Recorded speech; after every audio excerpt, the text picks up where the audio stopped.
Divine Martial Tyrant Emperor Chapter 1111 to Chapter 1190. The Azure Bull heard that something happened in Kunlun and recommended himself. He went to the Hingting Galaxy to investigate 2 days ago. I believe he will bring back useful information soon. Tang Ning continued the speech of the leader of the Desolate God clan. Gu Chen's frown eased a little. The Azure Bull was strong enough. Plus, it had stayed with Lan Chu on the main planet of Kunlun for 10 years. It knew the situation there very well. It was very suitable to investigate this matter. Since it had come forward, he believed he would know what had happened very soon. Gu Chen put this matter aside for the time being and continued to discuss many important matters with the heavenly generals. The meeting lasted for 4 hours before everything was settled. Gu Chen did not rest. He summoned the emissary of the netherworld. The heavenly generals left one after another. Gu Chen sat in the hall, thinking about what conditions the emissary of the netherworld would discuss with him and how he could persuade them to join the celestial court. This force was too important. It was the first step to rebuild the celestial realm. Only by winning them over could the Ascension sect, Ling Long Celestial Palace, and other former forces of the celestial realm return. The emissary of the netherworld has arrived. A heavenly soldier reported after a while. Then, a man in a gray robe stepped into the hall. The man looked to be in his 50s. He had a cold face and a gloomy temperament. As soon as Gu Chen saw his face, the words that he had been preparing to say were suddenly stuck in his throat. Ghost Emperor? Gu Chen was shocked. This man turned out to be the Ghost Emperor, whom he had not seen for many years. Before Gu Chen could ask, the Ghost Emperor bowed politely to him, who was sitting in the main seat. Ghost Ju, emissary of the netherworld, greets the first heavenly general of the celestial court, Gu Chen, Lord Gu. The Ghost Emperor's voice was calm. There was no emotion of reuniting with an old friend. It was as if he did not know Gu Chen. Gu Chen was rendered speechless for a moment, and his expression became cloudy. Ghost Ju, it seemed that the other party did not know him. Did he just look like the Ghost Emperor? It wouldn't have mattered so much if it were just a similarity in appearance. But the fact that the other party represented hell made Gu Chen's imagination run wild. When I traveled in reverse, I saw a bone ship descend from the sky and take away the Ghost Emperor and the Ghost King. Later on, when I stepped into the starry sky, I was also curious about which Divine Dao faction had taken the Ghost Emperor away. I did a simple investigation, but unfortunately, it came to nothing. The Yellow Springs, the Underworld, the Yellow Springs Immortal Emperor. So that's how it is. Because Lan Chu and the others were taken away by a Divine Dao power all those years ago, I subconsciously thought that the Ghost Emperor was the same. But the fact is that the forces that tracked the origin seed to the ancient Dark Yellow Star 30,000 years ago did not all belong to the Divine Dao, Gu Chen murmured in his heart. With his intelligence, he understood after a little consideration. The Ghost Emperor's inheritance came from the Yellow Springs beneath the ghastly ruins, and according to legend, the Yellow Springs was the entrance to the underworld. It was even to the extent that the founder of the underworld was the Yellow Springs Grand Emperor. It was likely that the Ghost Emperor and the Ghost King had been taken away by the underworld. Although it was unexpected for the two of them to meet, it was completely reasonable. However, why did the Ghost Emperor act like he did not know him? Gu Chen was puzzled. After thinking for a while, he asked everyone in the hall to leave so he could speak to the Ghost Emperor alone. He guessed that perhaps because the two of them each represented a force, the Ghost Emperor did not want to expose the relationship between the two. In front of others, Gu Chen asked everyone to leave. Seeing this, the Ghost Emperor's expression did not change much, and he said politely, Lord Gu, the Celestial Court performed extremely well in the battle against the Outer Realm Supremes, especially you, Lord Gu. You are fully deserving of the Ninth Realm's Overlord. The Palace Master was encouraged by the Celestial Court's victory and intends to form an alliance with the Celestial Court. Thus, he specially ordered me to visit you and discuss the specific conditions of the alliance with Lord Gu. The more Gu Chen listened to the Ghost Emperor, the more he found it strange. Given the friendship between him and the Ghost Emperor, there was no way the Ghost Emperor would say such a thing. Although he was surprised, he did not expose the Ghost Emperor. He calmly said, What conditions does the Palace Master of the Underworld have? You can tell me. The Ghost Emperor seemed to be waiting for this, and his expression became very serious. I heard that the Underworld Dao Sword is in Lord Gu's hands. Is this true? Gu Chen nodded. Indeed. In the Battle of the Milky Way, the desolate immortal had used the Underworld Dao Sword. Half a month ago, in the battle against the two Outer Realm Supremes, Gu Chen had used it again. It was not difficult for the Underworld to find out this information. He pondered for a moment. The Underworld Dao Sword was the Underworld Immortal Emperor's imperial weapon. As a force inherited from the Underworld Immortal Emperor, the Underworld mentioned it as soon as it opened its mouth. Perhaps the alliance was fake and the Underworld Dao Sword was real. Everyone knows that the Underworld Dao Sword is the imperial weapon of the Underworld Immortal Emperor. It should belong to the Underworld. But after the Immemorial Age, the Underworld Immortal Emperor disappeared, and the weapon also disappeared without a trace. I didn't expect it to fall into the hands of the desolate Heavenly General, and then into Lord Gu's hands. This is what our master means. If Lord Gu can return the Underworld Dao Sword, then the Underworld will immediately form an alliance with the Celestial Court. From then on, both sides will share weal and woe. The Ghost Emperor quickly spoke. Just as Gu Chen had guessed, he had come for the Underworld Dao Sword. Gu Chen did not speak for a moment and pondered in his heart. The Underworld Dao Sword was indeed the relic of the Underworld Immortal Emperor. Returning it was reasonable. Other than the heaven-plundering blade, which was given to the Tyrant body, he kept the Underworld Dao Sword, the desolate ancient treasure tree, and the river Styx with him. It would not be troublesome to hand them over. However, the Ghost Emperor's unfamiliarity with him made Gu Chen vigilant. He had a feeling that there was something fishy going on. What do you think, Lord Gu? If Lord Gu is willing to return the Underworld Dao Sword, the entire Underworld will be grateful. The Ghost Emperor saw that Gu Chen did not speak and took the initiative to ask. Only then did Gu Chen come back to his senses and said with a smile. It is not impossible to return the Underworld Dao Sword, but this is a serious matter. I would like to discuss it with the Underworld Master.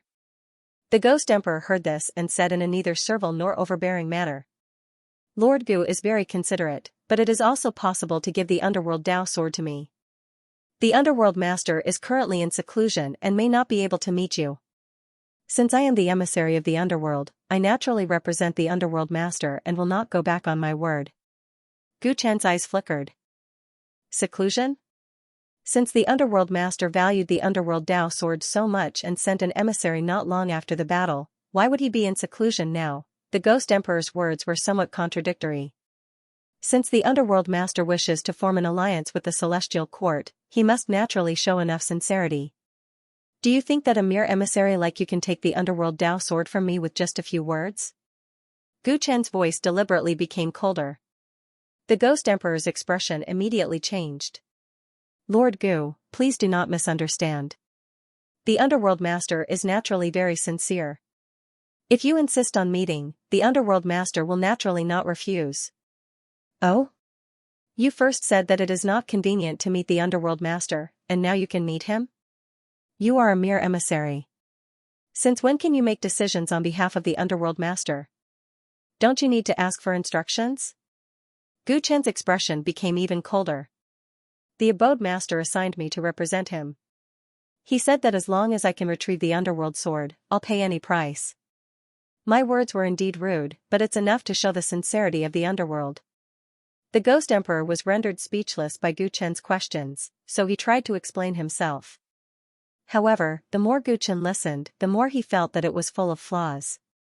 An emissary representing the Underworld should not have revealed his bottom line before the ideal conditions were reached. However, the Ghost Emperor directly said that he was willing to pay any price to retrieve the Underworld Sword. This did not make anyone feel that he was sincere.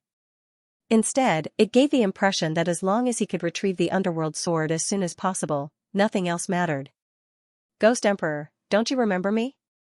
Gu Chen felt that there was no point in continuing to probe, so he asked directly. What are you talking about, Lord Gu? The Ghost Emperor immediately panicked when he heard this. It was the expression of someone who had lost his mind because the situation had developed beyond his control. Gu Chen's eyes turned cold and he suddenly reached out. Since the other party still wanted to pretend, he might as well reveal his true colors and figure out what was going on. he owed the Ghost Emperor a favor. If he did not figure out the ins and outs of the matter, he would not be able to rest easy. Slap. Before the Ghost Emperor could react, Guchen grabbed his throat with absolute strength. The Ghost Emperor floated in midair, his face full of fear. Lord Gu, as the emissary of the underworld, even if you don't agree to my conditions, you can't kill me, he said as he struggled. Tell me, where did you take my friend? You're not him, so why do you look like him? Guchen said coldly, his killing intent filling the entire hall. The Ghost Emperor immediately understood what the problem was. He let out a shrill scream, and black smoke rose from his head. Whoosh, the black smoke shot out of the hall at an extremely fast speed. In the blink of an eye, it had traveled thousands of meters. The heavenly soldiers at the door did not even have time to react. Do you think you can escape here? Guchen grabbed the Ghost Emperor's body with one hand, and a black vortex appeared in his other palm. A terrifying suction force suddenly appeared. The black smoke that had fled over 3 kilometers away suddenly paused, and then its smoke-like body actually transformed into wisps uncontrollably and was forcefully pulled back by Guchen. No. Spare me. Spare me. It was so scared that it could not speak coherently and panicked. In the end, it was taken back by Guchen, who sealed its cultivation and threw it into the hall. What happened? The heavenly soldiers outside the hall were alarmed. Tang Ning and the other heavenly generals sensed something and entered. Guchen's expression was very unsightly. He ignored the black smoke on the ground and extended his divine sense into the Ghost Emperor's body. After the black smoke abandoned the body and fled, the Ghost Emperor's body became an ownerless object, and there were no signs of a soul. Guchen didn't believe it, so he used his divine sense to search carefully. But after a short while, his heart fell straight to the bottom. The original Ghost Emperor had used the power of the Yellow Springs to turn himself into a half-human half-corpse existence. Although it was eerie, he still had his own consciousness. But now, his body had completely turned into a refined corpse. Although his strength had reached the immortal prime realm, he had no consciousness at all. If the black smoke had taken over the Ghost Emperor's body, then where was the Ghost Emperor? Guchen understood the corpse refining method of ghost cultivators. Since the Ghost Emperor had become a refined corpse, his soul might have already dissipated from the world. Tell me, where did the original soul in this refined corpse go?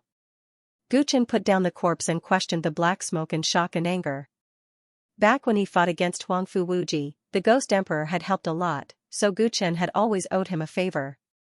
He had once promised to help him sever the heavenly Dao shackles when he returned from the immortal spirit continent.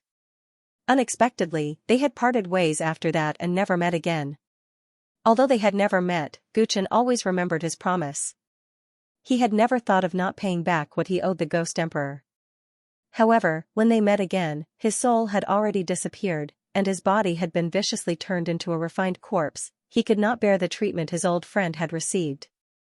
Lord Gu, please spare me. Lord Gu, please spare me. I didn't know that this ghost Jew was acquainted with you. This refined corpse was given to me by my master, I was only following orders. The black smoke turned into the soul of a short old man, who knelt on the ground and kowtowed repeatedly. What's going on? Isn't he an emissary of the underworld? The heavenly soldiers who entered immediately realized that they might have been deceived.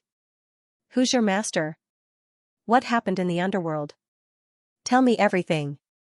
If there's any deception, I'll kill you immediately. Guchen said coldly. His anger was extremely rare, causing many of the heavenly soldiers present to keep quiet out of fear. I was originally a rogue cultivator of the Ghost Dao. Because I was clever enough, I was taken in by my master, the Netherbird, more than a year ago. My master came from the outer world and is a genius of the Ghost Dao. He conquered the underworld, and I benefited from it. I'm usually in charge of helping him with the chores. Not long ago, the news of the battle between the Celestial Court and the Supremes of the outer world spread. When my master heard that the Yellow Springs Dao sword had appeared, he had a plan and sent me here too, the old man said truthfully. He stuttered towards the end and did not dare to continue. You want to cheat the Yellow Springs Dao sword? When Tang Ning, Li Xuanyu, and the rest heard this, their expressions turned ugly. They originally thought that the underworld had the intention of defecting to the Celestial Court, but it turned out to be a liar. What was even more unexpected was that the mighty underworld had actually been infiltrated by the forces of the outer world. Netherbird? I've never heard of this genius from the outer world. Even with the underworld's vast foundation, they actually lost to him? Li Xuanyu asked in disbelief that the underworld had actually suffered a calamity. Did the underworld's prefect, Mo Yenshin, defect to the Netherbird?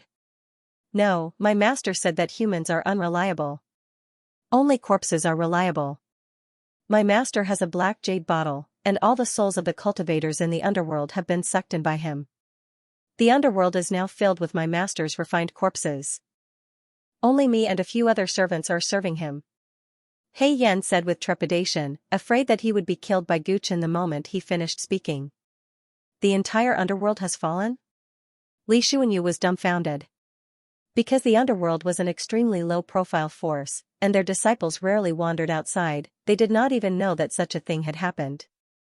Come to think of it, if not for the fact that Guchen happened to know the original owner of this refined corpse, the entire celestial court would probably have been deceived. At that time, not only would the Yellow Springs Dao sword be lost, but the celestial court's alliance would also have such a spy. The consequences would be unimaginable. Friend Gu, this is our mistake. The old man is willing to accept any punishment. Li Xuanyu looked at Guchen immediately, his heart filled with apology. Guchen did not care about what the heavenly generals thought. When he heard that the souls of all the cultivators in the underworld had been taken away by the outer realm genius, his heart skipped a beat. What's going on with the black jade bottle? Are the souls it took alive or dead? The old man hurriedly replied, that black jade bottle is Master's treasure. Master calls it the soul refining bottle. This lowly one only knows that the soul refining bottle is extremely powerful, and no soul can escape from it. As for whether the souls in the bottle are alive or dead, Master doesn't say, and this lowly one doesn't dare to ask. After hearing this, Gu Chen's eyebrows relaxed slightly. If the Ghost Emperor's soul had also been taken into the soul refining bottle, then perhaps he was not dead, not only him, but everyone else in the underworld was the same. Perhaps there was still a chance. What else do you know? Tell me everything. Master is nurturing a corpse army in Fengdu. He said that he wants to conquer 12-star fields. Other than this lowly one, Master has 5 servants. The others are responsible for helping Master collect souls. How do they collect them? They are responsible for going to various life planets and cultivation sects to carry out massacres. When the living beings die and turn into vengeful spirits, they will be taken away with a replica of the soul refining bottle and brought back to Fengdu. The more the old man spoke, the more afraid he became. He knew very well that what his master had done could be said to be filled with evil, and they deserved to die for helping the evildoer. Li Xuanyu and the others gasped when they heard this. Nurturing a corpse army while collecting a huge amount of souls. What the outer realm genius, the Dark Sparrow, wanted to do was probably not simple. He was also a terrifying person. He had done so many crazy things, but not a single piece of news had been leaked. Gu Chen, we have to send troops to the underworld as soon as possible. That person's ambition is definitely not small. Tang Ning said with a serious expression. Gu Chen nodded. Not only was that person's motive chilling and had to be killed as soon as possible, but he also wanted to snatch the soul refining bottle from that person's hands in exchange for a chance at survival for the Ghost Emperor. However, the soul refining bottle was in the other party's hands. If they did not think of a good way, the other party would fight to the death and implicate the countless souls in the bottle. Moreover, the size of the corpse army in Fengdu was unknown. Even the heavenly soldiers would find it difficult to deal with these undying soldiers. As Guchen pondered, he looked at the old man in front of him and came up with a plan. Since the other party wants the underworld sword, I'll go to the underworld and give it to him.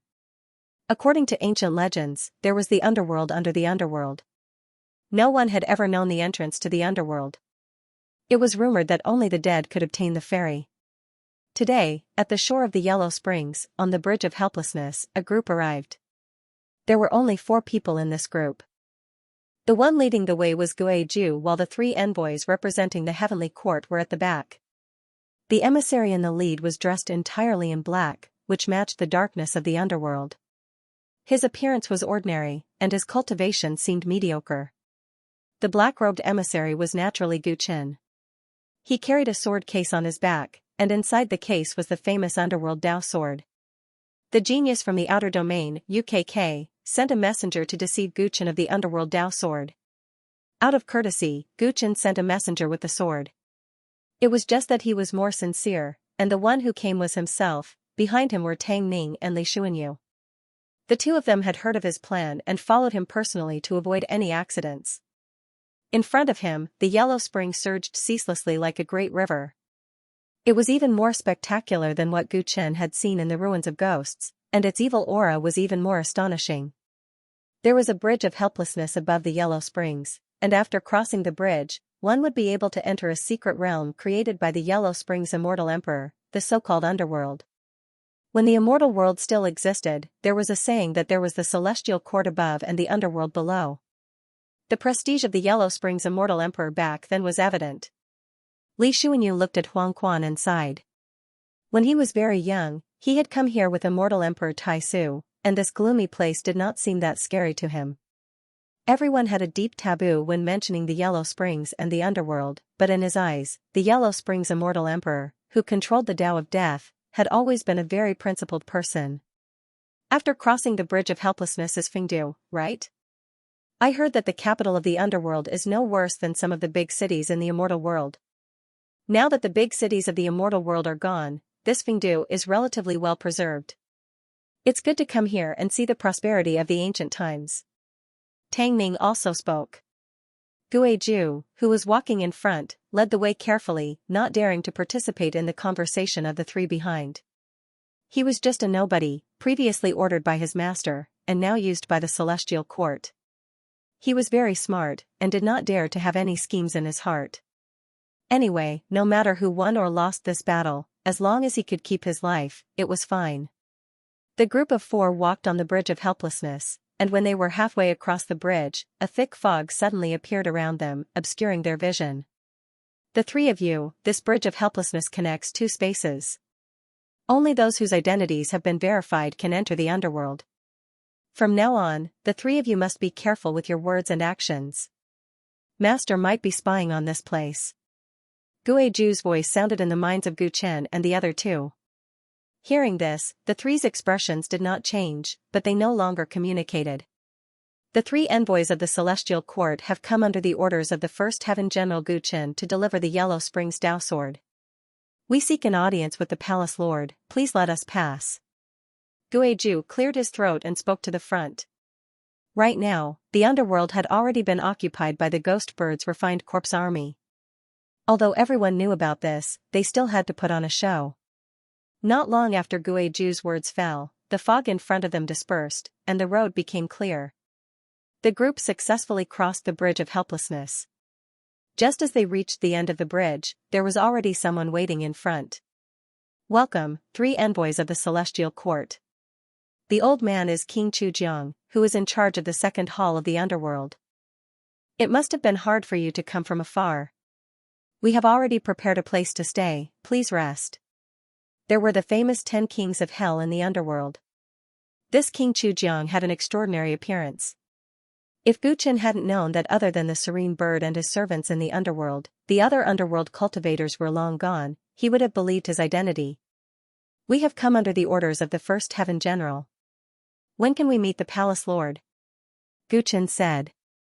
Don't be anxious. Please rest for a night. The palace lord will meet you tomorrow. King Chujiang said with a smile, then brought Gu Qin and the other two to their residence. Along the way, they saw many underworld cultivators.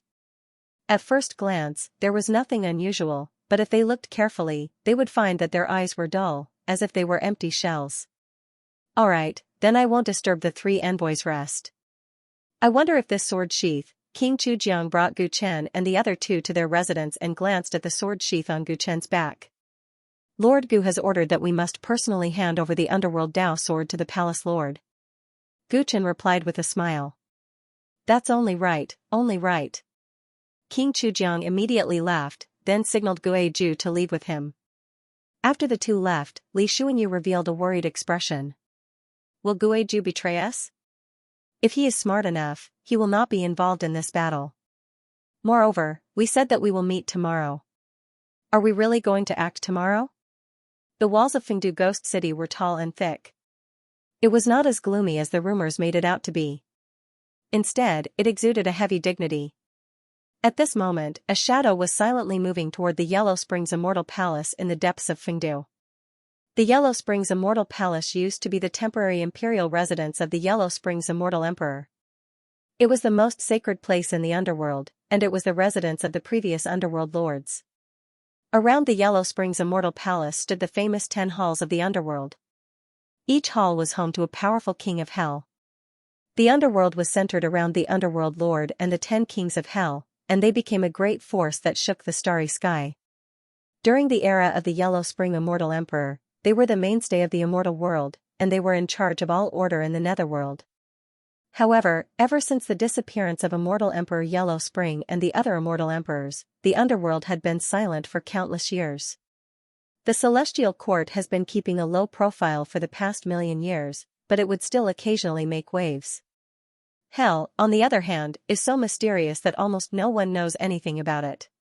Perhaps it was because of this that the outside world didn't know that the local government had fallen into the hands of an outer realm genius. In Fengdu, 100 ghosts were roaming the night. Countless refined corpses were swimming about in the city. Their eyes were dazed, and it was clear that they were not souls with intelligence. There were trillions of such refined corpses, and even without sentience, they were still a terrifying army of soldiers. Guchen hid himself from the wandering souls of the netherworld who were monitoring his residence. He transformed into a shadow and passed through more than half of Fengdu at an astonishing speed. He even passed through the 10 halls under the eyes of the 10 kings of hell. He was about to reach the Yellow Spring Immortal Palace. The underworld was a great power with a long history. Even though Guchen had the Shadow Immortal physique, it would not be easy for him to sneak into the Yellow Springs Immortal Palace. However, because the souls of the real Yama kings of the 10 halls and Mo Yenshin had already been taken away by the Serene Sparrow, the Yama kings of the 10 halls were only empty shells with a simple consciousness given by the Serene Sparrow. Therefore, it was exceptionally easy for Guchen to fool them. An exceptionally majestic palace came into view. Guchen knew that they had arrived at the Yellow Springs Fairy Palace. Swoosh.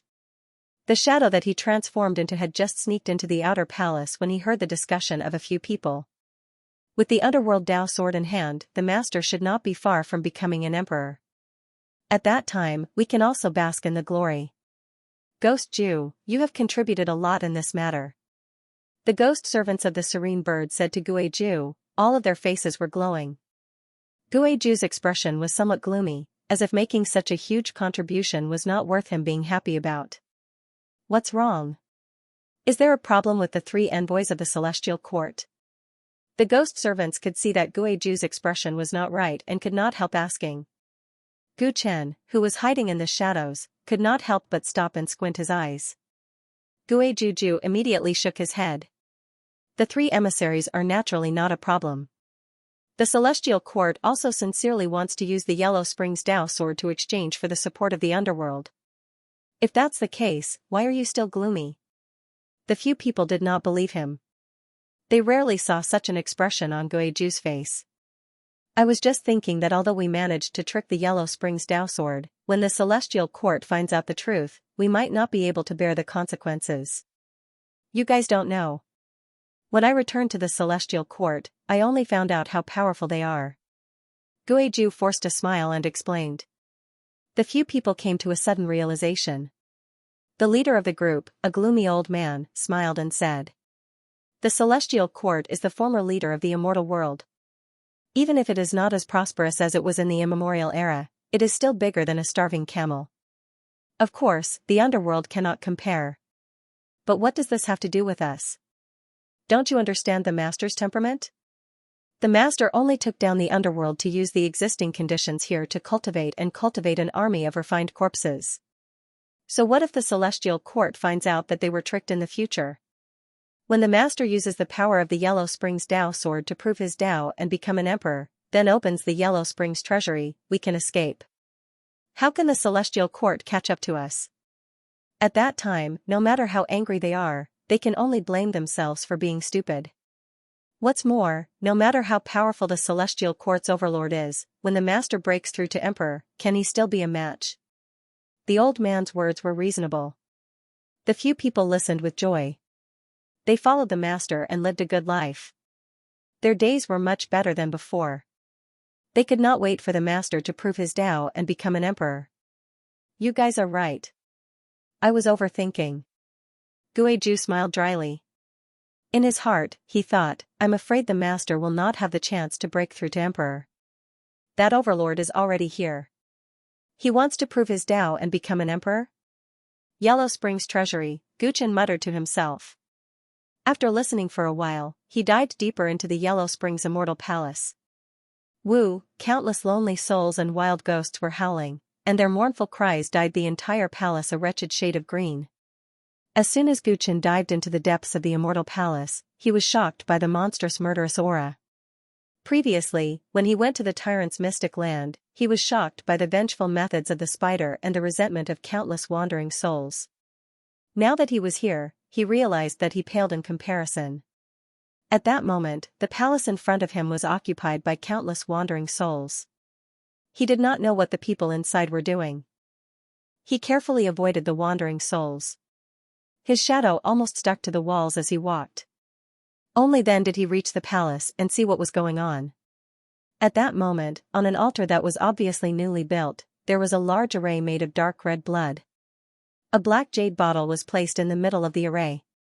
The mouth of the jade bottle was constantly emitting a faint black light. Countless wandering souls were continuously coming out of the bottle. Inside the altar, next to the jade bottle, a black-robed young man with thin lips and thin eyes was forming hand seals with both hands. He seemed to be cultivating. As his hands continued to change the hand seals, the wandering souls in the palace revealed painful expressions on their faces. Traces of soul power were forcibly stripped from their bodies and integrated into a strange god's dharma form behind the young man. Gu Chen's eyes suddenly turned cold when he saw this scene, but he did not immediately take action. The person in front of him was obviously the target he was looking for. Serene Sparrow had indiscriminately killed innocent people to cultivate. According to his temperament, he would probably kill the person directly. However, the reason why he went through so much trouble to sneak into the Netherworld Immortal Palace was not to act on impulse. He had to figure out the true strength of the other party and whether they had other helpers. This was because Guizhu might not know everything. A lion would go all out even when fighting a rabbit. After suffering many losses in the past, Guchen was now used to doing things more carefully and flawlessly. In addition to figuring out the true strength of the enemy, Guchen had to consider the safety of the underworld cultivators. He wanted a powerful underworld to join his alliance, not a group of mindless refined corpses. To achieve this, he had to figure out whether the underworld cultivators in the soul refining bottle, including the Ghost Emperor, were still alive. Although the souls that were pulled out from the bottle were all in pain, only a small number of souls that weren't strong enough were destroyed. The spirit bird's cultivation seemed to be progressing step by step and wasn't killing the goose that laid the golden eggs. This made Guchen feel a lot more at ease. Therefore, the chances of survival for the Ghost Emperor, Ghost King, and the others greatly increased. He quietly observed. Suddenly, the spirit bird's face turned pale and its body swayed. It quickly waved its sleeves and recalled all the souls back into the soul refining bottle. When the dim light at the mouth of the soul refining bottle dissipated, his tense expression relaxed a little. The more souls the soul refining bottle gathers, the higher the level of the soul, the stronger it becomes. Up until now, I can't control it as well as I want. The spirit bird's face was gloomy as it muttered to itself. Then, it seemed to remember something and the gloominess on its face disappeared. The Underworld Dao Sword is the Underworld Immortal Emperor's Dao verification weapon. It is nourished by the essence of death. When I get my hands on it tomorrow, I believe my control over the soul refining bottle will increase. It will eventually become my Dao verification weapon. In the dark, Guchen listened to the spirit bird's murmur and thought to himself. This was the second time he heard about the Dao proving weapon. Earlier, when he used the river Styx to take away Lei Xiaozi's thunder hammer, he also mentioned it. Dao proving weapon was a godly weapon that accompanied cultivators to prove their Dao. After a cultivator proved their Dao, it would become an emperor weapon that would greatly increase the battle power of an emperor. It seemed that materials that could be used as Dao-proving weapons were extremely rare and not much weaker than Emperor weapons. His desolate ancient treasure tree should also be considered such a material. It should have been the desolate Emperor's Dao-proving weapon. Unfortunately, the desolate Emperor died after breaking through and couldn't turn it into a powerful Emperor weapon. The spirit bird was already considering using the soul refining bottle as a Dao-proving weapon. This meant that it was very close to the Emperor realm. How many geniuses like him are there? Gu Chen's heart rippled. He remembered what Lei Xiaozi had said. As long as someone the Xing County wanted appeared among the Outer World 100, the Ninth Realm would soon be destroyed. If the Xing County only wanted someone who successfully proved their Dao in the Ninth Realm, then it was only a matter of time before someone like that appeared among the Outer World 100 appeared. After obtaining the Yellow Springs Dao Sword, I can't stay in the underworld for long. I have to open the Yellow Springs treasury as soon as possible. The serene bird muttered to itself. Its eyes revealed a greedy glint as it grabbed the soul refining bottle. Soon, 11 souls appeared in front of him.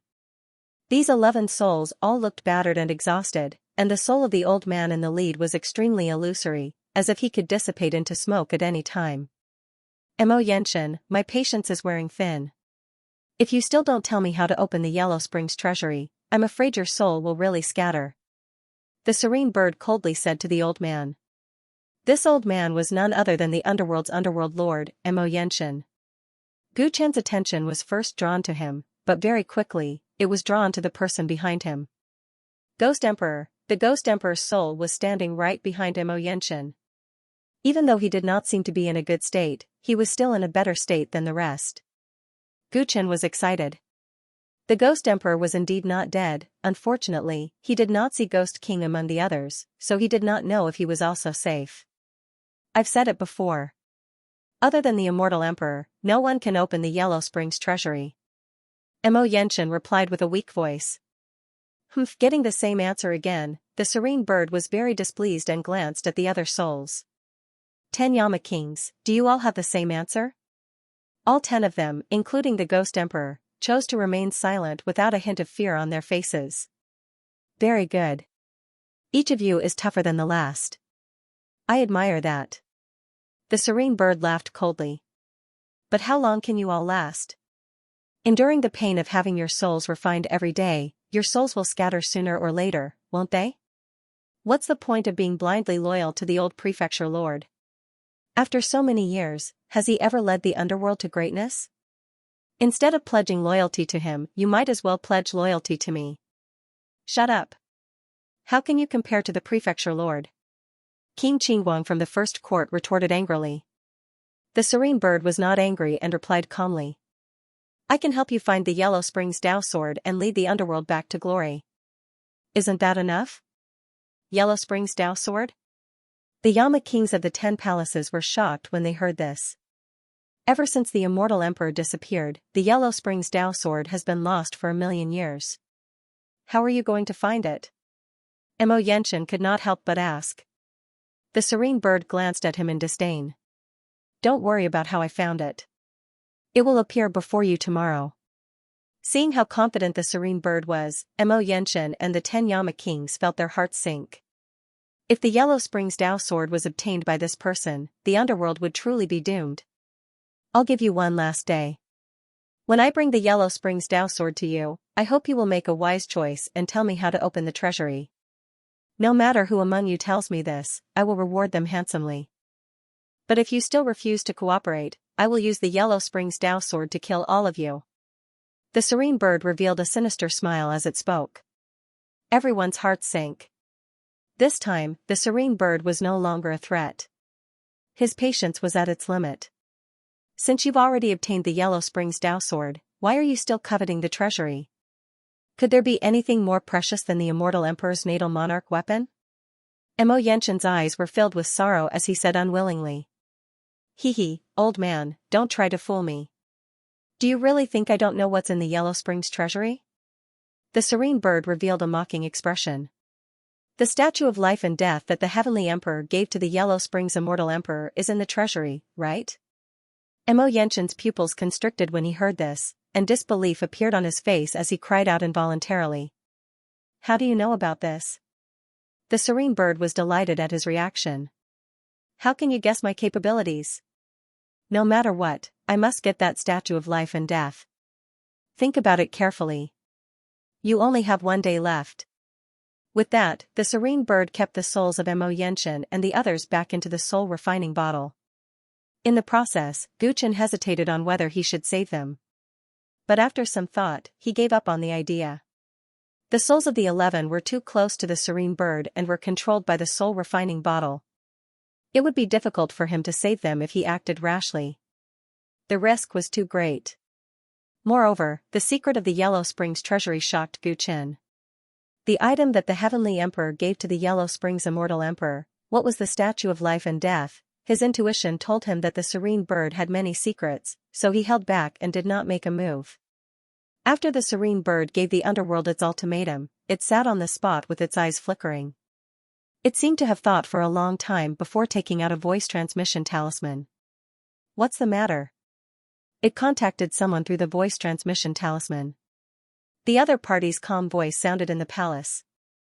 Thank you for the information and method you provided. The underworld Dao sword is indeed in the hands of the celestial court, and as you said, they have sent the sword here. The serene bird said to the person on the other side of the voice transmission talisman. What it said shocked Guchen. You've done me such a big favor. Based on the principle of returning the favor, you can now tell me what you want me to do for you. The serene bird said again. This matter is not urgent. Wait until you break through the bottleneck. The person on the other side of the voice transmission talisman smiled faintly. It is not good to owe you a favor. Tell me first so that I can feel more at ease. The serene bird said with a slight sarcasm. The person on the other side of the voice transmission was silent for a moment before he smiled. In fact, it is nothing. Soon, a great relic will appear in the 9th realm. At that time, people from all sides will fight for it. I need help. The relic will appear? Did you calculate this? The serene bird's eyes lit up when he heard this. For you to be so interested in the relic, it must not be simple, right? The person on the other side of the voice transmission talisman did not seem to want to talk too much. Wait until you get the life and death sculpture in the underworld treasure vault first. That thing is the key to entering the relic. The serene bird listened thoughtfully and nodded. Okay, I will contact you when it is done. I look forward to our cooperation. He put away the voice transmission talisman, closed his eyes, and began to cultivate again. Guchen's heart rippled as he listened to the entire conversation in the corner of the hall. The matter with the serene bird was more complicated than he had imagined. He had been instructed by someone to cheat the celestial court of the underworld Dao sword, and the person in the dark had a deeper plot. A great relic will appear in the 9th realm, the life and death sculpture in the underworld treasure vault that the celestial emperor gave to the underworld immortal emperor is the key to entering the relic. In a short period of time, Guchen heard many details and could not help but let his imagination run wild. In the past 2 years, because of the recovery of Dao power, the environment of the world had changed greatly. Many relics had appeared in the 9th realm, which was not unusual. However, a relic that could attract so much attention from the geniuses of the outer realm must not be simple. The life and death carving given by the celestial arch was the key to entering the ruins. Could it be that the ruins were related to the celestial arch? Guchen's heart was in turmoil. As the #1 immortal emperor in the Archean immortal world and the supreme leader of ancient heaven, if this matter was really related to the celestial emperor, the celestial court would definitely not stay out of it. Guchen thought for a moment and then came back to his senses.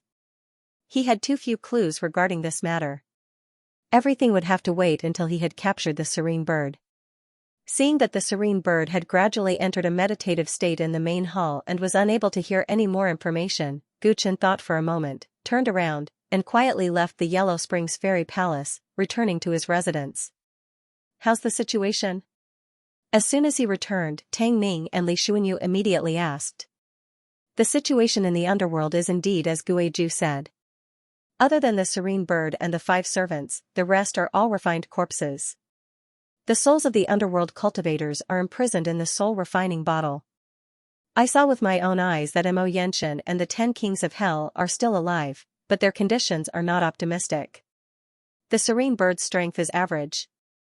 I can take him down, but I need to be wary of him killing everyone in the soul refining bottle. In addition, there is someone behind the serene bird. We can talk about this after we solve the problem of the underworld. What we should think about now is how to save the underworld cultivators. Gu Chen told him what he had seen and heard in full detail.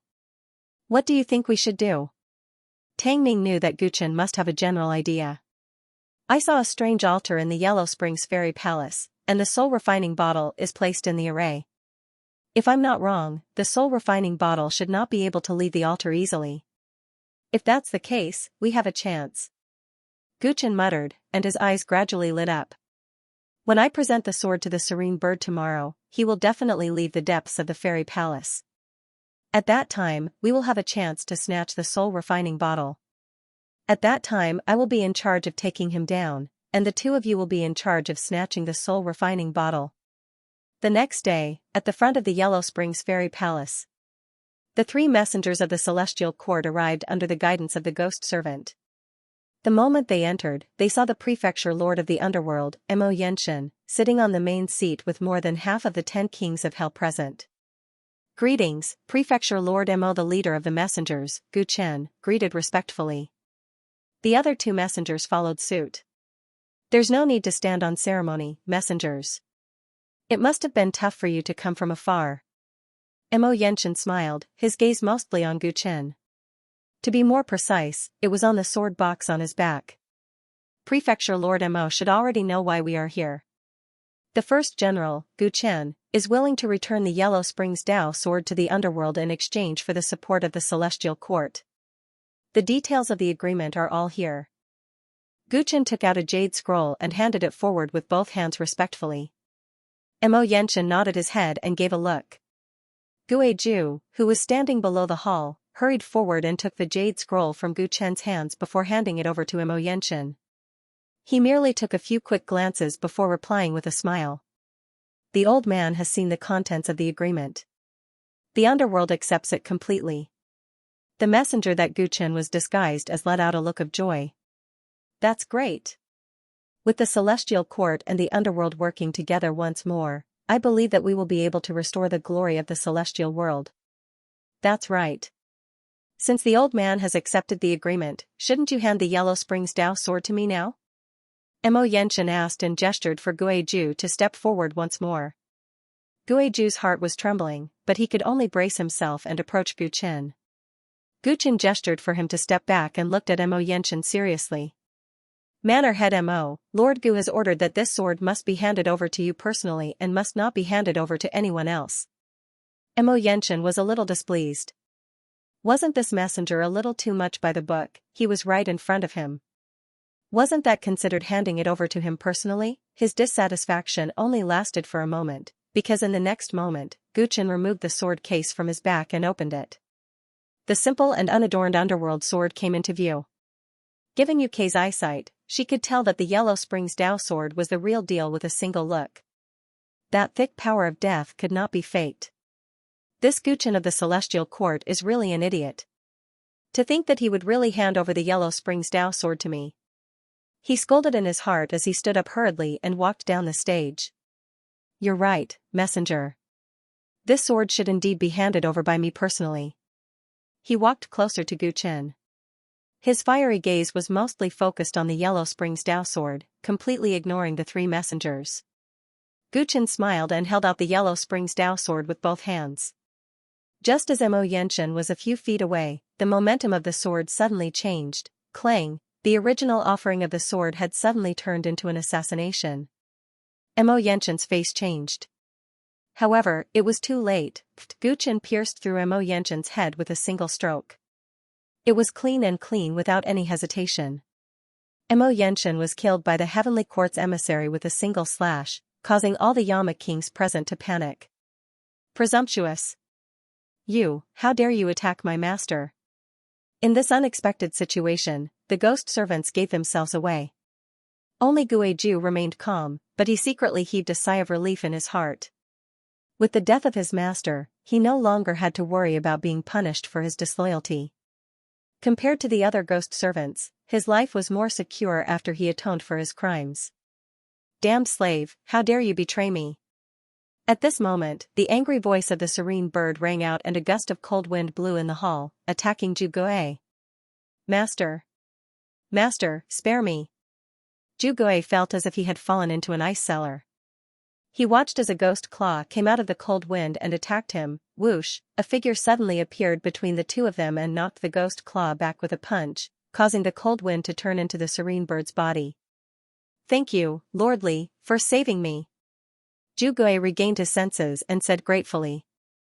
The one who saved him was one of the two messengers other than Gu Chen. If he remembered correctly, it should be Li Xuanyu, Heavenly General Li. Heavenly General Li ignored Zhu Gui and stared coldly at the serene bird in the hall. At the same time, Gu Chen, who had just killed a Mo Russian, turned around with the underworld sword and said coldly. A dark ghost like you will not die so easily. When the sword pierced into the other party's head, Gu Chen did not feel the slightest bit of soul destruction. And realized that he had just killed a corpse whose consciousness was being controlled. This serene bird was good at refining corpses. How could it show itself so easily?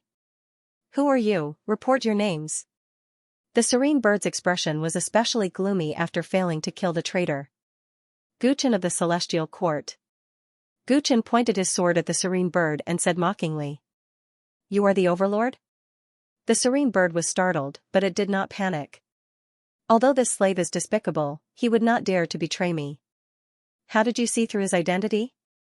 With his intelligence, it was easy for him to guess that the Celestial Court already knew all about him. It was just that he didn't understand. No one should have known that hell had been seized by him.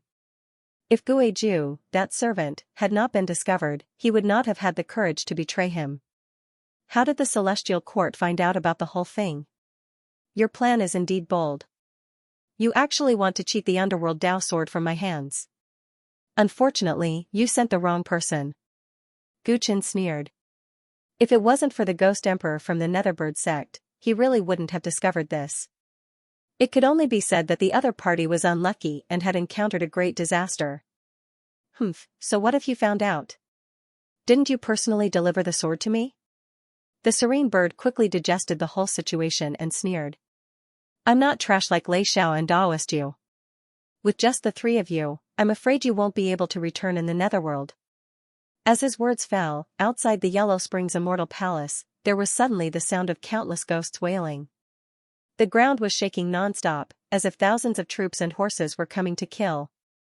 There is an army of refined corpses that I have cultivated here. I will exhaust you to death. The serene bird laughed. The next moment, countless refined corpses had already rushed into the main hall, like a tide of ants. Gu Chen's expression did not change as he casually waved his sword. What can these unintelligent refined corpses do to me? He casually waved his sword. Every time the sword fell, a large number of refined corpses would collapse. Even the ghost servants present were implicated and their bodies and souls were destroyed. Master, save us! The ghost servants saw that their companions were killed and that it was difficult for them to escape. They hurriedly asked for help from the serene bird.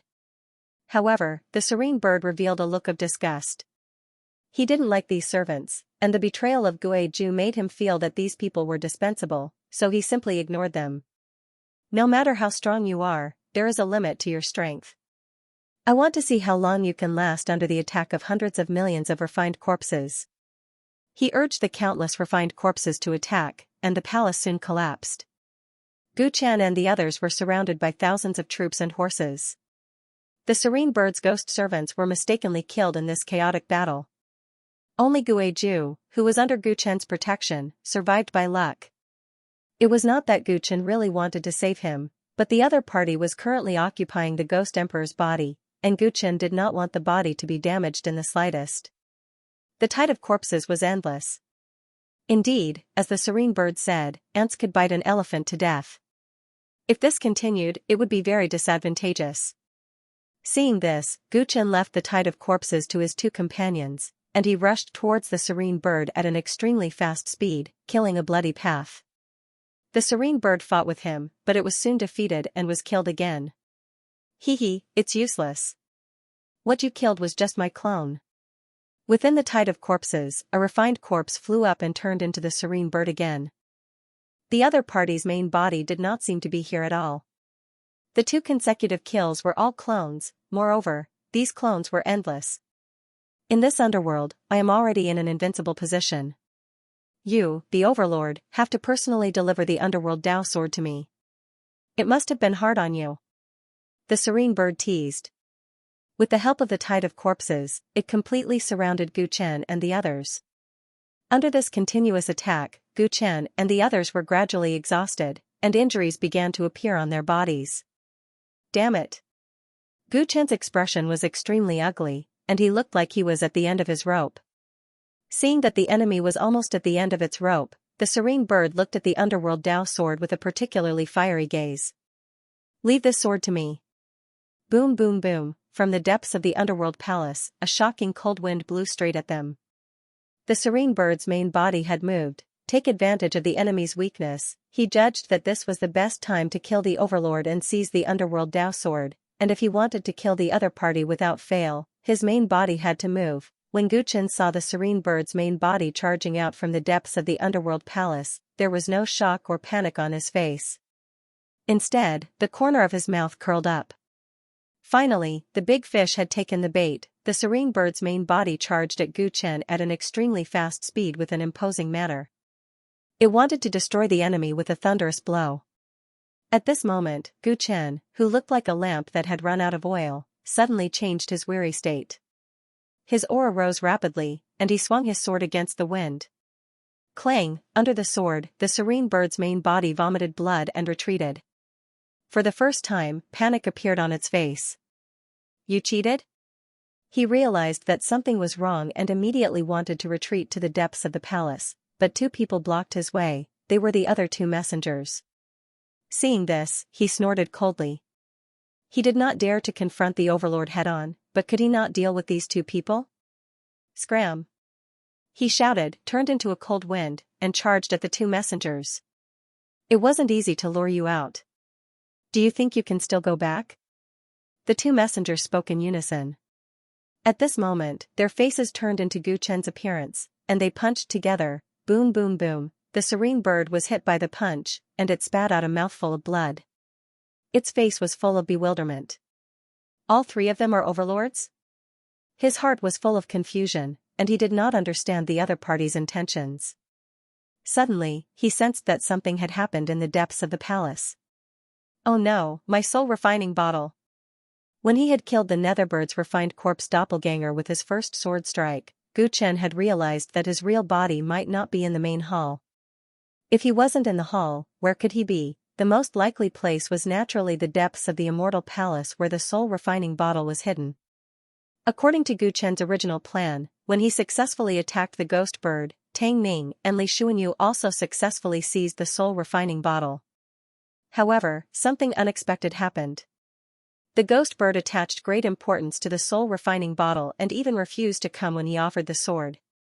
Gu Chen didn't panic and continued to lay out his plan.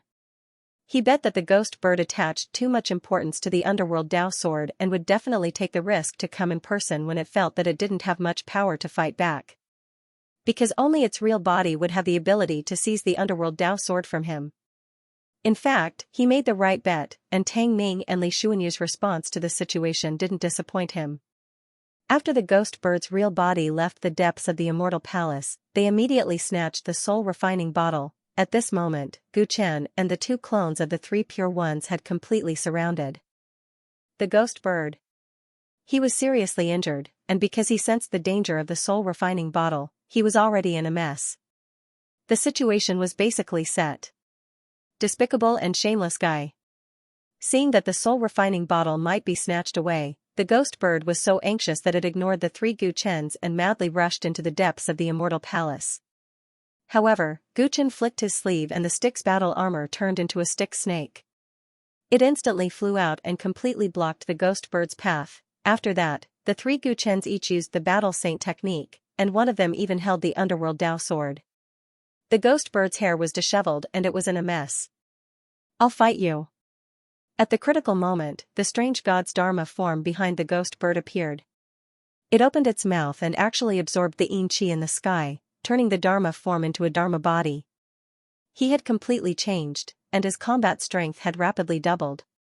The refined corpses in Fengdu, under the crazy fluctuations of his divine sense, all had bloodthirsty eyes as they rushed into the depths of the immortal palace. He himself was held up by Gu Chen and had no time to reinforce the depths of the immortal palace, so he wanted to send the refined corpse army over. Gu Chen did not consider whether or not Tang Ning and Li Xuanyu could successfully snatch the soul refining bottle. He only had one mission, and that was to get rid of the serene bird. As long as the serene bird was taken care of, the refined corpse army would collapse on its own, and the soul refining bottle would become an ownerless item. It would be difficult to cause any trouble. Thinking of this, Gu Chen's action suddenly sped up. His original body suddenly gave up on besieging the serene bird and jumped into the ruins.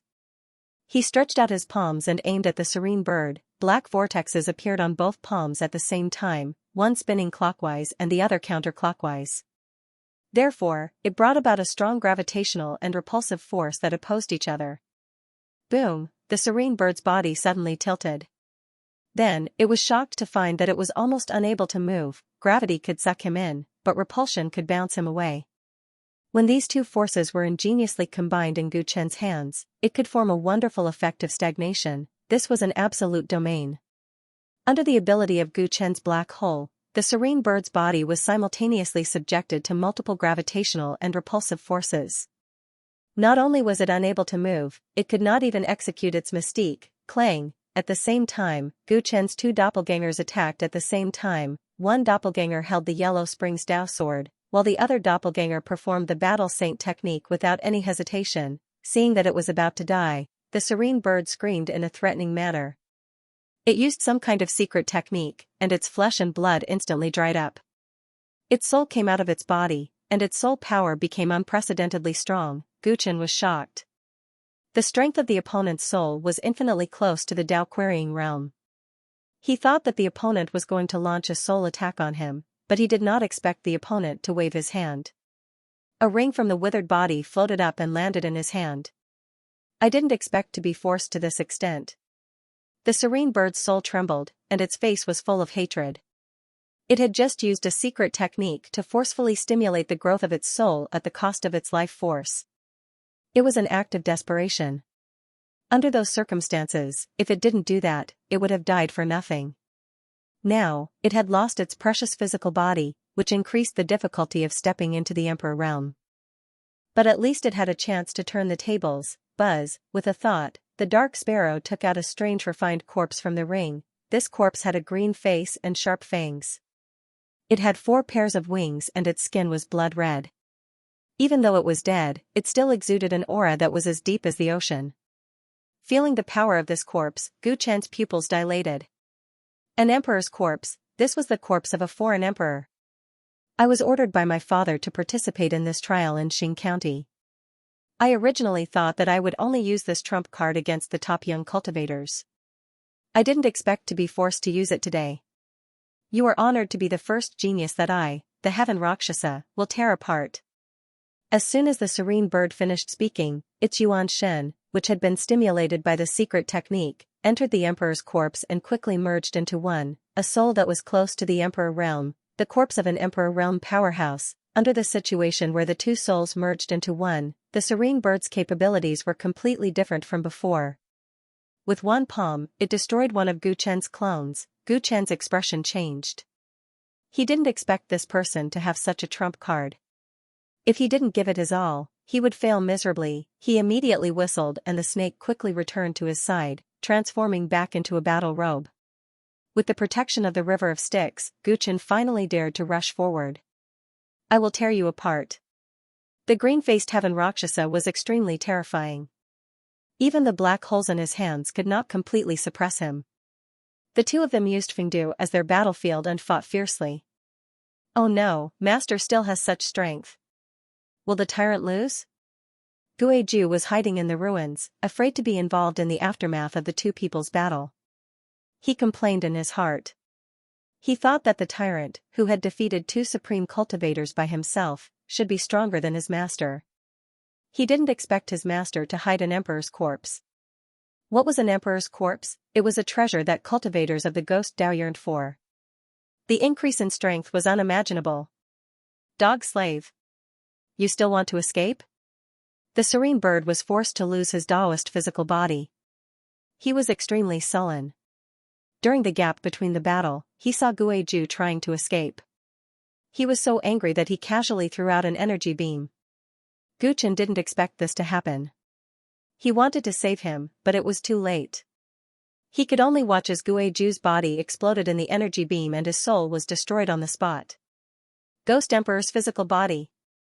Guchen was so angry that he crazily stabbed out with the underworld Dao sword. Don't worry, it will soon be your turn to be destroyed. The sky above Fengdu was momentarily occupied by dazzling golden light and dense death aura. More than half of the Yellow Springs immortal palace that had existed since ancient times had collapsed. At the same time, in the depths of the Yellow Springs immortal palace. Tang Ning, did you get the soul refining bottle? Li Xuanyu stood at the entrance of the hall, blocking the incoming tide of hundreds of millions of corpses with a face full of anxiety. The development of the situation was beyond his imagination. He did not expect that with Gu Chen's strength, he actually could not deal with the serene bird quickly. Under the control of the serene bird, the tide of corpses continuously surged over, causing great inconvenience to their movements. Helpless, he could only hand over the task of snatching the soul-refining bottle to Tang Ning, while he suppressed the endless tide of corpses with all his strength. All right. Just as Li Xuanyu was getting impatient, Tang Ning finally broke the restriction around the altar and scooped up the soul-refining bottle. Once the black jade bottle entered his hand, Tang Ning's expression actually became somewhat absent-minded. At the same time, the soul-refining bottle shook violently, actually wanting to break free from Tang Ning's hand and fly towards the serene bird in the sky. Evildoer. Don't even think about succeeding. Fortunately, Tang Ning bit the tip of his tongue and recovered in time. He got rid of the demonic nature of the soul-refining bottle and smashed it heavily on the ground. The soul-refining bottle smashed on the ground without any damage, but from the jade bottle floated out a wisp of black smoke. Each wisp of black smoke contained countless souls. Upon seeing this, Tang Ning's eyes lit up. If you don't want me to destroy you, then spit out all the souls you absorbed. Tang Ning ruthlessly threatened. This soul-refining bottle admittedly had an extremely powerful divine ability in the Soul Dao, but its material itself was not that hard. The soul-refining bottle was full of spirituality. Upon hearing Tang Ning's words, the bottle actually trembled, and then a large amount of black light was spat out from the mouth of the bottle. A large number of souls were spat out, and Tang Ning used the heaven and earth in his sleeve to store the large number of souls into a safe space. What happened? Suddenly, some of the souls had a rebellious consciousness. Tang Ning's expression shook, and he threw them to the side. Those souls turned into the underworld Lord Mo Yenshin, the Yama kings of the 10 halls, and the other upper echelons of the underworld. Everyone was given an ultimatum by the serene bird. They thought that they would die if they left the soul-refining bottle today, but they didn't expect the situation in front of them to be so unexpected. All of Fengdu was engulfed in the aftermath of the battle. A large number of palaces had been turned into ruins. Outside the palace, countless corpses were surging in. Tang Ning. A few of the Yama kings of the 10 halls recognized Tang Ning, who had rescued them, and their faces were filled with shock. Friendly, Mo Yenshin looked at Li Xuanyu, who was blocking the zombies at the entrance of the hall, and was even more stunned. The Ghost Emperor sensed the violent fluctuations in the air and couldn't help but look up. When he saw the appearance of the person fighting the serene bird, his face was filled with shock. Gu Chen, he muttered. You know him? Mo Yenshin and the Hades couldn't help but look at the Ghost Emperor. With their intelligence, they understood the situation in an instant. They were obviously saved by Tang Ning and Li Xuanyu. However, the one who saved them should be the unfamiliar young man fighting the serene bird in the air. They knew very well how powerful the serene bird was. To be able to fight it to such an extent, the other party was definitely not a nobody. He's a junior from my hometown. The Ghost Emperor took a deep breath and revealed his knowledge of Gu Chen. Back when Gu Chen crossed the sea to the primordial spirit continent, he was only a teenager. The Ghost Emperor hadn't seen him since then. Although he occasionally heard some rumors about him, he couldn't be sure. A junior from your hometown? Mo Yenshin and the Hades were confused. If they remembered correctly, the Ghost Emperor came from a ruined life star. It was already not easy to have a genius of the ghost Dao like him. How could there be someone more monstrous than him? He's not just a junior from your hometown. Tang Ming had been to the ancient planet Song Huang and traveled in reverse time there. That was why he recognized the ghost emperor and said with a smile. Everyone turned to look at him. He's the first heavenly general of the celestial court, Tyrant Guqin. Tang Ming introduced solemnly. He's the tyrant? Mo Yenshin was shocked. Rumor has it that he disappeared after the chaos in the divine realm 2 years ago. I didn't expect to see him in the underworld. Wait, you mentioned the first heavenly general? What's going on? Mo Yenshin suddenly realized something. Although he hadn't come into contact with the ancient heaven for a long time, he knew that there was no such thing as the first heavenly general. The heavenly generals of the ancient heaven had always been unconvinced by each other. Who would they acknowledge as the first heavenly general? It was precisely because of this mindset that the ancient heaven had deteriorated day by day. But now, Tang Ming's words had him confused. Even his appearance here was perplexing. Based on the information he had received, Tang Ming seemed to be no longer in the ancient heaven. The ancient heaven is already history. There's only the celestial court now. The celestial court with the first heavenly general as its core. Tang Ming explained with a smile. Mo Yenshin and the 10 Yama kings could not help but look at one another. They could not help but look at Li Xuanyu. Was what Tang Ming said true? Even Li Xuanyu, the son of the Emperor Immortal, could not achieve such a high status in the celestial court. That young man had done it, just what had happened in the outside world while they were locked up in the soul-tempering bottle? You guys have been locked up for too long. I'll explain it to you guys in the future. Hurry up and help. Tang Ming did not say anything more and urged them. Mo Yenshin looked at the battle in the sky with a troubled expression. They were tortured to the brink of death in the soul-tempering bottle, and the serene bird was clearly stronger than when it defeated them. How could they be of any help? Who asked you guys to deal with that fella in the sky? That fella will naturally be taken care of by Guqin. Tang Ming chided them, hurry up and retrieve your physical bodies and control the zombie army. What our tyrant wants is the complete strength of the underworld. If you guys are all crippled, what's the point of that? Let the tyrant deal with the serene bird alone? Can he? Mo Yenshin asked suspiciously. The serene bird's strength was already close to that of a true emperor. He would feel bad if that young man were to fight for the underworld alone. Prefecture master, believe in him. The ghost emperor spoke up with a smile. I've seen that young man create many miracles with my own eyes. Today, he will not lose. Seeing how competent the ghost emperor was, Mo Yenshin yelled out. All the underworld cultivators who are still alive, listen up. Retrieve your physical bodies. We must not let Fengdu fall into the hands of the outsiders. Roar. The countless souls that were just released from the soul-tempering bottle roared and turned into a sky full of light, charging towards the zombie army in all directions. Damn it. The souls that I painstakingly accumulated. The serene bird who was fighting in the sky sensed the changes below and his eyes turned red. Without his physical body, the chances of him breaking through were greatly reduced. Now that the souls that he used to break through the bottleneck were released, how could he tolerate that? It's all your fault. It's all your fault for ruining my plan. In his rage, he glared at Guqin and attacked even more ferociously and crazily.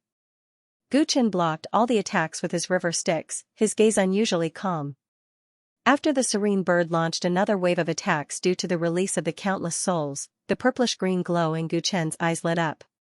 In this intense battle, he had already seen through the opponent's flaws. The battle in the sky was getting more and more intense.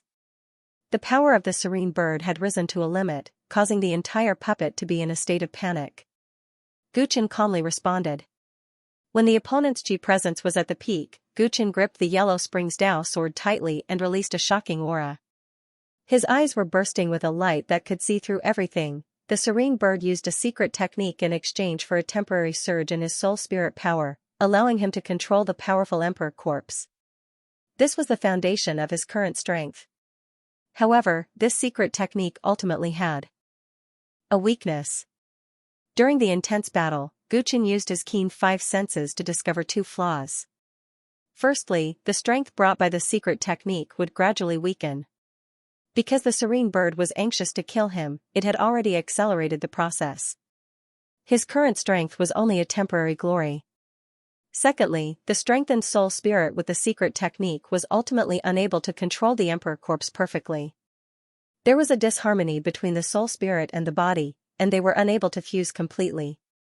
These two flaws meant that the serene bird couldn't be compared to a true Dao-querying emperor.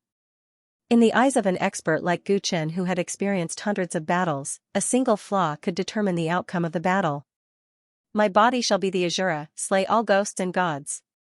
Gu Chen wielded the sword with both hands and used the sword intent to execute the primordial spirit slash of the Azura 6 slashes. This slash was targeted at the primordial spirit. In addition, it locked onto the disharmony between the serene bird's primordial spirit and the emperor corpse, resulting in a shocking result. Clang, amidst the sword chime, the serene bird discovered in panic that its primordial spirit was actually forced out of the emperor corpse by the sword intent. Its soul body was injured by the sword chi, and at its forehead, there was a lump of deathly chi. This deathly chi originated from the Yellow Springs Dao sword. When Gu Chen used this emperor sword to execute the Azura slash, the sword and the sword move were unexpectedly compatible, causing the power of this slash to be greatly increased. Don't even think about succeeding. The primordial spirit was exposed in the void. The serene bird was terrified and wanted to merge back into the emperor corpse. However, Gu Chen had grasped the opportunity to separate its spirit and body. How could he allow it to do as it wished? Swish, the underworld river came down like a waterfall from the 9 heavens and blocked the serene bird's path. Rumble. Rumble. At the same time, a dark cyan hammer flew out from the sticks and was grabbed by Gu Chen. The tip of the hammer heavily smashed towards the spirit of the serene bird. This lightning hammer came from Lei Xiaozi. In terms of quality, it was enough to become a Dao corroborating weapon, and it could even draw down the divine lightning of the heavens. It was a great killing weapon. Under the hammer, countless silver snakes swirled and surrounded the soul of the serene bird, causing his pupils to shrink and his whole body to feel cold. No. He only had time to scream in fear before he was struck by lightning. His powerful primordial spirit shrieked miserably in the endless thunder and lightning. It emitted green smoke as its power dissipated at an alarming rate. Tell me, who was the one who ordered you to cheat me of the underworld Dao sword? Gu Chen asked coldly, holding the thunder hammer in his hand. I won't tell you anything. You damn native of the 9th realm. The serene sparrow said angrily and unwillingly. He had already realized that he would definitely die. It doesn't matter if you don't tell me. I'll search it myself. Gu Chen sneered. His hand suddenly passed through the thunder and lightning and pressed down on the head of the serene bird. The reason why he used the thunder and lightning to weaken the other party's primordial spirit was to make it easier for him to search the soul. Don't even think about it. The serene bird realized Gu Chen's intention and said fiercely. A destructive power dissipated from his soul. He didn't want to die and suffer the pain of the soul search. He would rather have his soul destroyed. Gu Chen saw that the soul of the serene bird was emitting a sun-like radiance. His eyebrows twitched, but he refused to give up. He was very concerned about the conversation he had overheard. No matter what, he had to find a way to figure it out. Gritting his teeth, Gu Chen's eyes turned ruthless. Ignoring the unstable soul of the serene bird, he forcefully tore it apart. Boom! A terrible energy storm appeared in the sky above Fengdu. The serene bird's soul was destroyed, and Gu Chen grabbed a small soul fragment and retreated in the strong wind. Soul search. As soon as he retreated to a safer area, Gu Chen frantically performed the soul search technique in an attempt to find useful information from the soul fragment. Many fragmented images flashed through his mind. They were about the life of the serene bird. However, because he had only seized a small soul fragment, the memory he could read was very limited. Moreover, it was vague, and he couldn't even tell when and where it was. He frowned, thinking that it was futile this time. However, from the soul fragment, he saw an image and heard some voices. How did you know that I was in the underworld? The serene bird looked gloomily at a man in a green robe in front of him. The man's face was shrouded in a fog. Gu Chen couldn't see his appearance through the memory search. However, from the expression of the serene bird, he saw his appearance at close range. As the grandson of the Nine Nether Emperor, the most beneficial place for your cultivation in the ninth realm is the underworld. It's not difficult to guess. The man in the green robe said with a smile. Humph, why are you looking for me? The serene bird didn't seem to have a good impression of the man and looked impatient. I want to give you a great fortune. It must be difficult to condense the death origin, right? The man in the green robe seemed to have the power to see through the mind of the serene bird. The serene bird's expression slightly froze, while the man in the green robe spoke with confidence. Among the 3,000 great Daos, the death origin is in charge of the death of all living beings. It is an extremely powerful origin. Because it is very powerful, it is extremely difficult to condense it. If I'm not wrong, you should be in a bottleneck now. I have a suggestion, I don't know if you are willing to listen. The serene bird's eyes flickered as it said coldly. Speak. Lei Xiaozi and Daoist Yu joined forces to attack the ancient heaven, but it ended in failure. Do you know about this? The man in the green robe asked. I am not interested in the matters of the outside world, the serene bird replied indifferently. It seems that your bottleneck is indeed very deep. If you can't find a way to break through, you may suffer chi deviation. If you have something to say, just say it. The serene bird became even more impatient. Lei Xiaozi and Daoist Yu are very strong, but unfortunately, they were defeated by the young sovereigns of the ninth realm and lost their lives, the man in the green robe said with a sigh. That's impossible. The serene bird was surprised. Although it didn't have a deep relationship with the two young sovereigns, it was very clear about their strength. How could they be defeated by the natives of the ninth realm? When it heard the man's words, it thought that the ones who defeated them were also monsters from the outer realm. It didn't expect the situation to be like this. The man's words had successfully aroused its interest. The two of them were defeated by the overlord of the celestial court, Gu Chen. The reason why he was able to kill them was because he had many emperor weapons. One of his emperor weapons was called the underworld sword. The serene bird's expression changed when it heard this. The natal emperor weapon of the underworld immortal emperor? The serene bird was immediately moved. Continue. The celestial court overlord has the intention to rebuild the immemorial immortal world, and the underworld was one of the few great powers in the immortal world back then. The underworld Dao sword is a relic of the underworld immortal emperor and should belong to the underworld. Moreover, this person has a benevolent and righteous side. You might be able to obtain the underworld Dao sword, the green-robed man suggested. You mean that I should use the name of the underworld to obtain the underworld Dao sword? What if this matter is exposed? What good would it do for you to stir up this matter? The serene bird was skeptical. To be honest, I also participated in the battle between Lei Xiaozi and Yu Zhenren's attack on the ancient heaven. My side suffered a crushing defeat and I was the only one lucky enough to escape. Therefore, if I can teach the celestial court a lesson, I will be more than happy. Moreover, I hope that after you obtain the underworld Dao sword, you will help me with something. As for what it is, we will talk about it after you succeed. After listening, the serene bird considered whether the other party's words were true or false. At this moment, the green-robed man spoke again. Oh right, you should know about the legend of the underworld treasury, right? The serene bird's eyes suddenly lit up. The scene completely shattered here. Gu Chen could no longer hear the conversation between the two people, but a name appeared in his mind, Fang Wen. From the conversation between the two people, the person who was talking to the serene bird was most likely the mysterious Fang Wen, who would have thought that he would leave before the battle with the ancient heaven, causing Yu Zhenren and Lei Xiaozi to suffer a crushing defeat, then disguise himself as a loser to tempt the serene bird to ask the celestial court for the underworld. Dao sword, what was he thinking?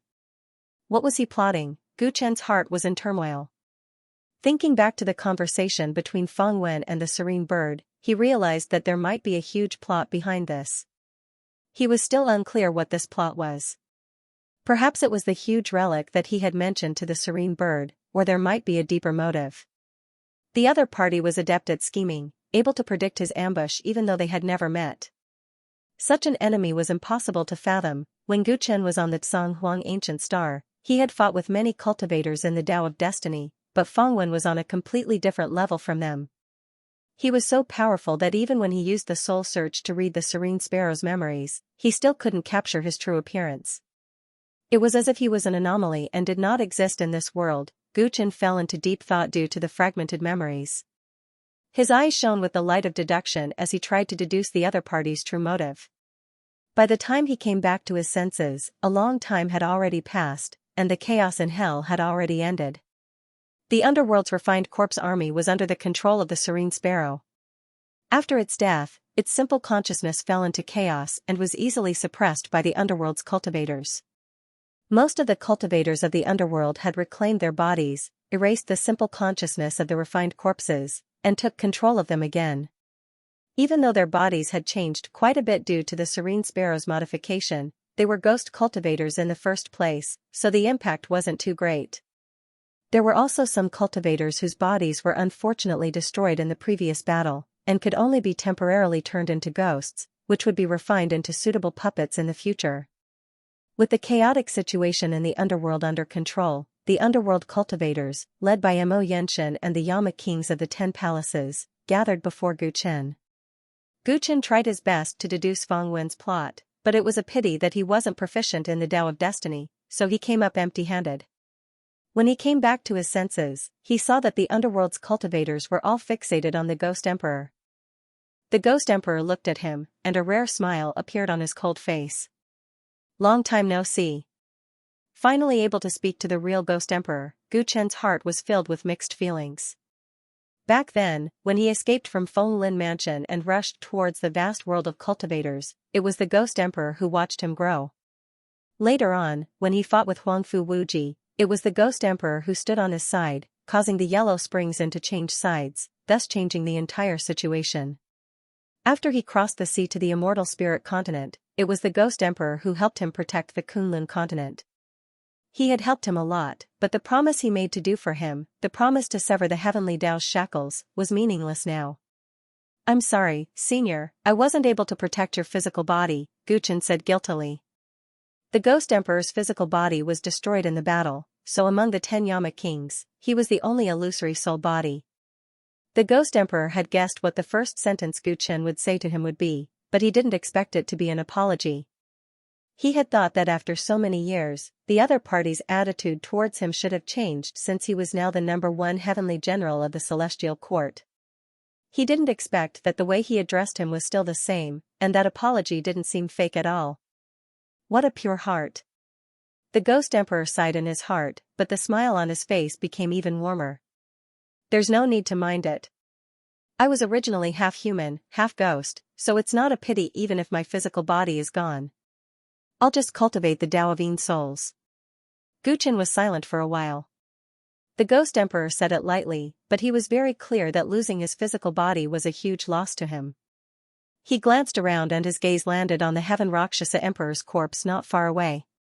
After the death of the Serene Bird, this Emperor's corpse was no longer controlled by anyone. It had already ceased to be as ferocious as before. However, no one would forget how powerful it was. It was a treasure that ghost cultivators dreamed of. Guchen pondered if he could make this Emperor's corpse the Ghost Emperor's new physical body. It was extremely difficult to do this. Even the Serene Bird had to use a secret technique to forcefully increase its soul power before it could barely merge with the Emperor's corpse. Although the Ghost Emperor's soul had also reached the immortal venerable realm, it was even weaker than the Serene Bird in its normal state. It probably didn't have the ability to control this Emperor's corpse, let alone merge with it. This matter was very difficult, but Guchen had some ideas in his mind. It might not be impossible. If he could do this, the debt he owed the Ghost Emperor would be completely repaid. This matter still needed to be studied carefully. Guchen kept the Emperor's corpse in front of the upper echelons of the underworld. He then glanced at the underworld prefecture Lord Xianxia. Xianxia could be considered as an extremely experienced Star Lord. However, under Guchen's gaze, he was inexplicably nervous. The person in front of him was the peerless overlord who almost destroyed the entire underworld, the Serene Bird. Although he saved the underworld, they did not know each other. Xianxia's heart was pounding. He could only hope that based on the relationship between the underworld and the celestial court, as well as the past relationship between the other party and the Ghost Emperor, the other party had good intentions towards them. "Thank you, Overlord, for saving us." Mo Yenchen took a deep breath and bowed respectfully towards Gu Qin. Many cultivators of the underworld followed suit and bowed. This bow was not out of fear or power, but out of sincere gratitude. "You're welcome." Gu Qin waved his hand without any arrogance. Inside the Yellow Springs deity palace, the underworld welcomed the three distinguished guests of the celestial court with the highest form of courtesy. If not for the celestial court's help, the underworld would have perished in the hands of those bastards from the outside world. "No matter how much I say, there's nothing I can do to repay your kindness. Old man, let's drink first." Mo Yenchen raised his wine cup and drained it in one gulp. The Yama kings did the same. To all the cultivators of the underworld, the past few months were like a nightmare. The arrival of the three distinguished guests of the celestial court allowed them to rise from the ashes. Gu Qin sat on the seat of the distinguished guests and raised his wine cup to take a sip with a smile on his face. After 3 rounds of wine, both parties gradually became familiar with each other. Mo Yenchen took the initiative to speak. "We've been imprisoned in the soul refining bottle for a long time and know nothing about the outside world. Please enlighten us." He knew that it was impossible for the 3 executives of the celestial court to come to the underworld to rescue them without asking for something in return. From what Tang Ning had revealed earlier, he could roughly guess what they wanted. Tang Ning and Li Xuanyu briefly explained the important things that happened in the 9th world in the past 6 months, including the death of Emperor Huang and the battle at the Mystic Lady Palace. Then, they revealed the idea of the celestial court to rebuild the celestial world. After listening, Mo Yenchen and the Yama kings exchanged glances and quickly made up their minds. Now that the 100 seedlings are wreaking havoc in the 9th world, it's a big mistake to be content with a corner of the 9th world. Since the Overlord has the heart to rebuild the celestial world, the cultivators of the underworld are willing to follow. Mo Yenchen and the Yama kings bowed to Gu Qin together, their eyes filled with respect and anticipation. There was no need to think too much about this matter. Any wise person would know how to choose. A genius serene bird from the outside world almost destroyed the entire underworld. With the underworld's current strength, if they did not rely on a powerful force, they would definitely perish soon. The celestial court and the underworld were originally from the celestial world and had just defeated the allied forces of 2 supreme martial artists. It was undoubtedly the most suitable choice. Most importantly, they saw the Overlord's strength with their own eyes. The serene bird that they could not do anything about was killed by him alone. Even people like Tang Ning and Li Xuanyu were willing to submit to him. This was enough to prove his charisma. Since he had the ability to reform the heavenly court, which had been in a state of disunity for millions of years, into a powerful force, it was not impossible for him to rebuild the immortal realm. It was not shameful to submit to him. In fact, it was the underworld choice. It's our long-cherished wish to have the underworld return to the heavenly court, but I hope that everyone is sincere and not a choice made out of helplessness. Gu Qin appeared very indifferent as he accepted Mo Yenchen's and the others' huge gifts. His words even hinted at something. After all, it had been 1,000,000 years since the underworld left the heavenly court. Even when the heavenly court attacked the divine realm, they didn't do anything. Their loyalty still needed to be tested. Gu Qin hoped that the immortal world that would be rebuilt in the future would not be in a state of disunity where everyone harbored different intentions. Therefore, although he had been courteous before, since they wanted to talk about an alliance, he had to knock some sense into them from now on. The underworld will fight side by side with the celestial court. We will live and die together. The netherworld will fight side by side with the heavenly courts. We will live and die together. We will never be disloyal. Mo Yenchen sighed. It seemed like the underworld had not gained the Overlord's trust. But that was to be expected. He had achieved so much at such a young age. How could he trust others so easily? Mo Yenchen sighed. It seemed like the underworld had not gained the Overlord's trust. If the underworld really wanted to integrate into the Overlord's power and live in a better environment, they would have to put in more effort. Manor Master Mo, I have something to ask. Mo Yenchen was thinking about how to please Gu Qin when Gu Qin suddenly spoke. Tyrant, speak your mind. Mo Yenchen said hurriedly. It's about the Yellow Springs treasury. I heard some news from the Serene Bird. Gu Qin then told them about how he had overheard the conversation between the Serene Bird and Feng Wen. However, he intentionally hid the fact that he had seen the serene bird interrogating Mo Yenshin. Tang Ning and Li Xuanyu were shocked. The upper echelons of the underworld were equally shocked. That thief from the outer world had indeed been plotting to get the method to open the Yellow Springs treasury from the old man. But the old man did not expect it to be related to some ruins, Mo Yenshin replied. Looking at him, Guchen started to believe him a little. He purposely did not mention that he saw the serene bird interrogating Mo Yenshin about the Yellow Springs treasury. He wanted to see if the underworld was sincere. If Mo Yenshin was lying or even hiding the existence of the Yellow Springs treasury, then he could not be trusted. He had to be careful. But he admitted it. Even though he could not explain the ruins mentioned by Feng Wen, he was trustworthy enough. The reason why Feng Wen led the serene bird to open the Yellow Springs treasury was to obtain the life and death sculpture. He said that it was related to the ruins that were about to appear. How much does Manor Head Mo know about the life and death sculpture? Guchen asked. The life and death sculpture was a gift from the Heavenly Emperor to the Yellow Springs Immortal Emperor. It was said that it was related to the cultivation of the Dao Querying Realm and could help the Immortal Emperor improve. The Serene Sparrow wanted this item because it was certain that it would be of great benefit to his cultivation. As for why Feng Wen was so sure that it was the key to entering the ruins, I have no idea. Mo Yenshin laughed bitterly. This sculpture is related to both the Heavenly Emperor and the Yellow Springs Immortal Emperor. Could the ruins that Feng Wen mentioned be related to the celestial world? Li Xuanyu said solemnly. Tang Ning's eyes darkened. This time, when he came to the underworld, he didn't take into account the fact that Feng Wen was playing tricks in the shadows. He was losing more and more in the contest between the two of them. I think so too.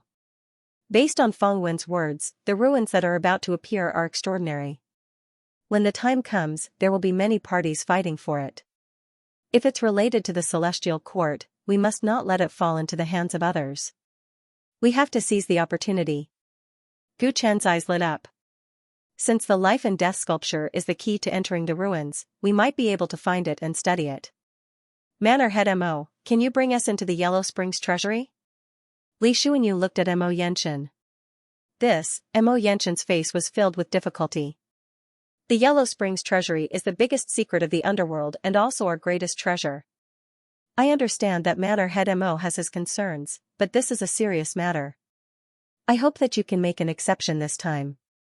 I guarantee that the Celestial Court will not touch anything that belongs to the underworld. Even if there is a need, we will give you reasonable compensation. Looking at Mo Yenshin's hesitation, Guchen promised. Mo Yenshin waved it off immediately. Tyrant has misunderstood. The old man is not being stingy. The Celestial Court and the underworld are now allies. Why would the old man be so stingy? Then why are you hesitating, Manor Head Mo? It's because the old man doesn't know how to open the Yellow Springs treasury either. Mo Yenshin's face was bitter as he told the whole story. It turned out that the Yellow Springs treasury was the Yellow Springs Immortal Emperor's personal treasury and he was the only one who could open it. Mo Yenshin had only heard bits and pieces of information left behind by the predecessors and knew what was in the treasury. However, he had never actually entered it. That serene bird had been torturing him and trying to force him to reveal the method to open the Yellow Springs treasury. His heart was filled with bitterness and he really didn't know. Gu Chen, Tang Ning, and Li Xuanyu exchanged glances. They didn't expect that to be the case. You should know the location of the treasury, right? Li Xuanyu asked helplessly. Of course. The old man will bring the three of you there right now. Mo Yenshin replied hurriedly. If the Yellow Springs treasury could be opened, it would be a good thing for the underworld. In the past million years, many important legacies had been lost. If they could find those legacies and other treasures, the underworld might be able to make up for the losses caused by the serene bird. Under Mo Yenshin's lead, the group soon arrived at the end of the Yellow Springs Fairy Palace. In front of them was a pitch-black wall. Cold air seeped out from the wall, causing this place to be 10 times colder than the rest of Fengdu. Behind this wall is the Yellow Springs treasury. However, there are no doors or seals here. I don't know how to get in. Mo Yenshin pointed at the wall. In the past, he had tried all sorts of methods to open this place but to no avail. Tang Ning went up to check and found that it was as Mo Yenchen said. There were no seals around the wall. Gu Chen spread his divine sense and tried to penetrate the wall. However, it couldn't even penetrate an inch. He and Tang Ning looked at each other, and both of them cast their Taoist techniques, even trying to break the wall with pure strength. Unfortunately, after 5 minutes, the black wall didn't budge at all. There wasn't even a single scratch. This treasury was built by the Yellow Springs Immortal Emperor. I'm afraid normal methods won't be able to break it. Li Xuanyu sighed. Gu Chen was deep in thought. If the overlord body was here, he might be able to break the wall if he went all out. However, Fengdu would probably be destroyed along with it. It seemed like the only way to enter the treasury was through wits. With a flip of his hand, the Yellow Springs Dao sword appeared before everyone's eyes. Mo Yenchen and the Yama kings of the 10 courts' gazes froze. This was the first time they had seen this supreme sword of the underworld. Gu Chen held the underworld Dao sword, closed his eyes, and completely relaxed his mind. This sword was inextricably linked to the Yellow Spring Immortal Emperor, so it might be able to help him open this place. Under the guidance of the underworld Dao sword, Gu Chen gradually felt that the path ahead of him was different. What blocked his path was not a wall, but an abyss. The abyss was pitch black and bottomless, but there was a flickering red light in its depths. Gu Chen raised his sword and ran. He instinctively wanted to get close to the red light, but he was still a little short. It was so close, but it felt like the end of the world. He couldn't reach the red light at all, and gradually felt anxious. Just when he thought he was about to fail and slowly let go of the underworld Dao sword, the 4 black holes in his body suddenly opened on their own and released a dark and cold aura. Origin of the Netherworld? Gu Chen was shocked. At this moment, the origin of the Netherworld actually formed a strange connection with the underworld Dao sword and the abyss ahead. Suddenly, the red light ahead became clear. It was a red spider lily, bright as fire. Swish, Gu Chen suddenly opened his eyes. Water-like ripples appeared on the wall in front of him and turned into an open door. The Yellow Springs treasury was open. Tang Ning, Li Xuanyu, and the other higher-ups of the underworld were pleasantly surprised, not understanding what was happening at all. In their eyes, Gu Chen had only held the underworld Dao sword for a long time, and the door before him had mysteriously opened. Gu Chen did not rush into the treasury, but instead fell into deep thought. The abnormality of the origin of the Netherworld surprised him, but at the same time, he could vaguely guess the reason. The origin of the Netherworld cultivated by the Emperor of the Underworld was a combination of the Dark and Death laws. It could be said that he had half of the Death laws. He held the underworld Dao sword, and his body contained the aura of the Death laws. It seemed that he had obtained the approval of the Yellow Springs treasury. The origin of the Netherworld had always been sealed by the black hole. Now that the guiding power of the Yellow Springs treasury had leaked out, it did not frantically try to assimilate Gu Chen like before when it was suppressed. Gu Chen was pleasantly surprised when he realized this. Because of this strange change, he could now borrow the power of the origin of the Netherworld. Ever since he obtained the origin of life and the origin of the Netherworld, Gu Chen had always been thinking about how to borrow their power. After all, the enemies he encountered were each stronger than the last. If the origin was only sealed, it would instead suppress him. He had tried before, but he had always failed. Every time he tried to use it, it would cause the origin to boil, trying to assimilate him to become an emperor. But now, although he could only borrow it slightly, it had increased his strength a little. More importantly, this gave him an idea. With this start, it would be possible for him to borrow the power of other origins in the future. Gu Chen recovered from this pleasant surprise and stepped into the Netherworld's treasure vault in one step. The crowd followed closely behind. After 1,000,000 years, the Yellow Springs treasury was opened again. Everyone was curious about what was inside. In the dimly lit treasury, the first thing that caught everyone's eyes was not the dazzling array of treasures. What they did not expect was that there was someone inside. A little girl in a red dress sat on a stone statue in front of them, her legs swinging leisurely. Seeing Gu Chen, she smiled innocently and raised a stick of candied hawthorn in her hand. "Brother, do you want to buy candied hawthorn?" Gu Chen subconsciously took 2 steps back as if he had seen a snake or a scorpion. His face looked like he had seen a ghost. "It's her? Why is she here?" Mo Yenshin and the 10 Yama kings were also shocked, especially the Ghost Emperor, whose mouth was agape. What's going on? Only Tang Ning and Li Xuanyu reacted better. Although it was strange for this little girl to appear in a treasury that had not been opened for a million years, she looked innocent and cute. It did not seem like she was in any danger. It was one thing for the people of the underworld to be shocked. They did not understand why Gu Chen, who had been through a lot, would be so scared. Gu Chen sucked in a breath of cold air. He was scared because he was traumatized. This was not the first time he had seen this little girl. When he escaped from Feng Lin Mansion and entered the ghostly ruins when he was young, this little girl was like this, clinging to him. Later, he thought that he had chased her away, but his shoulder started to ache. It was only after White Ape's reminder that he realized that she had been sitting on his shoulder like a ghost. It scared him quite a bit. After he returned to the ghostly ruins and found the underground yellow springs with the little girl's help, his impression of her deepened. In his memory, the little girl had always been wandering the ghostly ruins of the ancient Song Huang planet. Why would she appear in the Yellow Springs treasury now? Brother, do you want to buy Tonghulu? The little girl in red let out a tinkling laugh. Seeing that Gu Chen did not reply, she floated down from the stone statue and appeared before Gu Chen in an instant.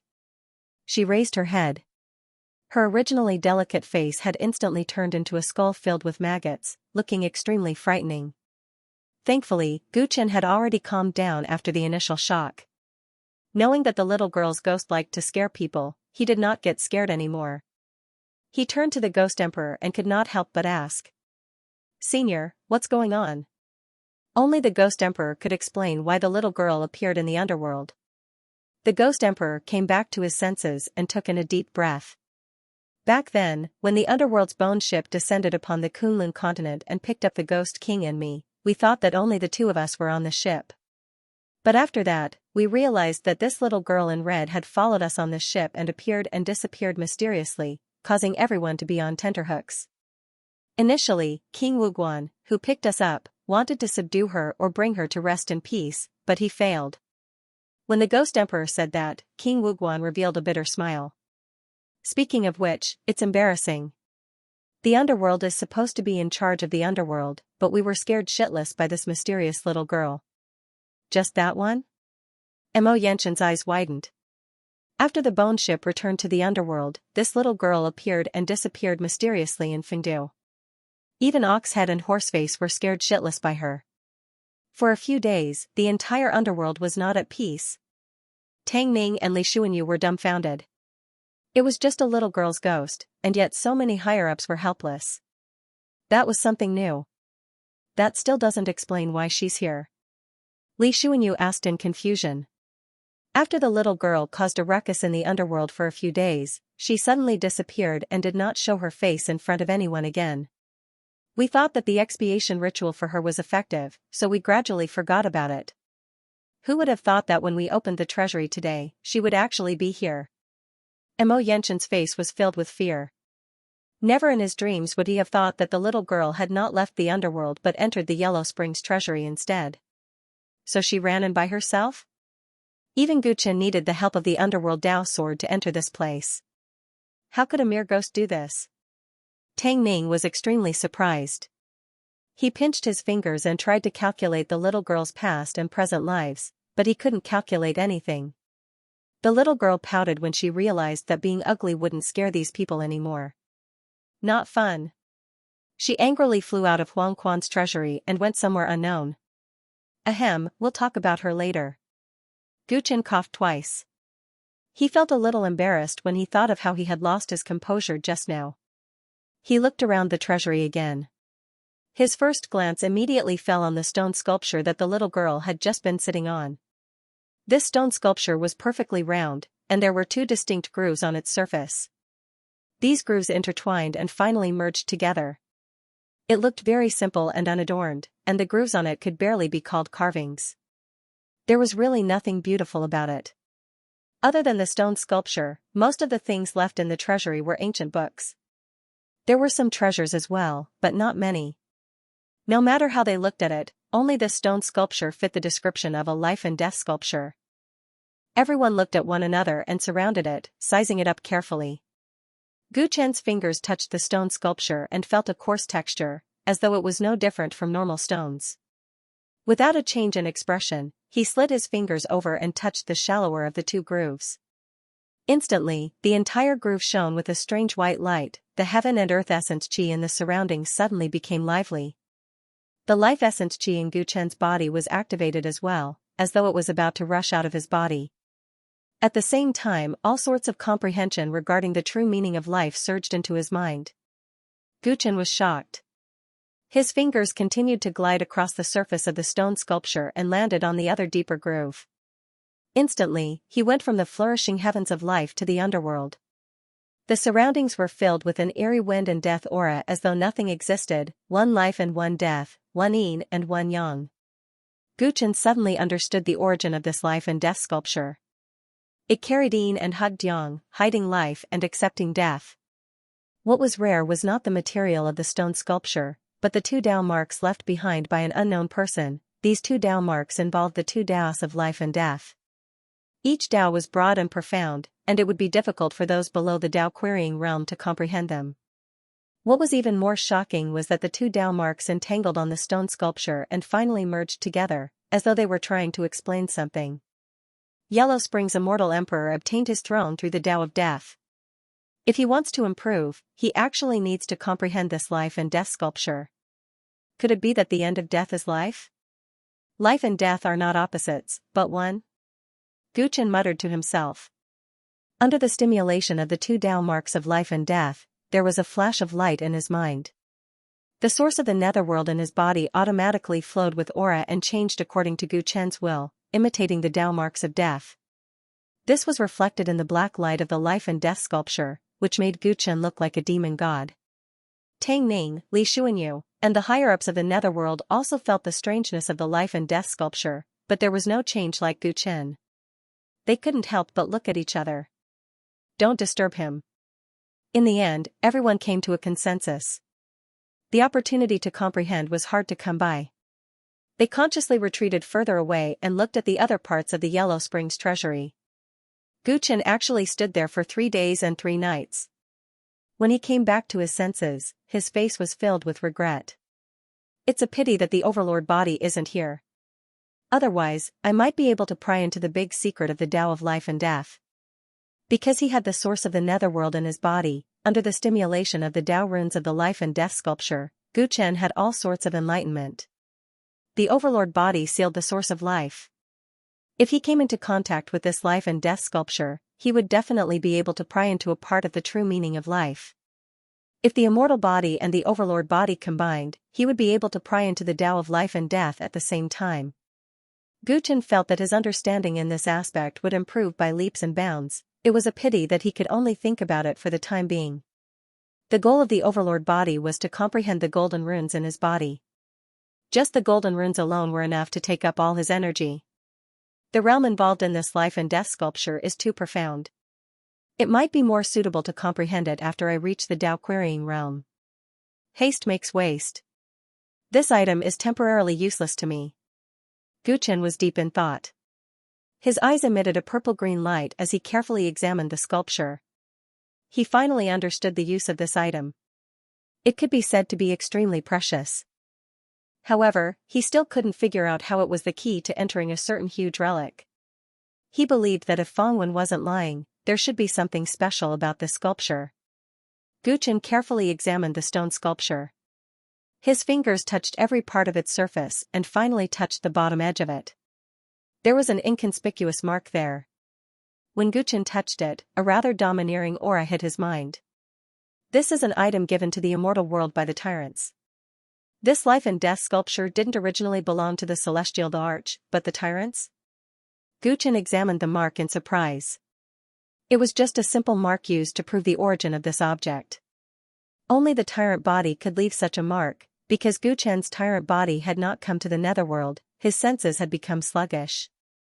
Otherwise, he would have sensed this mark first when he first arrived at the netherworld's treasure vault. The gift that the Celestial the Arch gave to the netherworld immortal emperor actually came from the Tyrants. Did the Celestial the Arch give it to the netherworld immortal emperor, Or was the Tyrants originally sent this gift to the Netherworld Immortal Emperor? This life and death sculpture had a serial number, which meant that the Tyrants gave more than one gift to the celestial world. Gu Chen's heart rippled.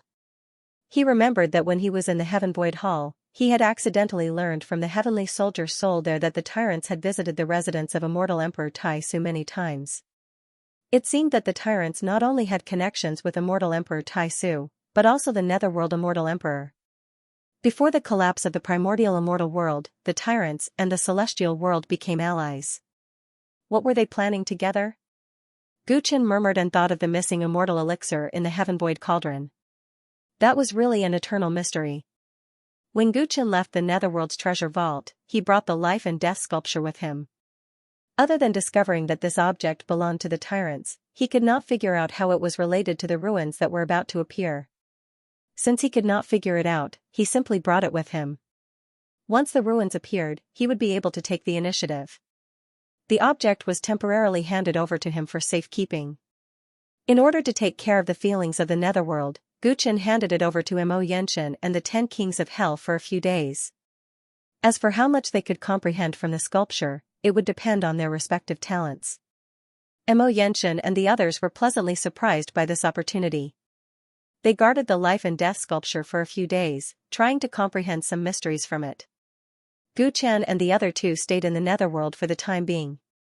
They collected some very ancient books and records from the treasure vault of the Netherworld, which involved some historical facts of the primitive age. Li Xuanyu wanted to sort them out and hand them over to the officials of the Heavenly Court who were in charge of this aspect for research. Tang Ning studied the soul-refining bottle he had obtained. This bottle was extremely powerful. If he could learn how to use it, the Celestial Court would have another trump card in the future. Gu Chen stayed in his residence and studied the Emperor corpse that he had snatched from the Serene Bird. When he was almost done, he called the Ghost Emperor over. Ever since the two of them met, they hadn't had a good time to have a private chat. Now that they finally had the chance, they naturally exchanged greetings and reminisced about the past. As the two of them conversed, Gu Chen began to talk about the Ghost King. Too many things had happened before, so he hadn't met the Ghost King, nor had he had the time to ask about his whereabouts. Emperors, Emperor, and King, and Ghost was, Gu Chen, Ghost. He died in the soul-refining bottle. Not every Netherworld cultivator could endure the inhumane torture in the bottle. The Ghost King's strength and talent were not as good as the Ghost Emperor, a first-generation ghost. After entering the Netherworld, the gap was even greater. Even though the Ghost Emperor had raised him as a successor, he was still unlucky and died in the soul-refining bottle. Hearing that the Ghost King died because of the bird, Gu Chen was moved. The path of cultivation was full of ups and downs. Death was the norm for cultivators. But to die under the torture of the Outer Realm people, they were extremely unwilling to accept it. These dregs of the Outer Realm, I will definitely eliminate them all. Gu Chen's eyes flashed coldly. He would make his enemies pay for this blood debt sooner or later. Senior, the reason I called you here is actually to seek your opinion on something. After recovering from the regret of the Ghost King's death, Gu Chen said to the Ghost Emperor. What is it? The Ghost Emperor asked. He subconsciously glanced at the Emperor's corpse behind Gu Chen, the heavenly Rakshasa. The Emperor's corpse had been here ever since he entered. He guessed that it had something to do with Gu Chen calling him here. Senior, you don't have a physical body now. I want to give this Emperor's corpse to you. What do you think? Gu Chen said frankly. The Ghost Emperor took a deep breath. He knew what it meant to get this Emperor's corpse. This was a treasure that people in the Ghost Dao dreamed of. If the Palace Master knew about it, he would be jealous. Can I control it? The Ghost Emperor understood Gu Chen's intention. This was to return the favor. Even though he felt that the gift was too heavy, he was not a pretentious person. He really wanted it, so he asked frankly. Under normal circumstances, it's very difficult for Senior to control this Emperor's corpse. It's even more impossible to fuse with it. But I've thought about it for 2 days. There's a way that might work. As Gu Chen spoke, he took out a jade scroll and handed it to the Ghost Emperor. The Ghost Emperor took a look and realized that there was a Dao technique in the jade scroll called the Wisdom Possession Divine Technique. He carefully looked at the content of the Dao technique. Soon, his face was filled with shock. He had never heard of this wisdom possession divine technique. It was extremely domineering and could possess the physical body of someone far stronger than himself. This went against common sense. It was hard to imagine how powerful the person who created this Tao technique was. You want me to possess this emperor's corpse? The ghost emperor looked at Gu Qin. He felt that this young man was unfathomable. Gu Qin nodded. He had thought for a long time before coming up with this idea. If he wanted the ghost emperor to possess this emperor's corpse that was far stronger than him, perhaps only this Tao technique of the white bone Tao Lord would work. When this Tao technique was in the hands of Punlai Island Master, it had helped him possess the celestial body of Li Menglong, who was far stronger than him. Although Li Menglong's situation back then was very different from this emperor's corpse, this wisdom possession divine technique had already been upgraded compared to back then. Gu Qin had obtained the 3 flawless Tao techniques from the white bone Tao Lord. Although he had never used this wisdom possession divine technique before, he knew how to use it. After careful consideration, he felt that there was a high possibility of letting the ghost emperor use this divine technique to possess the emperor's corpse and fuse spirit and body together. Moreover, by using this method to possess this emperor's corpse, the degree of fusion between the soul and body would far exceed that of the serene bird from before. Of course, there were risks involved. No one had ever done such a thing before. Gu Qin told the ghost emperor about the pros and cons of possession and let him make his own choice. If he was unwilling, Gu Qin would give up and think of another way to repay his past kindness. To be able to perfectly fuse with this emperor's corpse is something that I can only wish for. Even if there are risks, I am willing. However, isn't this gift too much to repay a favor? Not to mention the value of the emperor's corpse, this Tao technique should be unparalleled in the world, right? The ghost emperor's face revealed a struggle. He had already decided to be thick-skinned and ask for this emperor's corpse. However, with the addition of a powerful Tao technique, he immediately hesitated. The favor that Gu Qin returned was far greater than what he had done for him back then. If he accepted it all, he would feel uneasy. Senior, you don't have to think that this gift is too much. I actually have my own plans for doing this. Seeing the ghost emperor hesitate, Gu Qin smiled and said. What plans do you have? You're putting me on a fire to roast. The ghost emperor smiled bitterly. Although the underworld has already submitted to the celestial court, there is a generation gap of 1,000,000 years. If Senior is in the underworld, I will feel much more at ease. Gu Qin said straightforwardly. He couldn't completely trust Mo Yenshin, but he could trust the ghost emperor. If the ghost emperor could fuse with the emperor's corpse, he would definitely become the #1 expert of the underworld and hold more authority. The ghost emperor understood Gu Qin's meaning and felt much better. If it was just a one-sided favor, he wouldn't be able to accept it given his personality. But since Gu Qin turned it into a key to deepen their relationship, he knew what to do. In the end, he accepted the gift and swore in his heart that he would do his best to repay this favor in the future. For the next few days, the ghost emperor focused on the Prajna possession technique while Gu Qin guided him from the side.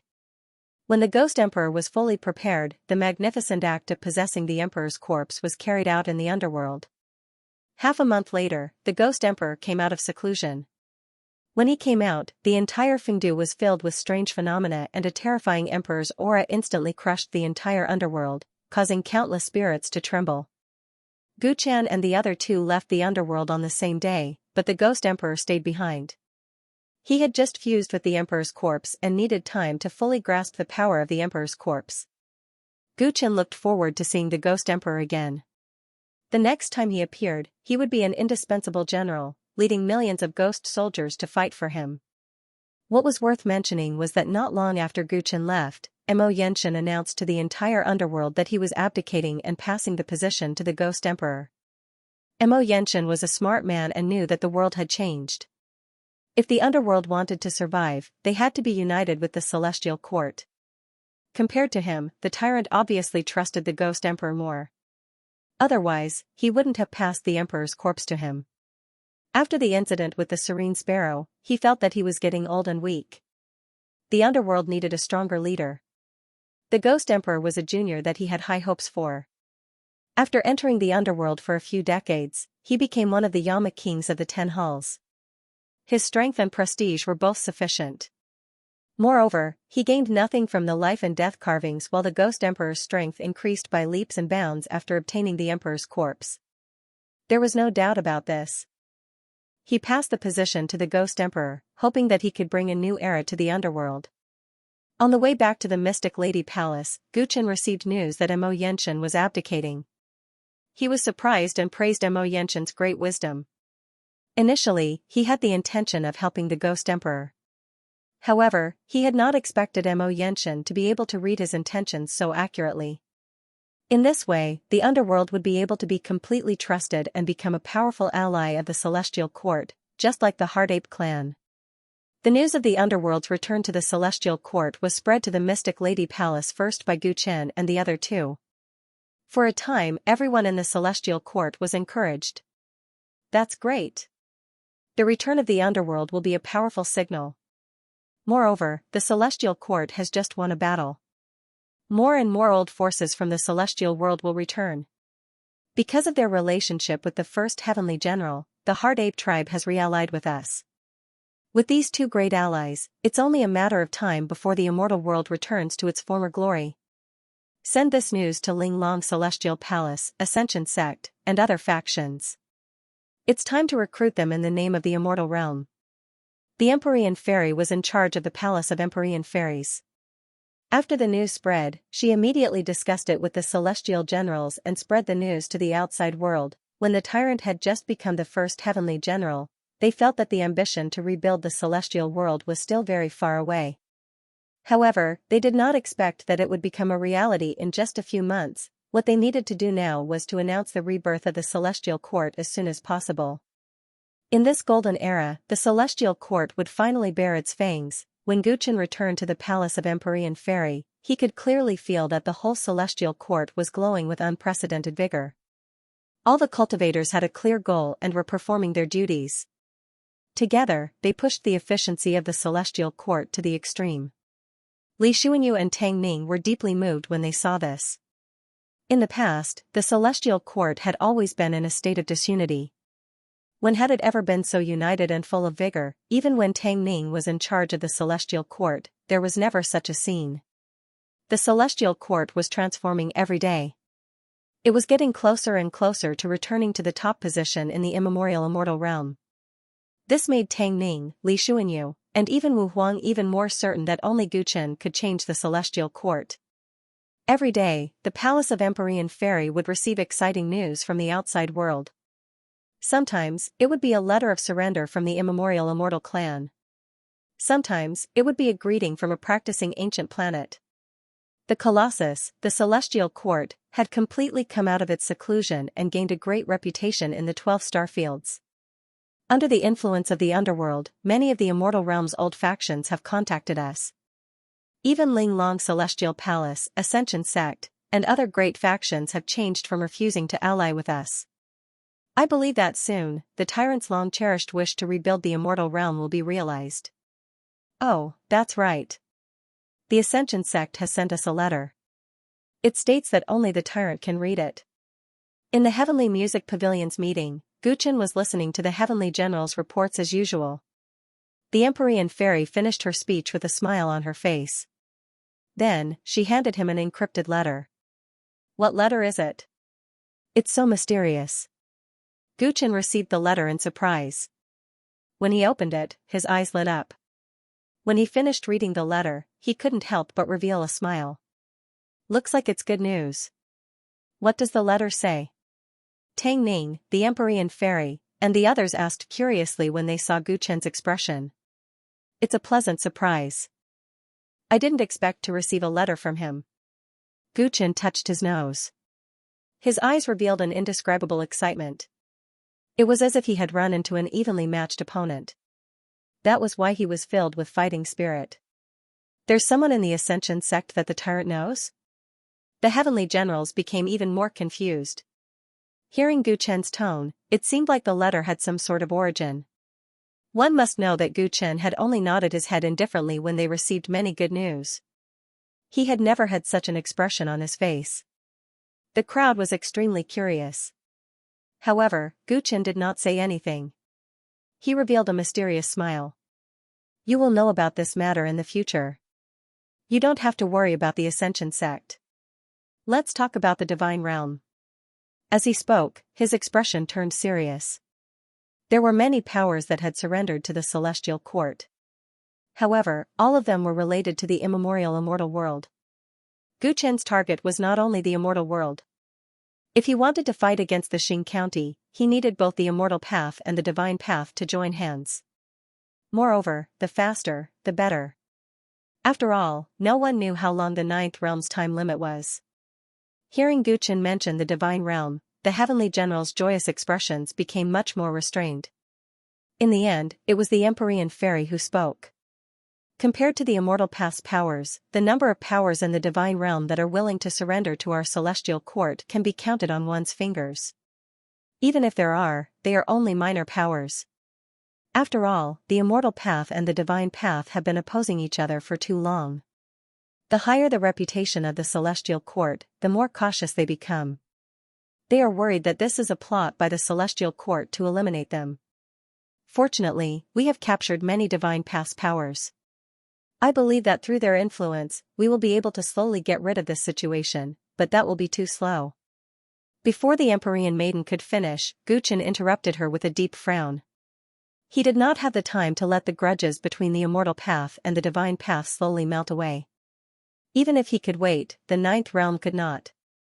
The Heavenly Generals looked at one another. They knew that the situation was urgent. However, how could establishing an alliance of immortals and gods be so easy? Has there been any news from Kunlun from the Green Ox? Guchen thought about it and asked everyone.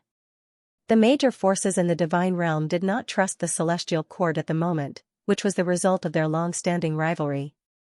To break this barrier, only the influential superforces in the divine realm were willing to surrender to the celestial court. As a top force in the divine realm, Kunlun was the most suitable choice. Guchen had been planning this for a long time. Calculating the time, the Green Ox had been in the Hingting Galaxy for a month, so it should have sent back news by now. Hearing Guchen mention this, Tang Ning, the Empyrean Fairy, and the others' gazes turned serious. Half a month ago, when the Green Ox was about to reach the Kunlun main planet, it sent back news, but there was no news from it until now. Jiang Beiming was wearing a Heavenly General's robe and said. With his strength and talent in heterodoxy, he had also entered the Heavenly Music Parlor and was a titled artifact Heavenly General. No news for half a month? Didn't you send someone to check on the situation? Guchen furrowed his brows. Of course we did. In fact, we sent 3 more groups of people to the Kunlun main planet to inquire about the situation, but none of them returned. Jiang Beiming's expression turned solemn. We lost contact with them? Guchen's expression changed. Why didn't any of you tell me about such an important matter? He had been back from the underworld for many days. This matter was so important, but they did not tell him until he asked about it today. This made him a little unhappy. Jiang Beiming fell silent. Several people, including him, looked at Tang Ning. Seeing everyone's expressions, Guchen immediately understood that this matter had something to do with Tang Ning. Ahem, I told everyone not to tell you for now, Tang Ning explained awkwardly. Why? I learned about this the first day we returned from the underworld, and I did a divination. The result was that it was very inauspicious. Tang Ning's expression darkened as he emphasized. That's no ordinary ominous divination. I've done countless divinations in my life, but I've never seen such a shocking divination. Guchen's eyes narrowed. Other than meeting Feng Wen, Tang Ning's divinations had always been extremely accurate. There was definitely a reason behind the divination that caused him to be so fearful. Even if the divination isn't good, are we just going to ignore it? Why did you hide it from me? Guchen said coldly. It doesn't matter if it's impossible. It's just that Kunlun's connection with the outside world has been completely cut off for the past 6 months. None of the people who went there have returned. It's just too strange. With the Green Ox's strength, it should have brought back some useful information, but there was no news from it in the end. I also did a divination for it, and I actually divined that it would die prematurely. This makes me even more terrified. You mean that the Azure Ox died the moment it entered the Kunlun star? Could it be that the Taoist priest Fengzhen did it? Wu Huang asked in surprise. He did not understand this matter. No, if it's just this divination, it's nothing. When I said it would die prematurely, I meant that the Azure Ox had died long before it went to the Hingting Galaxy, or rather, it had died countless years ago. After Tang Ning finished speaking, the heavenly generals present shuddered. The Azure Ox had died a long time ago. What kind of divination was this? If it was anyone else who said this, they would definitely think that the other party was spouting nonsense. However, it was Tang Ning who said this. Tang Ning's divination was rarely wrong, so there was no reason for him to spout nonsense. However, the Azure Ox had clearly been in front of them, so how could it have divined an early death? Was the appearance of such a divination related to the current situation of the Kunlun star? I've divined repeatedly, trying to see the current situation of the Kunlun star, but the entire star seems to be shrouded in a fog, and there's danger everywhere.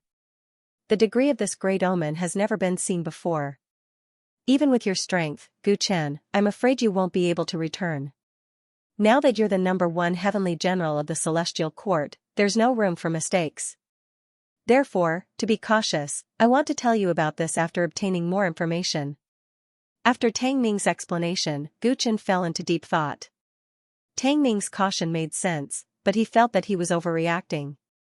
The Azure Ox's early death divination sounded strange, but he could guess some possibilities. The Azure Ox was originally a cowhide spirit that the Tao Lord White Bone had casually transformed. It was very different from ordinary life forms. Tang Ning might have divined the Azure Ox's previous life, but it might not be the current one. The Azure Ox had always been diligent. Now that it was in trouble, Gu Chen could not ignore it.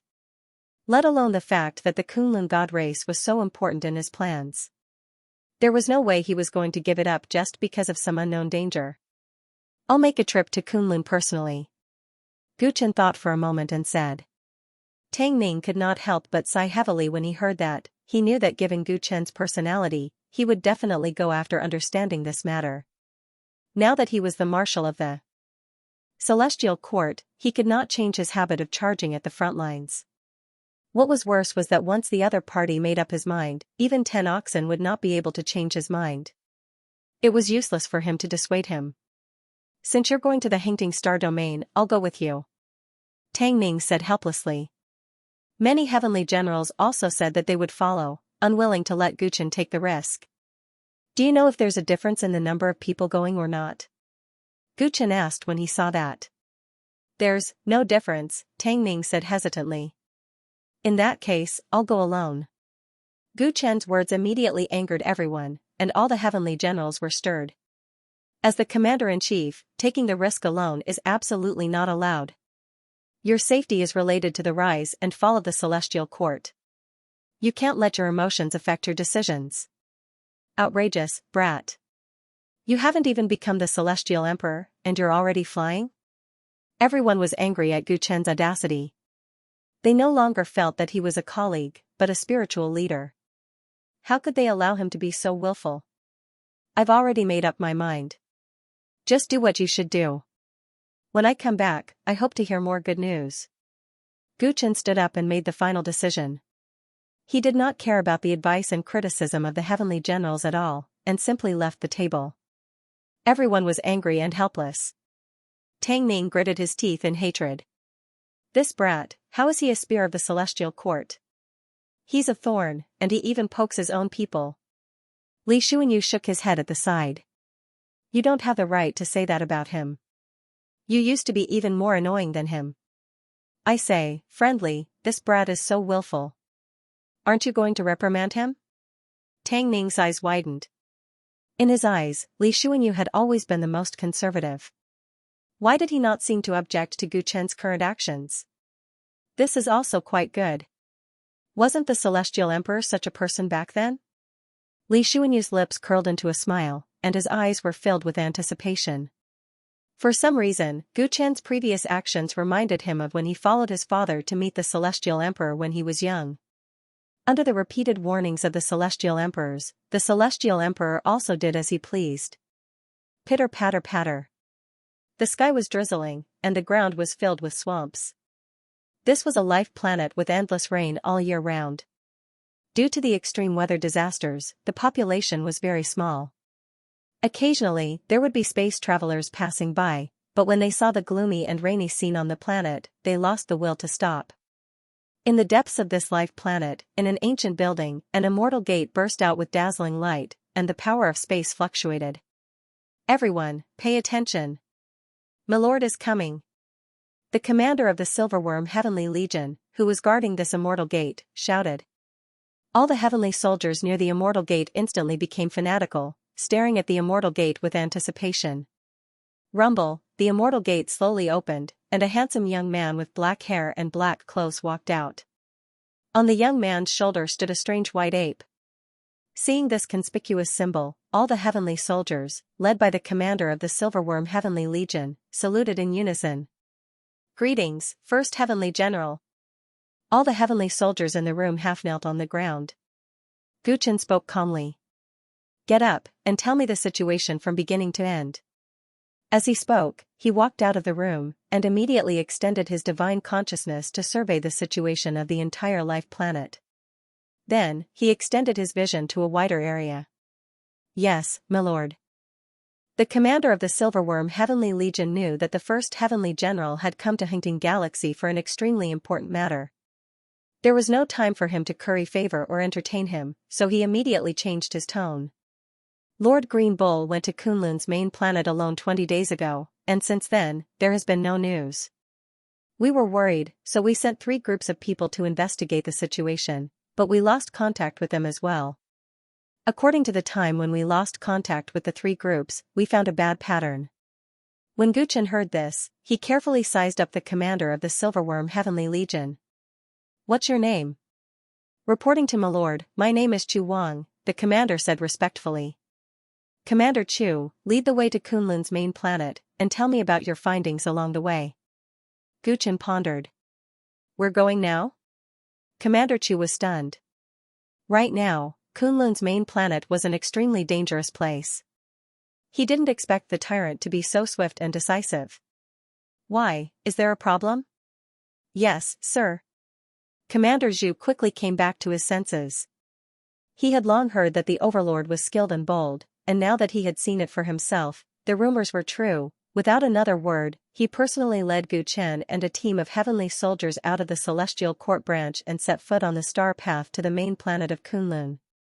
Back then, in order to make it easier to monitor Kunlun, the Celestial Court's branch was built not far from the main planet of Kunlun. It was only 2 star roads away. However, the main planet of Kunlun is located in a place with the densest natural calamities and tribulations in the eternal thunderstar field. I can't go too fast. On the way, the Celestial Court spaceship flew. Guchen stood with his hands behind his back, looking out the window. Commander Chu explained to him. At that moment, thunderclouds could be seen gathering in the starry sky from time to time outside the window. Billions of silver snakes descended and destroyed countless meteorites in the universe. Occasionally, hurricanes and dragon rain would wreak havoc. Guchen even saw tens of thousands of streaks of purple light in the distance. He didn't know what kind of natural disaster it was. He recalled the information about the eternal thunder star field in his mind. This star field was the place with the most natural calamities and tribulations among the 12 star fields of the 9th realm.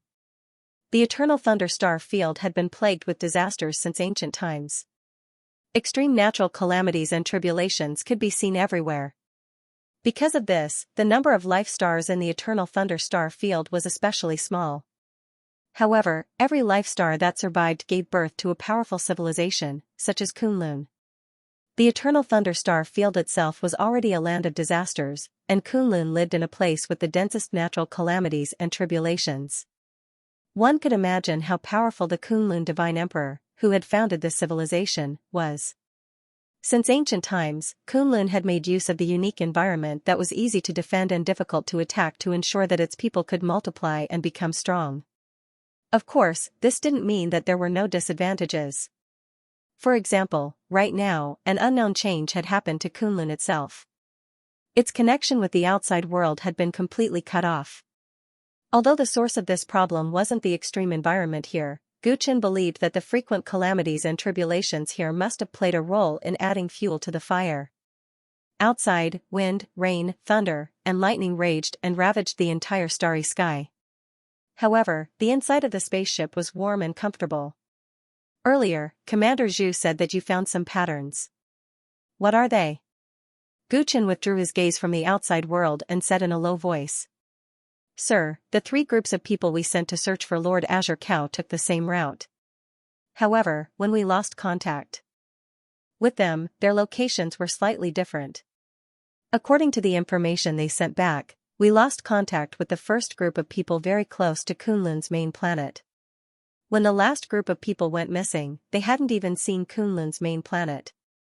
Therefore, we can reasonably conclude that no matter what's happening to Kunlun's main planet, its danger is spreading outward. Commander Zhu analyzed the situation seriously. Gu Chen's eyes narrowed slightly. Before we lost contact with the first group of people, did they send back any useful information? Commander Zhu hesitated for a moment before answering truthfully. Before we lost contact with them, they said that there were rainbow-colored clouds and mist everywhere. What else? After that, the voice-transmitting talisman didn't send back any more information. It was as if they were all killed in the next moment. When Commander Zhu said this, his expression was somewhat solemn. The same was true for the heavenly soldiers in the spaceship. The 3 groups of people who went to search for Azure Cow were their brothers who had gone through thick and thin with them for a long time. They were actually very upset that they had disappeared for no reason. Rainbow-colored clouds and mist? Gu Chen's eyes flickered. What kind of situation was this? Time passed quietly. The spaceship slowly approached Kunlun's main planet and flew slower and slower. Sir, if we continue to move forward, I estimate that we will reach the area where the 3rd group of people went missing in another hour. Commander Zhu's expression began to become nervous. Although there were still 2 hours before they reached the danger zone, according to the patterns they had discovered, the danger was constantly spreading outward. They were actually already in danger. Then let's stop here. Gu Chen nodded and did not request to continue moving forward. Commander Zhu heaved a sigh of relief. He was most afraid that the Overlord would not take the lives of his brothers seriously. One had to know that the Overlord was very capable. He might not be afraid of the danger ahead, but his brothers were different. Gu Chen stepped out of the spaceship and stood on the roof of the spaceship. He looked into the distant starry sky, and his eyes emitted a purplish-green glow.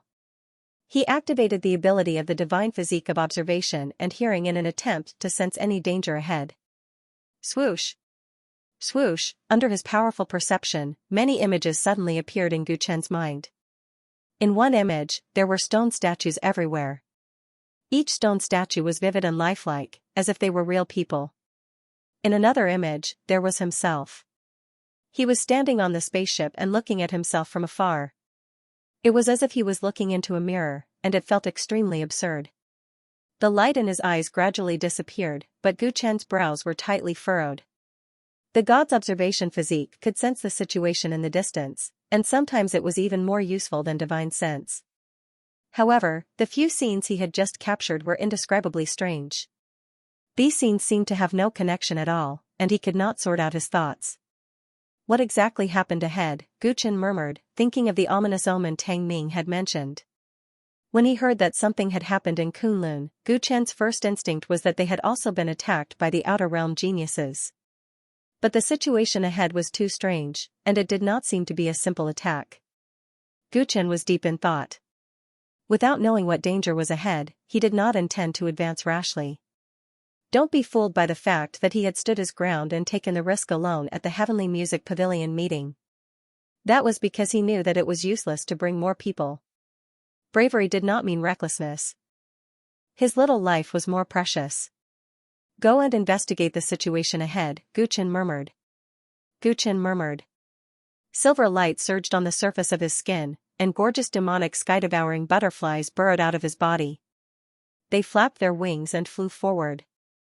At the same time, Gu Chen closed his eyes and attached his divine sense to the butterflies, sharing their vision.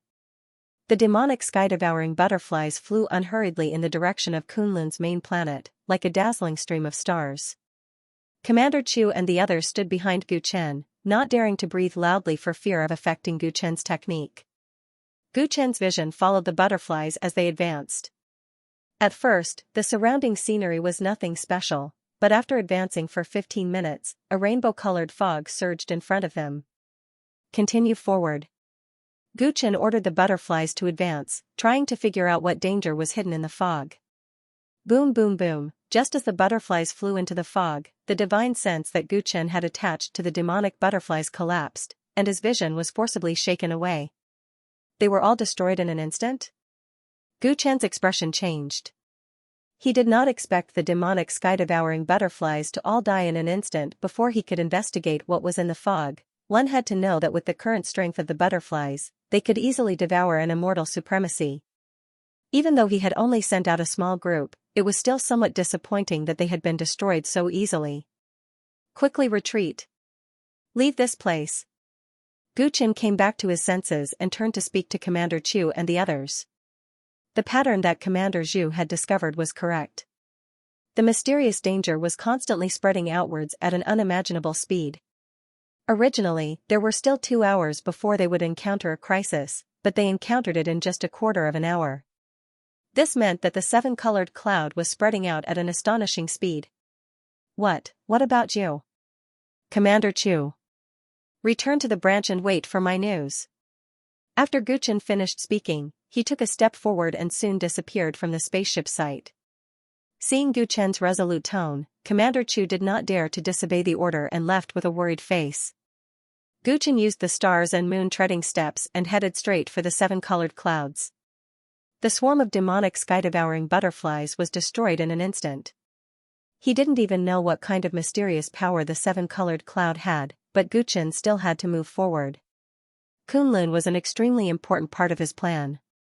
If he could not take them down, the alliance of immortals and deities would just be a joke. No matter what danger lay ahead, since they couldn't stop it in advance, then they would fight it out. Gu Chen strode forward like a shooting star. Soon, the 7-colored clouds appeared in his field of vision, submerging everything within 100,000 miles. His gaze turned cold, and before it even reached him, he raised his left hand. A black vortex appeared in his left hand, releasing a terrifying suction force. Gu Chen didn't care what was special about these colorful clouds. He decided to take them away first. This way, he might be able to solve the crisis. Something strange happened. The black hole in Gu Chen's left hand could even absorb energy attacks, but at this moment, when it was fully activated, it actually did not have the slightest effect on the rainbow-colored cloud. It advanced according to its own speed, and in a short while, it arrived in front of Gu Chen like a huge wave. The white ape on his shoulder acted as if it was facing a great enemy, and it even took out its freedom stick. Gu Chen's expression changed. Just as he was about to counterattack, he suddenly felt something and stopped moving, allowing the 7-colored cloud to submerge him. Gu Chen fell into the cloud, surrounded by colorful lights. He raised his hands and realized that his flesh and blood were flickering continuously, as if they were going to disappear at the next moment. He took a deep breath and punched out with his sticky sleeve fist. There seemed to be a cool breeze in his body. The next moment, his flickering body suddenly stabilized, even the white ape on his shoulder had recovered, and it was no longer being eroded by the surrounding clouds. When it was safe, Gu Chen looked around strangely. There were many petrified flying ships and cultivators floating in the space around him. They were motionless, as if they were eternally frozen at a certain moment. The power of time, Gu Chen murmured, almost losing his voice. Just now, when the 7-colored cloud was right in front of him, he suddenly felt that time was passing, and spring and autumn were no longer the same. After hesitating for a moment, he allowed the 7-colored cloud to sweep him in. The moment he entered, his body was actually invaded by a huge power of time. He instinctively used the Heavenly Emperor's light fist to resolve this crisis. Now that the crisis was resolved, Gu Chen's heart was full of ripples, and it was filled with disbelief. Such a huge power of time leaked out, and it froze the entire space-time. He reached out, and a pile of petrified butterflies fell into his hand. They were his demonic sky-devouring butterflies. After entering the 7-colored cloud, the demonic sky-devouring butterflies were drowned by the power of time, and they were eternally frozen at a certain moment, forming this scene of petrification. In this state, they were neither alive nor dead. Unless the freezing of space-time was removed, be it their bodies or thoughts, they would forever be frozen at the moment they entered this place. Guchen tried to use the black hole in his left hand to absorb the seven-colored cloud, but it failed. Of course it would fail, because the seven-colored cloud was not tangible, but just a manifestation of the power of time. No matter how powerful the black hole in his left hand was, it was not powerful enough to devour time. Such a large-scale space-time freeze, what exactly happened on Kunlun's main planet? Guchen's expression was stern. He had cultivated the Heavenly Emperor's light fist, so he was very clear about the power needed to freeze such a large area of space-time. Tang Ning was right, Kunlun's main planet was indeed a place of great danger. The person who could freeze this space-time must be stronger than him, and could pose a threat to his life. He had just entered the edge, and with his understanding of time, he could barely protect himself in the frozen space-time. If he continued to move forward, the situation would not be good. Squeak squeak. White Ape also realized the unpredictable danger ahead, and the chaos eye between his eyebrows was stimulated, and it automatically opened and closed. Let's go. Guchen took a deep breath and continued to move forward in this frozen spacetime. In the frozen spacetime, there was no concept of the passage of time. Everything would forever stop at a certain moment. Guchen relied on his attainments in the Tao of time to barely escape the influence of spacetime and was able to move freely. However, he was only able to move freely. He was unable to escape the spacetime. Knowing the consequences of not being able to remove the spacetime freeze, Guchen's expression became very tense. He flew towards the Kunlun main planet and encountered a large number of spaceships that had turned into stone sculptures along the way. The spaceships froze at a certain moment. Even the expressions of every cultivator on the spaceships were eternally frozen. When they encountered the power of time, the cultivators on the spaceships might have been busy with their own matters. Before they could react, their thoughts would stop forever. After advancing for a while, Guchen's eyes narrowed as he flew to the edge of a spaceship. The cultivators in the ship were wearing white robes and immortal armor. From their stone faces, one could still see their anxious expressions. They were the people sent by the Silver Dragon Heavenly Army to search for the Green Ox. Guchen's expression changed as he continued forward. Not long after, he found 3 groups of people one after another. At that moment, the Kunlun main planet was already in front of him. It was a huge life planet with 3 colors. It looked extremely beautiful. Its surface was silvery white. It was the glaciers and snowy peaks that covered the planet. The first layer was green. It was the vast and boundless primeval forest. The other layer was blue like a gem. It was the extremely clear rivers, lakes, and seas. The 3 colors formed the Kunlun main planet, making it look especially clear. It was like a fairyland. Guchen flew straight into the Kunlun main planet. Along the way, he could not see the 7 colored clouds. However, this was not because the power of time on the main planet had weakened. On the contrary, this was the source of spacetime freeze. The materialized power of time from before had merely dissipated from here. It was like a cup of hot water. The hot water itself did not change, but the smoke was white. Guchen entered the atmosphere of the Kunlun main planet. There were countless frozen raindrops around him. Even the wind had frozen, showing a strange trajectory. In the frozen spacetime, even the wind, rain, thunder, and lightning were frozen forever. There was a strange soul-stirring beauty. However, Guchen was not in the mood to admire this marvelous scene. He saw a terrifying scene on the main planet of Kunlun. Silver-white snow-capped mountains, azure lakes, and green forests were still as beautiful as ever. However, human cities scattered in these places had fallen into eternal silence. He saw countless people in the city petrified, the white deer in the forest stopped in midair, and even the wild geese flying in the sky seemed to be frozen in a mirror. Where is the green ox? Guchen looked around, trying to use his divine sense to search, but once his divine sense left his body, it could only capture an image of himself. He had experienced this before he entered the 7 colored clouds and mist. That was because time and space were frozen, and his divine sense was easily distorted in the process of extending, which allowed him to see his previous actions. Guchen was deep in thought as he recalled the 3 images he had seen during his investigation. The first scene was of many stone statues, which had now been verified to be the real scene. In the second scene, the divine sense was distorted by time and space, which had already been explained. But what about the third scene? In that scene, he saw a purple-haired girl flash through the 7-colored clouds. Was that real, or was it an illusion caused by the influence of time and space? If it was the former, it meant that someone was not frozen in this spacetime like him and was deliberately hiding from him. He did not know what his intentions were. Thinking of this possibility, Guchen became more vigilant and slowly searched. He could not find any traces of the green ox and was in a bad mood. Judging from the situation on the main planet of Kunlun, time and space here had been frozen long before the green ox entered. According to what he knew, the green ox did not have the ability to control time. Logically speaking, it was impossible for it to enter deep into the main planet of Kunlun. It should have been frozen on the way. However, he could not find it, which meant that it was very likely that something worse than being frozen had happened. Guchen could only hope that it had some secret technique that he did not know that could allow it to escape this calamity. That is, Guchen searched many cities. After crossing a towering snowy mountain, he suddenly discovered a glowing valley. The mountain range was like a giant dragon lying dormant on the ground, and the valley was like the eye of the giant dragon. In a completely frozen spacetime, how can there be a place where the power of time is so active? Guchen took a deep breath. Everything was frozen and motionless, but the valley was shining brightly. Obviously, that place was very likely the source of the disaster on the main planet of Kunlun. Guchen flew through the air towards the valley and stopped outside the valley.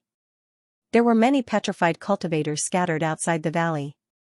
Guchen identified them and realized that they were all famous elders of Kunlun. However, the clan leader, Taoist priest Fengzhen, did not see him. Valley of Time, Guchen murmured. With so many experts of Kunlun gathered here, it was self-evident where this valley was. Guchen had heard from Lanchu that there was a sacred ground in Kunlun, the Valley of Time. She had once entered it to cultivate. The flow of time in the Valley of Time was different from the outside world. It was very helpful for her cultivation of the ancient time dragon vein. She could grow so quickly because of the existence of this valley. This valley was clearly the Valley of Time. Guchen pondered. The changes in Kunlun should be related to this valley. The time in the valley seemed to be chaotic. The power of time collided with each other, forming rays of light. Extreme danger brewed in the beauty of the valley. Guchen gritted his teeth and walked into the valley. No matter what danger lay ahead, since he was here, he had to figure it out. He was about to step into the valley when his ears suddenly twitched. He noticed the faint sound of footsteps coming from the forest not far from him. He instantly turned around, and almost instinctively threw a punch in that direction. Boom, all the trees in that area were broken, and a figure flashed through the forest. Where do you think you're going? It was not easy to find a living thing in this frozen space. Guchen would not let it go. He immediately chased after it. No matter who it was that spied on him, the other party must have been in this frozen space for a long time. They could tell him a lot of information. Whoosh! Whoosh! Whoosh! The figure was extremely fast. It easily moved around in the forest. Its movement technique was superb. Guchen followed closely behind, purple and green light swirling in his eyes. Although the other party was fast, he still caught a glimpse of the figure with his terrifying ocular power. It was a girl with long purple hair. Her clothes were very unique, and she wore strange white gloves on her hands. Guchen could not see the other party's face, but he immediately determined that it was the person he had spied on earlier. It was not an illusion. This girl had been hiding in the colorful clouds outside the main planet. Now, she had followed him to the Valley of Time. Stop right there. Boom. Boom, boom. Countless trees in front of him were uprooted and sucked away by the black hole. The girl in front of him also paused. Huh? She let out a soft cry of surprise and leaped high onto a mountain peak, just in time to get out of the gravitational range of the black hole in Guchen's left hand. She stood on the peak, her clear and beautiful eyes falling on Guchen's left hand, sizing it up curiously. Seeing that the other party had stopped, Guchen was not in a hurry to attack. He raised his head and looked at her. The girl looked only 16 or 17 years old, but she was very beautiful. Her facial features were exquisite, and she had a strong exotic temperament. An outsider genius? Guchen asked coldly. The girl's clothes were very unique, not like the style of the Ninth Realm. Moreover, the other party was very strange. The reason he could move freely on Kunlun's main planet was because he relied on the power of time to resist the influence of time. However, the girl was different. He could sense that there was no active power of time in her body. He did not know how she could move freely here. The other party was unfathomable and so young.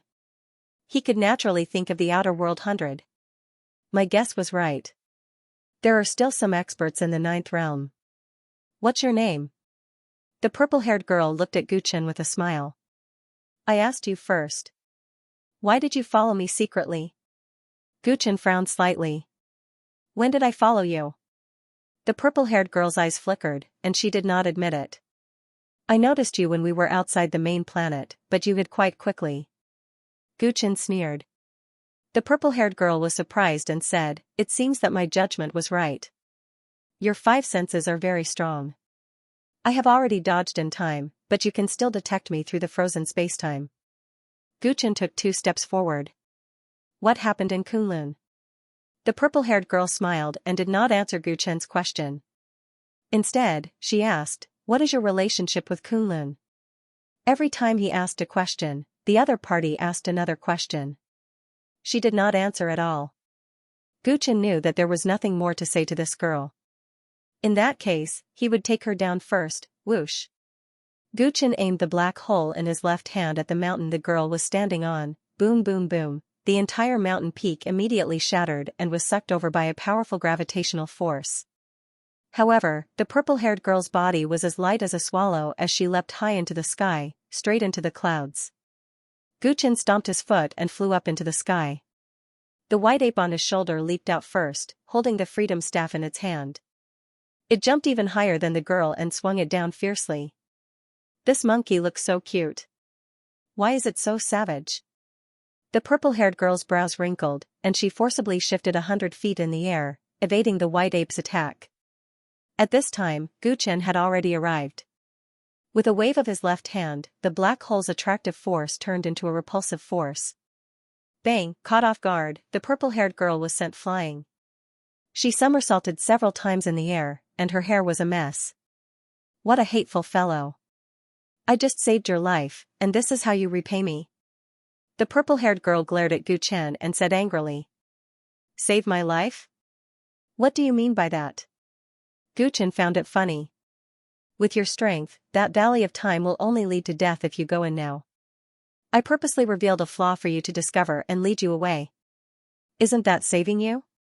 The purple-haired girl said coldly. Guchen was surprised. The footsteps from before were a bit too obvious. However, how could this be considered saving him? The other party was really trying to flatter herself. It seems like you really know what happened in Kunlun. Everything is your doing, right? Guchen's eyes turned cold. Wherever the prodigies from the outer realm went, the forces of the Ninth Realm would be in chaos. Now that Kunlun had fallen into such a situation, it was definitely related to this person. This matter has nothing to do with me. Don't slander me. When the purple-haired girl heard this, she seemed to have been stepped on a sore spot, and her face was full of anger. Guchen sneered. He flipped his hand, took out the underworld Dao sword, and slashed through the air. The purple-haired girl dodged in a panic. She was infuriated by Guchen's series of killing intents, and she also attacked. Clang! Clang! She grabbed downwards with her white-gloved hand, and the mountains were pulled up one by one. She threw them at Guchen. Not only did she have amazing speed and movement techniques, but her physical strength was also far from being as weak as she looked. Guchen didn't pay any attention to her. His body directly crashed into her. All the mountain peaks shattered with a crash, and he was already in front of the girl. He used a sword technique, and the girl dodged with exquisite movement techniques. The two of them exchanged blows. Squeak, squeak, the white ape cleverly found the girl's flaw. He waved his staff from the side and hit the purple-haired girl's shoulder. Aya! The girl screamed as she was smashed into the ground below. A mountain was destroyed by this attack, and only a huge pit was left. Bastard! After such a fierce attack, the girl crawled out as if nothing had happened. Although she was covered in dust and dirt, she was not seriously injured. That was an attack from a sovereign weapon. Although the white ape had held back, this scene still caused Gu Chen's pupils to shrink. His opponent's physical strength was even stronger than Xianxia's, and almost on par with his immortal body. Does she also cultivate the source of strength? Gu Chen could not help but guess. From the start of the fight until now, the other party had not used any Dao techniques. It was purely a contest of physical strength. You have completely infuriated me, stinky monkey. Stinky brat. The purple-haired girl's hair was disheveled, and she was covered in dirt. At this moment, her body was trembling with anger. Squeak, squeak. The white ape's arrogance was inflated, and he made a face at the girl disapprovingly. I will beat you all to the ground and turn you all into worms. The purple-haired girl was so angry that she stamped her feet. She angrily took off her white gloves, revealing two pure, jade-like palms. Gu Chen's heart trembled for no reason. But the white ape wielded his freedom staff and rushed forward again. Wait. Gu Chen tried to stop him, but the white ape was fast. In an instant, he was in front of the girl, and his staff came down. Pada. The purple-haired girl was quick to react. She was one step ahead of the white ape, and her lips curled into a mocking smile. Squeak, squeak, the white ape was bewildered. He felt a mysterious power coming from the other party's hand. Bam! Before it could react, it suddenly turned into a white worm and landed on the ground. Its eyes were wide open, and its face was filled with confusion. The purple-haired girl snatched the freedom staff and gave Gu Chen a sinister smile. In this world, there are a few constitutions that are born invincible. Unfortunately, mine is one of them. My name is Xianxia. Others call me Crazy Girl. Today, I will let you see how crazy I can be. When she finished speaking, she waved her free hand casually to the side, the wind from her palm swept past, and the trees in the distance suddenly came to life, turning into small dragons. And the rocks on the nearest few mountains fell in large amounts, turning into real pythons. In the frozen time and space, a group of strange life forms suddenly appeared. They were formed from mountains, rivers, grass, and trees. Some were pythons, some were dragons. They could roar, breathe, and attack. What kind of cultivation method is this? Gu Chen's expression changed. He could clearly feel that these strange beasts before him had real life and simple consciousness, which overturned his understanding. Under normal circumstances, cultivators could use celestial techniques to communicate with the laws of heaven and earth and create all kinds of life forms. But these life forms did not really exist. They were formed from the power of laws and could only exist for a short period of time to fulfill the specific orders of the cultivator. But this purple-haired girl, Xianxia, was different. She seemed to have a mysterious power that could turn non-living things into real life. With her ability, the pythons formed from the mountains had real life, and could cultivate and grow. This kind of ability was above all laws, and it was the ability of a creator who created life. Not just creating life, the white ape. Gu Chen looked at the white ape that had turned into a worm on the ground. It was not some special sealing technique, but the white ape had really turned into a worm, losing all his strength. Gu Chen felt a chill in his heart. Her hands after taking off the white gloves were extremely dangerous. Go, my servants, take that guy down for me. Xianxia ordered the strange beasts that she had given life to. Suddenly, angry roars came one after another, and a large number of strange beasts took to the air.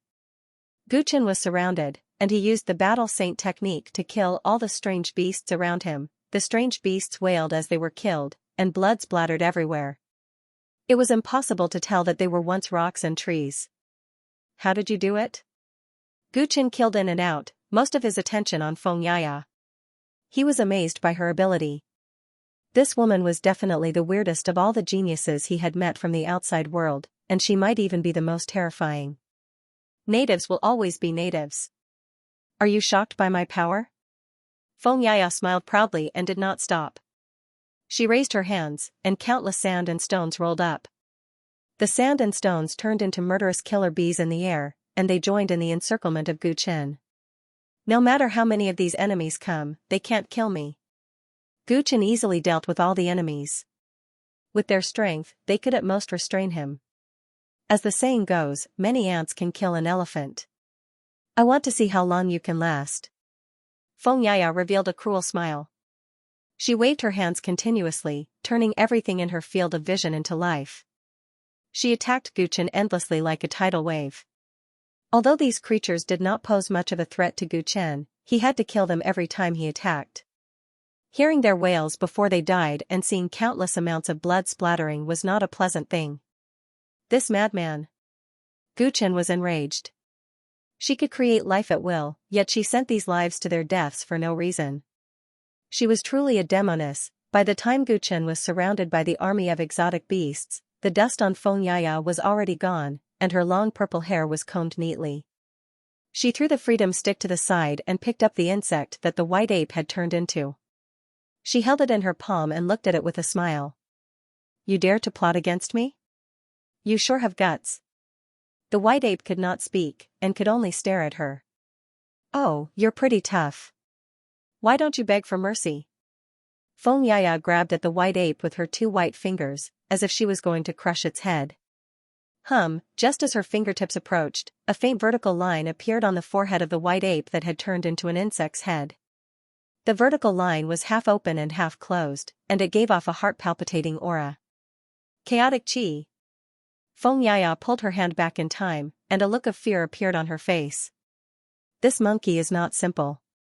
That person's cultivation method is also very strange. Pfft, someone finally came into this time and space. I wanted to see if there was a possibility of cooperation, but I didn't expect it to be a killer. She mumbled, as if she was thinking of something. Suddenly, she sensed something and dodged to the side. The place where she had been standing was pierced by a sword aura. Release it. Gu Chen flew down from the sky with a gloomy expression. He had painstakingly carved out a path of blood from the mutated beast army. When he saw that the white ape's life was in the opponent's hands, he was extremely anxious. You killed all my slaves so quickly. It seems like you have killed quite a lot of people. Xianxia mocked. Gu Chen didn't say anything and raised his sword as he approached. His eyes were locked onto the white ape in the opponent's hand. It's not impossible for you to rescue it. You just have to take a strike from me, the creation divine hand. Xianxia grabbed the white ape with one hand and hid it behind her back. She hooked her finger at Gu Chen provocatively with the other hand. Creation divine hand? Gu Chen took a deep breath. Haven't heard of it? It is normal that you don't know. After all, the ninth realm is isolated from the world. In the past million years, there was only one Dao querying realm cultivator. How would you know of a higher realm? Xianxia spoke with sympathy. You are saying that your strength is above the Dao querying realm? Gu Chen sneered. Xianxia's ability might be heaven-defying, but if she had strength above the Dao querying realm, she would be able to take him down easily. Why would she be in such a miserable state earlier? No, I am still at the doorstep of the ninth stage quasi-emperor realm. My cultivation might not be as deep as the Dao querying realm, but I have abilities of a higher level than them. Above the Dao querying realm, there is the Dao severing realm. Do you know? Xianxia's face was filled with pride. Severing Dao, Gu Chen's heart was rippling. The ninth realm's immortal emperors and god emperors were separated for 1,000,000 years. How would he know about a higher realm than them? There are many names for the Dao severing realm. Some call them Dao monarchs, some call them creators. Why are they called that? Because at this realm, they possess the top-notch ability to create life. I was born with the creation divine hand. This pair of hands can change the structure of all living things. It is similar to the ability of a creator and is the one and only physique in the hundreds of worlds under the Xing region. Xianxia didn't conceal her physique at all. At this moment, her words and actions were befitting of her age. She was young, vigorous, and unrestrained. Gu Chen was astonished by what she said. There was actually such a physique in this world. Moreover, the Dao querying realm was a completely different world. How about it? In order to save it, do you dare to take a palm strike from me? Xianxia mocked. She grabbed the white ape's hand and squeezed it tightly. The white ape instantly revealed a painful expression. Gu Chen's heart turned cold. This young lady treated the life she created so coldly. She probably wouldn't care about the white ape's life. He didn't have time to consider and gritted his teeth. If I take a palm strike from you, you will let it go? Of course. I always keep my word. All right. Gu Chen took a deep breath and threw away the underworld sword. He spread his arms and slowly walked towards her. So straightforward? Feng Yaya was a little surprised. After she told him how strong her body was, he should have known that he would be powerless to fight back with just one palm, but he was still willing. Was he extremely confident in his own strength, or was this monkey really that important to him? I cannot trust you completely. When I am 7 feet away from you, you will let it go. This distance should be enough, right? Gu Chen said as he walked, unusually calm. With the physical strength she had displayed, her reaction speed must be extremely fast as well. At 7 feet, it would be difficult for him to dodge in time, and he could only choose to take it head-on. Alright, sure. Feng Yaya smiled meaningfully. She wanted to see if this guy was really going to sacrifice himself, or if he had other tricks up his sleeves. Gu Chen slowly walked up to her. That slightly immature face looked even more flawless up close, with no flaws to be found. It was as if she had been blessed since birth, and even her appearance was perfect. Feng Yaya examined Gu Chen, and when he was 7 feet away, she suddenly flicked her finger, sending the bug that the white ape had transformed into flying.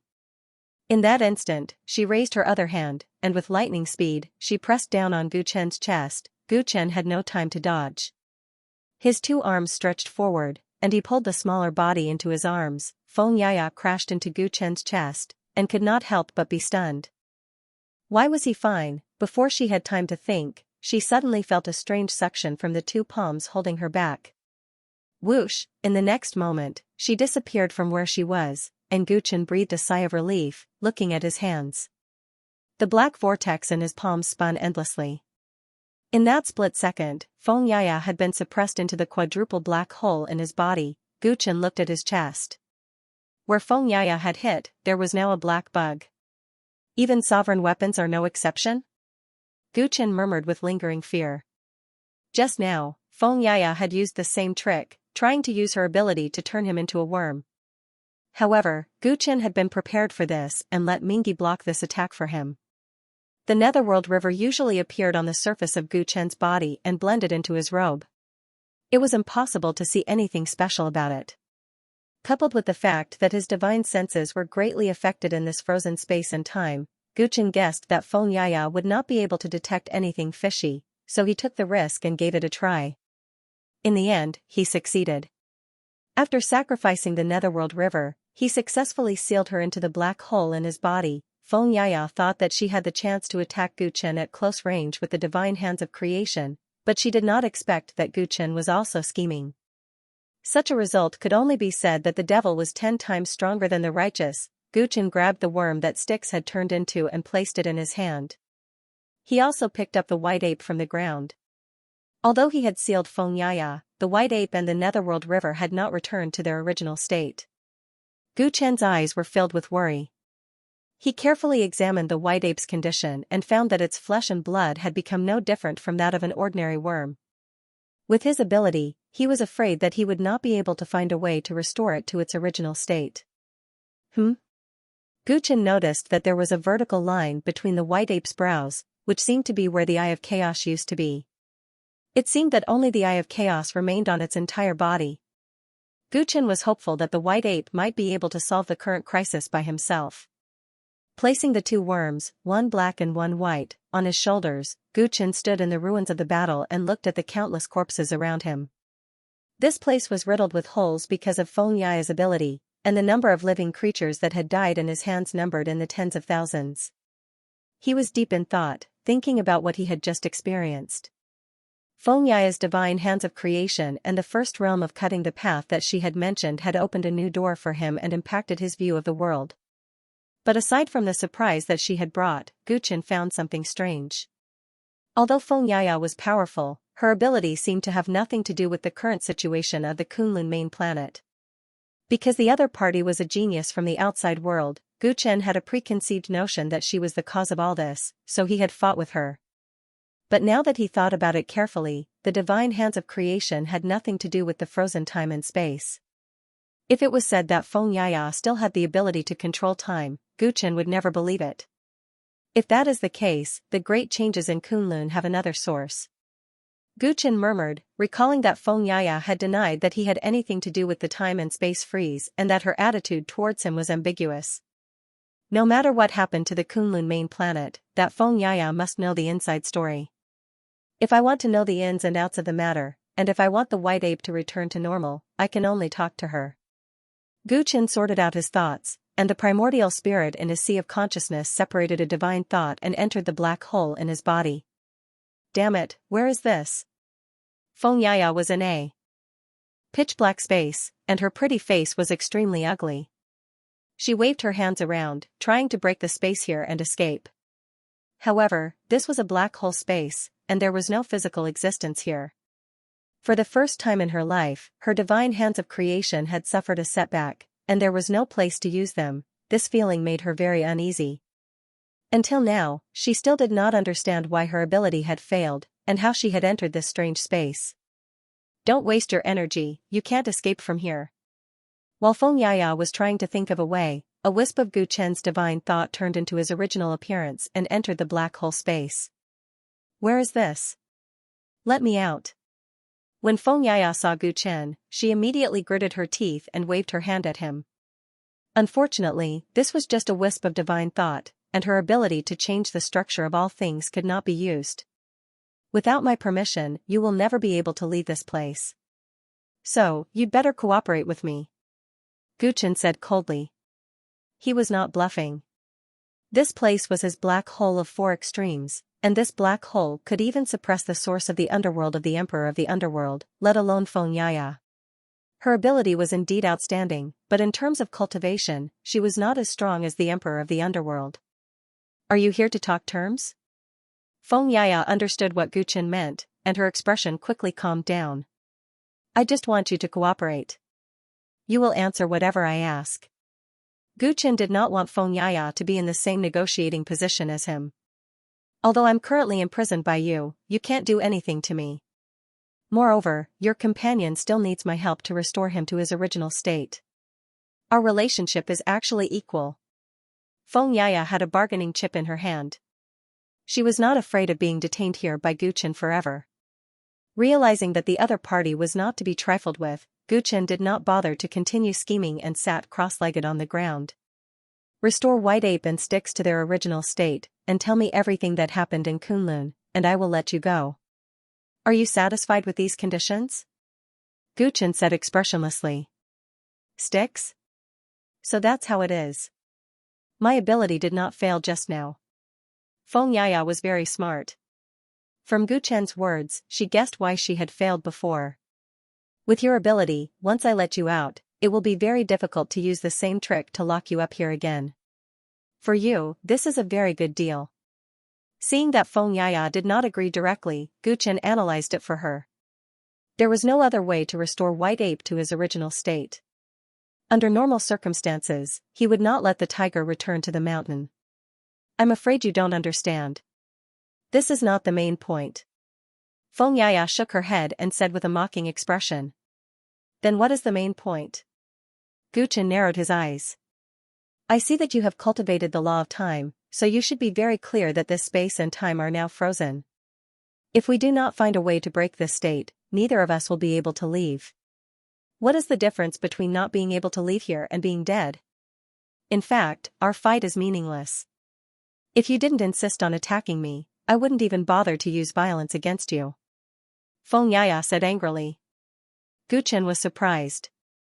Right now, he could not leave this space and time, but he did not expect that this girl could not either. You can move freely here, and even the lives you created are not affected by the frozen space and time. I thought this would not be a problem for you. Gu Chen asked the question in his heart. Feng Yaya was silent for a while. This was a very important question. She had to make him believe that they were in the same boat. Only then would there be a possibility of cooperation. In this way, she could only reveal more secrets about her ability. When this space-time was frozen, I used the divine hand of creation's ability to modify my body in time. Seeing that Guchen was puzzled, Feng Yaya explained in detail. Everything in this world, whether living or non-living, is actually made up of countless tiny particles. The countless specks of dust formed thousands of races according to their different structures, forming mountains, rivers, grass, trees, stones, and so on. The ability of the divine hand of creation is to change the structure of all things. By changing the structure of matter, it has the ability to create life. But this ability isn't just limited to creating life, it can also modify life. Let me give you an example. People of the same race don't look too different on the outside, but due to the subtle differences in the life structure of their bodies, they might give birth to a super strong constitution, or they might give birth to an ordinary person. The divine hand of creation can improve a person's physique through fine-tuning the life structure of a person's body, making them stronger and stronger. Guchen was shocked to hear this. He now understood why Feng Yaya looked so weak, but had a physique that was not inferior to that of the mighty army. The power of the divine hand of creation was too terrifying. It could actually help his body evolve continuously. The potential that this ability represented was unimaginable. Since the divine hand of creation can improve a person's physique, it can naturally also change the structure of life in different environments, allowing the body to adapt to the special environment. When time and space were frozen here, I modified my body to adapt to the environment here. But even so, it can only prevent me from being eroded by the power of time here, but it can't break free from the cage of time and space. As for those things that I've turned into life, they exist relatively in this space and time, so they are not affected by time and space. You should understand what I'm saying, right? Our situation is actually the same. Feng Yaya's face was full of displeasure after she finished speaking. This was the first time she had explained her ability in such detail to someone. And this person had even imprisoned her. Guchen was deep in thought, and he mostly believed what Feng Yaya had said. At this time, he had already confirmed that Feng Yaya had no direct connection with the changes in Kunlun, but he could not rule out the possibility that she had played some role in it. Since you and I are both trapped in this space and time, we can only work together if we want to get out. Tell me everything you know. The corner of Gu Chen's mouth curled up. Courtesy demands reciprocity. I don't want you to let me out of here right now. Tell me first, what's going on with this space? Feng Yaya asked, unwilling to let Guchen take advantage of her. There was no physical existence in this space, which made her divine hands of creation completely ineffective. It could be said that this place naturally restrained her. She had rarely encountered such a situation, and she was very afraid. You can think of this place as a black hole, Guchen answered simply. Black hole? You really know how to talk big. Feng Yaya curled her lips. Black holes were the top natural disasters in the universe. Once encountered, almost no cultivator could escape alive. Some powerful black holes could silently swallow an entire star field, and even the strongest life star would be as weak as a candle in front of them. The ability that this person had displayed before was indeed similar to a black hole, but the scale was completely incomparable. Believe it or not, it's up to you. It's your turn to answer, Guchen responded coldly. Feng Yaya didn't care whether Guchen was telling the truth or not, and she told him everything she knew. 2 years ago, 100 geniuses were recruited by Xing County to come to the 9th realm. When they first arrived, the 100 geniuses went their separate ways, wanting to expand their territory in the 9th realm. At that time, I set my target on Kunlun, and there was another person who had the same idea as me. As Feng Yaya spoke, her eyes were filled with deep fear and disgust. Guchen was silent. He already knew that the Outer World 100 seedlings used the 9th realm as a training ground.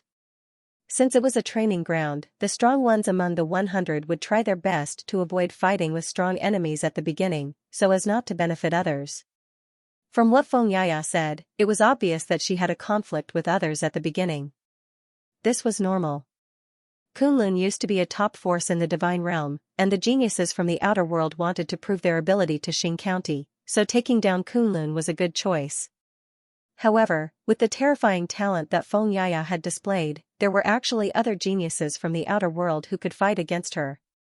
Looking at the situation, Feng Yaya was trapped in this space-time, and it was obvious that she was at a disadvantage in the battle. Guchen was filled with fear. He thought that the mysterious Feng Wen was strong enough, but he didn't expect Feng Yaya and others to appear.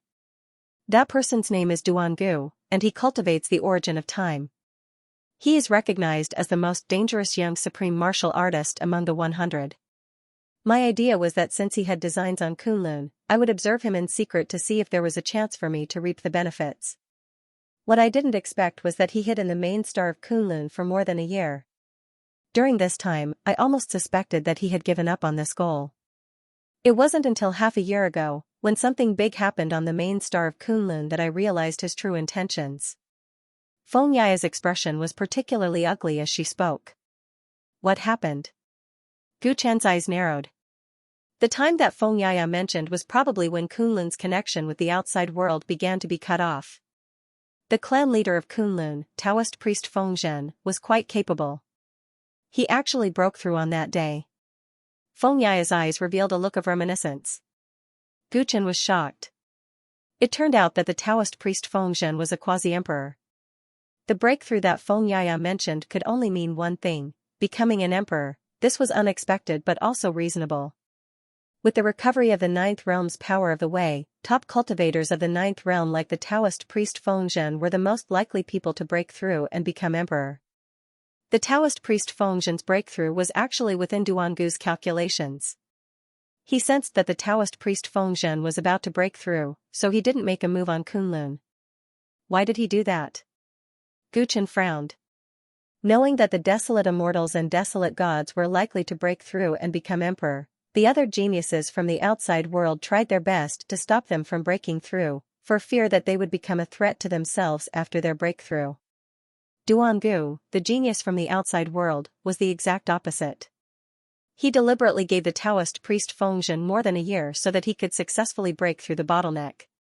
Such a thing was really unimaginable. Rumor has it that when Duangu was cultivating the law of time, something went wrong. As a result, although he was young, he looked like an old man with one foot in the coffin. His foundation was flawed. The orthodoxy of Kunlun is a little special. If that Taoist priest Feng Zhen can condense the origin, his origin will be of great benefit to Duangu. Maybe it can make up for the flaws in his body. On the day of Taoist priest Feng Zhen's breakthrough, Duangu ambushed him. That was when I realized his intention. At that time, the battle between the two was particularly intense. Duangu managed to suppress the Taoist priest Feng Zhen by taking advantage of the unsuspecting Duangu. Meanwhile, I watched from afar and chose to stay out of it. Gu Chen shuddered. Now that the Taoist priest Feng Zhen had broken through and become an emperor, how could Duangu suppress him? An existence that could compete with the celestial emperor had indeed appeared among the young sovereigns of the outer realm. The day he was worried about had finally arrived. Moreover, such a figure had been born half a year ago. The geniuses of the outer realm were all extremely talented. In the Ninth Realm, where Tao energy had recovered, their cultivation levels had increased by leaps and bounds. Only the heavens knew how much the top few had grown after half a year. Duangu's mansion was very deep. He thought that he could easily defeat the Taoist priest Feng Zhen, but he didn't expect that he would make the most basic mistake, and that was to underestimate his enemy. When the battle reached its climax, the Taoist priest Feng Zhen saw that he was about to lose, so he mobilized the power of the Valley of Time in Kunlun. He used his Emperor Realm cultivation to mobilize the power of the Valley of Time and used a Tao technique that could freeze time and space. He sealed everything in eternal time and space.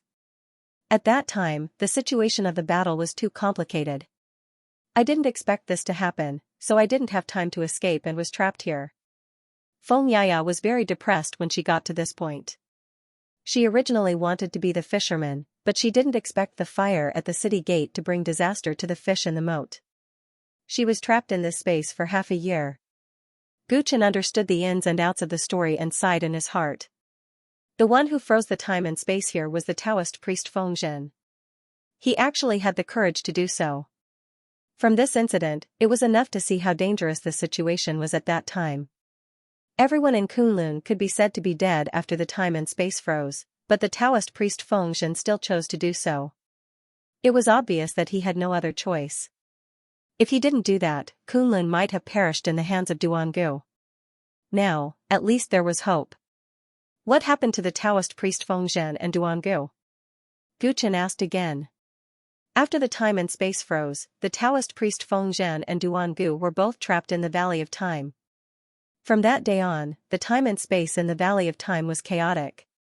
Both of them never came out, so I don't know what happened inside. I tried to go in and take a look, but I found that the time and space in there were chaotic beyond my imagination.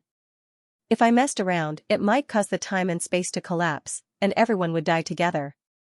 Feng Yaya shook her head. Gu Chen understood why she lured him out of the Valley of Time. It turned out that she was worried that he would mess around and cause the time and space to collapse, causing her to die here. Gu Chen thought about it seriously. It seemed that the problem now was very serious. No one knew who would win between the Taoist priest Fengzhen and Duangu. They could only find out after entering the Valley of Time. The Valley of Time was the source of the time and space freeze. If they wanted to leave this place alive, they would have to take the risk and enter. However, the situation there was extremely complicated. Even Feng Yaya, who had the divine hands of creation, could do nothing about it. How do you think my attainment in time is compared to Duangu's? Gu Chen asked carefully. You? Feng Yaya smiled faintly. Your cultivation is a mess. I can't see through you. However, in terms of attainment in the law of time, you are far from Duangu's. Gu Chen's heart sank. He knew that Feng Yaya had no reason to lie. With her experience, her judgment was basically accurate. If that was the case, with his strength, if he entered the Valley of Time alone, he would most likely die. With your strength alone, you will definitely die in the Valley of Time. However, if we work together, it might not be impossible. Feng Yaya looked at Gu Chen and suggested. When she first sensed his arrival, she had been considering if he could help her escape from this time and space. Because of the hope in her heart, she had been secretly observing Gu Chen. However, she did not expect that Gu Chen would be so hostile towards outsiders that the two of them had a huge fight. Now that they had fought, she had a better understanding of his strength and temperament. Based on their strength, she judged that if the two of them worked together to enter the Valley of Time, they would have a certain chance of winning. Gu Chen understood Feng Yaya's thoughts. Although what she said might not be entirely true, she was indeed the only person he could work with. After careful consideration, Gu Chen's divine thoughts disappeared into the black hole. Hey, hold on. Do you want to work together or not? Say it. Feng Yaya saw Gu Chen's divine thoughts disappear and panicked. She was afraid that he would be stubborn and refuse to cooperate. Whoosh, before she could complain, the world spun around her and she found herself out of the space she was trapped in. She had returned to her original place. At least you know what's good for you. She could not help but smile sweetly. Looking at Gu Chen, she found him to be much more pleasing to the eye. Return them to their original state, then we can talk about working together. Gu Chen's expression was cold as he handed the black and white worms to Feng Yaya. It's a deal. Feng Yaya stepped forward and lightly tapped the bodies of the two insects with her jade-white palm. A soft light wriggled, and White Ape and Mingy quickly returned to their original state. Squeak, as soon as White Ape returned to normal, he couldn't calm down and immediately waved his claws at Feng Yaya. Yo, you have quite a temper. Feng Yaya dodged, a faint smile on her face. Alright, little guy, it was a misunderstanding. Gu Chen shook his head and stopped White Ape. Squeak. White Ape gestured unwillingly, implying that they should just forget about what happened before. If you want to settle the score with me, you're welcome to do so when we leave this frozen spacetime. Now, let's put aside our differences and work together. Feng Yaya could understand White Ape's meaning and said with a smile. Gu Chen took a deep look at her. Coincidentally, the other party's thoughts coincided with his.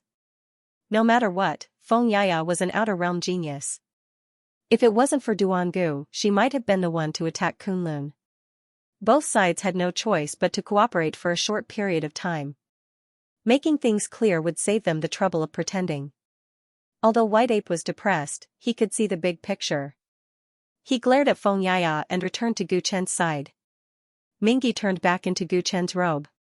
Feng Yaya was enlightened when she saw this. It turned out that she was defeated by this monarch weapon that could transform freely. Gu Chen, the ninth realm hasn't had a Dao-seeking realm emperor for so many years. Where did you get so many monarch weapons? Feng Yaya asked tentatively. I picked them up. Gu Chen answered casually. He told Feng Yaya his real name, but she didn't seem to know his identity. It was normal. After Feng Yaya came to the ninth realm, she went straight to Kunlun. When she was hiding in Kunlun, even if she occasionally heard his name, she wouldn't take it to heart. And she lived alone in this frozen spacetime for more than half a year. It could be said that she was isolated from the world. Naturally, she didn't know that several outer realm geniuses died in his hands. The more she didn't know about him, the more advantage he had. Gu Chen naturally wouldn't tell her everything. Gee. Feng Yaya smiled contemptuously at Gu Chen's perfunctory reply. If he didn't want to say anything, then so be it. She would figure out his background sooner or later. By the way, you've been on the Kunlun main planet for so long. Have you ever seen a green ox? Gu Chen thought of the missing green ox and asked seriously. Since Feng Yaya could detect his arrival, she should be able to detect the green ox as well. The disappearance of the green ox was illogical. Even if it was frozen in time and space, it should still be found. Gu Chen was a little worried. A green bull? Feng Yaya had a strange expression on her face when she heard this. You've seen it before? Gu Chen's eyes lit up when he saw her reaction. Feng Yaya did not speak. With a flip of her hand, a piece of cowhide suddenly appeared in the void in front of her. Gu Chen's expression changed. You, what about me? So you know it. Feng Yaya's eyes flickered as she explained. This green ox broke into the Kunlun main planet alone not long ago. Unfortunately, it couldn't withstand the power of spacetime freeze. I thought it would be petrified like the others, but in the end, it turned into a piece of skin. Its origin is very special. The reason for this is because it was originally just a piece of cowhide, but it was given life by someone else. This is the power of the Creator. I was very curious who gave it life, so I kept this cowhide and wanted to study it. After Feng Yaya finished speaking, she stared at Gu Chen. What is your relationship with it? Gu Chen's pupils couldn't help but shrink into needles. He had long known the origin of the green ox, but now that he heard Feng Yaya say this, he suddenly realized how powerful the Tao Lord White Bone, who created the green ox, was. By the way, Feng Yaya said earlier that cultivators above the Tao Severing Realm are called Tao Lords. According to the broken memories left by that senior, others also call him that. Gu Chen took a deep breath. He had the ability to create life and was called that by others. He was afraid that the Tao Lord White Bone was once a Tao Severing Realm expert when he was alive. How is this possible? Gu Chen's heart was in turmoil. He originally guessed that the Tao Lord White Bone was a reclusive immortal emperor, but he didn't expect his guess to be wrong. A peerless expert above the Tao Querying Realm emperor. How could such a big figure appear in a small place like the ancient pale yellow star? What was the origin of the Tao Lord White Bone? With his strength, why didn't he leave his name in history? Gu Chen's heart was filled with confusion. He suddenly felt that his hometown was unfamiliar. It was rumored that before the jingling Taoist, there hadn't been a Tao Querying Realm emperor in the ninth world for 1,000,000 years, let alone the even more terrifying Tao Severing Realm. But I won't be wrong. This green ox was definitely given life by someone. If the person who created it wasn't a Tao Lord, then he or she must have the ability of a divine creator like me. Feng Yaya stared at Gu Chen. In her eyes, Gu Chen's strange reaction made the whole thing even more confusing. According to this inference, didn't it mean that the ninth world might have a Tao Lord? She wasn't willing to believe such an inference because if that was the case, the strength of the ninth world would completely overturn the imagination of these outsiders. Why was the Xing county that conquered her hometown and hundreds of worlds called this name? It was because the person who created the Xing county was a Tao Lord called Xing. What was a county? If this word was taken apart, it meant that the Tao Lord was in charge of the ox. A faction that could be named with the word county was a huge entity in the Great Thousand Worlds, and their leaders were all Tao Lords. If the ninth world really had a Tao Lord, it wouldn't have fallen into the hands of the Xing county. What is going on? When I first came to the ninth world, I guessed that this place wasn't simple, but I didn't expect it to be this mysterious. Is this still a trial? In the end, will we provoke some terrifying character? Feng Yaya's heart was in turmoil. Her worldview was much broader than Gu Chen's. Because she knew too much, her heart was swaying. When she first got the ox hide, she was still guessing and hoping for a fluke. But looking at Gu Chen's expression now, she couldn't help but imagine and feel cold all over. Can you help it return to normal? Gu Chen recovered from his thoughts a step earlier than Feng Yaya and asked. No matter what the origin of Tao Lord White Bone was, it was meaningless to guess. The most important thing now was to solve the problem in Kunlun. I can try. Feng Yaya also recovered. After hesitating for a while, she didn't refuse Gu Chen's request. According to her temperament, although the two sides were cooperating now, Gu Chen wanted her to help with something else. It was impossible for her not to bleed. This man is so young, but his cultivation is extraordinary. He is not weaker than most of us who participated in the trial. There are not many geniuses like him in the 9th realm. Without the guidance of a great teacher, he would not have been able to grow to this level. He is related to this green bull. Could he be a disciple of a lord of Tao? The more Feng Yaya thought about it, the more she felt that it was possible. This man had many sovereign weapons, and the spirit beasts around him were not simple either.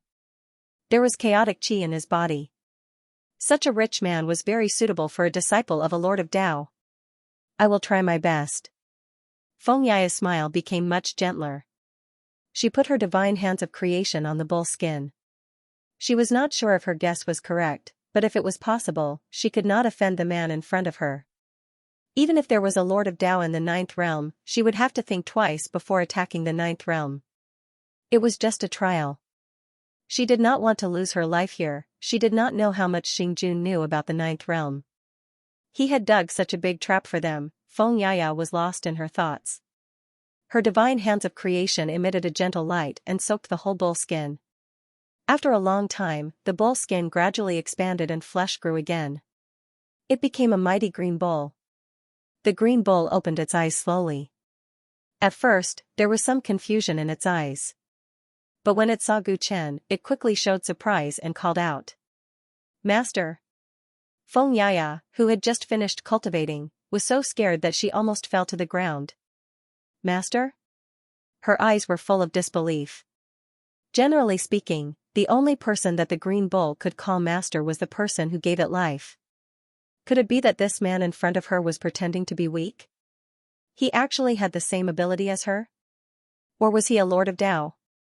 Impossible, impossible. I have fought with this guy before. He definitely does not have this kind of strength. If he did, why would he cooperate with me? With his strength, he could easily break the frozen space-time. Feng Yaya tried to comfort herself, but there was no contempt in her eyes when she looked at Gu Chen. In her eyes, this man had become a person that could not be trifled with. Gu Chen did not notice the change in Feng Yaya. Seeing the green bull resurrect, he was greatly relieved. Did you gain anything on Kunlun's main planet? Gu Chen asked the green ox. The green ox immediately recounted its experience. Not long after it barged into Kunlun's main planet, it was frozen in time, so its understanding of this place was not much better than Gu Chen's. Gu Chen felt regretful when he heard that. In that case, his only source of information was still Feng Yaya. Stay in my body for a while. I'll let you out after we leave this place. The green ox was not immune to time freeze. If it was outside, he would have to strengthen it with the power of time. However, Gu Chen's heavenly ruler's light fist could only help him protect himself. It was already strenuous for him to protect the white ape, so he could only let the green bull stay in the space inside his body. The space within his body would not be affected by the frozen spacetime. Actually, you don't have to go through all that trouble. I can change your life structure and allow you to adapt to the environment here. Feng Yaya hesitated for a moment before suggesting. Thank you, but I don't need it. Gu Chen smiled but did not agree. Feng Yaya's divine hands of creation were so amazing.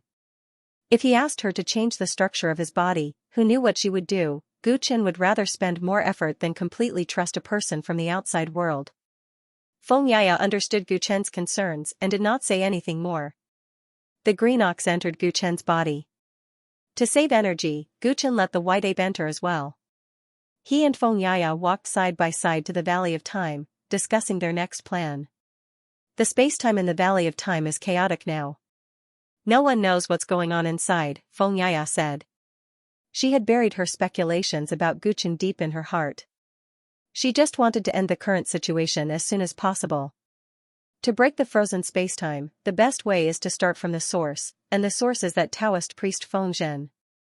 If we can find the Taoist priest Fengzhen and get him to remove the Taoist technique, we can escape from danger.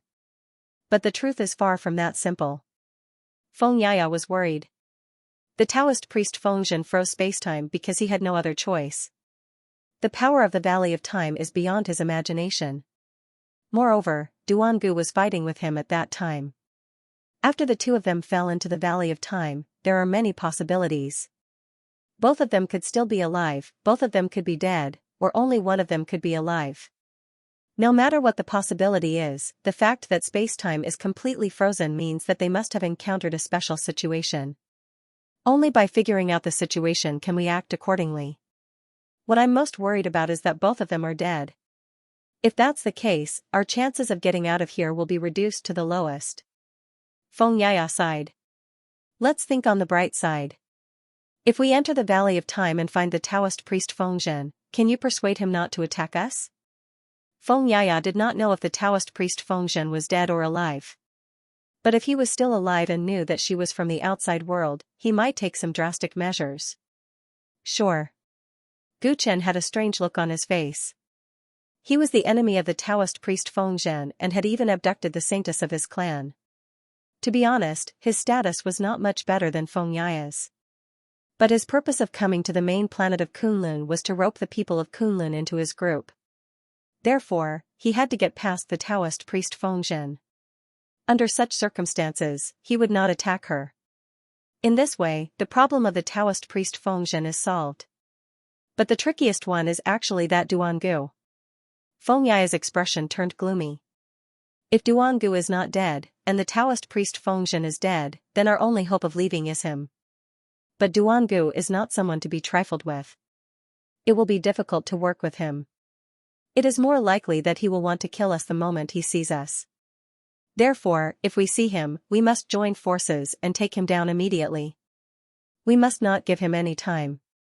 Otherwise, with the special environment in the Valley of Time, it would not be surprising if he could kill us both. Guchen was surprised by Xianxia's words.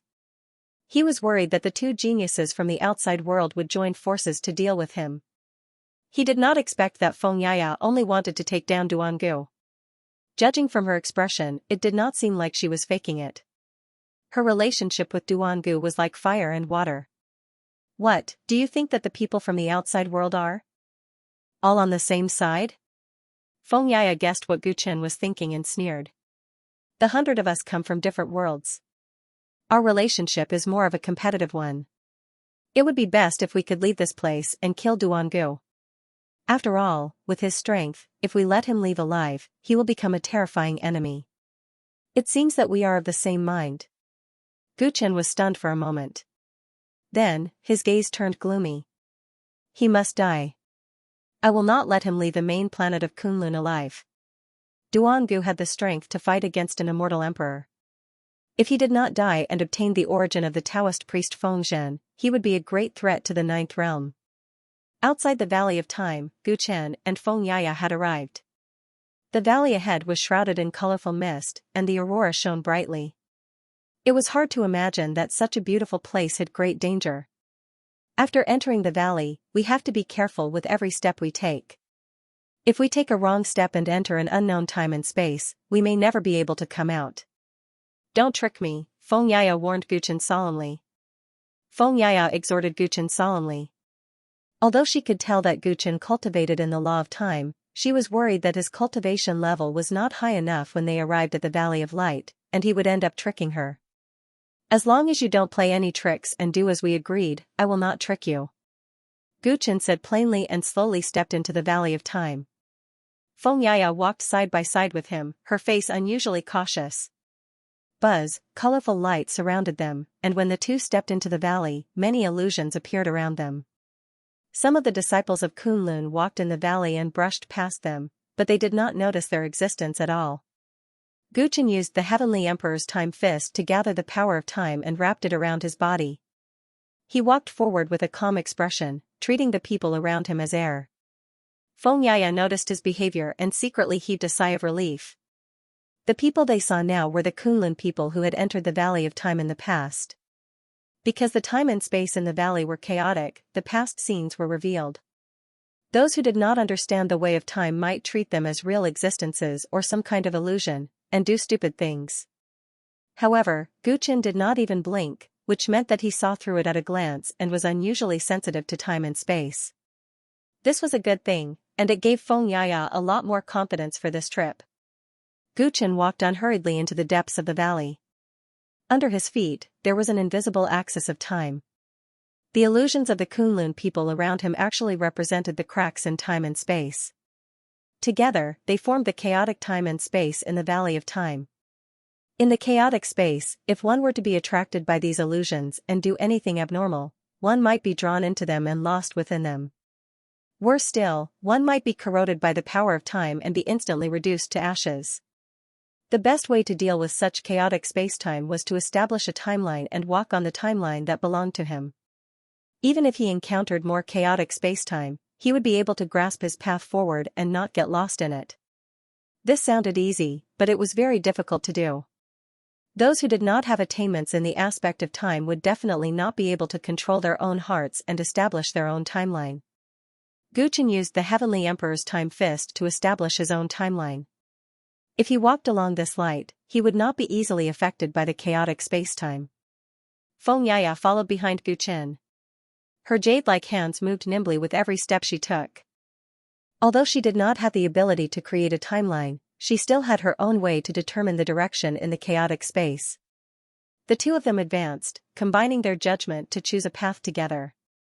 One person could make a mistake, and the same method could make a mistake, causing two people to mistakenly enter spacetime.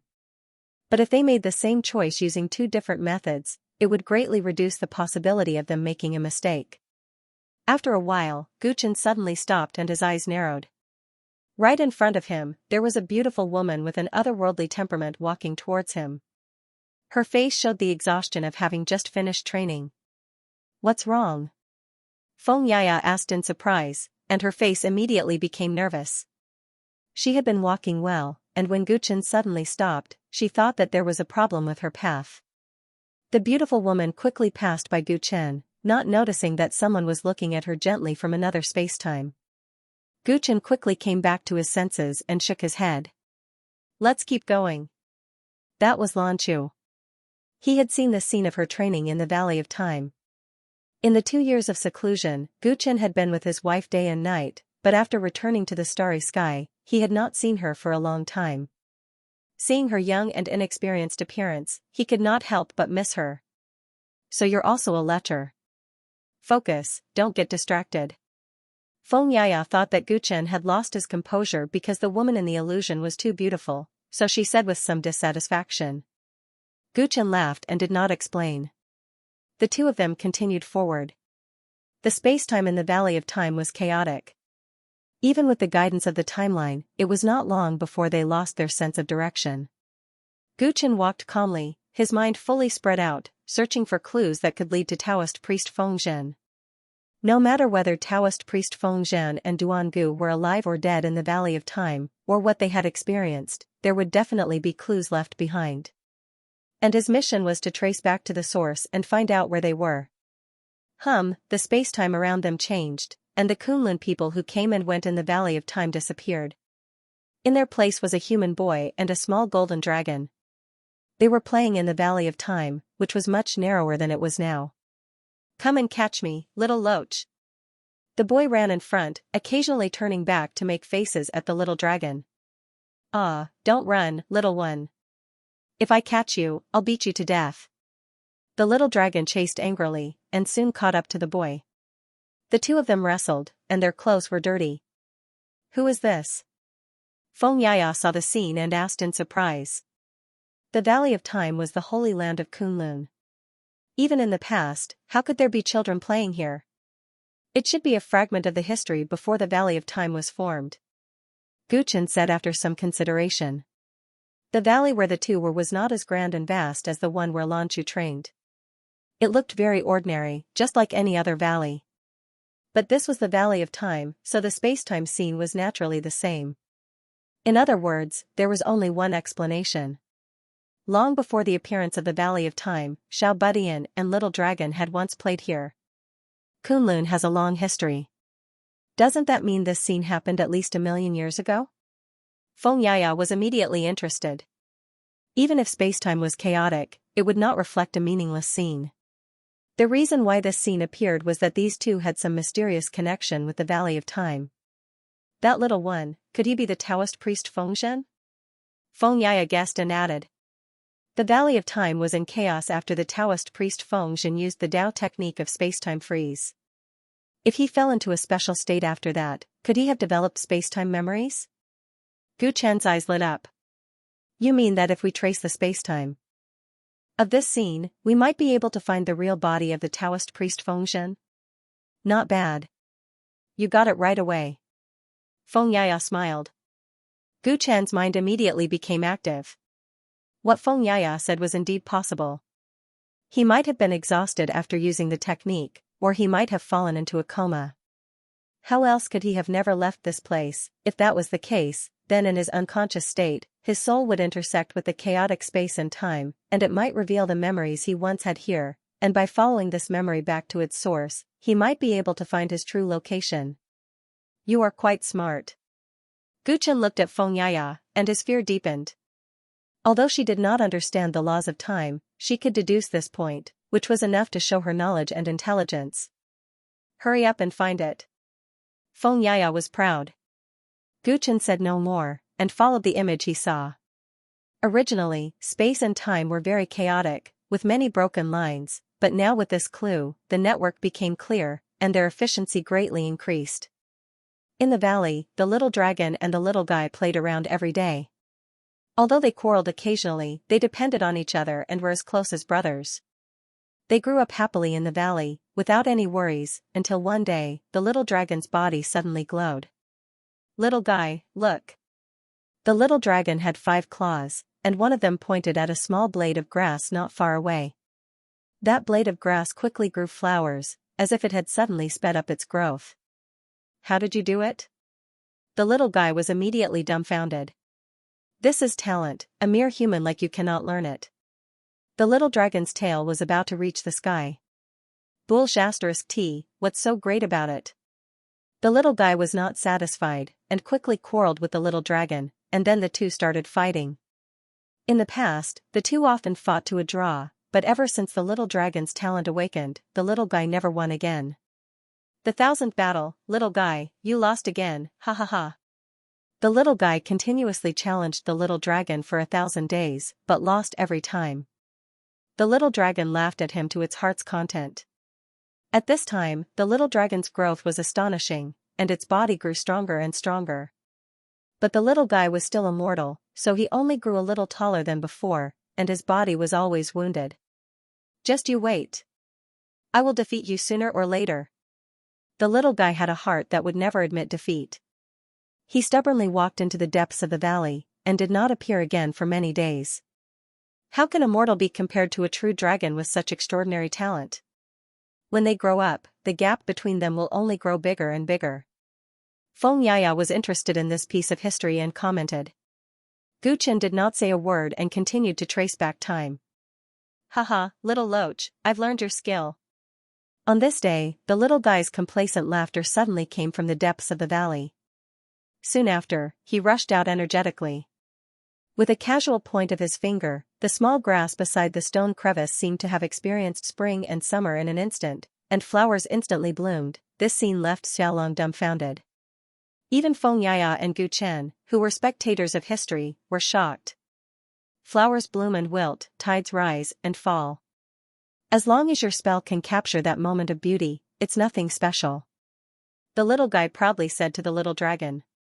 Humph, what's so great about it? It took more than 1,000 days to learn this spell. I've already comprehended a new magical ability. Xiaolong came back to his senses and said disdainfully. Xiao Budian was immediately depressed and clenched his teeth. Just you wait and see. No matter what talent you have, I'll learn it better than you. After that day, the little guy and Xiaolong no longer played around every day. Under the stimulation of each other, they embarked on the path of cultivation. Every day, the little guy would challenge Xiaolong. Even though he had learned the spell to control flowers, because of the difference in physique, he still lost to it time and time again. However, this gap did not widen as time passed. On the contrary, it was shocking that the battle between the two began to become full of suspense. In the beginning, the little guy lost 1,000 battles.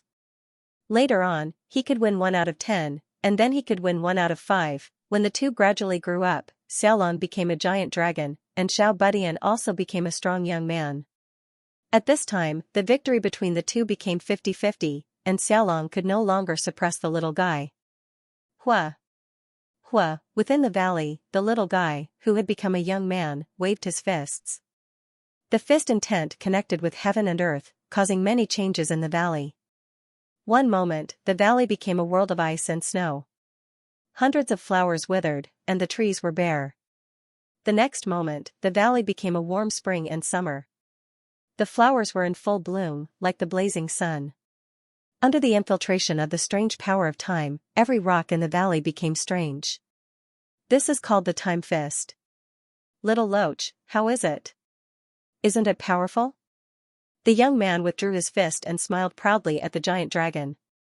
Humph, didn't you steal it from me? You're not as powerful as me.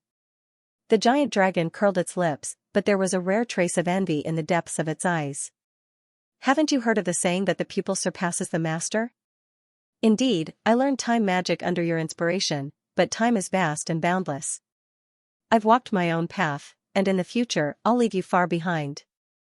The young man did not notice the trace of envy in the depths of the giant dragon's eyes. He was full of confidence like when he was young. That's impossible. I'll always be stronger than you. The giant dragon said angrily and immediately pounced. The two of them fought together again. When they were exhausted, they fell to the ground one after another. In this battle, the two of them were equally matched. It's unbelievable. No one taught you, and you're just an ordinary person, but you're tied with an unfathomable true dragon. Seeing this, Xianxia was so shocked that she could not close her mouth. A person's potential is limitless. Guchen looked at the young man and subconsciously murmured. Waves of ripples were set off in his heart. The fist technique that the young man had created was shockingly familiar. Little Loach, I'm leaving. While Guchen and Xianxia were amazed, the young man who had just finished a great battle suddenly said as he lay on the ground, panting heavily. Where are you going? The giant dragon was inexplicably flustered. This world is very vast. I want to go out and explore it. The young man said with a smile, his eyes full of hope. The giant dragon was silent for a while. As it gradually grew up, it slowly understood that this world was not as big as a valley. It had also thought about going out, but it was afraid of that complicated world. But the little guy was different. He had never been weak in his heart. He chose to take the initiative to embrace the whole world. That day, the young man left. The giant dragon watched as its friend left, full of reluctance. Time flew like an arrow, and the years flew like a shuttle. After an unknown number of years, the young man finally returned, with a body full of shocking injuries. What happened to you? Who hurt you? Seeing that its friend was so heavily injured, the giant dragon roared angrily, as if it would cut the person into pieces if the young man said who it was. The young man spent several months healing in the valley before he once again chose to bid farewell to his friend. Is the outside world so wonderful? Even if you might lose your life next time, you still insist on leaving? The giant dragon asked in disbelief. The young man lowered his head and did not turn around.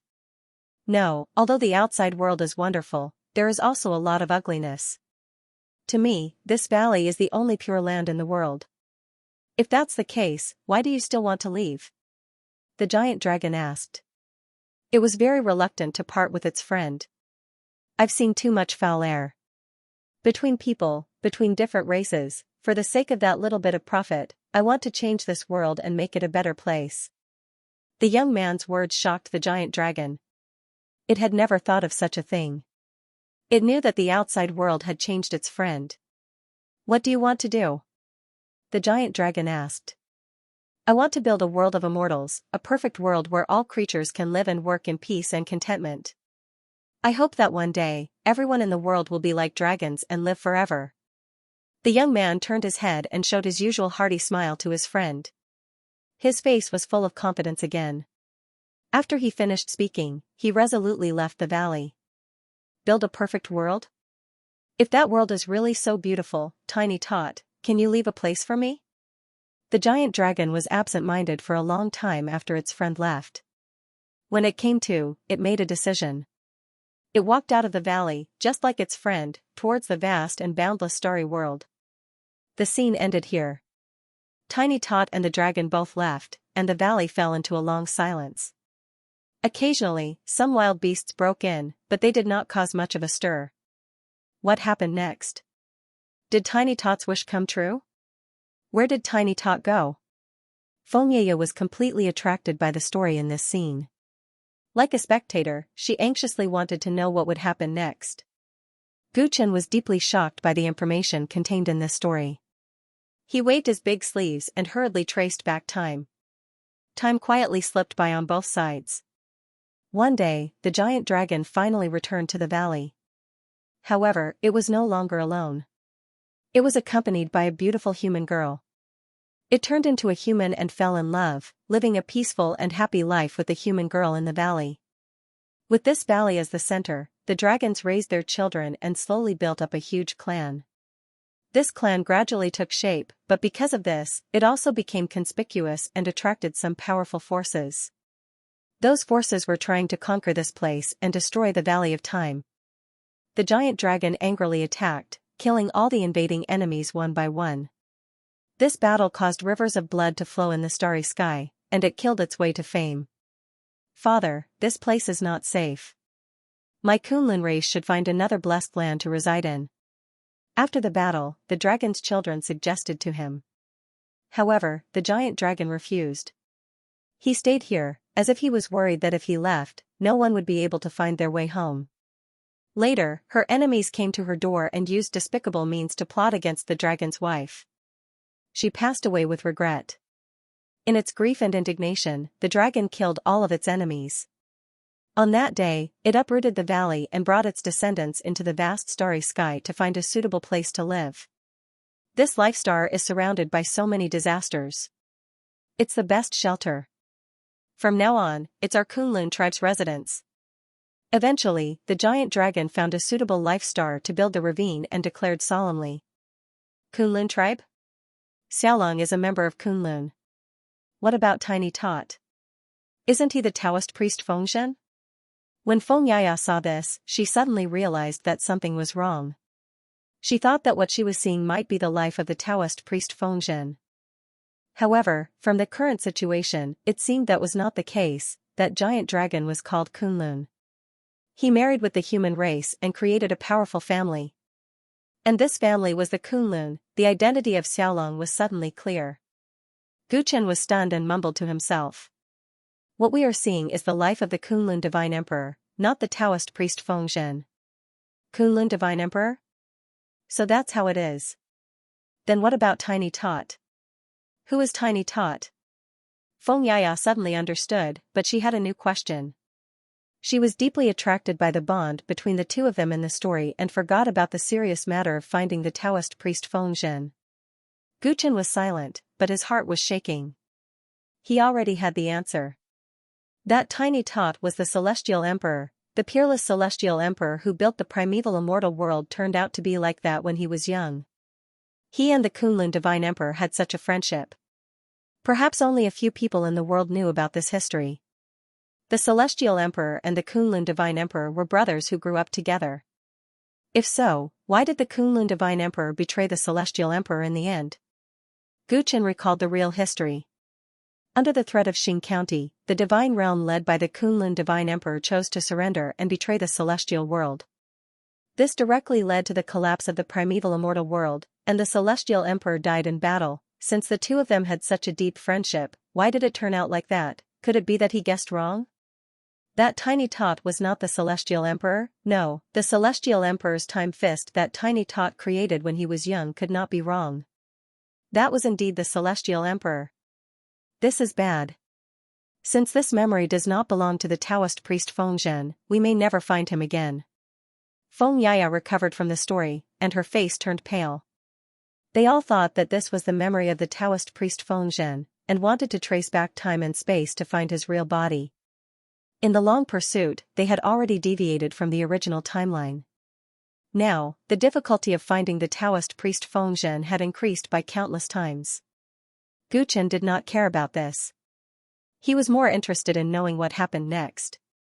If he could find the reason why the Kunlun Divine Emperor betrayed the Celestial Emperor, he might find the reason why the ancient heaven and Kunlun coexisted. Gu Chen continued to trace back time, and Feng Yaya was a little anxious. We should go back now. Otherwise, if we get stuck in this time and space, we may never find our way back. It's too late. We have already traced too deep. Now, we can only move forward to see a turning point. Gu Chen did not even look back. He only wanted to figure out the secret history of the primordial era. Feng Yaya had a helpless look on her face. She could only grit her teeth and follow behind.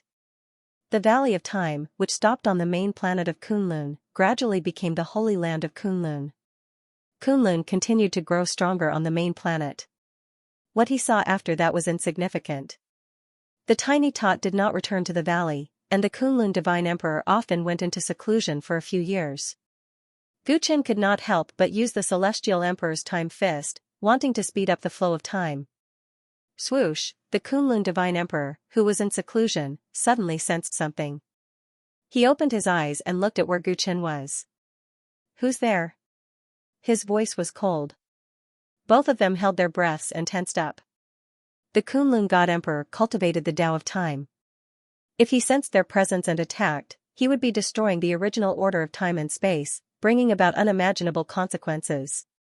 The Kunlun God Emperor stared in the direction of Gu Chen and Feng Ye for a while. His eyes gradually revealed a perplexed look, and he eventually shifted his gaze. Gu Chen heaved a sigh of relief.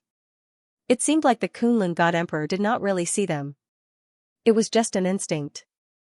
Because of this episode, Gu Chen became even more cautious when tracing back to time. They continued to pursue, but the time and space in front of them suddenly became distorted and fluctuated. The images they could see were intermittent. Little Loach, join the celestial world. Let's work hard together and build a peaceful world. Humph, I can't follow you. I have my own Tao. Is that so? That's a pity. You should understand the difference in strength between us now, right? If you want to protect your friend's life and the Kunlun race, do as we say. Will you guys really let him go after this? Of course, we'll let him live. The intermittent images and voices intertwined in time and space. Gu Chen and Feng Ye felt an inexplicable deep sorrow in their souls. That sorrow was filled with intense guilt and self-blame.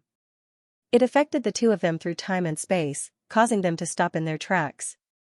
What's going on? Feng Yaya's face was pale. Because of this extreme emotional fluctuation, her fingers lost their original rhythm.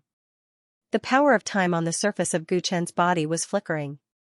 Under its influence, his judgment of the direction of time and space was greatly weakened. Where should we go? Gu Chen looked around anxiously.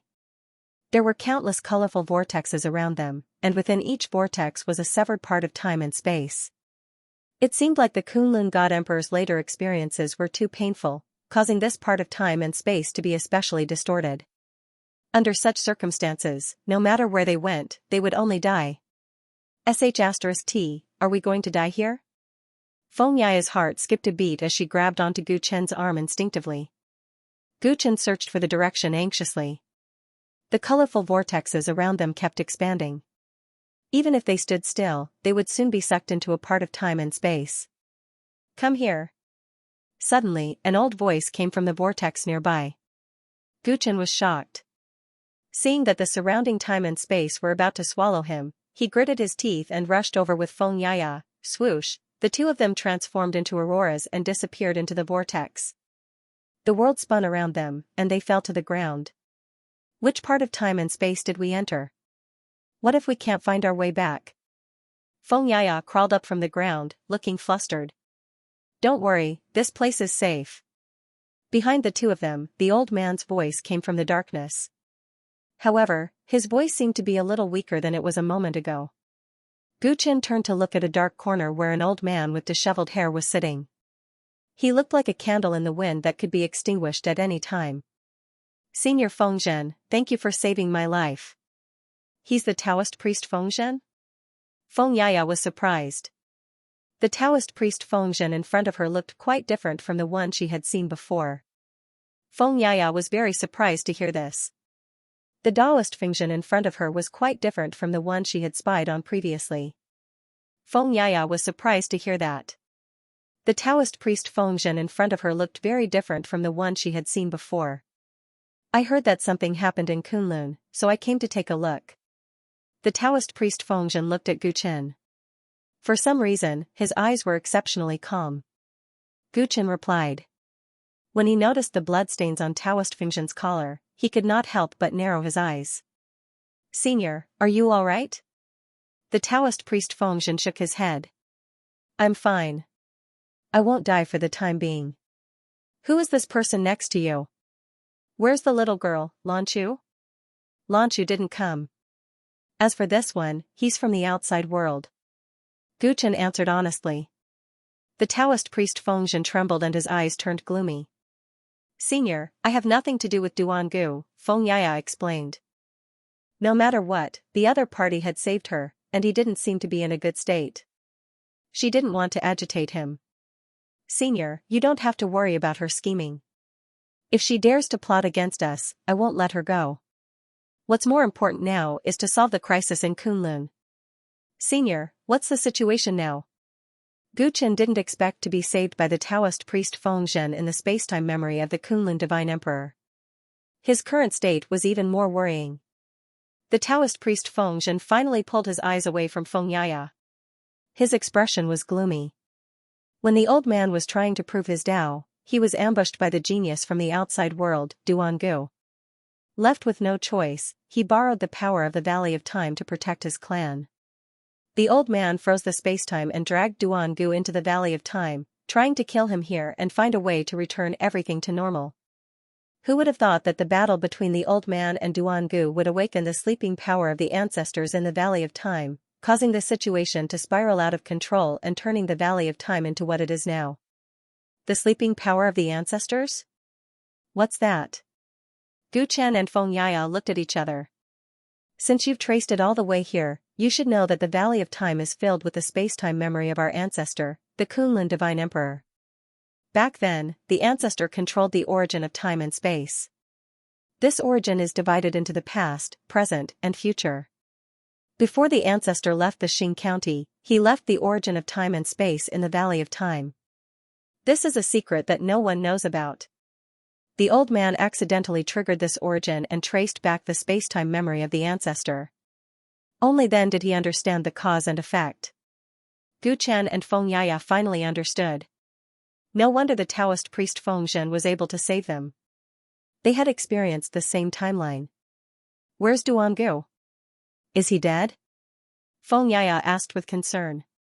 The Taoist priest Fengzhen lifted the collar of his blood-stained shirt, revealing a wound so deep that his bones could be seen.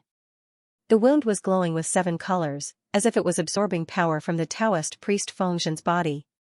The old man doesn't know where he is, but before he escaped, he left this wound on the old man. This seems to be some kind of evil secret technique that can steal the time of others, robbing their lifespan and power. As time passes, the old man will continue to age, but he, I'm afraid, is getting better. Guchen and Feng Yaya could not help but look at each other. The Taoist priest Fengzhen was affected by such an evil technique.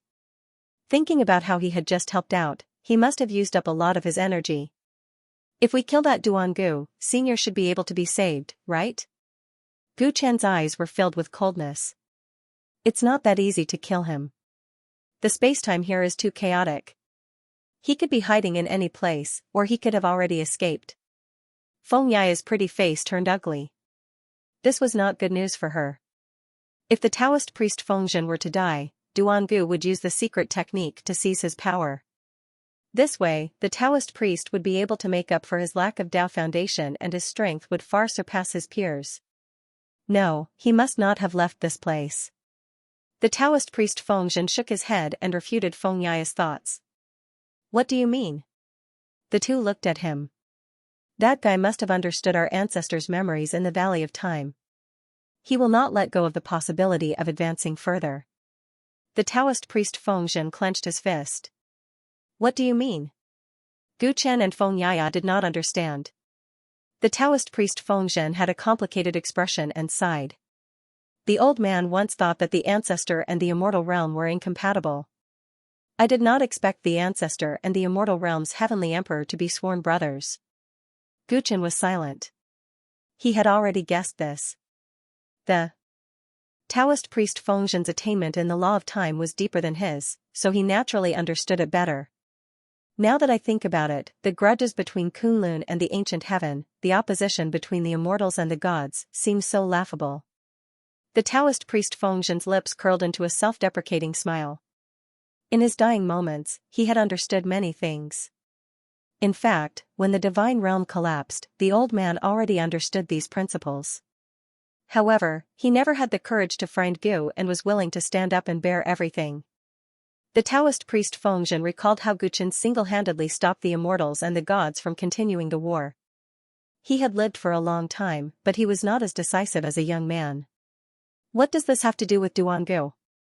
Feng Yaya was only concerned about Duangu, so when she heard Taoist Feng Zhen talking about a bunch of messy things, she instantly became anxious. Gu Chen was silent, listening to the Taoist priest Feng Zhen's heartfelt words. Little friend Gu, did you know? My ancestor might have betrayed the Celestial Emperor and the world of immortals, but he did it to save the Celestial Emperor. The Taoist priest Feng Zhen's eyes gradually turned red. Back then, a big shot from Xing County came to the Valley of Light. Our ancestors couldn't even withstand a single blow from him. That person made our ancestor realize that the Ninth Realm was powerless against the Xing County. He lost all courage to fight back. And after that person defeated the ancestor, he told him that as long as he was willing to betray the immortal world, he promised to spare the Celestial Emperor's life and preserve the legacy of our Kunlun. In the eyes of our ancestors, the Celestial Arch was actually more important than our entire race. In the end, he chose to believe Xing Jun and betrayed the Sky Sovereign. Unexpectedly, the Xing County Lord failed to keep his promise. Because of this, the ancestors of the Xing County Lord blamed themselves deeply. As Gu Chen listened, he recalled the intermittent scenes he had seen earlier. The Kunlun deity emperor saw the Celestial Emperor as his brother. He wanted to save his life, but he ended up harming him instead. This incident was truly regrettable. As the person involved, the Kunlun deity emperor must have found it even more difficult to let go. It was probably because of this incident that the spacetime memory was affected by the Kunlun deity emperor's emotions, causing the turbulence. It was a memory that he did not want to recall. He fell into his own obsession, and it was his endless regret that formed the chaotic spacetime in the Valley of Light. Little friend Gu, the old man knew that you came to Kunlun to seek help from the alliance of immortals and gods. Do you know that my ancestor once thought of accepting the Celestial Emperor's invitation to join the immortal world? However, due to his pride and stubbornness, he did not get what he wanted. As the Taoist priest Feng Zhen spoke, 2 streams of tears rolled down from the corner of his eyes. I'm afraid the old man's injuries are incurable. But little friend Gu, you must stop Duangu. The Taoist priest Feng Zhen mumbled. Stop him for what? Gu Chen felt inexplicably sad. If the Taoist priest Feng Zhen had known the truth about the Kunlun deity emperor earlier, he would not have ended up in this state. My ancestor and the Celestial Emperor have been competing with each other their entire lives, and the most intense part of their competition is whose origin is stronger. They both cultivated the spacetime origin, but they each have their own merits. Compared to them, the old man's condensed origin is like comparing a firefly to the bright moon. Merely obtaining the old man's origin won't be enough to satisfy Duangu's greed.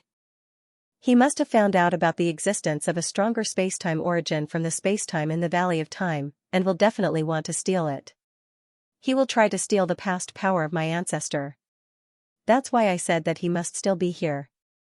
Feng Yaya understood the meaning behind the words of the Taoist priest Feng Zhen, causing her expression to turn extremely nervous. Duangu's attainments in the laws of time are already outstanding to begin with.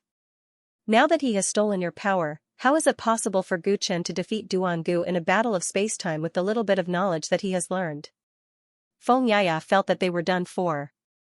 Duangu could be said to be invincible in this space-time.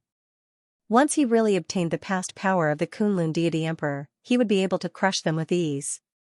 If it's just a battle of the laws of time, Gu might not be a match for Duangu. But that's not the truth. The Taoist priest Fengzhen looked at Gu Chen with hope. My ancestors' past is filled with guilt and regret towards the celestial emperor. That's the source of the space-time chaos in the Valley of Time. It's not that easy for Duangu to obtain the source of the past. He's someone from the outside world, and it's precisely because of the appearance of someone from the outside world that caused my ancestors' regret. Therefore, it's extremely difficult for Duangu to remove my ancestors' obsession and obtain the source of the past. But Gu is different. You're the successor of the Celestial Emperor, and you've cultivated the Celestial Emperor's time fist. Perhaps only you can awaken the slumbering will of my ancestor. The Taoist priest Fengzhen was filled with hope. The reason why he said that was not only because he wanted to save Kunlun from the crisis that they were facing right now, but also because he wanted to undo the knot in their ancestors' heart. Gu Chen understood the meaning behind the words of the Taoist priest Fengzhen as his heart rippled. Undo the knot in the heart of the Kunlun deity emperor? Could he do it?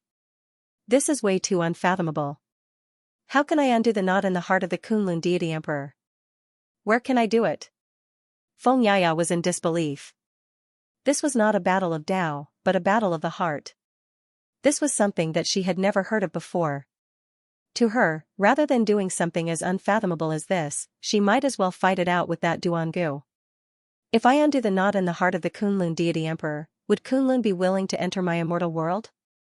Gu Chen looked at the Taoist priest Fengzhen and asked seriously. This is the wish of my ancestor that he was unable to voice out. The Taoist priest Fengzhen smiled in a sorrowful manner. All right then, I'll do it. Gu Chen smiled, even though he did not know what he should do. After receiving the promise from Gu Chen, the huge rock that was pressing down on Taoist priest Fengzhen's heart seemed to have finally been released, and the aura on his body rapidly withered. His skin became even more shriveled, and his hair turned completely white. The wound on his chest was speeding up his time. He's going to die. I won't let him die. Gu Chen looked at the Taoist priest Fengzhen. At this moment, his eyes were as deep as the abyss, calm and unfathomable. After listening to the story of the Heavenly Sovereign and the Kunlun Divine Emperor, he was greatly moved. The regret left behind by the primordial age should be made up for in this era. He could not let the Taoist priest Fengzhen die. Even if he saved Kunlun from danger, who could tell the will of the Heavenly Sovereign and the Divine Emperor? The Taoist priest Fengzhen was the witness of history. If he could survive, the conflict between immortals and gods would truly melt away.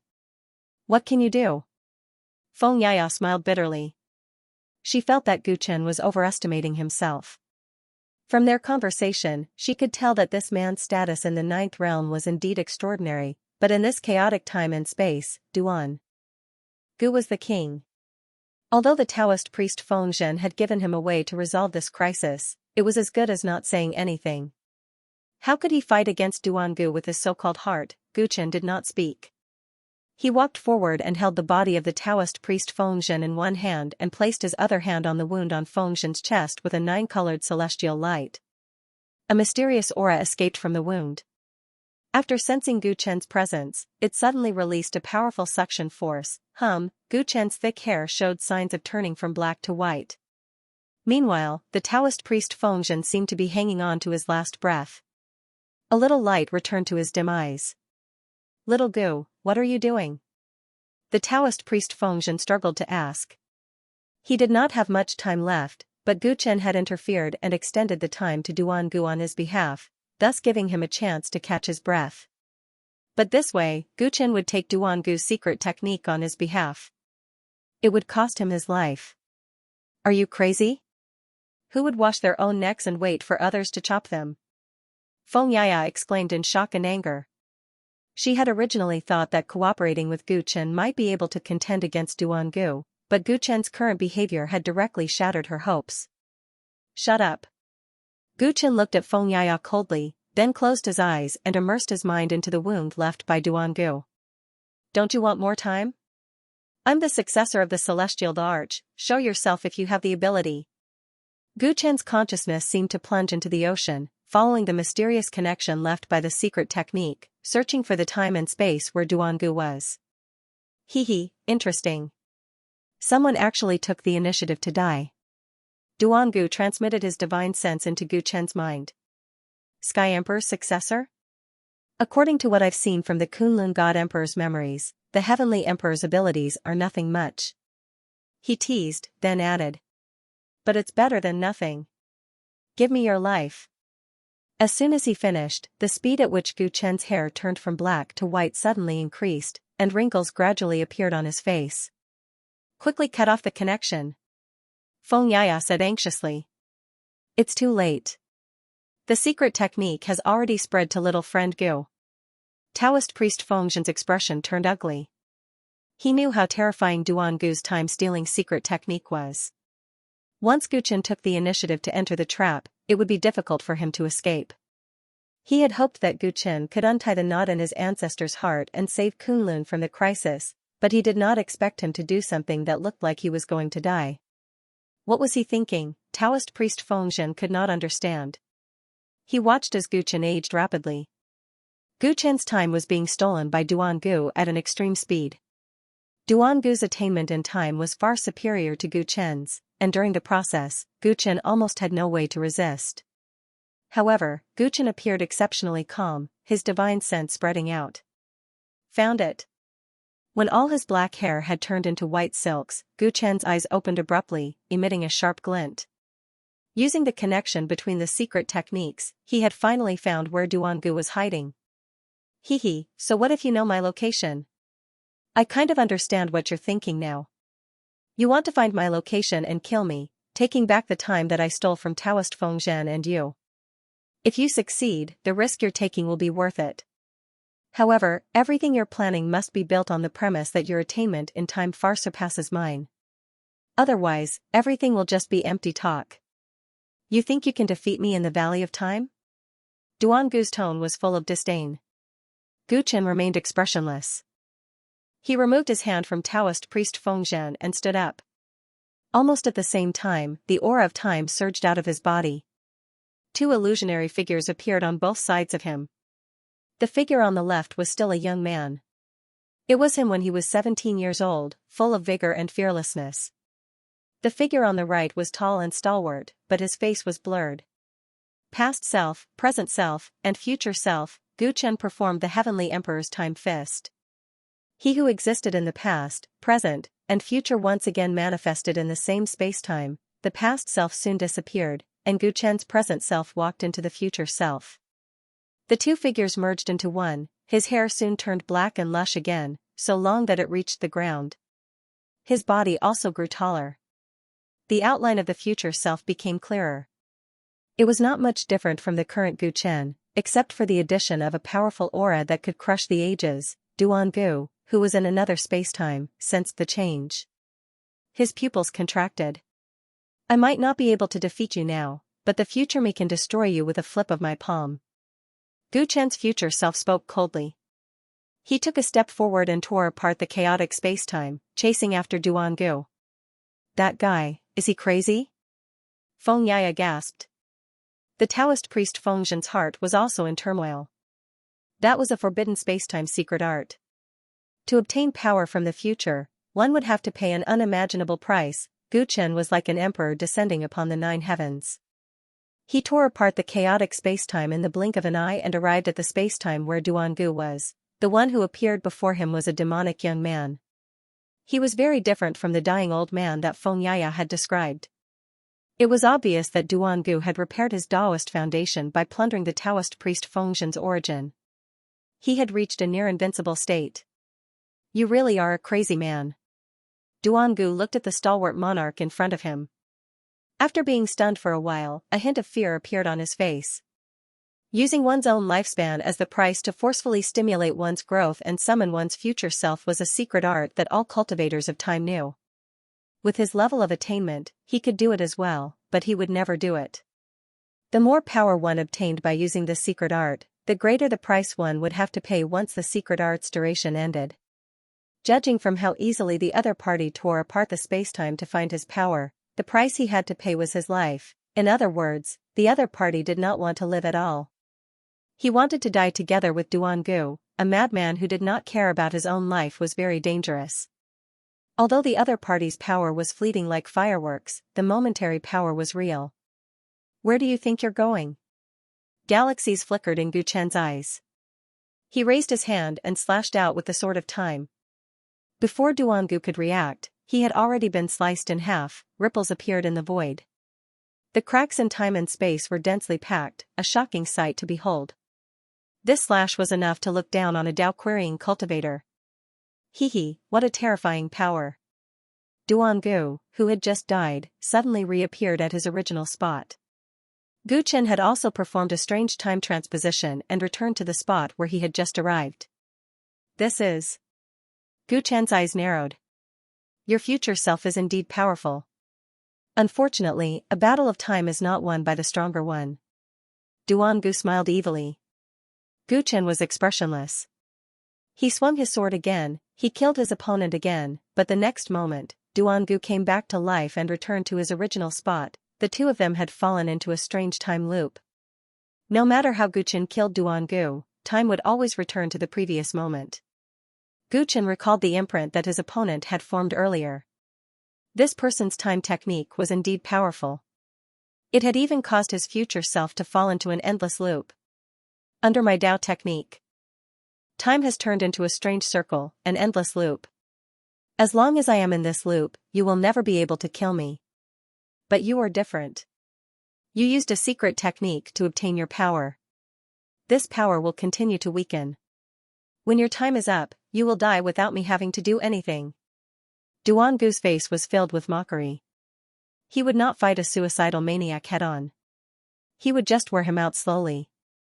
The moment he successfully executed the time loop Dao technique, the result of this battle was already decided. Gu Chen was in a stalemate, but his expression remained calm.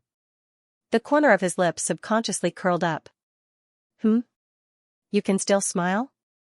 Duangu frowned slightly when he noticed this. You think too highly of yourself. Do you think I summoned future self just to die with you? Gu Chen's eyes were filled with disdain. His every word and action made him look like a king who ruled over the world. Isn't that the case? Duangu's expression darkened. What right does a guy like you have for me to sacrifice my life? Besides, I won't die today. Gu Chen's words were filled with confidence. These words were simply a humiliation, provoking Duangu. You will lose what you gain. The Tao of time is about balance. Now that you have such great power, how can you not die? Stop talking big. You can't even break my time loop. Gu Chen let out a disdainful laugh. Since he was in the cycle of time, he ignored Duangu and closed his eyes. A distant scene appeared in his mind. That was the scene of him traveling in the opposite direction in order to find the nine-tiered heavens sealed by Tang Ning in the ancient pale yellow star. At that time, he searched everywhere in spacetime but could not find any trace of the Heaven Palace. In the end, he finally understood everything in the cave abode where the immortal elixir deer was. It was also at that time that his Heavenly Emperor's light fist evolved, and he comprehended a trace of the power of karma. The word, cause and effect, was extremely mysterious. It had an intricate connection with all of time and space. The Kunlun God Emperor and the Heaven Monarch used to be brothers who grew up together. Because of Xingjun's lies and threats, the Kunlun God Emperor betrayed the Heaven Monarch and caused the Heaven Monarch's death in battle. Therefore, if Gu Chen wanted to untie the Kunlun God Emperor's knot and end the chaotic spacetime, he would have to start with karma. However, after Gu Chen comprehended a trace of the power of karma, his Heavenly Emperor's light fist almost stopped progressing. On one hand, it was because his cultivation leaned towards the overlord body and the nature of heavenly time art. On the other hand, the Heavenly Emperor's light fist was created by the Heaven Monarch when he was young. It was not his complete orthodoxy. Therefore, Gu Chen used the power of karma as the starting point of time to forcefully stimulate himself to grow in this direction. He used his own comprehension to perfect the orthodoxy of the Heaven Monarch. In other words, the current Wei Wu was another possibility of Gu Chen, who had abandoned all other inheritances and focused on developing the Tao of Time. Gu Chen wanted to use his own comprehension to deduce the Tao of the Heaven Monarch. It was funny that Duangu thought that Gu Chen wanted to perish together with him. How could a sparrow know the ambition of a great swan? Gu Chen's attack earlier was just to scare the opponent. Now, it was time to get down to business. 9 colored rays intertwined around Gu Chen's body. The power of time was constantly cleansed and gradually merged with the spacetime in the Valley of Time. What is this guy trying to do? Duangu instinctively felt that something was wrong. However, there was nothing he could do in front of Gu Chen's powerful Wei Wu. Gu Chen was deducing the future evolution of the Heavenly Emperor's light fist in his mind. As he deduced, he raised his hand. Only the Heaven Monarch could awaken the Kunlun God Emperor's will. Now that the Heaven Monarch was dead, the only thing that could do that was his Tao. I see. The space-time origin that the Heaven Monarch cultivated contains the 2 great laws of time and space. It also contains the Tao of Karma. Tang Ming had also obtained a part of the Heaven Monarch's inheritance. That's why he could calculate all lives and help me understand the Tao of Karma. Gu Chen murmured to himself. As he deduced, he was infinitely close to the essence of the Heaven Monarch's spacetime origin. He was sincerely impressed. No wonder the Taoist priest Fengzhen said that the origin he condensed was far inferior to the Heaven Monarch and the Kunlun God Emperor. The former and the latter were not on the same level in terms of the Tao. Xianxia had once told Gu Chen that there were advantages and disadvantages between the origins. There was even a superior and subordinate relationship. The origin that the Taoist priest Fengzhen condensed was at most the Tao of Time. It did not involve the complicated changes of space. On the other hand, the Kunlun God Emperor and the Heaven Monarch's Tao both involved the Tao of Time and space. In fact, the Heaven Monarch's Tao even included the Tao of Karma and Fate. This was the difference in the perspective of cultivators. The Taoist priest Fengzhen's understanding of time was very shallow. On the other hand, the Heaven Monarch believed that spacetime could affect everyone's fate. Fate should be included in the Tao of Time and Space. The potential of the Heaven Monarch's spacetime origin was too terrifying. When cultivated to the extreme, all spacetime would be under his control. Everyone's fate would be under his control. No wonder the Heaven Monarch could stand above all the emperors in the celestial world. No wonder he could surpass the Kunlun God Emperor, who had the talent of spacetime. His vision was too grand.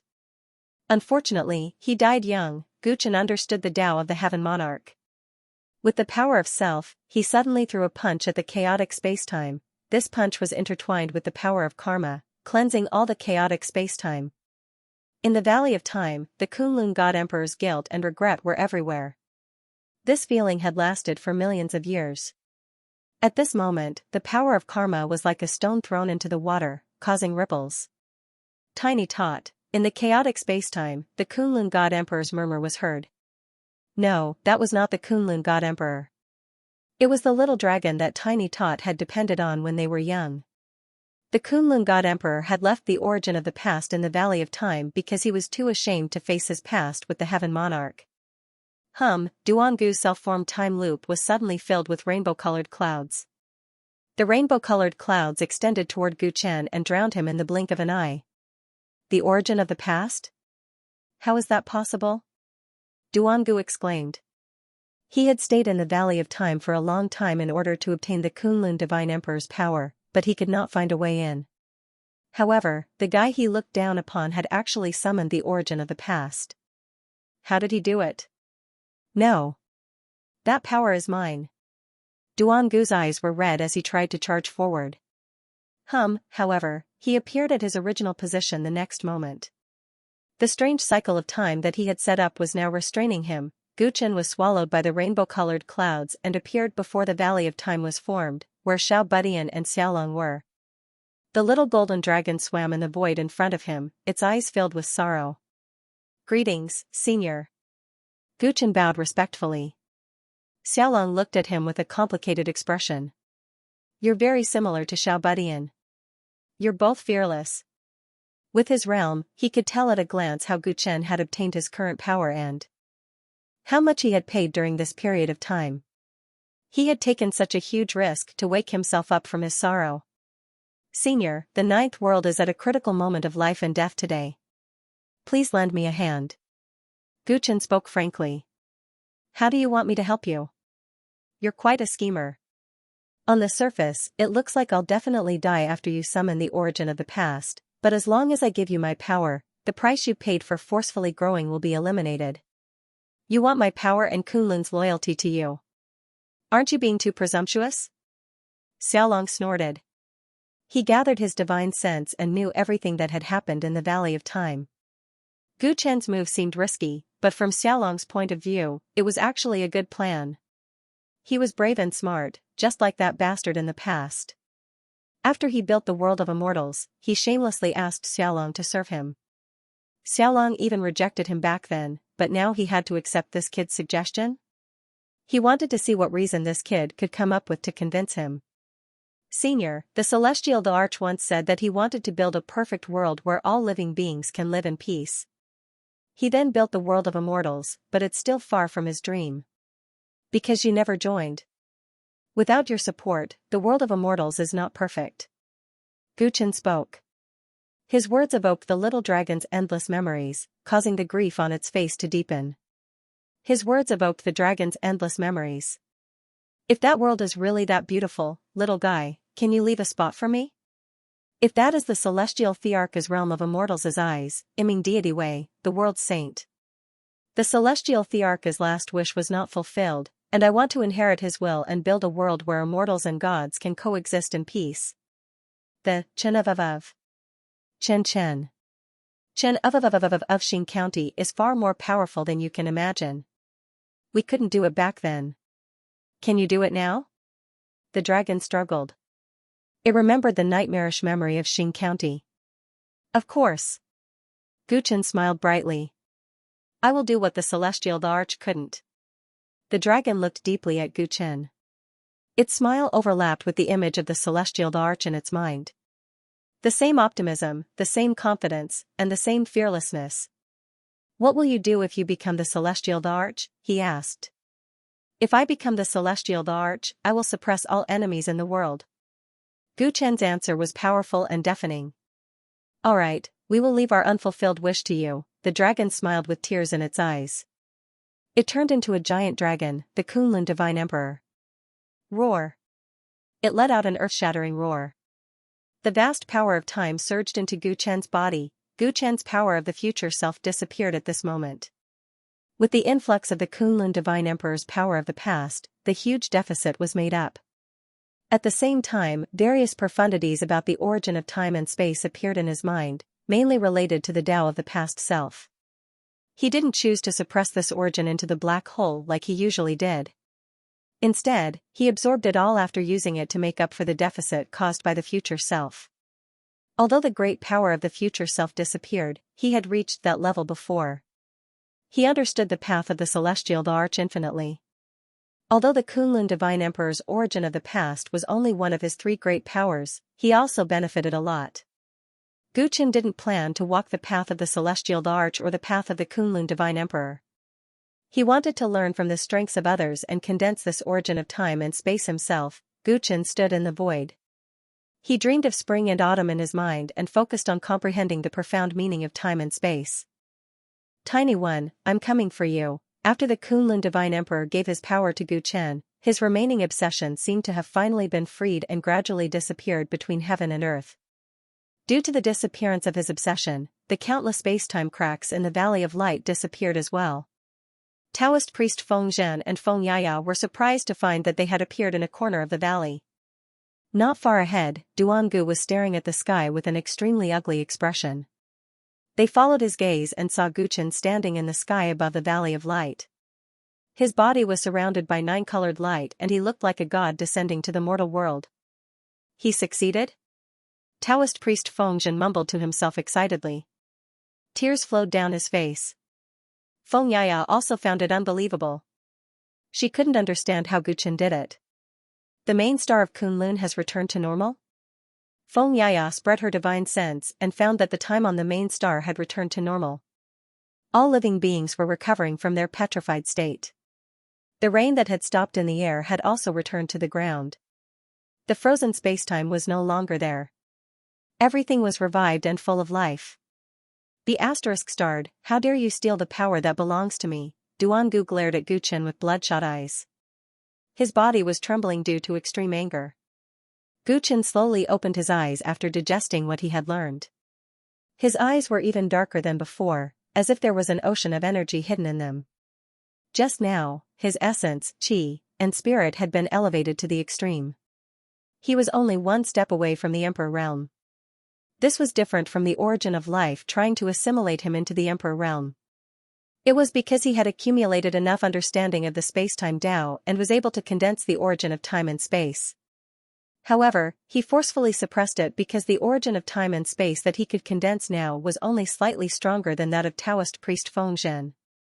It was not as strong as the Kunlun Divine Emperor or the Heavenly Emperor.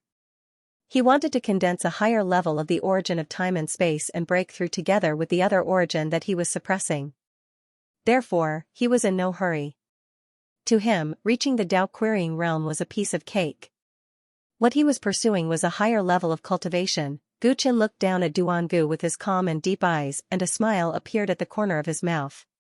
This person cultivated the law of time, and his orthodoxy came from the outside world. "Today, I'll borrow your dog life." All the Kunlun tribesmen on the Kunlun main planet had woken up. While they were still in shock, they heard Guchen's cold voice. "Overlord? Why is he here?" Many of the elders of the Kunlun god race looked over at the Valley of Time with startled faces. They clearly remembered that the Patriarch and the young Supremes from the outer world were fighting fiercely before they lost consciousness. They even borrowed the power of the Valley of Time.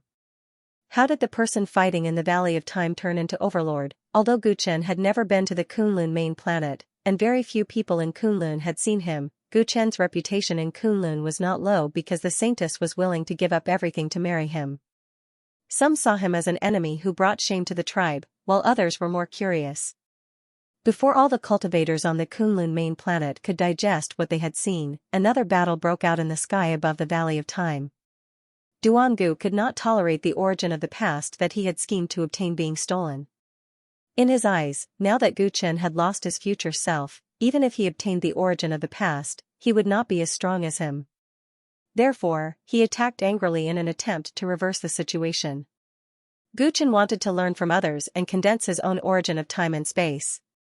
Duangu had the time orthodoxy of the outer world, so he had value in killing him. Therefore, he did not hesitate to attack. The two young Supremes from the outer world and the outer world fought in the sky. Two terrifying forces of time collided fiercely, and the two began a life and death battle in different time and space. Patriarch. The elders of the Kunlun god race snapped back to their senses right away as they ran into the Valley of Time to the side of Taoist Fengzhen. Seeing that the Taoist priest Fengzhen was on the verge of death and could die at any time, the elders' faces turned pale. The Patriarch had already become an emperor and borrowed the power of the Valley of Time, but he still could not defeat the young Supremes from the outer world. Wasn't the opponent's strength too terrifying? Pass down my order. Evacuate the tribesmen who have no combat power from the main planet as soon as possible. Elders, form the Kunlun Grand Formation and seal off the Valley of Time. Do not give Duangu any chance to escape. Taoist priest Fengzhen struggled to stand up, his eyes filled with hope. The problem of time freeze had been solved, but the crisis was not over yet. Although Guchen had obtained the origin of the past, he had paid a great price to summon the future self. He might not be able to defeat Duangu now. He had to make two preparations. On the one hand, he had his people retreat to preserve the incense of Kunlun. On the other hand, he had to ensure that he could support Guchen when he was defeated. No matter what, Duangu must die today. He must not be allowed to leave this place alive. Patriarch, you need to rest and heal. The Taoist priest Fengzhen's condition was terrible. Even standing up made him feel as if his life force had been sucked out of him. The elders were worried and wanted him to heal first. The old man's injury can't be cured. He will definitely die today. Taoist Fengzhen shook his head. His words caused all the elders' hearts to sink to the bottom. The Patriarch was their pillar. If he died, who else in Kunlun could stop the Tyrant and the outsiders? Although the Tyrant seemed to be helping them now, they remembered their past in the divine realm clearly. They could not trust him. Patriarch, we will do our best to help you heal. You will definitely survive. You are the second person to become an emperor in 1,000,000 years, other than the jingling Taoist. You will not die so easily. The elder said sadly, unwilling to accept the truth. Taoist priest Fengzhen sighed. He did not want to die, but the injury he had suffered was not a normal one. His life force and strength had been taken away by Duangu using a secret technique of time. He had given Duangu time, and he was powerless to save himself. If Gu Chen had not taken the initiative to enter the trap, he would not even have the chance to speak. Listen up, all of you, pull yourself together for the old man. Taoist priest Fengzhen knew that this was not the time to be sentimental. He said with a straight face, the old man's death is not to be regretted, but you must protect the tyrant's life. What? The elders were shocked. Ever since the saintess left, the patriarch did not like the tyrant. Why did he want them to protect his life? The tyrant is fighting for Kunlun now. Due to some reasons, the old man has decided to let Kunlun follow him. Taoist priest Fengzhen could not explain anything about the Kunlun God Emperor and Heaven Emperor in such a short period of time. He could only choose the most important part. Follow the tyrant? Patriarch, are you serious? The elders were shocked. They did not expect the patriarch to leave such words. The tyrant has already obtained the recognition of the ancestors. If not, do you think the main star of Kunlun can return to normal? He married our saintess, so he is our son-in-law. You don't have to worry that he will harm us. All you need to know is that from today onwards, he will be the leader. Taoist priest Fengzhen was swift and decisive. He tried to explain everything before the end of his short life. After he finished, he coughed continuously. He had lost more than half of his life. Seeing him like this, the elders did not dare to doubt him anymore. They all agreed to his request. Many Kunlun elders started to move. A few of them were responsible for arranging the escape of the younger generation. Most of them surrounded the Valley of Light and set up a formation. They watched the battle in the sky nervously. They followed the instructions and prayed that the battle would develop in the desired direction. That girl, where did she go? Taoist priest Fengzhen said his last words. He then realized that Feng Yaya was gone. His eyes were filled with worry.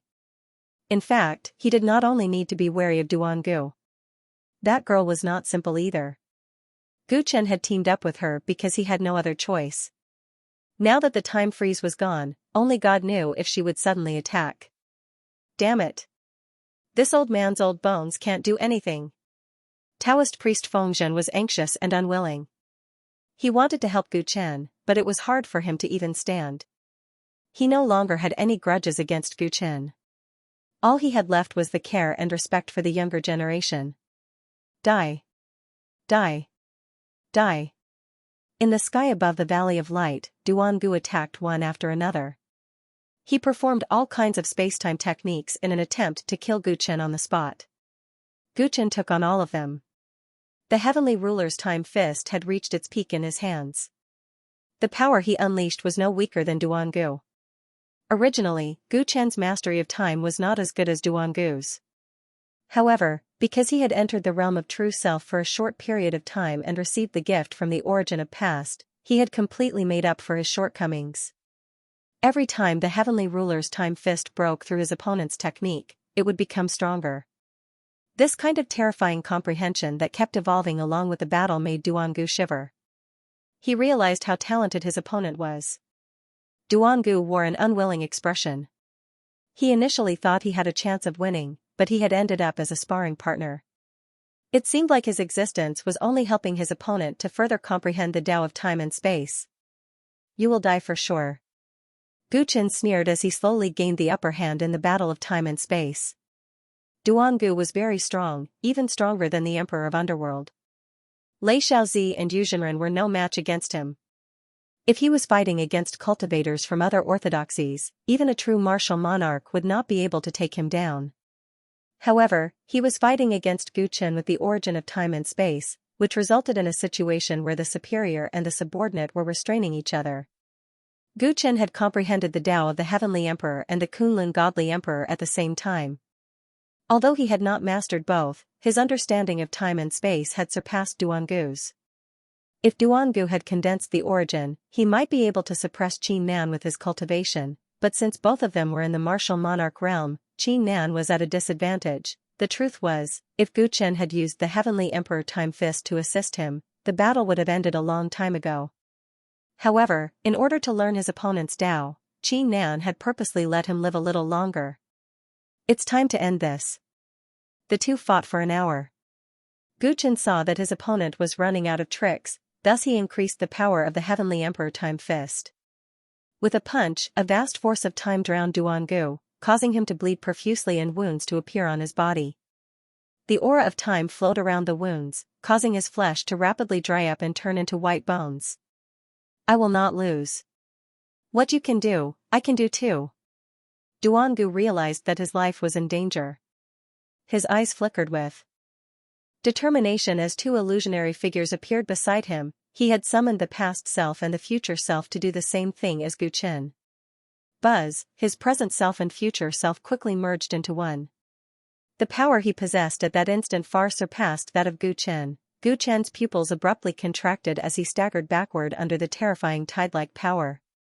If I kill you and take your power, I can still make up for my losses this time. Duangu smiled cruelly. He was giving Gu Chen a taste of his own medicine. On the other hand, Gu Chen could not risk his life like Duangu because he had just summoned his future self. Go to hell, trash of the ninth realm. Duangu pointed out with a finger. Under this finger, all living things were born and all living things were destroyed. The sea turned into mulberry fields. Under his attack, Gu Chen's body suddenly collapsed. His flesh and blood splattered everywhere, and his soul scattered. Ha ha ha, dead, finally dead. Duangu was overjoyed. He waved his hand, trying to refine Gu Chen's body and devour it to replenish his energy. At this moment, his figure suddenly flickered, and he returned to the position from which he made his move. In the distance, at the place where Gu Chen had just been killed, he appeared unscathed and was looking at him mockingly. How is this possible? Duangu's face turned pale and his body started to tremble. He was very familiar with this scene. Wasn't this the time loop that he had performed before? Turning time back to a moment ago, creating a miracle of resurrection. Not a bad move. Gu Chen's faint smile made Duangu's heart sink to the bottom. He was on the verge of despair. He had learned from Gu Chen to summon his future self, thinking that it would be his last resort. He did not expect Gu Chen to give him a taste of his own medicine. He had learned his own time loop during the battle. With that, Gu Chen only needed to wait for his future self to run out, and he would be able to defeat him easily. Without the help of the Kunlun deity emperor, it was impossible for him to break the time loop. It's over. Duangu's aura weakened rapidly. His will affected his condition, causing his future self to be destroyed even faster. Before you die, do a good deed. Gu Chen's clothes fluttered as he walked toward Duangu. He raised his hand and threw out a punch. Heavenly Emperor's Time Fist, Karma Fruit, a strange force of karma burst out from Gu Chen's fist and circled around Duangu. The wounds on his body shone with seven-colored light, and his youthful appearance quickly became extremely old. Strangely, the wound on Taoist priest Fengzhen's chest that was about to die in the Valley of Time was also glowing. The origin energy that Duangu had taken away was returning to his body. Everything had a cause and effect. If time could be turned back, so could karma. Gu Chen had combined the Heavenly Emperor's philosophy and the past origin to create the karma fruit.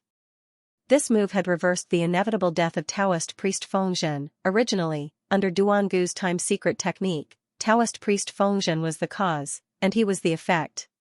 But now, the cause and effect had been reversed. The time he stole from Taoist priest Fengzhen had returned, and his body was aging at an alarming rate.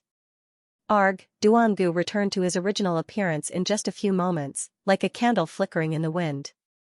However, this was not the end. He had only returned Taoist priest Fengzhen's origin, but he had yet to pay the price for summoning him. No, my time, give me a little more time. He screamed miserably. His hands were completely devoid of flesh and blood, turning into white bones.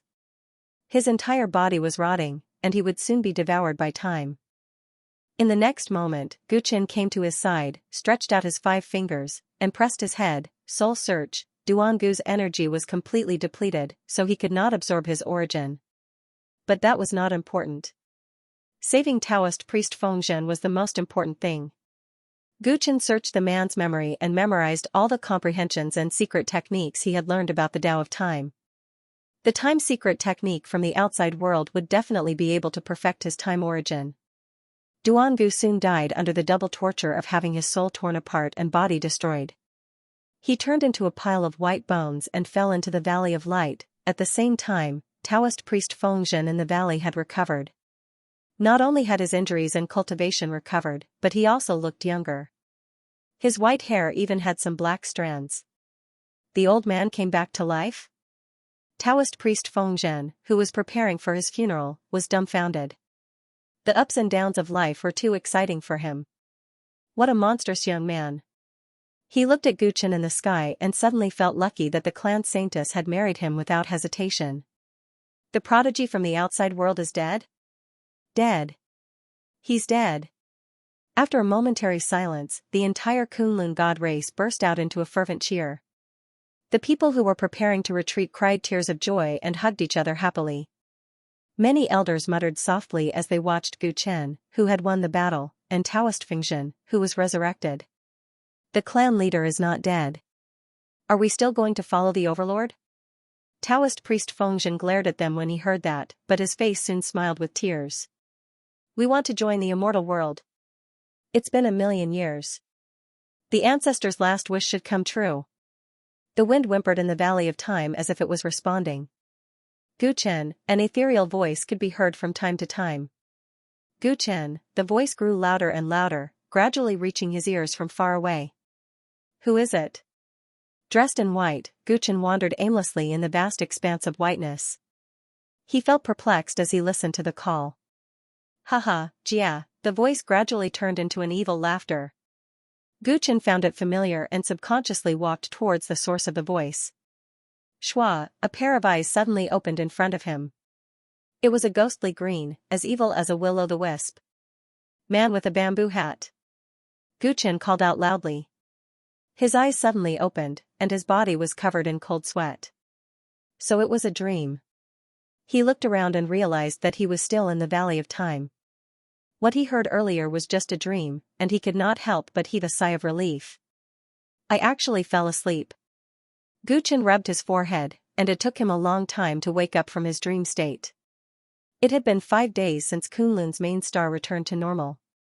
After killing Duangu, Guqin rejected Kunlun's appreciation banquet and cultivated alone in the Valley of Time for 5 days.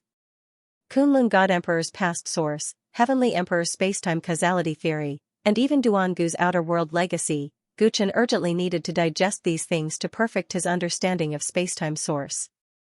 Therefore, his mind could be said to be highly focused for the past 5 days. Under such hard work, he actually fell asleep unknowingly, and even had a nightmare about the man with a bamboo hat. What's going on? I haven't had a dream like this for a long time. Guqin mumbled to himself, feeling a little concerned about the previous dream.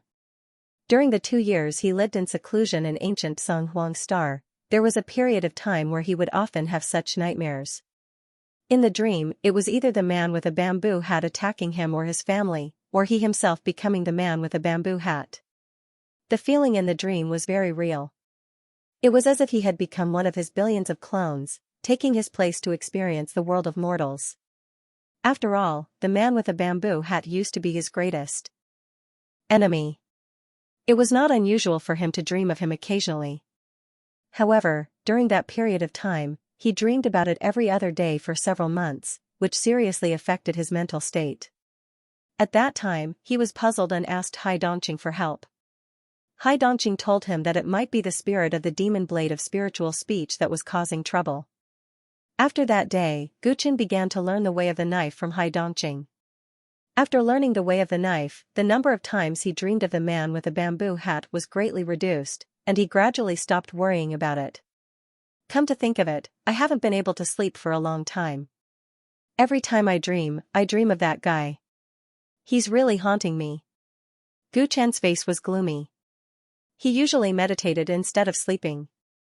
After sleeping for such a long time, he actually dreamed of the man with a bamboo hat again. It was really unlucky. Speaking of which, the demon blade of spiritual speech was not by his side, and he still had such nightmares. It was inconsistent with Hai Dongqing's guess. It seems that comprehending the origin of time and space has consumed too much of my mental energy. I have to control the speed in the future. Gu Chen recalled that he had frequently dreamed of the man with a bamboo hat after he was immersed in comprehending the black hole scroll and the 3 Taoist techniques. He could not help but be more vigilant. Although the nightmares could not hurt him, he still had to be careful to prevent himself from going berserk. As for whether there was another reason for this dream, he did not think too much about it. After all, he had personally witnessed the death of the man with a bamboo hat, and it had been almost 3 years since then. You're awake? Outside the Valley of Time, Taoist priest Feng Zhen's divine sense came from afar. Gu Chen came back to his senses and nodded. At the same time, he tidied up his appearance. Taoist priest Feng Zhen had long wanted to talk to Gu Chen. He shrank the ground into an inch and entered the valley in a few breaths. It's been 5 days, and we have not found Feng Yaya's whereabouts. She did not even leave a trace. Taoist priest Feng Zhen said as soon as they met. After the crisis of the main star of Kunlun was resolved, he was not as obsessed with cultivation as Gu Chen. Instead, he was busy running around, trying his best to solve all the hidden dangers of Kunlun. Among them, the biggest hidden danger was Feng Yaya, a genius from the outside world like Duangu. Taoist priest Feng Zhen tried to capture her. Unfortunately, when Gu Chen and Duangu were fighting fiercely that day, she slipped away. Although Taoist priest Feng Zhen immediately sent people to chase after her and search for her, 5 days had passed. Regardless of whether it was the main star of Kunlun or the nearby star passages, there was no trace of Feng Yaya. That woman has the divine hand of creation. If she wants to escape, we won't be able to find her. Let's call back and stop wasting our efforts. Gu Chen shook his head. He was not surprised that Taoist priest Feng Zhen was wasting his efforts. Although he had only known Feng Yaya for a short time, he knew her quite well. Not only was she extremely shrewd, but her divine hand of creation was also a rare and powerful physique. With the ability of the divine hand of creation to change the structure of all things, Feng Yaya could easily disguise herself as anyone. Moreover, this disguise was a complete transformation from a different level of life to another person. No matter how powerful one's perception was, it would be difficult to tell the difference. With this ability, it was too easy for Feng Yaya to disguise herself as anyone and escape from the main star of Kunlun. Even Gu Chen could not do anything to her. But if we leave her alone, she will still be a huge threat. Taoist priest Feng Zhen was a little unwilling. He had heard of Feng Yaya's ability and knew that her threat was no less than Duangu's. Moreover, if her divine hand of creation was used properly, it could produce even more destructive power. She must have seen Duangu's fate with her own eyes. For the time being, she won't dare to make a move against Kunlun. Gu Chen said after some consideration. Although he and Feng Yaya did not go all out in the battle, he still had the upper hand in the end. After killing Duangu, his strength increased again. If he fought with Feng Yaya again, he was confident that he could defeat her because he had already understood the nature of her ability. Feng Yaya was a smart person. She must know this, so she would not behave atrociously in the main star of Kunlun. The only thing that Gu Chen was worried about was that Feng Yaya had a good understanding of his strength. If she escaped and joined forces with other geniuses from the outer realm, it would be a hidden danger. He wasn't naive enough to think that the two of them would become friends after working together once. In essence, they were still enemies. She better not come back to the main star of Kunlun. Otherwise, the old man will not be so easy to deal with. Taoist priest Feng Zhen let out a cold snort. After seizing back his source from Duangu, he was already a genuine Dao-querying realm emperor who had stabilized his cultivation realm. Therefore, he naturally had his own reasons for saying such words. That's right, we have already contacted the celestial court. They have sent someone over. Taoist priest Feng Zhen recalled something and said. Oh? Ask them to come and see me. Gu Chen's heart stirred. After entering the main star of Kunlun, the flow of time was different from the outside world because of time freeze. From the time he entered the main star to the battle with Duangu, it wasn't long. However, over 10 days had passed in the outside world. Ever since he became the first heavenly general, the celestial court was changing every day, and the situation in the outside world was also changing rapidly. The people of the celestial court soon arrived in front of Gu Chen. Their leader was Chu Wang, the commander of the Silver Dragon Heavenly Legion who had led Gu Chen to the Kunlun main planet. "Greetings, First Heavenly General." Chu Wang came before Gu Chen and bowed respectfully. There was a hint of fanaticism in the depths of his eyes. He never thought that one day, he would openly step into the Kunlun main planet, and under the circumstances where he was welcomed. On his way to meet Gu Chen, he had heard with his own eyes how the people of Kunlun were discussing the son-in-law of theirs. It was no exaggeration to say that the first heavenly general of the celestial court, who was supposed to be the mortal enemy of Kunlun, had now become the object of worship and admiration for countless Kunlun disciples. This was the charm of the Overlord. Chu Wang was proud to serve under such an important figure like the Overlord. His hands were trembling as he bowed. "You're welcome, Commander Chu. Is there any news from the celestial court these days?" Gu Chen said with a smile. He was very approachable. Chu Wang restrained his surging emotions, and his expression turned solemn.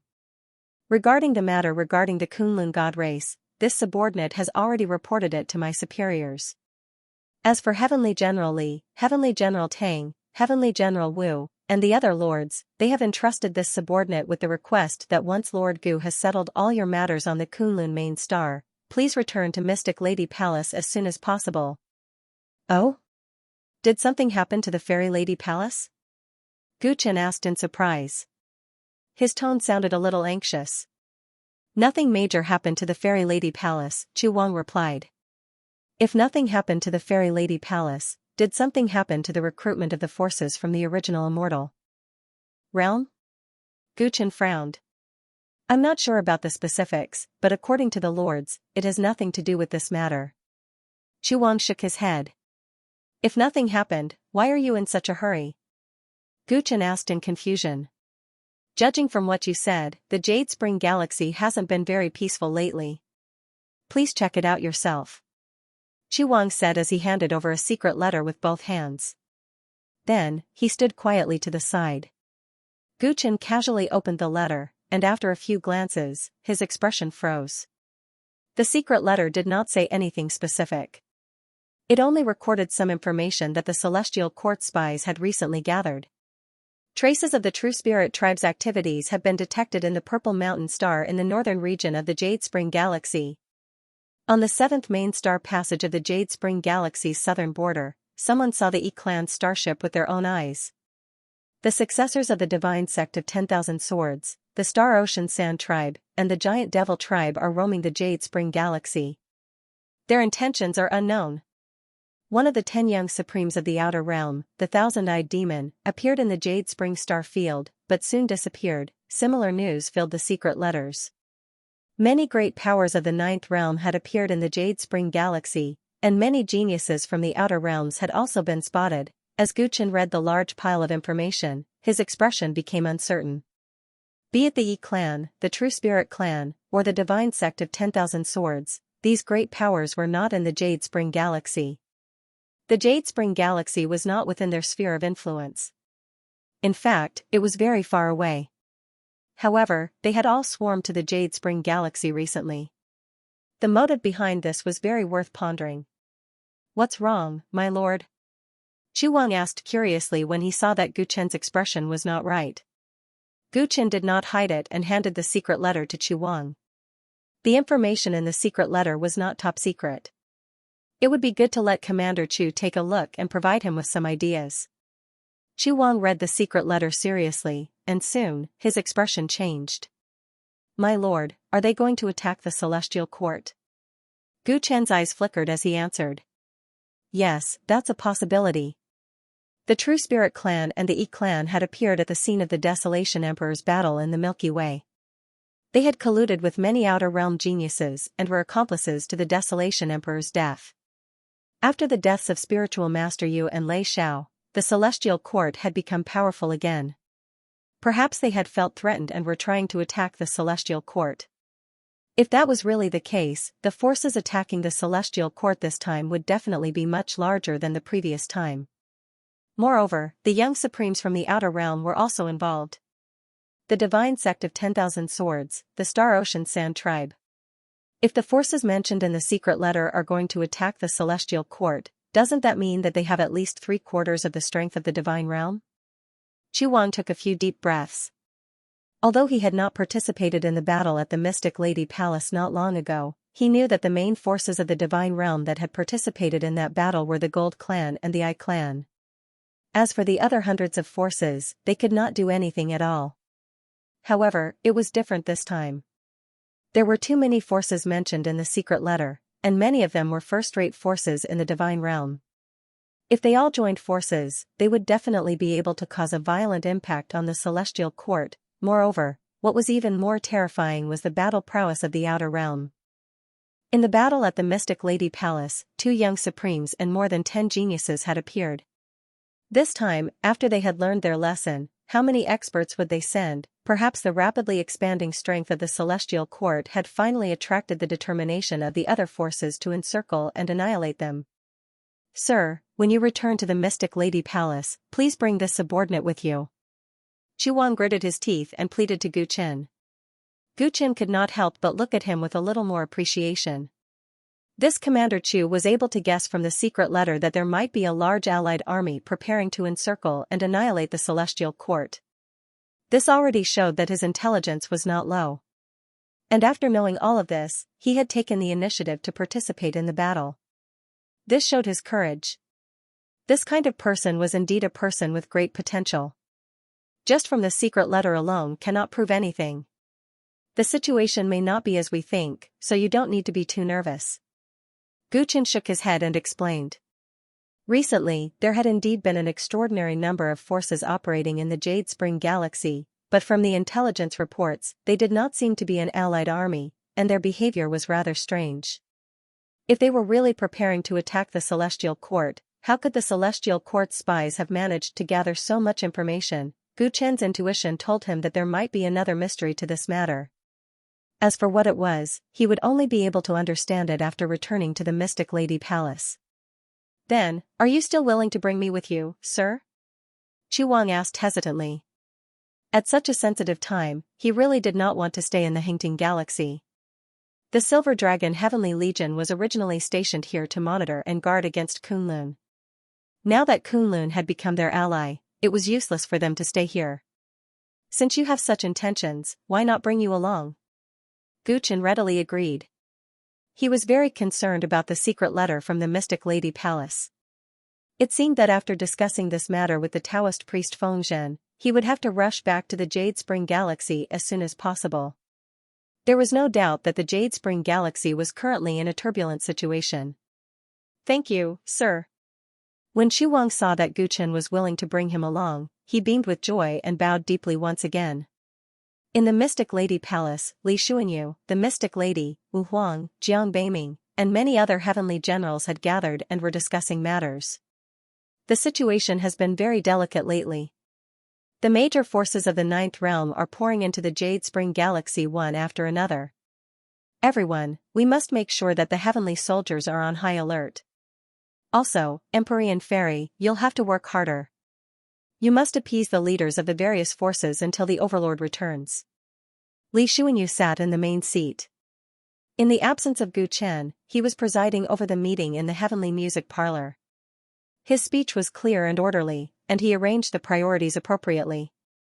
However, a trace of fatigue could be seen between his brows.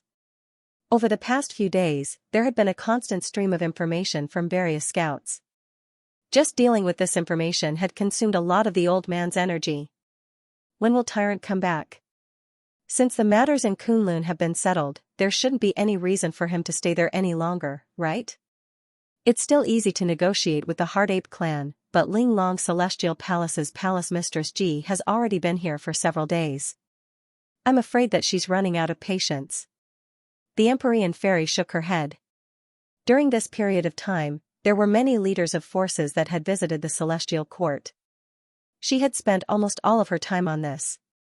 Dealing with a group of old foxes who had lived for tens of thousands of years and had their eyes on their own interests was even more difficult for her than going out to fight.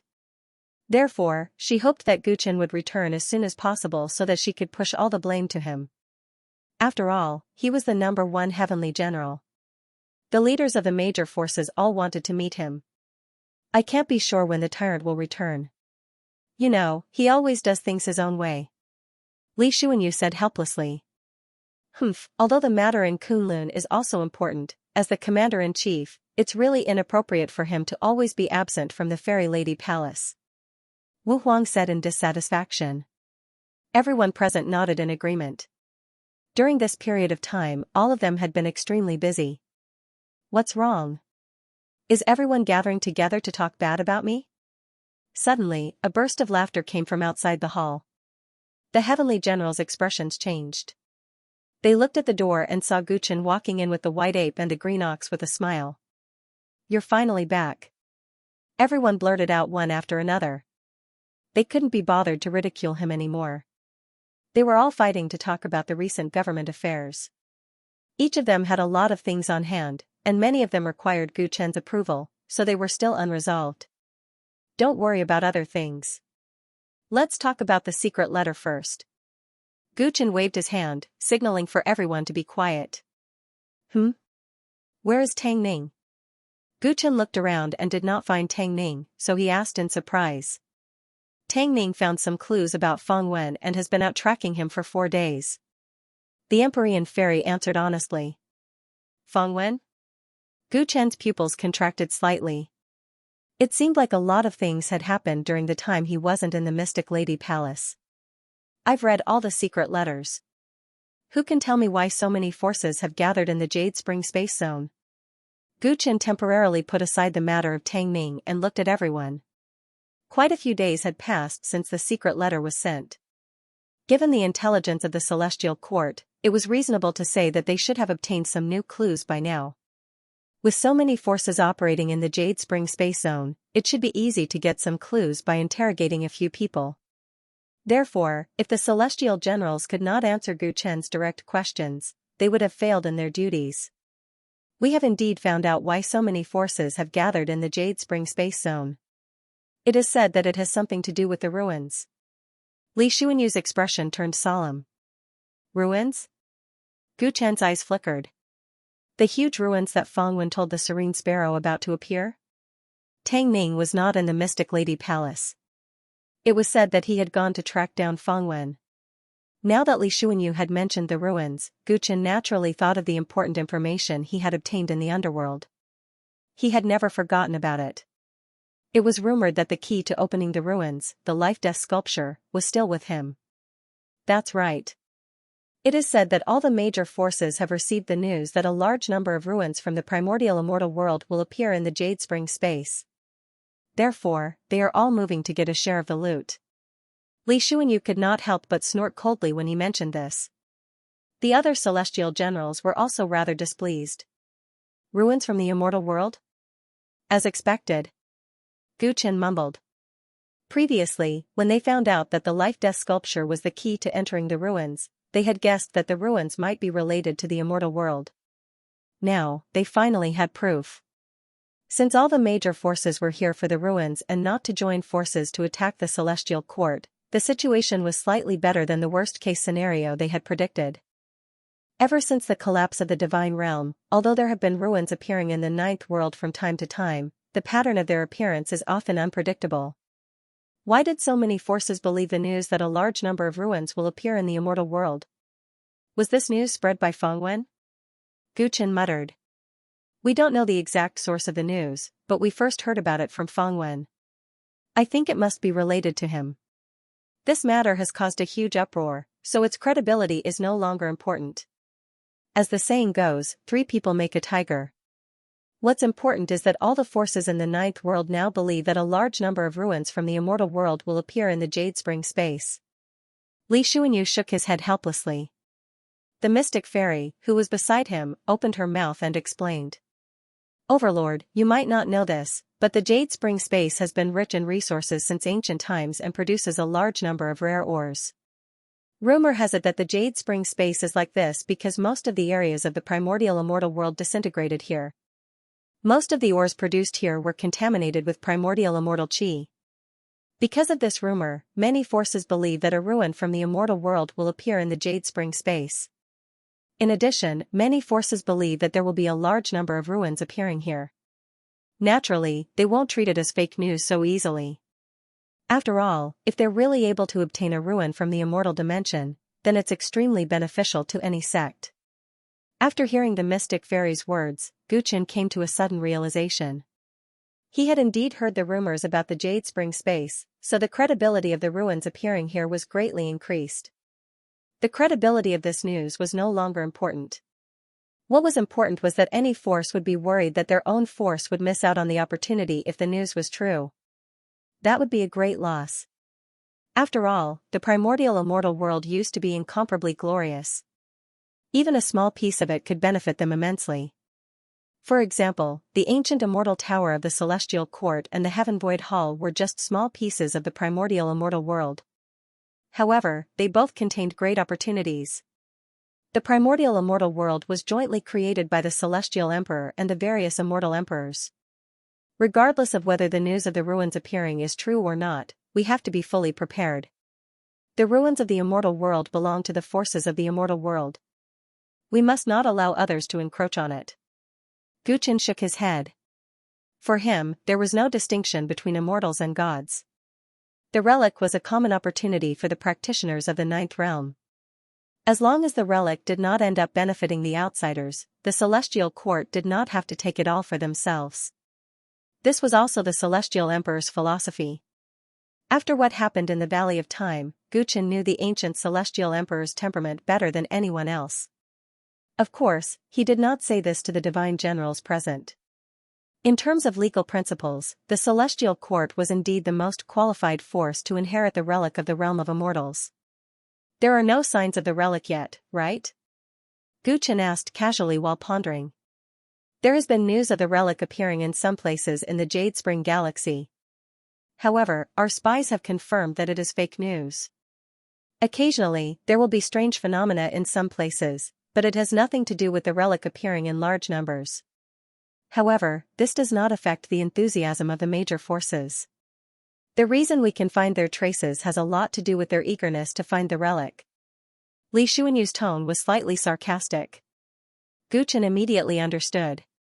The current news about the relic was all groundless. The information the parties had was limited. Since there is no clear picture of the matter, the Celestial Court should not make any moves for now.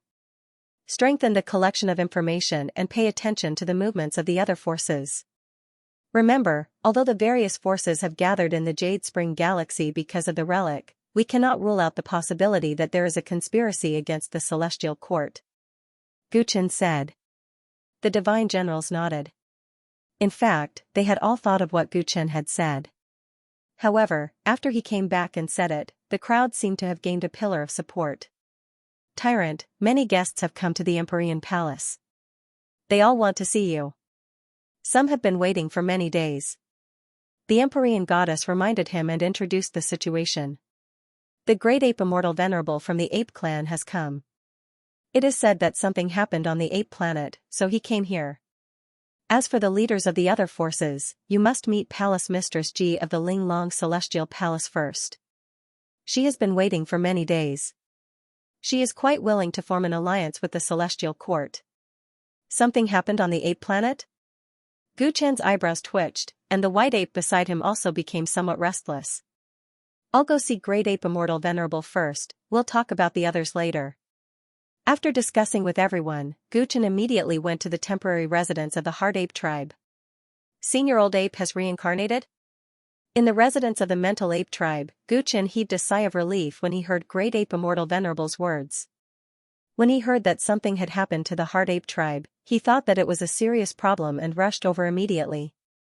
After a detailed discussion with the Great Ape Immortal Venerable, he found out that one of the 5 ancestors, Senior Ape, whom he had met before, had reincarnated. Little friend Gu, based on the current state of the 4 ancestors, they are no longer able to lead our Heartsape clan.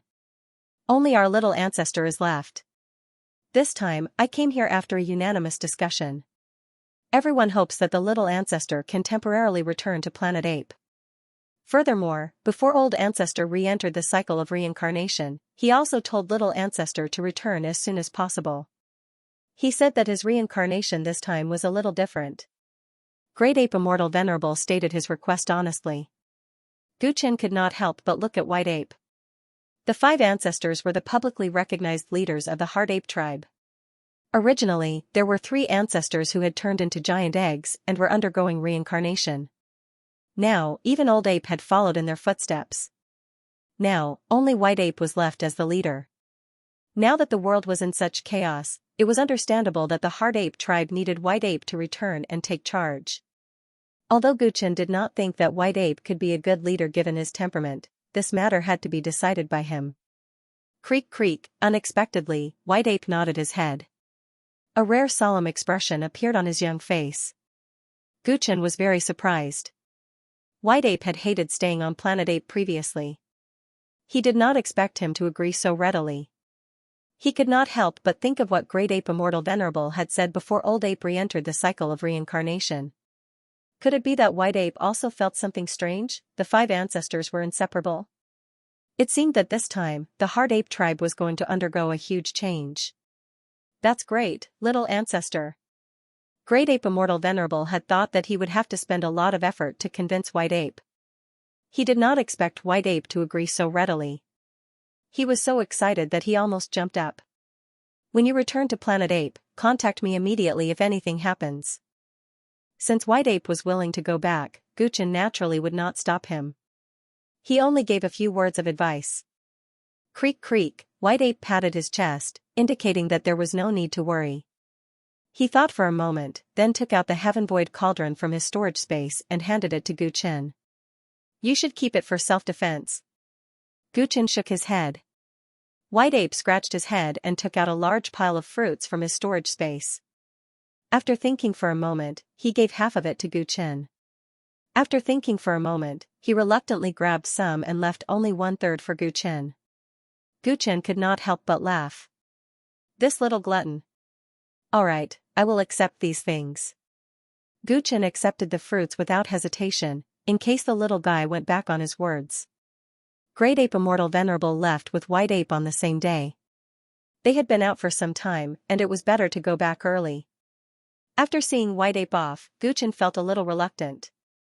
He would not see the little guy for a long time again, and he was not used to it. He went straight to Xianxia's residence. It was time to meet the Lord of Linglong Celestial Palace. Linglong Celestial Palace, as a force founded by immortal Emperor Linglong in ancient times, was once a major force in the celestial realm. However, this force had declined over the past million years, and its strength had declined more than the inferno. But as the saying went, a starving camel was still bigger than a horse. Linglong Celestial Palace still had a lot of appeal in the hearts of many old forces in the celestial realm. This time, Xianxia took the initiative to meet Guchen at the Fairy Lady Palace. Her intention to form an alliance with the Celestial Court was clear. It was a good thing. As long as he could take down Linglong Celestial Palace, Guchen's wish to rebuild the celestial realm would be a big step forward. Speaking of the Lord of Xianxia, Guchen had a good impression of her. She had helped Senior Desolate Immortal in the Battle of the Milky Way. Although Desolate Immortal died in the end, Guchen remembered her kindness clearly. Many people would add flowers to brocade when one was prosperous, but few would offer help when one was down. This was one of the 2 most dazzling pearls in the Sea of Flowers plain. She was obviously a sentimental person. Arriving at the courtyard where Xianxia lived, Guchen knocked on the door politely. Who is it? A female voice came from the courtyard. Guchen is here to visit. Creak, the door of the courtyard opened quickly. It was a beautiful female disciple who opened the door. Ah. Why are you here? The female disciple said in shock when she saw Guchen's face. Guchen glanced at the female disciple and realized he did not know her. Wenjia, don't be rude. How can you speak to the tyrant like this? At this moment, another female voice came from the courtyard. It was quite majestic. Sorry, please come in. Ji Mingchen was sitting in the yard. She was wearing a casual dress and her hair was tied up in a simple bun. At first glance, she was even more beautiful than the young female disciples around her. She had fair skin and an extraordinary temperament. She seemed to be playing chess with her disciples when Guchen arrived. She was holding a black chess piece in her hand. She gestured to Guchen. "Overlord, please take a seat." The female disciples of Ling Long's celestial palace in the yard hurried to give up their seats and make tea. Guchen sat opposite Ji Mingchen. Xianxia, the female disciple who had opened the door, stood behind Ji Mingchen. She stole glances at Guchen from time to time. "Do we know each other?" Guchen glanced at the female disciple with a smile. "I was lucky enough to see you pass by the flower seaplane." Xianxia lowered her head, not daring to look at Guchen. She answered honestly. "I see." Guchen nodded. He had been to the flower seaplane. The first time he passed by, the Ling Long celestial palace and the fallen flowers divine sect were fighting. The Star Road was congested. This female disciple must have seen him by chance. That was why she was surprised. A cup of hot tea appeared on the table while Guchen was asking questions. He picked it up and took a sip. "Overlord, you must be very busy every day. You must be very tired." Ji Mingchen spoke first. Her words were full of sarcasm. They had been in the Fairy Lady Palace for many days. Guchen had only met them today. It seemed to everyone that he had neglected them. "To tell you the truth, I wasn't in the Fairy Lady Palace for a few days." "Palace Mistress Ji, sorry to keep you waiting." Guchen answered honestly. "Understandable. After all, the Celestial Court is suffering from internal and external problems." Ji Mingchen nodded. "Why would the Celestial Court be suffering?" Guchen could not help but laugh. He knew that Palace Master Ji had begun to play her cards. Everyone knew the Ling Long Celestial Palace wanted to return to the fairy realm. But how they would return, how much power and responsibility they would have after returning, were all things that needed to be discussed. As the palace mistress of Ling Long Celestial Palace, Ji Mingchen naturally had to make plans for her faction. The worse the Celestial Court's situation was, the more Ling Long Celestial Palace's return would seem like timely help. Now, all the major forces have gathered in the Jade Spring Galaxy. On the surface, they say that they are here to fight for the relic, but in truth, they are most likely here for the Celestial Court. Don't tell me the Tyrant doesn't understand this? Ji Mingchen's red lips parted slightly. Her voice was extremely melodious. Everyone knows that the Celestial Court was once the head of the Celestial World. If the Celestial World ruins were to appear, they would naturally not allow others to touch it. Under the leadership of the Tyrant, the Celestial Court has become powerful once again. Coupled with the return of the Underworld and the Heart Ape clan, you're now at the peak of your power. Any force that wants to lay their hands on the Celestial Realm relic will not be spared. Therefore, when the ruins of the Jade Spring Galaxy appear on a large scale, all parties will definitely join hands in order to obtain the benefits. The Celestial Court seems to be flourishing, but it is besieged on all sides. Ji Mingchen's words made Guchen gasp in admiration. She was indeed an overlord of a region. What she said was very good. What Palace Mistress Ji said does make sense. But does the Celestial World belong to the Celestial Court alone? Immortal Empress Ling Long participated in the creation of the Celestial World. If the relic is taken away by outsiders, will you be able to face your ancestors? The Celestial World belongs to all the forces that used to belong to the Celestial World. Hence, the Celestial Court is not alone at the moment. All the forces that used to belong to the Celestial World are our allies. With a few words, Guchen pulled Ling Long Celestial Palace and all the forces of the Celestial World onto the same boat. He meant that they should not use the relic's appearance as a bargaining chip. This was the responsibility of all the forces of the Celestial World. Ji Mingchen understood what Guchen meant. She shook her head. What the Tyrant said does make sense. But for the past 1,000,000 years, the forces of the Celestial World have always been acting on their own. Their relationship with the Celestial World has long been thin.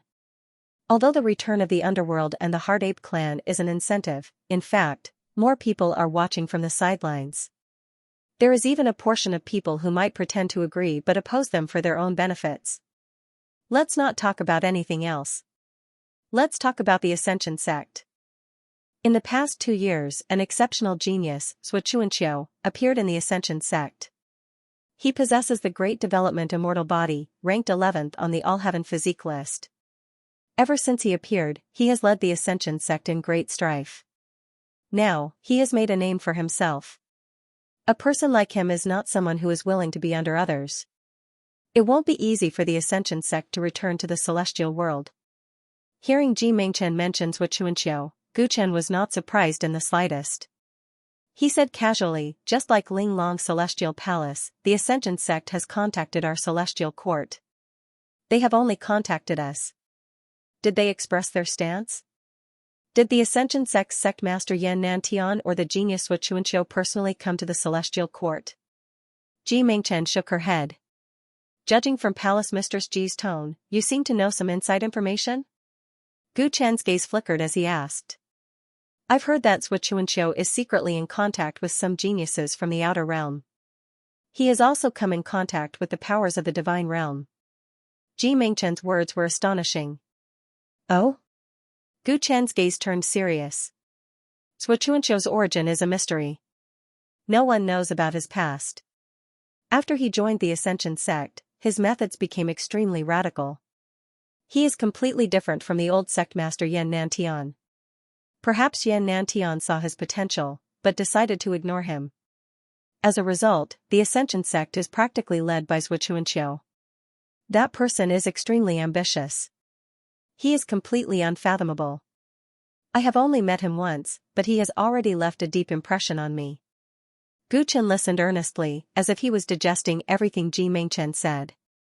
The reason why I used Xianxia as an example is to tell Overlord that the current situation of the Celestial Court is not as good as you imagine it to be. Rebuilding the Celestial World is a long and arduous task. Overlord, you are, after all, too young. You must advance step by step. Otherwise, what happened to Yin He might happen again. As Ji Mingchen spoke, a complicated look appeared in her beautiful eyes.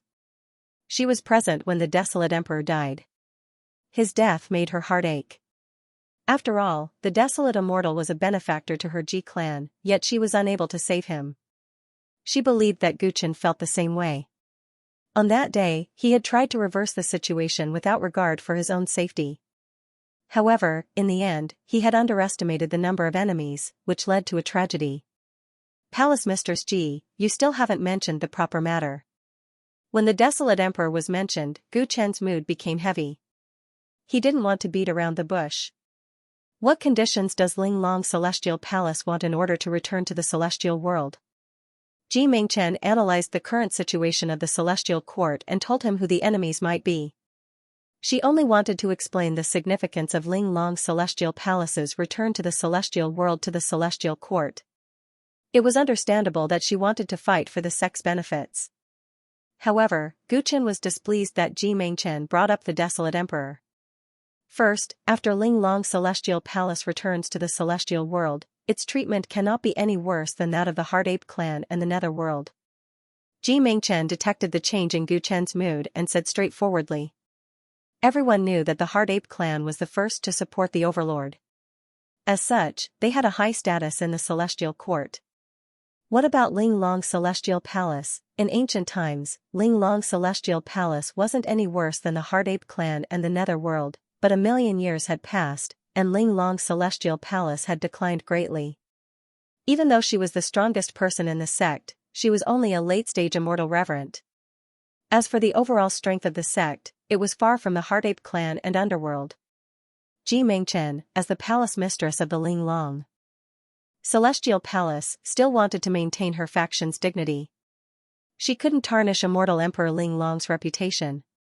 Ling Long's celestial palace's greatest worry about returning to the immortal realm was being marginalized. That was why she asked Gu Chen to give her the same treatment as the Hard Ape clan and the Netherworld. Gu Chen looked at Ji Mingchen quietly. A phrase popped up in his mind.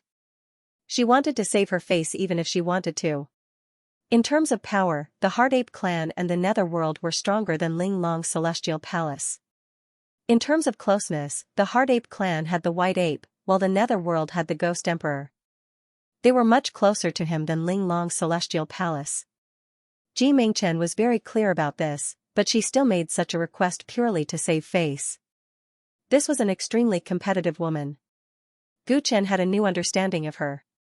After Ling Long's celestial palace returns to the immortal realm, Palace Mistress Ji will join the Heavenly Sound Pavilion, and her position will be the same as the Heaven Generals. This is the same for the apes and the Netherworld. Gu Chen replied. The immortal world that he wanted to build was not a world where a few forces would monopolize. Ji Mingchen had been overthinking things from the beginning because he had neglected the interests of the other alliances. At that time, the Celestial Court would still be the leader of the immortal world, but it would slowly lose the nature of a sect and become more like a governing body that could accommodate all forces. If the Celestial Court was already like this, there was no need to even mention the other forces. Of course, the prerequisite for all of this was that the Ninth Realm must survive the threat posed by the Xing County. Otherwise, it would be a waste of time to talk about how to develop in the future. In fact, Gu Chen couldn't be bothered to discuss this. He somewhat understood why the mysterious fairy was so impatient when she was entertaining the leaders of the various forces. This was because most of their sites were still on their own land. In the end, humans couldn't be free from customs. Wherever they went, there would be conflicts of interest. I understand what Overlord means. Ji Mingchen relaxed. Although Gu Chen's words were tactful, it wasn't a rejection. In her understanding, he had agreed to her request. Palace Lord Ji, do you have any other conditions? Gu Chen asked again. Just now, Ji Mingchen had said number 1. Hopefully, she could adjust her attitude and not ask for too much. Also, we would like to ask the Celestial Court to help us destroy the fallen hero god sect. As long as the Celestial Court achieves this, our Ling Long Celestial Palace will join the immortal realm built by the Overlord wholeheartedly. Ji Mingchen said. The second condition was much easier than the first one. After all, to the current Celestial Court, destroying the heroic god sect was a piece of cake. Gu Chen's face darkened, and he remained silent. Ji Mingchen couldn't see Gu Chen's expression clearly, so she continued to explain. The Overlord must know that the conflict between our Ling Long Celestial Palace and the fallen hero god sect has been going on for a long time. We have been fighting in the Sea of Flowers for many years. To be honest, because of this, our Ling Long Celestial Palace has consumed a lot of resources, and we can't develop in peace. If the Celestial Court can help us destroy the fallen hero god sect, we will be able to invest more manpower to work for the Overlord's future plan. Ji Mingchen had put Gu Chen in a higher position than her. She thought she had said it nicely. But she didn't expect Gu Chen to interrupt her long speech. Palace Lord Ji, have you misunderstood something? Gu Chen's tone suddenly turned cold. What does the Overlord mean? Ji Mingchen frowned slightly. Our Celestial Court didn't ask Ling Long Celestial Palace to return to the immortal realm. Gu Chen got to his feet and scanned all the practitioners of Ling Long Celestial Palace present with his eyes. The invisible majesty he exuded made most of them tremble. When the Celestial Court was besieged in the Fairy Lady Palace, Ling Long Celestial Palace didn't help. But now, the Celestial Court has been revived, but Ling Long Celestial Palace is still acting like a benefactor. You even want me to send troops to help you destroy a holy sect. Don't you think too highly of yourself? Gu Chen said with a cold smile. He was disappointed. Ji Mingchen had helped the desolate emperor, so he had a good impression of her. But her request made him feel like joining the Celestial Court was a good deal, and he would only join it if it was worth it. The Celestial Court he wanted, the immortal realm he wanted, couldn't be like this. Gu Chen realized that if he agreed to Ling Long Celestial Palace's request, the forces that wanted to join the immortal realm would also raise their conditions one by one. That would be endless. He had led the celestial soldiers and celestial generals to fight all over the place. He just wanted the Ninth Realm to be united. But everyone had their own plans and didn't care about the overall situation. How could he not be disappointed? He wanted to build an immortal realm where celestials and gods coexisted, so he couldn't destroy the Luoying divine sect. Even if he didn't want to do that, he wouldn't use such conditions to exchange for Ling Long's Celestial Palace's support. The Celestial Court was proud, and he, the tyrant, was even prouder. You weren't there when the Celestial Court was in trouble. Now that the Celestial Court has risen, you still want to bargain to join it. Sorry, I don't want to serve you. Gu Chen didn't bother to reason with Ji Mingchen, so he spoke very rudely. Tyrant, aren't you being too disrespectful? Ji Mingchen felt embarrassed after being humiliated by Gu Chen in front of so many disciples. She suppressed her anger and said, Ling Long Celestial Palace wants to join the Celestial Court. Don't raise any conditions. Gu Chen glanced at Ji Mingchen coldly, then said in an unquestionable tone. If you want to join the Celestial Court, you must listen to my orders. Remember, it's not you who support me, but I who protect you. Ji Mingchen was so angry that her whole body trembled. She pointed at Gu Chen, and her pretty face turned red. Tyrant, aren't you being too arrogant?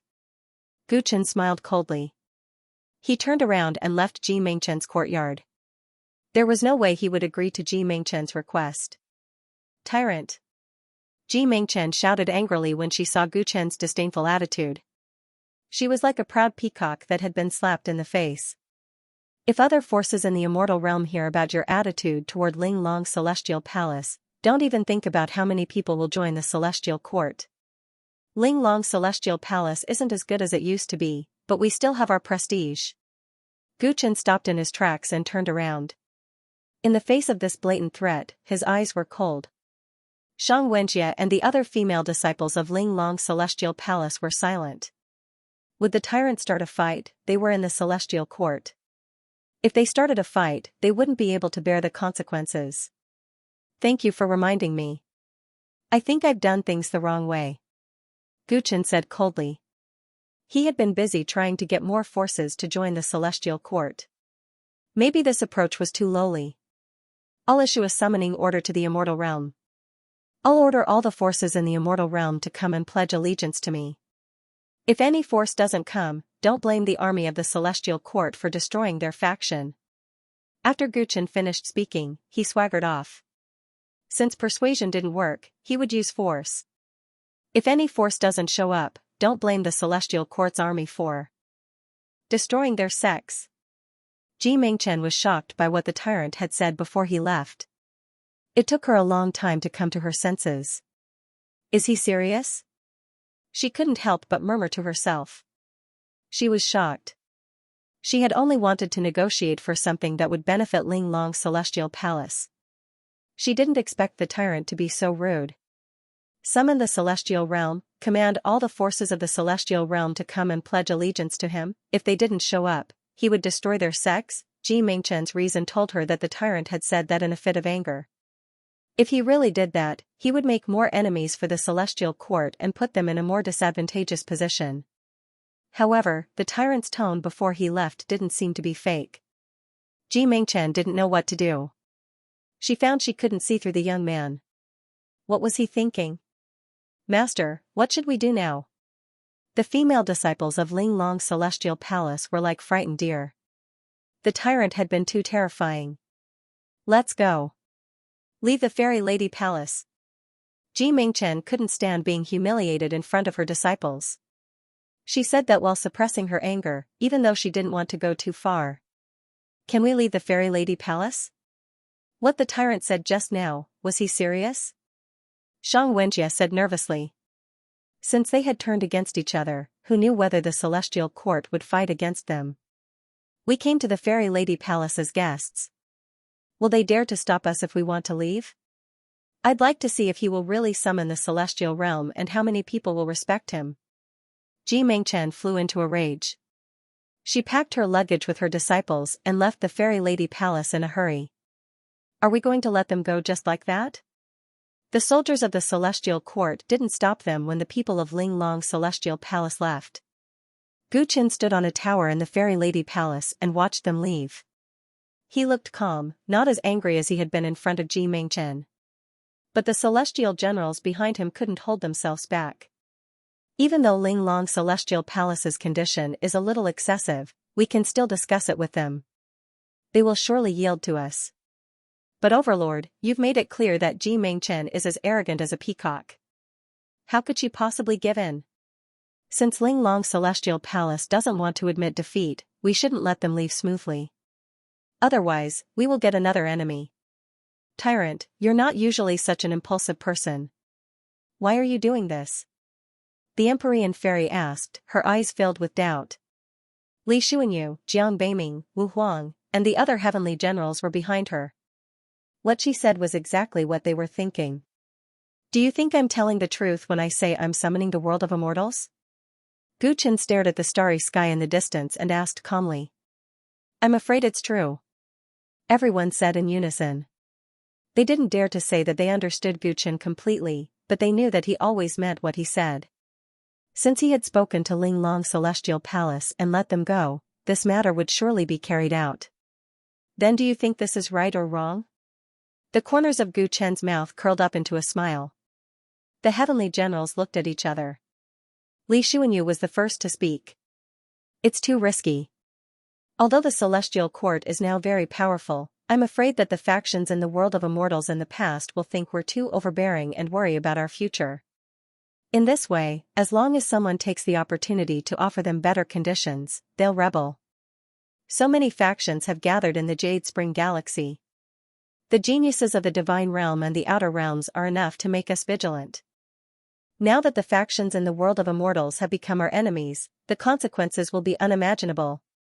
The Empyrean Fairy and Wu Huang nodded. They thought Li Xuanyu's concerns were right. Jiang Beiming was the only one who didn't express his opinion. He looked pensive. Brother Jiang, what do you think? Gu Chen looked at him. Jiang Beiming said with a grin, I think you've done a good job. I think you've done a good job. Cutting through the Gordian knot is better than being stabbed in the back in the future. If those factions in the world of immortals rebel because someone else offers better conditions, even if we appease them now and agree to all their requests, they'll still betray us in the future when someone offers them some benefits. The Celestial Court doesn't need a motley crew. What it needs are reliable allies. If the factions unite purely for the sake of profit, how will it be different from the original Celestial Court? It'll just be a plate of loose sand. Jiang Beiming's words made Gu Chen laugh. Brother Zhang's thoughts were the same as his. You're right, but we can stabilize them first. Isn't it better to form alliances than to take the risk? We should take things step by step to prevent the Celestial Court from being besieged by the whole world. Li Xuanyu was full of worries. Take things step by step. Unfortunately, time waits for no man. Gu Chen shook his head. What do you mean? Everyone's eyes narrowed.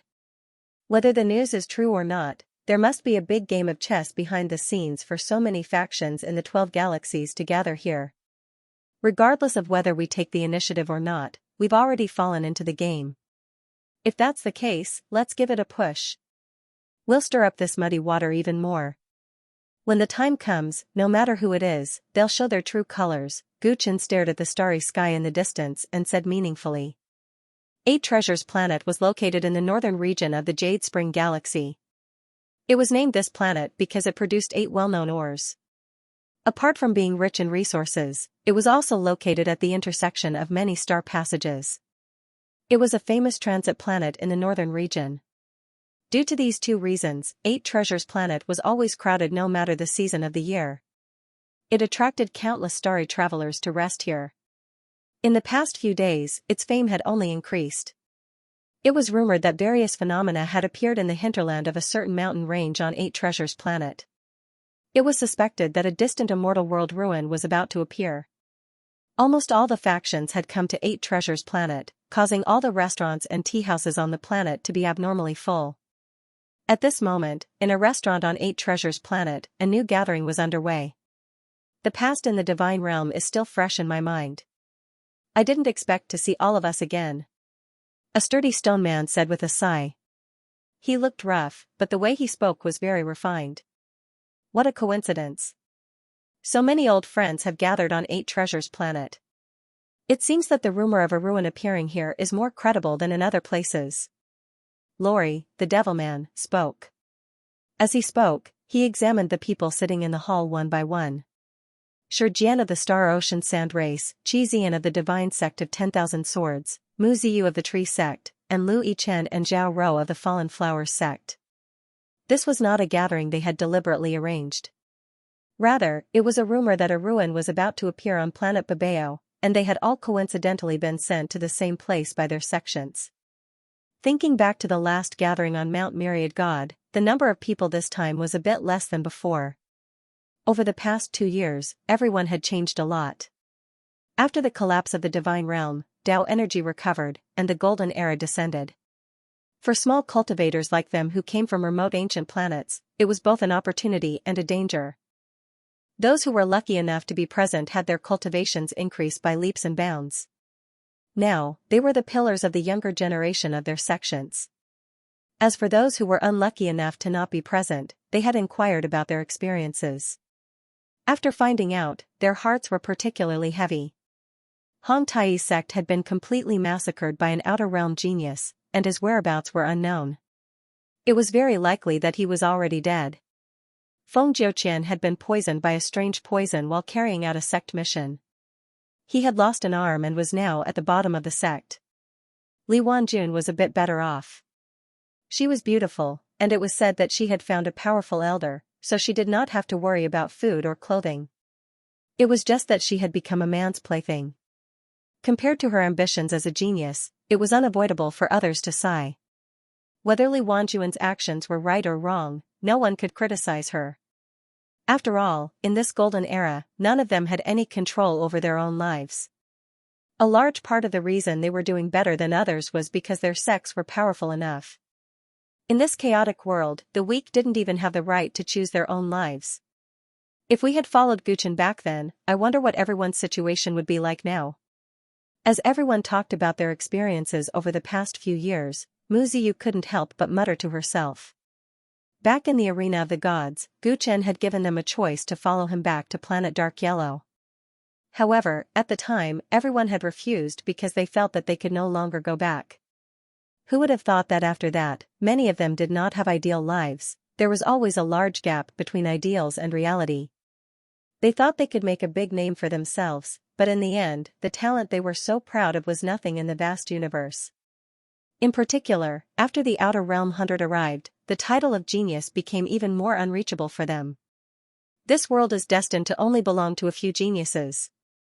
The giant demon clan's Luo Li took a big gulp of wine and resentfully said. As soon as he said that, everyone present thought of the man who came from the same place as them. In the battle at Mystic Woman Palace, he had defeated 2 Outer Realm paragons, he returned to the Celestial Court and turned the tide to become the first heavenly general. Right now, he was already a world-renowned overlord. Both the immortal realm and the god realm would turn pale at the mention of his name. The path is chosen by myself. I never regret it. Qizian said calmly when he saw that everyone's mood was a little heavy. Hearing this, everyone's expression shook, and they nodded in succession. Actually, they did not regret it. It was just that old friends were reunited, and they could not help but feel emotional. I wonder how Big Brother Gu is doing now. The Celestial Court must be under a lot of pressure. Zhao Rou, who was in the middle of the field, started talking. Her beautiful eyes were filled with worry. She was actually not very familiar with the people present, and her feelings for Guchen were not quite the same as the others. He was like a member of her family.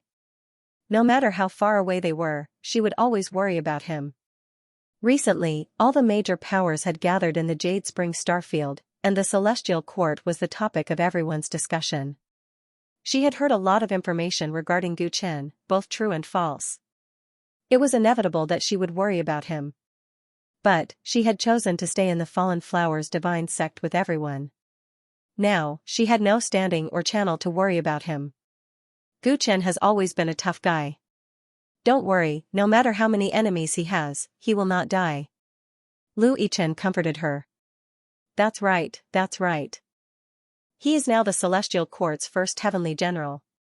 He has countless powerful people assisting him. He will be fine, said Mu Ziyu. There was a trace of disappointment in her voice. As the crowd were chatting, a commotion suddenly sounded from below. What's going on? Luo Li frowned and wanted to go down to check. Don't worry about it. Earlier, I noticed that most of the people downstairs are disciples from the Ascension sect. Shi stopped him and warned him. The Ascension sect was the inheritance of immortal Emperor Yu Hua. It was a famous power in the immortal world. It was not at all inferior to the Giant Demon Clan and the Starsea Sand Clan. In fact, ever since the rise of the Ascension sect's genius Xianxia, the Ascension sect had become more and more extraordinary. The immortal world had been opposing each other for a very long time. There were conflicts between the Ascension sect and their sections. Even though they were currently at peace because they were all searching for the remnants, they still had to be careful. Humph, so noisy. I wonder what they're arguing about. Luo Li snorted coldly. He understood Shi worries and sat back on his chair. The commotion downstairs was truly too loud. Even though they didn't want to hear it, they were still able to hear it clearly. The immortal world's convening order. Preposterous. Does the Overlord really consider himself to be a heavenly emperor? On the 5th day of the 4th month, all powers of the immortal world must pledge their loyalty to the Fairy Maiden Palace. Otherwise, they will be killed without mercy? What boldness, what a tyrannical ruler! The Ascension sect's disciples were filled with righteous indignation. They were not the only ones who were angry. The other immortal world sects were also furious. Convening order? What's going on? Shi, Lu Yichen and the others' gazes turned cold. At this moment, the crowd downstairs was filled with astonishing discussions. As for the cause of this commotion, it was actually their old friend. The Ninth Realm does not only have a single young utmost exalted, there is also our Ascension sect's Xianxia. If the Overlord thinks that he can cover the sky with one hand, then he is gravely mistaken. He does not have the ability to command the entire immortal world. The Ascension sect's disciples took the lead to speak. The other immortal world cultivators all echoed in agreement. Has Guchen gone mad? Hearing what was happening, Mu Ziyu was unable to help herself from sucking in a mouthful of cold air. At this moment, everyone knew that the celestial court was like a tall tree that attracted the wind. At this sort of time, Guchen actually pulled the powers of the immortal world against him. For the immortal world's cultivators to have such a reaction upon hearing the convening order in a tiny restaurant, it could be seen what sort of storm the decree issued by the celestial court had created in the entire Jade Spring starfield, the entire Ninth Realm. Guchen's old friends were all stunned. They felt as if a storm was brewing. The situation of this golden era is becoming more and more incomprehensible. Shi said with a bitter smile. With their current position, they were unable to understand where this golden era was headed. With a flip of my hand, I can summon clouds, with a flip of my hand, I can summon rain. The world is within my grasp, and the winds and clouds will change color. This is how a man should be born. Xian suddenly drained the cup of wine in his hand in a single gulp. Then, he smashed the wine cup and stood up. Brother Qi, where are you going? The crowd looked at him in astonishment. I'm searching for remnants to temper my sword intent. If I don't work harder, I won't even be able to see his back. On the 5th day of the 4th lunar month, all the factions that once belonged to the immortal realm must show up and swear allegiance to the Mystic Lady Palace, as this edict was passed down from the top to the bottom of the Heavenly Music Pavilion. The heavenly courts, which were already very busy, instantly tightened up and started operating at an unprecedented speed. There were simply too many things to do. Rumors of relics appearing in various parts of the Jade Spring Galaxy required manpower to investigate. The major factions of the Divine Realm had arrived one after another, requiring manpower to monitor them. Geniuses from the Outer Realm would appear in the Jade Spring Galaxy from time to time, causing the heavenly generals to frequently head out. In addition, once the gathering order was issued, the attitude of the forces of the original immortal realm became ambiguous. This made the heavenly court even more busy. Gather in 15 minutes. We're heading to the northern border. Commander Su Yan of the Battle Wolf Celestial Army shouted. As soon as he finished speaking, the celestial soldiers of the Battle Wolf Celestial Army sat down cross-legged and seized the time to rest. They had been so busy recently that they had actually just returned from the nearby star passages. However, the northern border needed reinforcements, so they had to take a short break before setting off again. Fortunately, the celestial soldiers of the Battle Wolf Celestial Army were well trained. Otherwise, they would not have been able to handle such a high-intensity mission. Su Yan was very satisfied with his brothers. He glanced at them, who were taking the time to recover their strength, and walked toward Chu Wang, who was at the side of the square. "Commander Chu, we'll be heading to the northern border to investigate the relics. Please take care of us." Su Yan took the initiative to express his goodwill.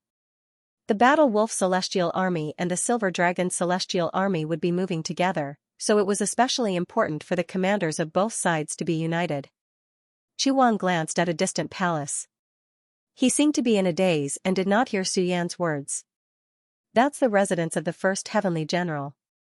What are you thinking about, Commander Chu?" Su Yan noticed his expression, coughed lightly and asked. Chu Wang came back to his senses and shook his head with a smile. "No, I'm just thinking about how I haven't seen Lord Gu since returning from the Hingting Galaxy. I'm a little regretful." "I thought." Chu Wang paused, and Su Yan understood what he meant. Commander Chu had been guarding the Hingting Galaxy. It was said that he had volunteered to follow the Tyrant back to the Fairy Lady Palace. He thought that he would be able to fight on the battlefield with the Tyrant, but it was hard to even see him after he came back. It was inevitable that he would be disappointed. The Tyrant has to deal with a myriad of problems every day. How can he be seen just because he wants to? Back when he was still working under me, the number of times I saw him could be counted on one hand. Su Yan shook his head. "Lord Gu has worked for you before?" Chu Wang was slightly surprised. "That's true. Back then, he was just a recruit, and he even fought with me," Su Yan said proudly as he recalled the time when Gu Chen first arrived on War Wolf. "Oh? Then Commander Su must know Lord Gu very well. Can you tell me about him?" Chu Wang's eyes shone with intense interest. He seemed to be afraid that Su Yan would be suspicious, so he added. "A big shot like Lord Gu really makes one wonder how he managed to grow." Su Yan did not doubt it. There were many people who had asked him about the Tyrant's experiences. Anyone would be curious about how he had become the head of the Celestial Court step by step. "Ha ha ha, let's talk about these things on the way. The journey to Babao Planet in the northern frontier is long. There will be plenty of opportunities. Let's talk about business first." Su Yan hugged Chu Wang and led him to where the celestial soldiers were. This was a common gesture to show intimacy in the army, but Chu Wang could not help but frown and tactfully break free. "Then I'll have to trouble Commander Su." He smiled and glanced at Gu Chen's residence in the distance before turning to leave. A bronze mirror was floating in Gu Chen's residence at the moment. The mirror reflected a starry sky, and a beautiful woman with a cold appearance was talking to him. "My lord, I couldn't get in touch with you for a long time. I was really worried." The woman smiled bitterly. "I've been very busy recently." "I'm sorry. Since you're contacting me now, there must be a big fish taking the bait, right?" Gu Chen faintly smiled. On the other side of the mirror, the one who was contacting him was the Nether Saintess, Yi Fei. After Gu Chen killed the Underworld Emperor and subdued the Nether Realm, he deliberately used the Nether Realm as a trap to attract the geniuses of the Outer Realm. Now that the entire Ninth Realm was in chaos, all the major forces had gathered in the Jade Spring Star area. As a former first-rate force in the Divine Realm, the Nether Realm was no exception. At this moment, Yi Fei was contacting Gu Chen because Gu Chen had made a breakthrough in his plan. "I've wanted to report this to you for a long time, but I couldn't get in touch with any of your contacts. I thought something had happened," Yi Fei said. Gu Chen guessed that when she contacted him previously, he should be in the main planet of Kunlun, where time and space were frozen. That was why communication methods such as voice transmission talismans and imaging mirrors were ineffective. "It's fine. Just say what you want to say. If something happens because you can't contact me, I won't blame you," Gu Chen said calmly. Yi Fei heaved a sigh of relief when he heard this and reported the truth. "My lord, in fact, almost all the forces of the Nether Realm have arrived in the Jade Spring Star area. We've sent people out to investigate all kinds of information. Among them, there's information on the Celestial Court." Gu Chen narrowed his eyes when he heard this. He understood why Yi Fei had to explain first. It seemed that what the Nether Realm was doing was very disadvantageous to the Celestial Court. "Who's in control of the Nether Realm now?" Gu Chen asked calmly. One of the 10 young sovereigns of the Outer Realm, Void Wanderer Sword, Mu Qingfeng. Yi Fei said with a grave expression. So it's him.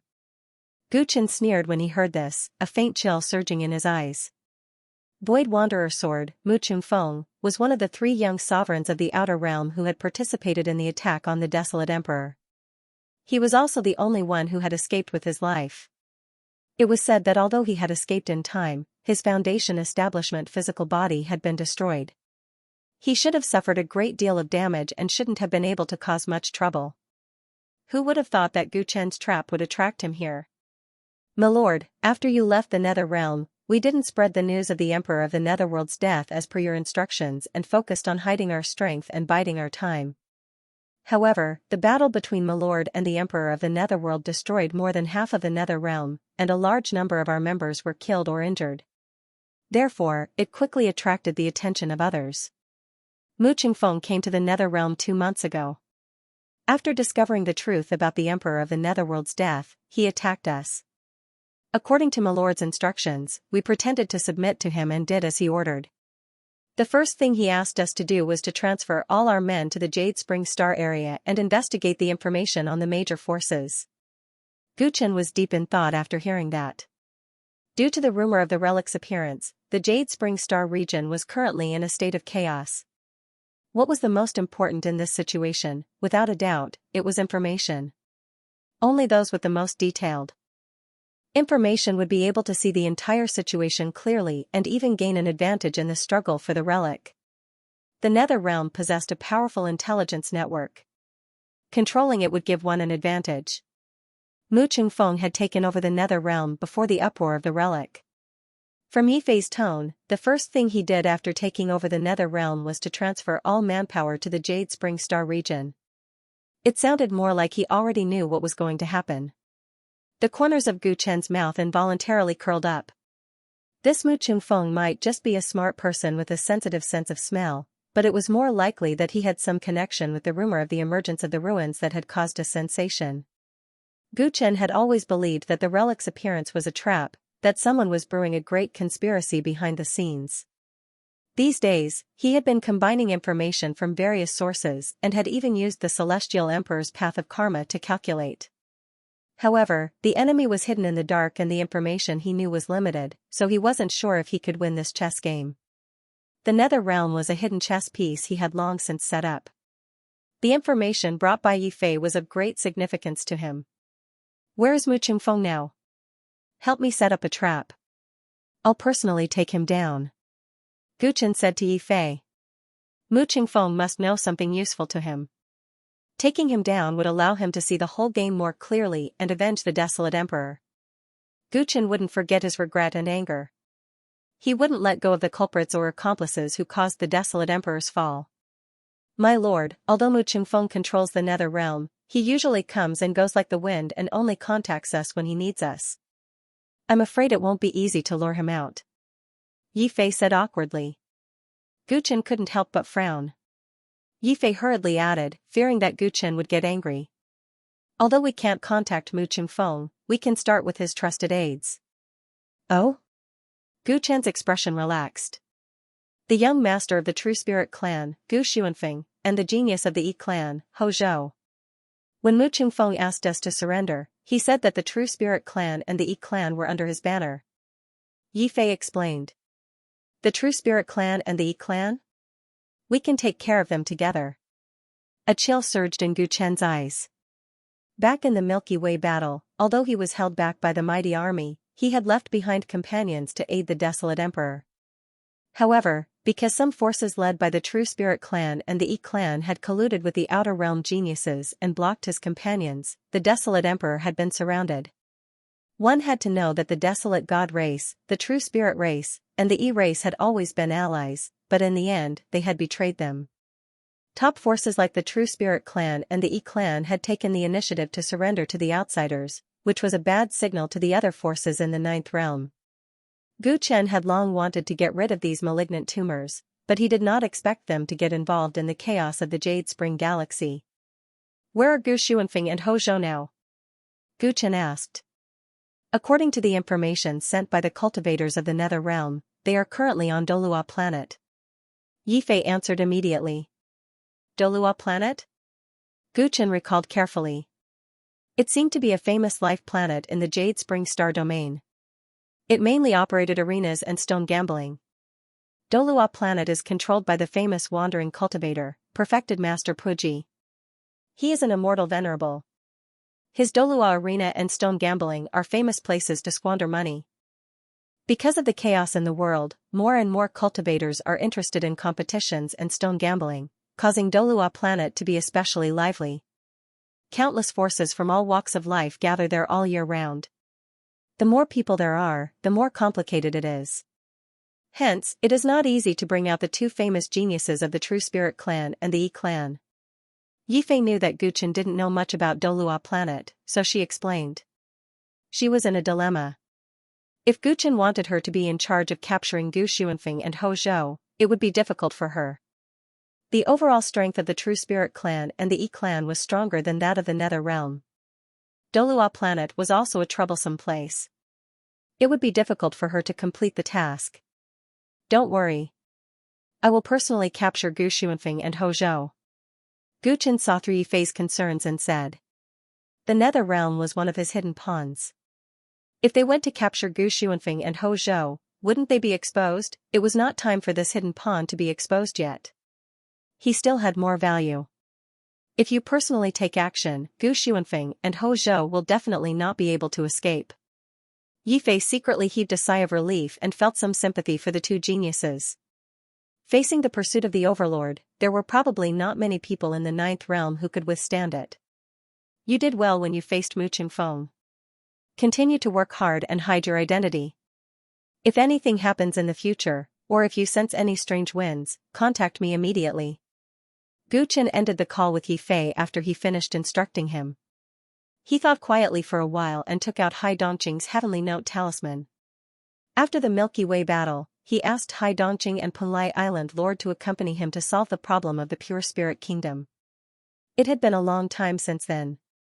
The waters of the Jade Spring Star region were too muddy. The members of the Pure Spirit Kingdom came from various forces. If Hai Dongqing and Punlai Island Lord had any progress in their mission, they might be able to provide him with some help. Friend Gu. The Heavenly Note talisman quickly contacted Hai Dongqing. Fellow Hai, may I know where you are now and how's the progress of your mission? Guchen asked with a smile. We found you on Buhua and Xianxia. We've been recruiting the members of the demon region for some time, and we've successfully subdued a few of them. Hai Dongqing replied. Guchen's eyebrows relaxed. It seemed like things were going well. The Pure Spirit Kingdom was a powerful force that could not be ignored. Although he wanted to make use of it, he did not have high hopes. Now that he received good news, it seemed like the combination of Hai Dongqing and Punlai Island Lord was indeed very strong. However, while Guchen was feeling happy, Hai Dongqing changed the topic. Is there a problem? Guchen asked. In the process of searching and recruiting the members of the demon region, we discovered something. It seems like someone is doing the same thing as us. Hai Dongqing said solemnly. Oh? Who is it? Guchen narrowed his eyes. We still don't know who it is, but the other party's idea is the same as what we discussed. They are trying to gather all the scattered members of the demon region in one place. Island Lord and I are heading to the Western Heaven Star region. We'll contact you again if there's any further news. Hai Dongqing seemed to be busy. After a few words, he cut off the connection. The Heavenly Note talisman's light dimmed. Western Heaven Star region? The members of the Pure Spirit Kingdom went there? Guchen frowned after hearing that. The Western Heaven Star region was a place where Buddhist disciples gathered. It had nothing to do with the Pure Spirit Kingdom and had little contact with the other 11 star regions. It's good that the members of the demon region aren't in the Jade Spring Star field.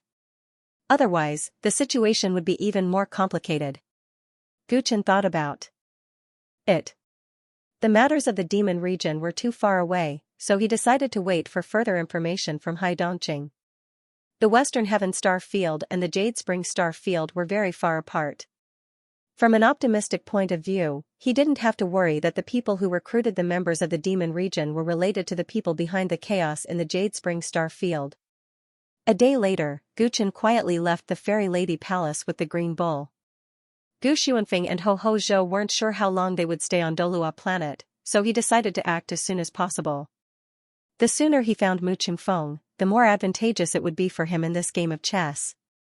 Dolua Planet was located at the border between the northern and western borders of the Jade Spring Star Field. Gu Chen used the nearest immortal gate from the Celestial Court and arrived in just 2 days. Looking from the distant starry sky, Dolua Planet looked like a shuttle. The planet's surface was full of potholes, but the rocks were all silver, giving it a heavy texture. It was said that this planet used to be an extremely productive mine, but due to overexploitation, the mine was exhausted and gradually weakened. It was only when the itinerant cultivator Puji Enlightened occupied this place and gradually developed it into an entertainment star with competitions and stone gambling that it regained its vitality. At the entrance of Dolua Planet, a flying ship had just docked. A white-haired old man in black walked down from the ship, followed by an old yellow bull. "Welcome to Dolua Planet, sir. Would you like to go to the arena, stone gambling, or stay in an inn first?" A maid with an above-average figure and appearance immediately came forward and warmly received the old man with an extremely sweet smile. "Let's go to your accommodation first," the old man said in a lukewarm tone. "All right, please follow me." The maid was still smiling and respectfully led the way in front. Her service attitude was excellent. "Master, this Puji Enlightened Master has a way of making money." There was an endless stream of guests from different races on the way. The old yellow bull sighed and transmitted his voice to the old man. "Yes, a place of luxury," the old man replied calmly. As he transmitted his voice, his divine sense had already spread across the entire Dolua Planet. The old man was naturally Gu Chen in disguise, and the old yellow ox was the green ox who had slightly cast a disguise technique. In order to avoid alerting the enemy, they had to quietly take down Gu Xuanfeng and the rear continent. Naturally, it was inconvenient to expose their true identities. And the best way to disguise yourself on Dolua Planet was to disguise yourself as a guest who came here to play. The Nether Realm's intelligence only mentioned that Gu Xuanfeng and Ho Zhou were on Dolua Star, and nothing else. Therefore, as soon as Gu Chen stepped onto Dolua Star, he used his enormous divine sense to search for the whereabouts of the two. Under the search of his divine sense, the grand occasion of the Dolua Star shocked him. In the Dolua arena, there were a large number of gladiators engaged in life and death battles at all times, and almost every match was filled with spectators. The audience bet on which gladiator would win. It was not unusual for the winner to earn a lot of money and the loser to go bankrupt. Gladiators were often soldiers who were captured on the battlefield or were unfortunately captured and made into slaves. For the sake of survival and freedom, they would give it their all, making the competition very exciting. This kind of competition that was filled with the most primitive violence and the smell of blood made Gu Chen rather dislike it. The better the business of the arena on Dolua Star was, the more chaotic the world was. In this chaotic world, people liked this kind of bloody battle in order to relieve the pressure brought about by reality. And many of those enslaved gladiators were originally free, but because of this chaotic world, they ended up here. Gu Chen's divine sense swept through every corner of the arena, but he didn't find the whereabouts of Gu Xuanfeng and Ho Zhou. During this period, he had already settled down at the inn. He extended his divine sense to the stone gambling hall. The flow of people there was still the same, but unfortunately, there was still no trace of the two. "What's going on?" Gu Chen frowned. Could it be that the Nether Realm's intelligence was wrong? He extended his divine sense further and finally found that some buildings on Dolua Star were covered with divine sense restrictions, making it difficult to forcefully invade. "Master, Old Ox went out to gather information. If Gu Xuanfeng and Ho Zhou are really on Dolua Star, they will definitely leave some clues." Green Ox recommended himself and went out to gather information. Gu Chen handed the matter over to it while he meditated in his room. Although there were many things to do recently, he had never stopped cultivating every day. The space-time origin that he had comprehended on the Kunlun main planet and the life and death carvings that he had obtained from the netherworld still had many areas that needed to be comprehended and perfected. The path he had chosen was gradually taking shape. At this juncture, he didn't dare to let his guard down. 4 hours later, the green ox returned. Master, I found out that Gu Xuanfeng and Ho Zhou have indeed come to Dolua Star, and they are very bold. They didn't hide their identities at all. Green Ox went straight to the point. Oh? Then why didn't I find them before? Gu Chen slowly opened his eyes from his cultivation. With his current strength, he was confident that even if Gu Xuanfeng and Ho Zhou deliberately disguised themselves, he would still be able to easily find them. I heard that they were treated as distinguished guests and are living in Sage Puji's Sea Dipper Pavilion. Green Ox pointed out the window at a towering mountain in the distance. That mountain was the tallest mountain on Dolua Star. The buildings looked especially luxurious and glittered with jewels, but they also seemed a little tacky. Gu Chen noticed that that was the place where he had sensed that it was surrounded by restrictions. If Gu Xuanfeng and Ho Zhou were inside, he really wouldn't be able to find them unless he forced his way in. I heard that Gu Xuanfeng and Ho Zhou are spending money like dirt on Dolua Star. They are having fun every night and living a very absurd life. Almost everyone knows about this. I heard that they haven't stepped out of the Sea Dipper Pavilion for many days, but there is an endless stream of beauties who enter and serve them. Green Ox explained in detail and shook his head. In his opinion, those two were the outstanding talents of the True Spirit clan and E clan's younger generation. Such behavior was a disgrace to their clans. Oh? Now that the news of the Jade Spring Star Domain's relic has caused an uproar, the geniuses of all clans are fighting to find it, but the two of them are still so carefree? A strange light flashed in Gu Chen's eyes. Master, you mean? Green Ox's eyes lit up slightly. No matter how useless Gu Xuanfeng and Ho Zhou are, they are still the outstanding talents of their respective clans. They were once the top geniuses of all clans. I don't believe that they would be addicted to women and having fun. There must be some other reason behind this. Gu Chen's expression suddenly turned cold. Then what are their intentions? Why do they need to stay on Dolua Star all this time? Green Ox's eyes were filled with admiration. Master is indeed meticulous. There's no point in guessing. Just ask them directly. Gu Chen stood up and revealed a cold smile at the corner of his mouth. With his current strength, it would be a piece of cake for him to take down Gu Xuanfeng and Ho Zhou without anyone knowing. He couldn't be bothered to guess what they were thinking. Dolua Planet, Ocean Dipper Pavilion. In the top floor of the magnificent pavilion, beautiful foreign race beauties were dancing gracefully under a red veil. Gu Xuanfeng and Ho Fangzhou sat on a luxurious carpet, each of them hugging a flirtatious foreign race beauty, moving their hands up and down. Charming music reverberated in the pavilion. The two of them were indulging in sensual pleasures, and it was obvious that they had forgotten about their duties. In the shadows of the pavilion, two shadows were hiding, quietly watching the chaotic group of men and women. The light naturally distorted there, and the aura of the two of them was completely restrained. They were only a few hundred feet away, but the unrestrained Gu Xuanfeng and Ho Fangzhou did not notice the arrival of the two of them. Master, the green bull stared at the indecent scene in front of him strangely, trying his best to resist the urge to laugh. Previously at the residence, his master had said that the two of them would not be addicted to women, and that they must have other plans. He had even felt impressed. He didn't expect to see such an unbearable scene when they quietly broke the restrictions of the Ocean Dipper Pavilion and entered. Gu Xuanfeng and Ho Fangzhou were simply animals. Other than the women sitting on them, there were more than 10 exhausted and disheveled women. This unbearable scene made him speechless. Thinking of Gu Chen's previous judgment, he felt it was even more funny. If you want to laugh, laugh. The corners of Gu Chen's mouth twitched, and his entire face darkened.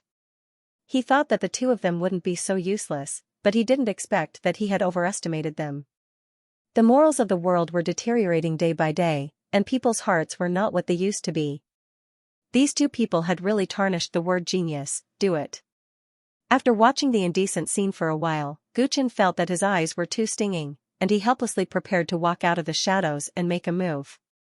These two might really have come to Dolua Planet to enjoy themselves, but their connection with the geniuses of the outer realm was not fake. At the very least, he could kill them and search their souls, and he would be able to obtain some useful information. Young Master Gu, young Master Ho, can I come up? Suddenly, a flattering voice came from the lower floor of the pavilion, causing Gu Chen, who was about to make a move, to temporarily stop. Come up. Gu Xuanfeng and Ho Fangzhou immediately looked at each other, let the beauty beside them retreat, and tidied up their clothes.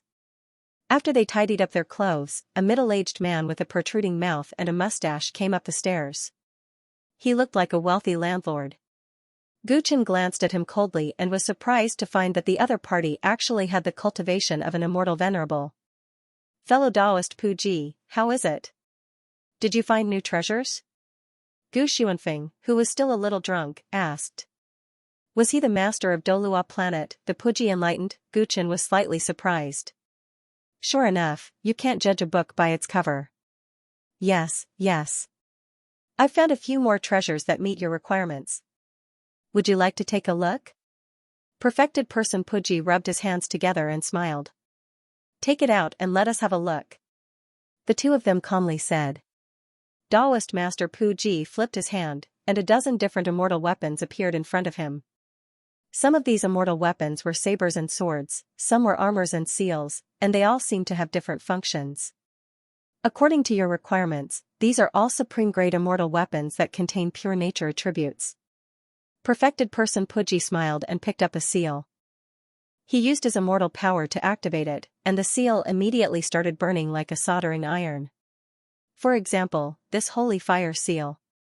It's rare to see such pure fire elemental energy. Gu Xuanfeng's eyes were filled with satisfaction when he saw this. Seems like we didn't find the wrong person. You're indeed capable to find so many treasures that meet your requirements in such a short time. Perfected person Puji said that he brought a few, but he actually brought more than a dozen.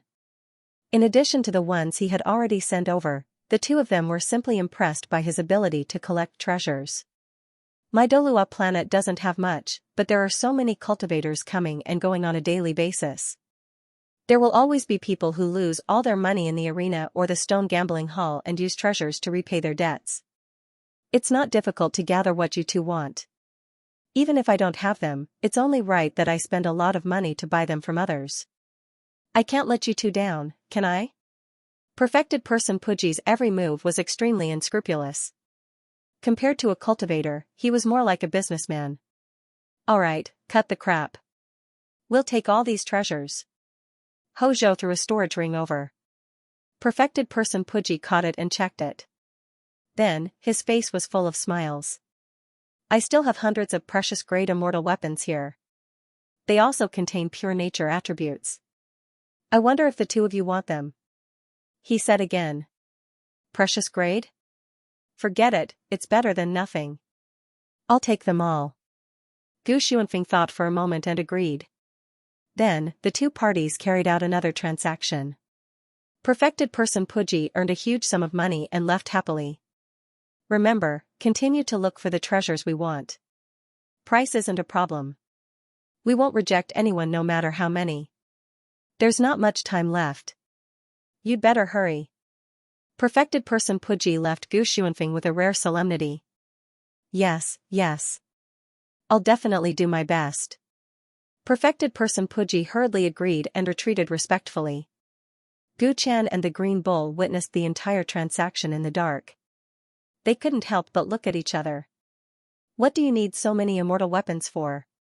The Green Bull was puzzled. Forget about the supreme grade immortal weapons.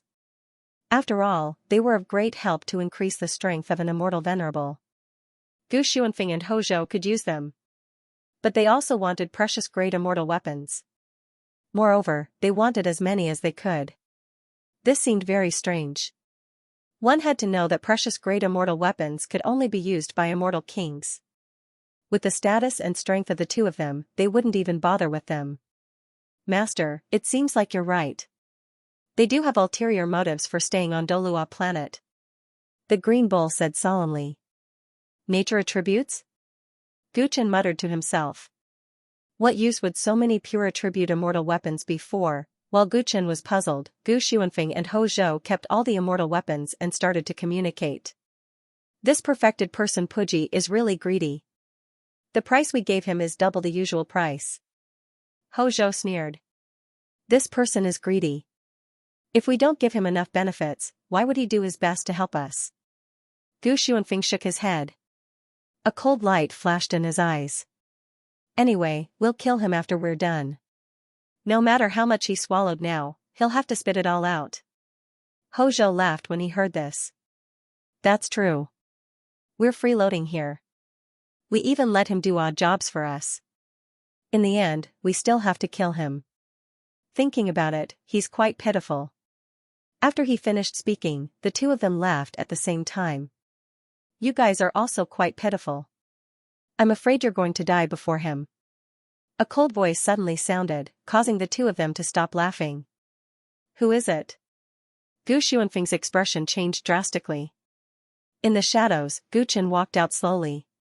He was expressionless. Where did this old man come from? How dare he sneak in here? Gu Xuanfeng said. Gloomily. Because Gu Chen was in disguise, he didn't recognize him for a moment. Gu Chen looked at him as if he was looking at an idiot and flicked his sleeves. Shadow space. In the shadow space, Gu Xuanfeng and Ho Fangzhou were bewildered.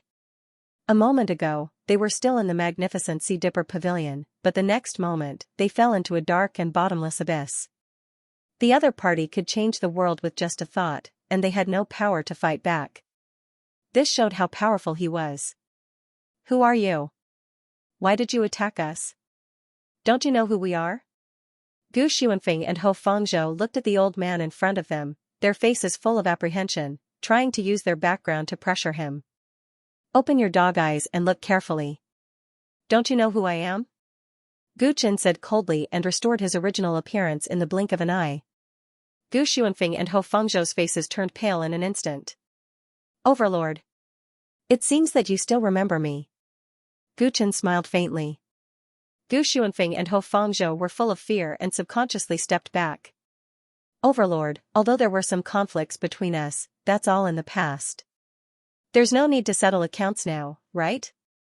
You know, back in the divine realm, I suffered a lot and even lost a bottle of true spirit blood to you. Gu Xuanfeng forced a smile and tried to be a confused person.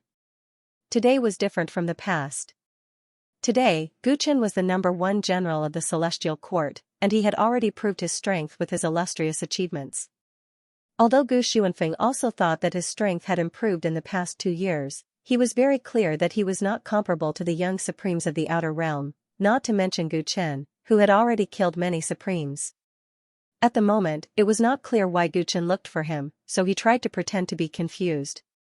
After all, on the surface, the contact between the two was limited, and the biggest conflict was the dispute in the divine realm. Overlord, with your current identity, if you settle accounts for a small matter in the future, won't you be a laughingstock? Ho Fangzhou immediately understood what Gu Xuanfeng was thinking and echoed. Gu Chen looked at the two pretending to be confused, and his expression became completely cold. Why I looked for you, don't you have any idea? Let's not talk about what you're doing now. Do you think I'll let you off just because you colluded with the outsiders during the Milky Way War? That can't all be blamed on us. We were also forced by the Outer Realm geniuses. Gu Xuanfeng and Ho Fangzhou immediately wanted to explain, but Gu Chen was already really angry and shouted coldly. Kneel. This shout was mixed with a mental attack. The two felt as if they had been struck by lightning, and their knees immediately weakened. They tried not to kneel, but the immortal force in Gu Chen's body circulated slightly, and a terrifying might surged out. Boom, the two of them instantly knelt on the ground, panic written all over their faces. Tyrant, spare my life. Tyrant, please spare my life. The two of them didn't expect Gu Chen to be this strong.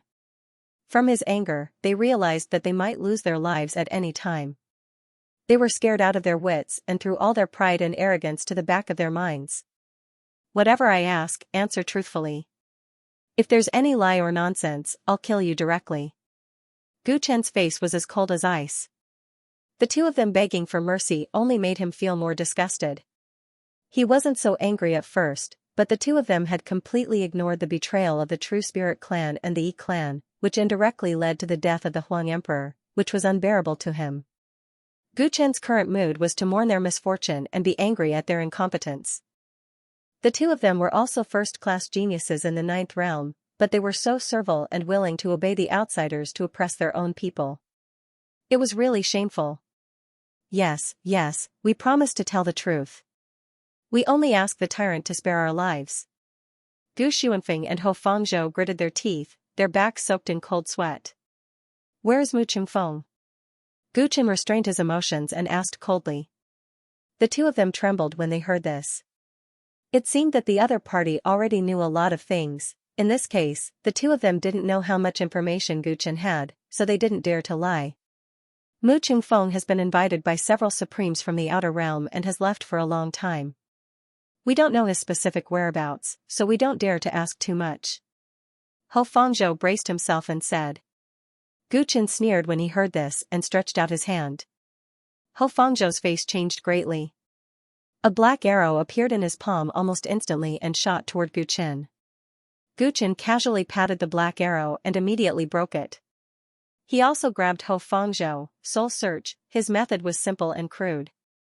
He pressed down on Ho Fangzhou's head and directly destroyed his sea of consciousness, searching his soul memory. Ho Fangzhou screamed for a while, but soon there was no sound because his soul was destroyed. What he said was actually true. Gu Chen read Ho Fangzhou's memory and saw everything about Mu Qingfeng. He said expressionlessly. Overlord, I beg you to spare my life, please spare my life.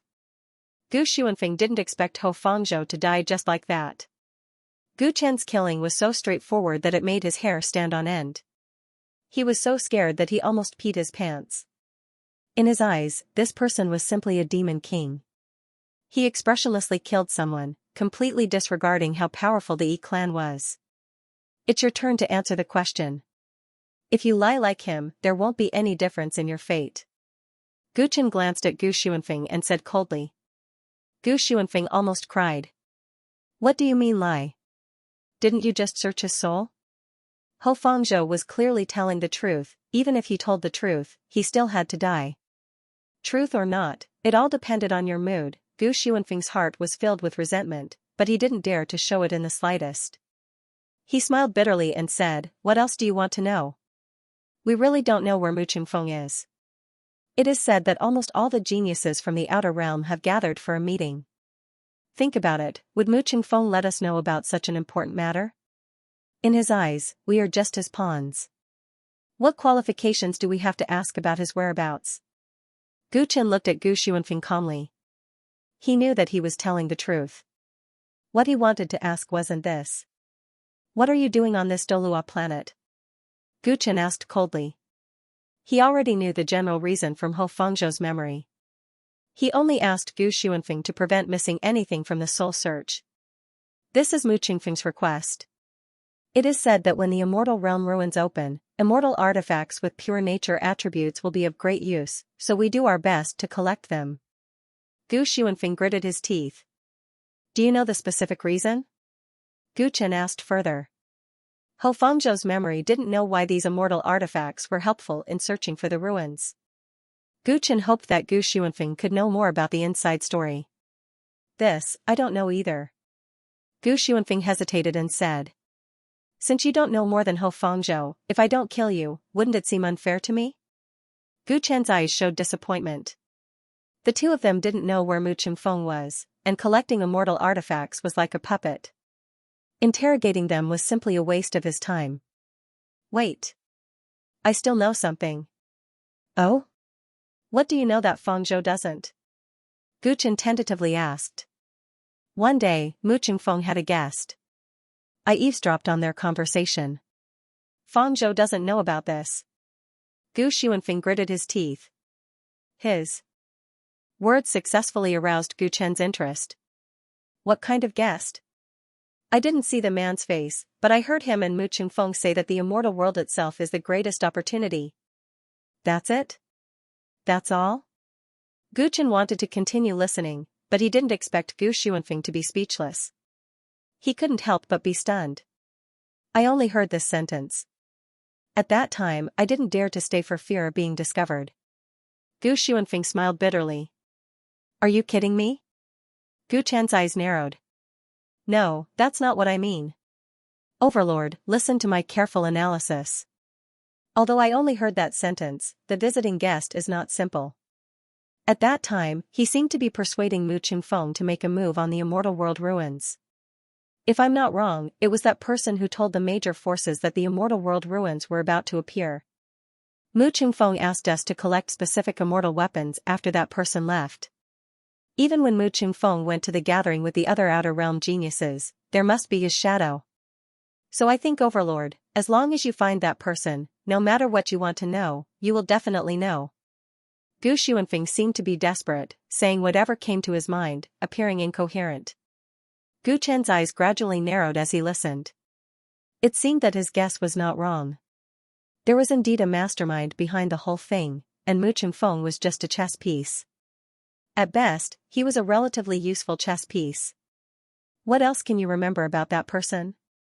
Gu Chen asked again. Mu Qingfeng seemed to call that person Fellow Feng? Gu Xuanfeng said uncertainly. Fellow Feng. Gu Chen's pupils shrank slightly, and then the corners of his mouth curled up. This whole thing is really because of you, Fengwen, Gu Chen murmured. Although he had already guessed it before, but now that Gu Xuanfeng confirmed it, he was really sure of the identity of the enemy. That Fengwen had retreated without a fight during the battle at the Mystic Lady Palace. Gu Chen had always been unable to understand what he was thinking. But now, it was almost certain that he didn't take action at that time because he had a bigger conspiracy. The matter of the Netherworld Sparrow and Mu Qingfeng's actions here were practically all part of his huge conspiracy. He had set up a big picture that included all the geniuses of the Outer Realm and most of the forces in the Ninth Realm. Gu Chen couldn't help but close his eyes and pinch his fingers together to calculate. He relied on the Tao of Karma to try and figure out the other party's true intentions. Logically speaking, it was easy to deduce which side would benefit from the possible outcome of the appearance of the ruins. Logically speaking, it was easy to figure out the other's goal. However, it was as if he was looking at the fog in the clouds. Regardless of the outcome of this chess game, it seemed like Fengwen would be able to withdraw from it at any time and play any important role. His true face was still blurry, and that was the scariest thing. Damn it, there are still too few clues. Gu Chen couldn't figure anything out. He opened his eyes with a gloomy expression. Overlord, please spare my life. That Mu Qingfeng asked us to be in charge of collecting the immortal artifacts. After a while, he will definitely come back to us for them. Spare my life. Once he comes back, I will immediately tell you and help you be his spy.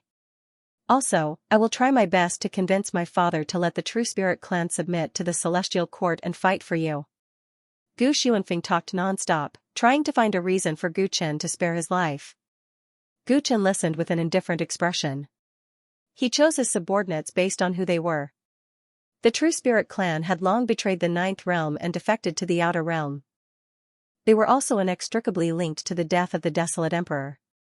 If he accepted the True Spirit clan, how would he explain it to the Desolate God clan? Furthermore, the True Spirit clan was treacherous and had once tried to kill their ally, the Desolate God clan. It wouldn't be surprising if they betrayed him one day. Since you answered my questions truthfully, I will let you die a quick death. Gu Chen suddenly pointed a finger and pierced the top of Gu Xuanfeng's head, destroying his primordial spirit. Because the attack was too fast, Gu Xuanfeng didn't suffer too much pain and quietly died on the ground.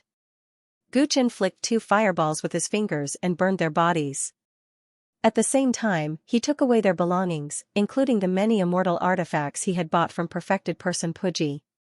The shadow space disappeared, and Gu Chen appeared in the Sea Dipper Pavilion. The green ox calmly approached him.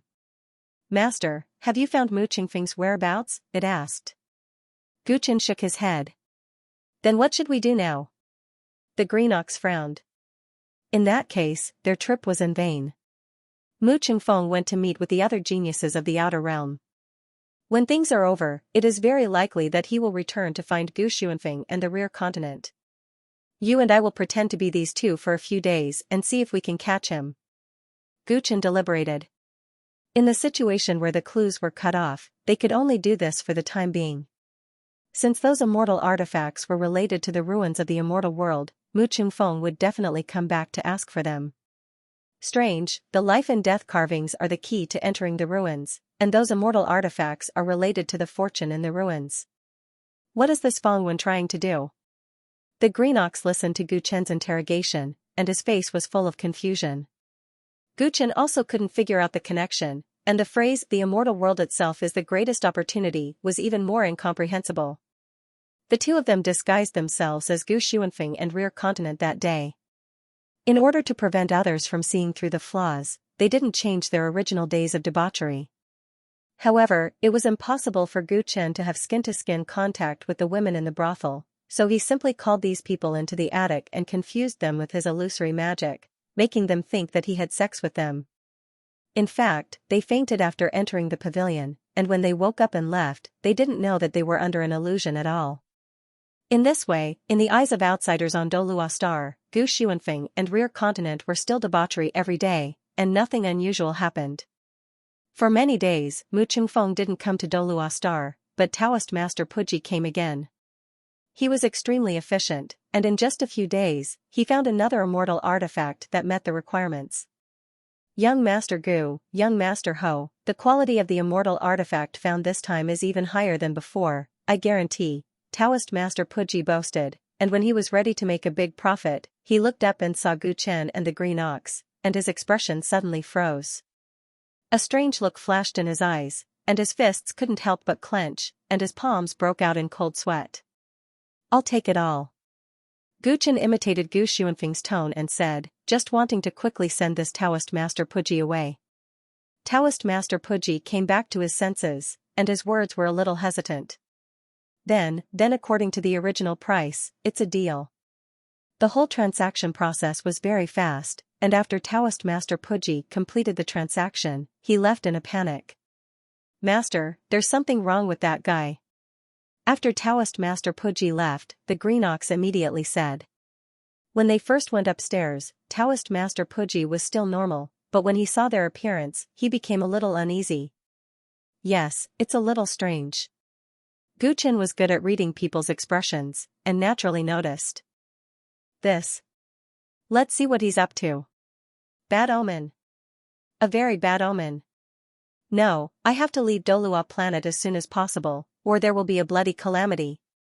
After leaving the Sea Dipper Pavilion, Puji perfected being hurried back to his residence.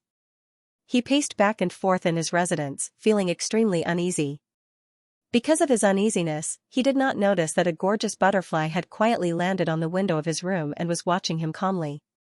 Someone. He thought about it carefully and shouted. Soon, a few subordinates came. You, go and bring all the chests in the treasury here. You, calculate the profits from the arena and the stone gambling hall and convert them all into star coins. Send them to me as soon as possible. Puji perfected being commanded. He actually looked like he was packing up all his valuables and was preparing to escape. His subordinates looked at each other, and the leader could not help but ask. Boss, where are you going? Don't worry about where I am going. Just do as I say. Puji perfected being said impatiently, as if something would happen if he was late. But boss, what are we going to do after you leave? There are still many guests waiting to see you today. His subordinates smiled bitterly. How can I care so much? Hurry up and do as I'm told. Don't talk nonsense with me. Puji perfected being said angrily. His subordinates did not dare to retort and quickly did as he was told. Oh yes, after I leave, if the guests of the Sea Dipper Pavilion ask where I went, just tell them that I went to do as they asked and will be back soon. Puji perfected being suddenly thought of this and quickly reminded his subordinates. Yes, boss. His subordinates looked at each other, confused, and went to do their work. How unlucky. I have worked so hard for so many years. Why do I have to encounter this jinx? Now, I have no other choice but to run. I have to make a comeback. I must leave this Jade Spring Star sector as soon as possible. The further, the better. This is already a troublesome place, Puji perfected being waited anxiously in his room as he nagged. Why should I run? Suddenly, a calm voice came from behind him. Nonsense. If I don't run now, I will lose my life. Spiritual Master Puji answered subconsciously, but he suddenly came to his senses after answering, and his body trembled as he turned around. Behind him, Guchen stood with his hands behind his back, looking at him with interest. "Spare me, my lord. Sir, please spare my life." Taoist Master Puji's knees buckled almost immediately. He knelt down in front of Guchen and kowtowed repeatedly. "As expected, you've discovered that I'm not Gu Xuanfeng," Guchen said calmly. He raised his hand, and the demonic sky-devouring butterfly on the distant window flew over, burrowed into the space inside his body, and disappeared. Originally, he just felt that there was something wrong with this Puji spiritual master, so he let the heaven-devouring demonic butterfly monitor him. He didn't expect Puji spiritual master to pack his things and run away as soon as he returned, so he had no choice but to show himself. He was waiting on this Dolua star, hoping that Mu Qingfeng would take the initiative to come to him. Naturally, he couldn't let anyone discover his identity. He didn't know if Pu Jizhenren's escape would reveal his identity and cause him to fail at the last step, so he could only make a move. "I didn't mean to offend you, my lord. Don't worry, I won't tell anyone about this even if I'm beaten to death. I only beg you to let me go." Pu Jizhenren looked like he was crying bitterly, as if he was afraid that Guchen would kill him immediately. Guchen listened to his noisy begging and couldn't help but frown. No matter what, this Pu Jizhenren was also an immortal venerable, and he built such a big family business from scratch. He shouldn't be so unbearable. He didn't say that he was going to kill him, but he used all his strength to kowtow and cry. He didn't look like an immortal venerable at all. "Stand up and speak properly," Guchen said coldly. Pu Jizhenren shuddered and quickly got up from the ground. He stood as straight as a pine tree, for fear that a wrong posture would bring about a fatal disaster. "How did you discover my identity?" Guchen asked. At this moment, the green ox had also entered Pu Jizhenren's room and temporarily set up a restriction to prevent anyone from disturbing him. Guchen had once absorbed the ability to materialize the divine body. The ability of this physique was endless, and one of the very practical abilities was the ability to perfectly disguise as others. Because of this ability, almost no one could see through Guchen's disguise. He was very confident about this. In addition, after he disguised as Gu Xuanfeng, the other party's life went on as usual. Logically speaking, it was even more impossible for him to be discovered. However, Pu Jizhenren seemed to have seen through his true identity the moment he saw him. This made Guchen very concerned about what went wrong with him. If he didn't figure this out, it would be inevitable that there would be endless trouble if he disguised as someone else in the future. "I don't know your true identity, my lord. I don't know anything at all," Pu Jizhenren hurriedly replied. "If you don't know who we are, why did you run so fast?" the green ox said in annoyance. "This?" Pu Jizhenren stammered. "Speak." Guchen's gaze turned cold. Sensing Guchen's gaze, Puji Enlightened knelt down again with a thud. With trembling hands, he took out a strange copper coin from his bosom. This copper coin was round on the outside and square on the inside. It looked very old, and the upward side was engraved with the word fierce in ancient seal script. "I really don't know your identity, my lord. It's just that when I saw you, this copper coin of destiny Tao warned me frantically. That's why I boldly guessed that young Master Gu and young Master Ho might already be gone. It's also because of this copper coin of destiny Tao's warning that I wanted to escape. I just want to save my life. I definitely have no intention of going against you, my lord." Guchen and the green ox looked at each other when they heard that. So that was what happened. "Are you kidding? Just because of this copper coin, you're even abandoning the Dolua planet that you painstakingly built?" The green ox's face was full of suspicion. "The two of you might not know this, but this copper coin of destiny Tao can seek fortune and avoid calamity. It's all thanks to it that I can reach my current realm step by step." Pu Jizhenren was afraid that the two of them wouldn't believe him, so he explained in detail. "I obtained this copper coin by chance when I was young. The day after I obtained this copper coin, I unintentionally consumed a spirit fruit and embarked on the path of cultivation. Later on, this copper coin helped me avoid calamities time and time again, and brought me good luck. It's not an exaggeration to say that because of this copper coin of destiny Tao, I can pick up a peerless cultivation technique even if I fall off a cliff. Because it's really too magical, I believe in it deeply." My current wealth was brought to me by it, so when it foretold danger, I immediately chose to escape. Gu Chen and the green ox were in disbelief. This copper coin was actually so magical? You better be telling the truth. Gu Chen took the copper coin from Pu Jizhenren and decided to verify if what the other party said was true. Gu Chen turned it around and examined it carefully. He realized that one side was engraved with the word Xiong and the other side was engraved with the word Ji. Ding, Gu Chen flicked his finger, and the copper coin spun a few times in the air before landing in his palm.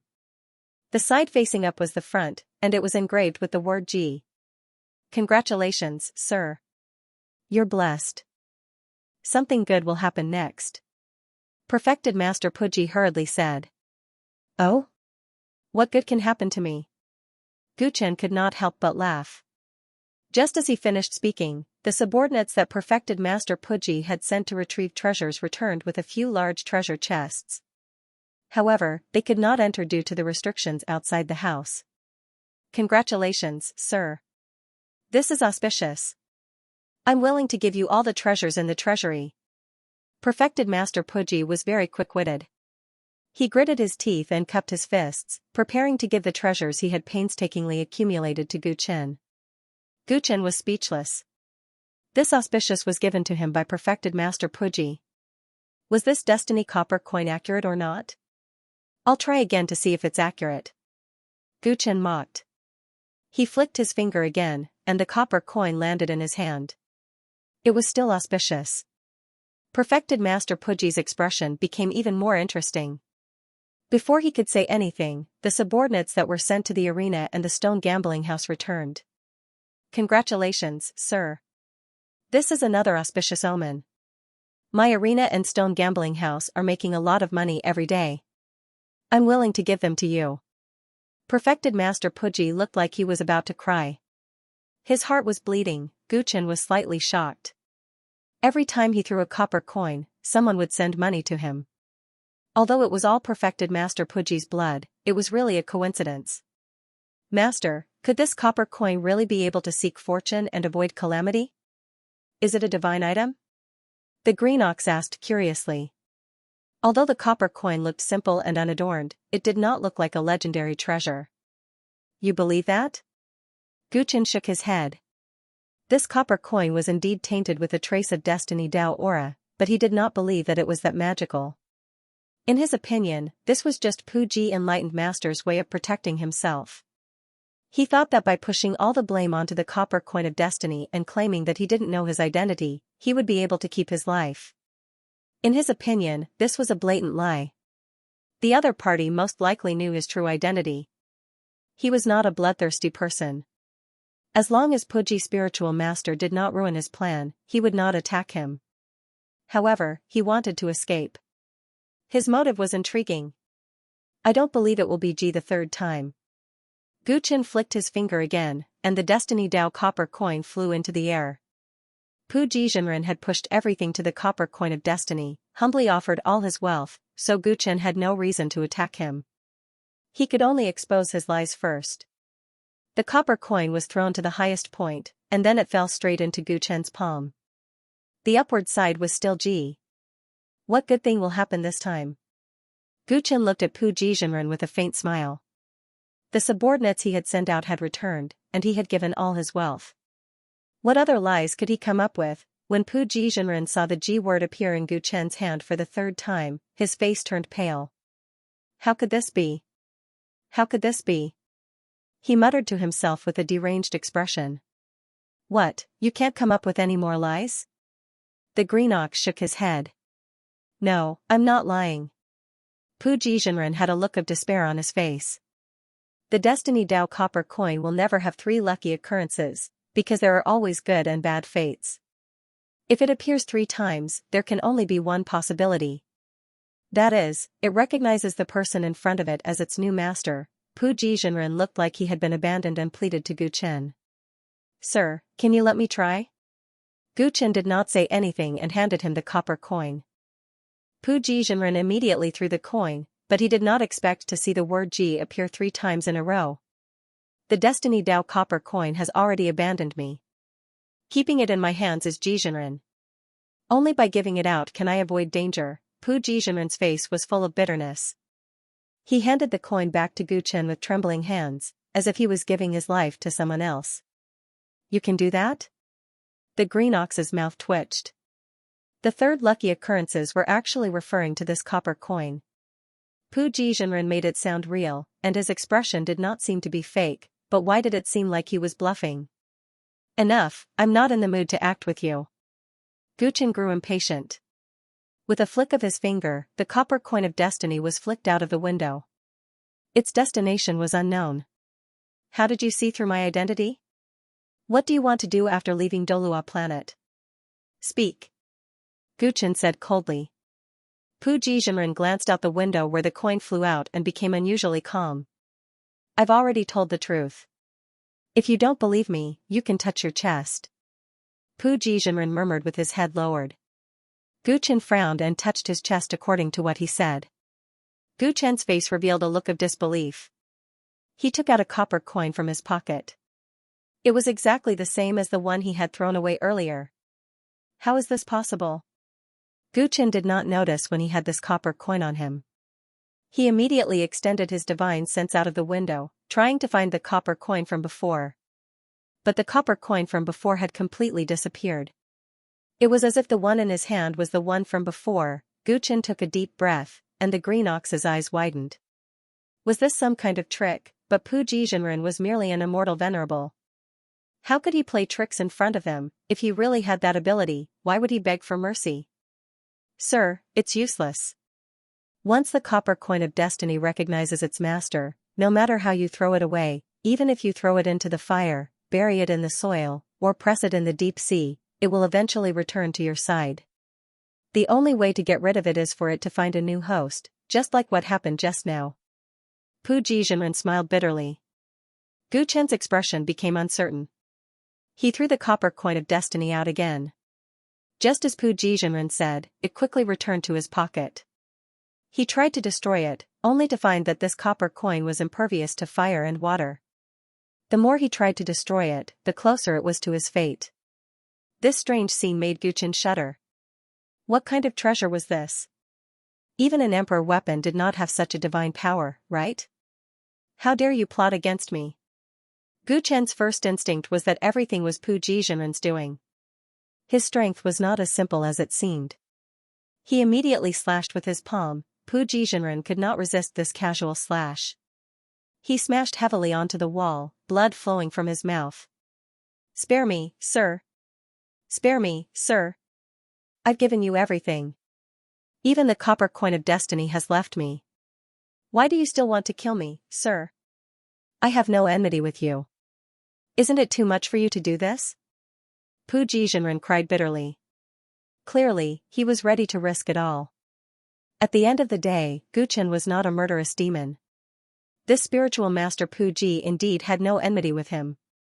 In order to survive, he even bowed down to him and was willing to pledge his loyalty with all his hard-earned wealth. There was no evidence that the strangeness of the copper coin of destiny was his doing. At least, Gu Chen could not see any flaws. Under such circumstances, if he killed him and the copper coin of destiny still followed him after he died, Gu Chen would feel guilty. He had his own principles, and spiritual master Pu Ji had grasped his weakness. Remember, don't tell anyone my true identity, and you are not allowed to leave Dolua planet. Everything is as usual, as if nothing happened. Gu Chen left these words and then left the residence of Puji. Enlightened. He did not take away his treasure chests, and was not interested in the wealth of Dolua planet at all. It was only after Gu Chen left that spiritual master Pu Ji heaved a sigh of relief. He knew that his life was saved. Master, let him go just like that? What if he's just putting on an act? Then how do we solve the problem of the copper coin of destiny? After returning to the Sea Dipper Pavilion, the green ox could not help but ask. I've already asked the heaven-devouring demonic butterfly to monitor him at all times. If he does anything wrong, we'll just kill him. As for whether he's putting on an act or not, I really can't tell. However, if he really has the ability to play with me with a copper coin, his strength must be unfathomable. I really can't think of a reason for him to do so. Gu Chen studied the copper coin of destiny in his hand, feeling as if there was a fishbone stuck in his throat. This copper coin was said to be able to seek luck and avoid disaster, but it was an item of unknown origin after all, so he felt uneasy. However, a person always had a motive for doing things. If spiritual master Puji was so powerful that he could not see through him, he could not think of why he was putting on such an act in front of him. Hence, he was more inclined to believe his words. This copper coin of destiny was indeed very strange. Master is right. Spiritual master Puji doesn't seem to have any schemes. In this old bull's opinion, he's just an ordinary person with better luck. The green ox echoed and looked at the copper coin of destiny in anticipation. If this copper coin can really seek good fortune and avoid calamity, I hope it can help us catch Mu Qingfeng. The theory of fate is illusory. I believe in one's own efforts more. Gu Chen shook his head and put the copper coin of destiny into his bosom. In any case, he couldn't see what was so special about this copper coin, and he couldn't get rid of it. He could only wait for an accident to happen in the future. Gu Chen didn't expect the copper coin to bring him good luck. He just hoped that it wouldn't leave him any trouble in the future. Gu Chen and the green ox continued to pretend to be Gu Xuanfeng and Ho Zhou, quietly waiting for Mu Qingfeng to appear. After Gu Chen's warning, the Taoist master of Puji became very well behaved. He gave up on the idea of escaping, and everything went on as usual. However, it seemed that he had lost the copper coin of destiny, and his luck was no longer good. On that day, the two gladiators in the arena were both defeated and killed in battle, causing him to suffer heavy losses. At the stone gambling hall, there were even people who offered sky-high prices for jade stones at extremely low prices, which made his heart ache. As a result, the Taoist master of Puji was depressed. He forced a smile in front of others, but he was in a daze behind others. The sky-devouring demonic butterfly, who was spying on him in the dark, saw everything clearly, and reported it to Gu Chen truthfully. All of the Taoist master of Puji's actions were too normal, and Gu Chen gradually put down his doubts about him. He didn't know if it was the good luck brought by the copper coin of destiny, but 2 days later, Mu Qingfeng finally appeared on Dolua planet. He directly appeared outside the Sea Dipper Pavilion. Before he entered, Gu Chen had already noticed him. Mu Qingfeng's original body was destroyed by the desolate emperor, and after that, he didn't find a suitable body to possess. Instead, his soul body was lodged in a puppet. This puppet's appearance was no different from a normal person. It wore a dark silver robe, and most of its face was covered by bangs. Its eyes were dull and lifeless. Because Gu Chen had searched Feng Zhou's soul, he knew Mu Qingfeng's current appearance in advance. Before Mu Qingfeng approached him, he had already made preparations. He woke up the brothel girls in the Sea Dipper Pavilion who were unconscious under his illusion technique, and casually tore their clothes, making an appearance as if he had just fought in a battlefield. When Mu Qingfeng entered, he happened to see this scene, and his face immediately showed a look of disgust. "You guys are living a carefree life," he coldly said, glancing at the many brothel girls present. "All of you, get out of here." The brothel girls were quite frightened by his power. Their clothes were disheveled, and they hurriedly left the Sea Dipper Pavilion. As for Gu Chen and the Azure Bull, they also put on an unnatural look. "Young Master Mu, you're back?" Gu Chen imitated the way the ancient empress and the ancient empress addressed Mu Qingfeng, and shamelessly said. Mu Qingfeng seemed to have no intention of exchanging pleasantries with Gu Chen, and asked impatiently. "How's the matter I asked you to do?" "Everything is going well. We have collected a lot of immortal weapons that meet the requirements." Gu Chen smiled, and then took out all the immortal weapons he had traded with Puji spiritual master. Mu Qingfeng was expressionless. He checked them on the spot and nodded after a long while. "Not bad, the progress is good. Young Master Mu, what use can these pure nature attribute immortal weapons be in the immortal realm relic? I don't see anything special about these things." Seeing that Mu Qingfeng was satisfied, Gu Chen pretended to be familiar with him and asked. "What do you know?" Mu Qingfeng's eyes revealed a look of contempt. "These things are very useful. If the True Spirit clan and the Yi clan want a bigger share of the relic, then do your best to collect them for me. The more the better." When Gu Chen heard this, his face showed a little embarrassment. Young Master Mu, we have been very cooperative ever since we started working with you. But now that the news of the relic in the Jade Spring Star Field has spread like wildfire, we still don't know the specific situation inside the relic. We are really uncertain. You also know that the Celestial Court is very powerful now, and we have offended the Overlord because of the Milky Way battle. Our situation is really not optimistic. If you can give us some information, we will also be more motivated to complete the task you have given us. Gu Chen did not give up and continued to probe Mu Qingfeng's words. Overlord? You mean that guy who was stupid enough to offend his own people? What is there to be afraid of? Mu Qingfeng's face was full of disdain. Rumor has it that the Overlord had just defeated 2 young supremes in the battle at Mystic Lady Palace. The Azure Ox, who was disguised as Ho Zhou, pretended to be worried. That's because Spiritual Master Yu and Lei Xiao are too useless. Mu Qingfeng chuckled. Don't worry, the Overlord will be finished soon. Gu Chen and the Azure Ox's eyes could not help but flicker. From Mu Qingfeng's tone, it seemed that he was planning something.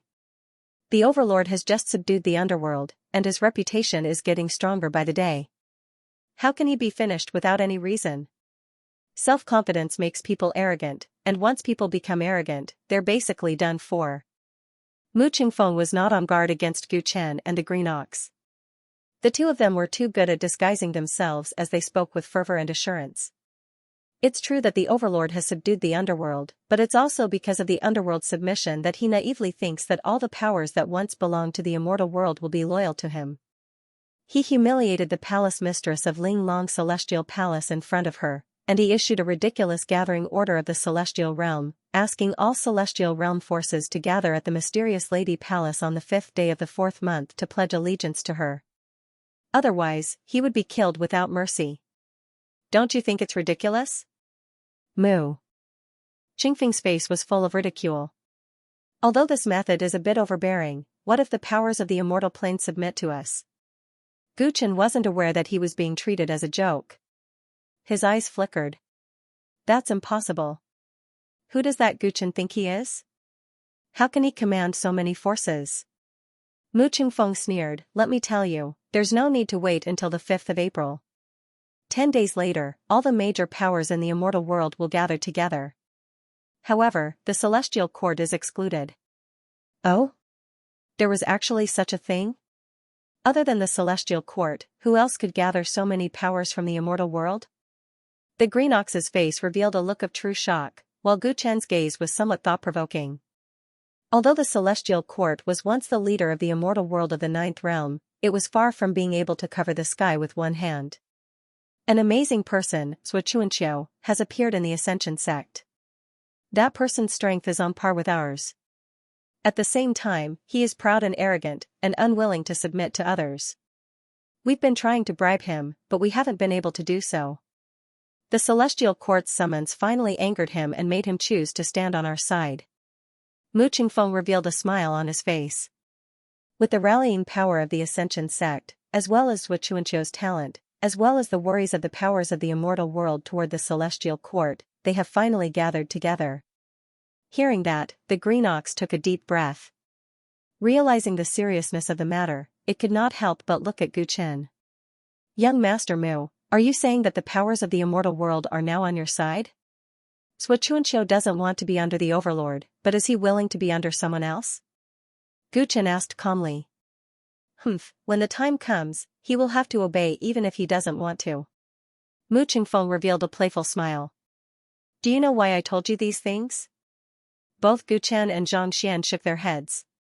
Actually, I've already informed the patriarchs of your 2 clans about this. In any case, with your positions in the clans, you'll soon find out about this, so there's no harm in telling you. After the powers of the immortal realm are gathered together by the Ascension sect, we Outer Realm children and your Divine Realm's army will attack them together. If they don't obey, only death awaits them. Let's see how they choose. Mu Qingfeng's face turned cold as he spoke, concealing traces of killing intent. The Green Ox could not control his expression. His eyelids twitched as he looked at Gu Chen, asking him if he wanted to make a move. Mu Qingfeng and the others were clearly plotting something big. If they succeeded, it would be equivalent to combining the majority of the powers of the divine realm and the immortal realm. The celestial court would undoubtedly lose, from the way he saw it. Taking down Mu Qingfeng as soon as possible and finding out the location of the gathering of the powers of the immortal realm was the best choice. However, Gu Chen's expression was very calm. As if he did not see the Green Ox's hint, he said to Mu Qingfeng with a smile. "Young Master Mu, this plan is so brilliant. I wonder if we can follow by your side and personally witness it." Hearing that, Mu Qingfeng slightly frowned. "Right now, the most important task for the two of you is to collect immortal artifacts. We've discussed it with Dolua Planet's Daoist Puji. If we find a suitable immortal artifact, he will naturally keep it for us. Temporarily leaving is not a problem. Young Master Mu, if your plan succeeds, you will unify the immortal realm and the divine realm. That is something that will go down in history. If you miss it, it would be too much of a pity." Gu Chen pleaded. Hearing that, Mu Qingfeng stared at Gu Chen for a while. No matter what, this Gu Xuanfeng was also the young master of the True Spirit clan. During this time, he was also very obedient. If such a small request was not agreed, he was afraid that he would be angry in his heart. Uniting the forces of the divine realm to subdue the old party of the immortal realm still needed the help of the True Spirit clan. There was really no need to be too stingy. "Well, I'll take you to see the world. In 8 days, we will set off ahead of schedule. During this time, you continue to carry out the task. Don't disturb my cultivation." Mu Qingfeng agreed and then left the Sea Dipper Pavilion. Gu Chen respectfully sent him away, and then used the vision of the sky-swallowing demonic butterfly to secretly monitor him. He found that he had entered a deep level of cultivation in a house on Dolua Planet. Obviously, he intended to spend these 8 days in cultivation and did not intend to go out again. Confirming that the other party had entered meditation, Gu Chen withdrew the divine sense that was spread outside, and at the same time, set up a divine sense restriction in the Sea Dipper Pavilion. Only then did he feel at ease and boldly speak to the Green Ox. "Master, I didn't expect that Mu Qingfeng to have such a big plot. Why didn't we just directly take him down?" The Green Ox was puzzled. Just now, it had the urge to attack several times. "Do you think that Mu Qingfeng can plan such a big plot by himself?" Gu Chen said with a smile. He seemed to be in a good mood. "Master, you mean," the Green Ox somewhat understood. "It's meaningless for us to capture Mu Qingfeng alone, because there are many geniuses from the outer realm behind him. Don't forget what Gu Xuanfeng and Hozhou said before they died. Mu Qingfeng went to a gathering with many geniuses from the outer realm." Gu Chen sneered. The reason why Master didn't kill Mu Qingfeng and asked to follow him was to see the other geniuses from the outer realm? The Green Ox took a deep breath. "Yes, killing them one by one is too slow. My patience with the outer realm 100 seedlings is almost at its limit." A deep killing intent flashed in Gu Chen's eyes. "But Master, according to what Gu Xuanfeng and the others said earlier, other than the ones killed by Master, the remaining outer realm 10 great young sovereigns might all appear. Other than the sovereigns, there are other geniuses. There might be some like Xianxia or Feng Yaya. Although they are not famous, their strength is not inferior to the other young sovereigns. In addition, there is also the Ascension sect Xianxia. That person also sounds very powerful, and has the ability to incite the celestial realm to fight against the celestial court. With all these factors added together, wouldn't following Mu Qingfeng be akin to sending lambs into a tiger's den? Even if we contact the celestial court, I fear it will be very difficult to deal with so many powers." The Green Ox had always believed that Gu Chen was very powerful, but this time, there were too many strong opponents. So much so that it didn't believe that Gu Chen had any chance of victory. "We haven't even fought yet. How would we know who is the sheep, who is the tiger, and who is the wolf in sheep's clothing?" The corners of Gu Chen's mouth curled up slightly. He took out the copper coin of destiny and casually tossed it up. In the starry sky, Mu Qingfeng stood on his flying sword and flew at an extremely fast speed. Behind him, Gu Xuanfeng and Hozhou followed, like 2 loyal servants. 8 days passed in the blink of an eye. Mu Qingfeng fulfilled his promise and brought the two to the gathering place of many outer realm geniuses. "Remember, when we get there, don't talk nonsense. Listen to my orders. Seeing that they were about to reach the gathering place, Mu Chengfeng coldly reminded them. We understand. If young Master Mu doesn't speak, we won't say a word. Gu Chen replied with a smile. Mu Chengfeng was quite satisfied. The sword. Light suddenly accelerated and headed straight for a desolate dead star in front of them. Just as the sword light was about to enter the dead star, the surrounding starry sky suddenly extended infinitely. The three of them seemed to have been teleported hundreds of thousands of miles away, unable to reach the dead star. Universe sword, do you really want me to break your universe star barrier? Mu Chengfeng stopped his sword light and said gloomily. Hee, come in. There was a chuckle in the void and then the boundless starry sky suddenly disappeared. The three of them were only a few feet away from the dead star. Mu Chengfeng's sword light landed on the dead star and stopped on the desolate surface.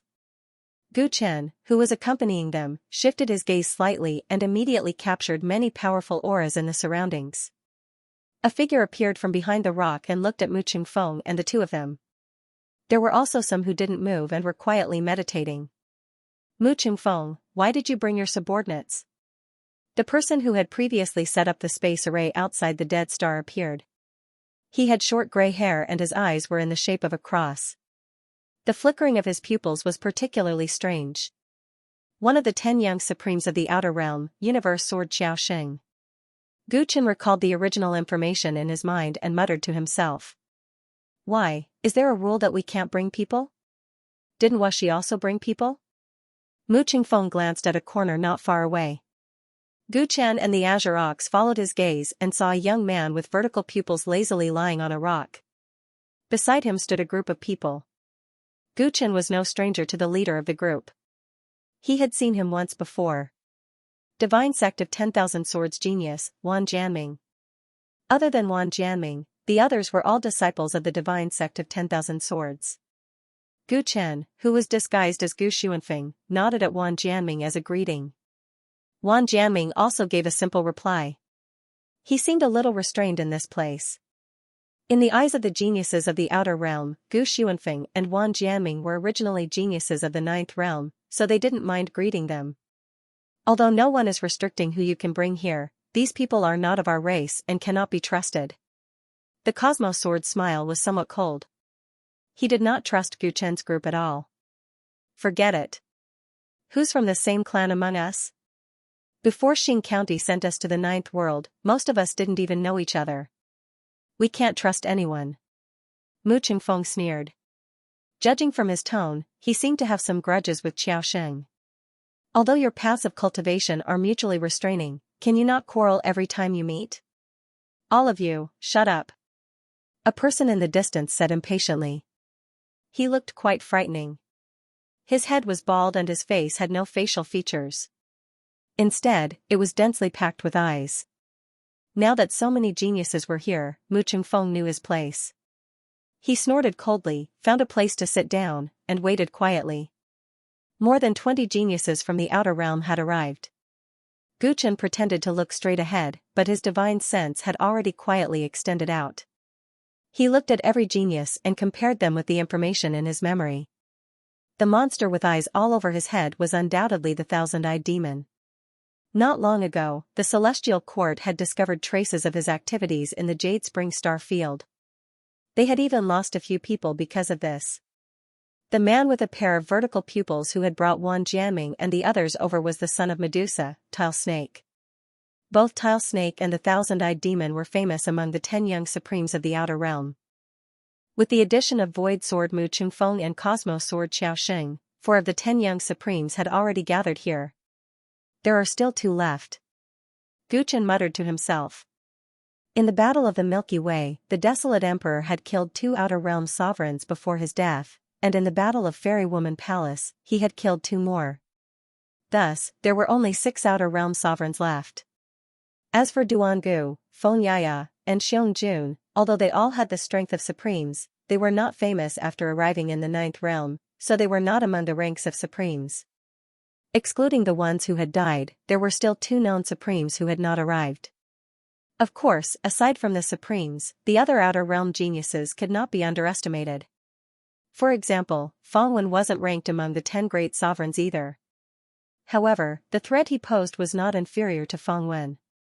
In fact, Gu Chen's biggest goal in sneaking into the gathering of the Outer Realm geniuses was to meet Feng Wen. After Mu Qingfeng arrived on this dead planet, many more Outer Realm geniuses arrived one after another. The number of people quickly rose to more than 40, which secretly shocked the Azure Bull. "Master, the Outer Realm geniuses are almost all here," he secretly transmitted his voice to Gu Chen. Gu Chen nodded to himself. The Outer Realm 100 seedlings had lost many people in the Milky Way and Fairy Lady Palace. In addition, a portion of them had died due to various accidents in the past 2 years. More than 40 people was close to their limit.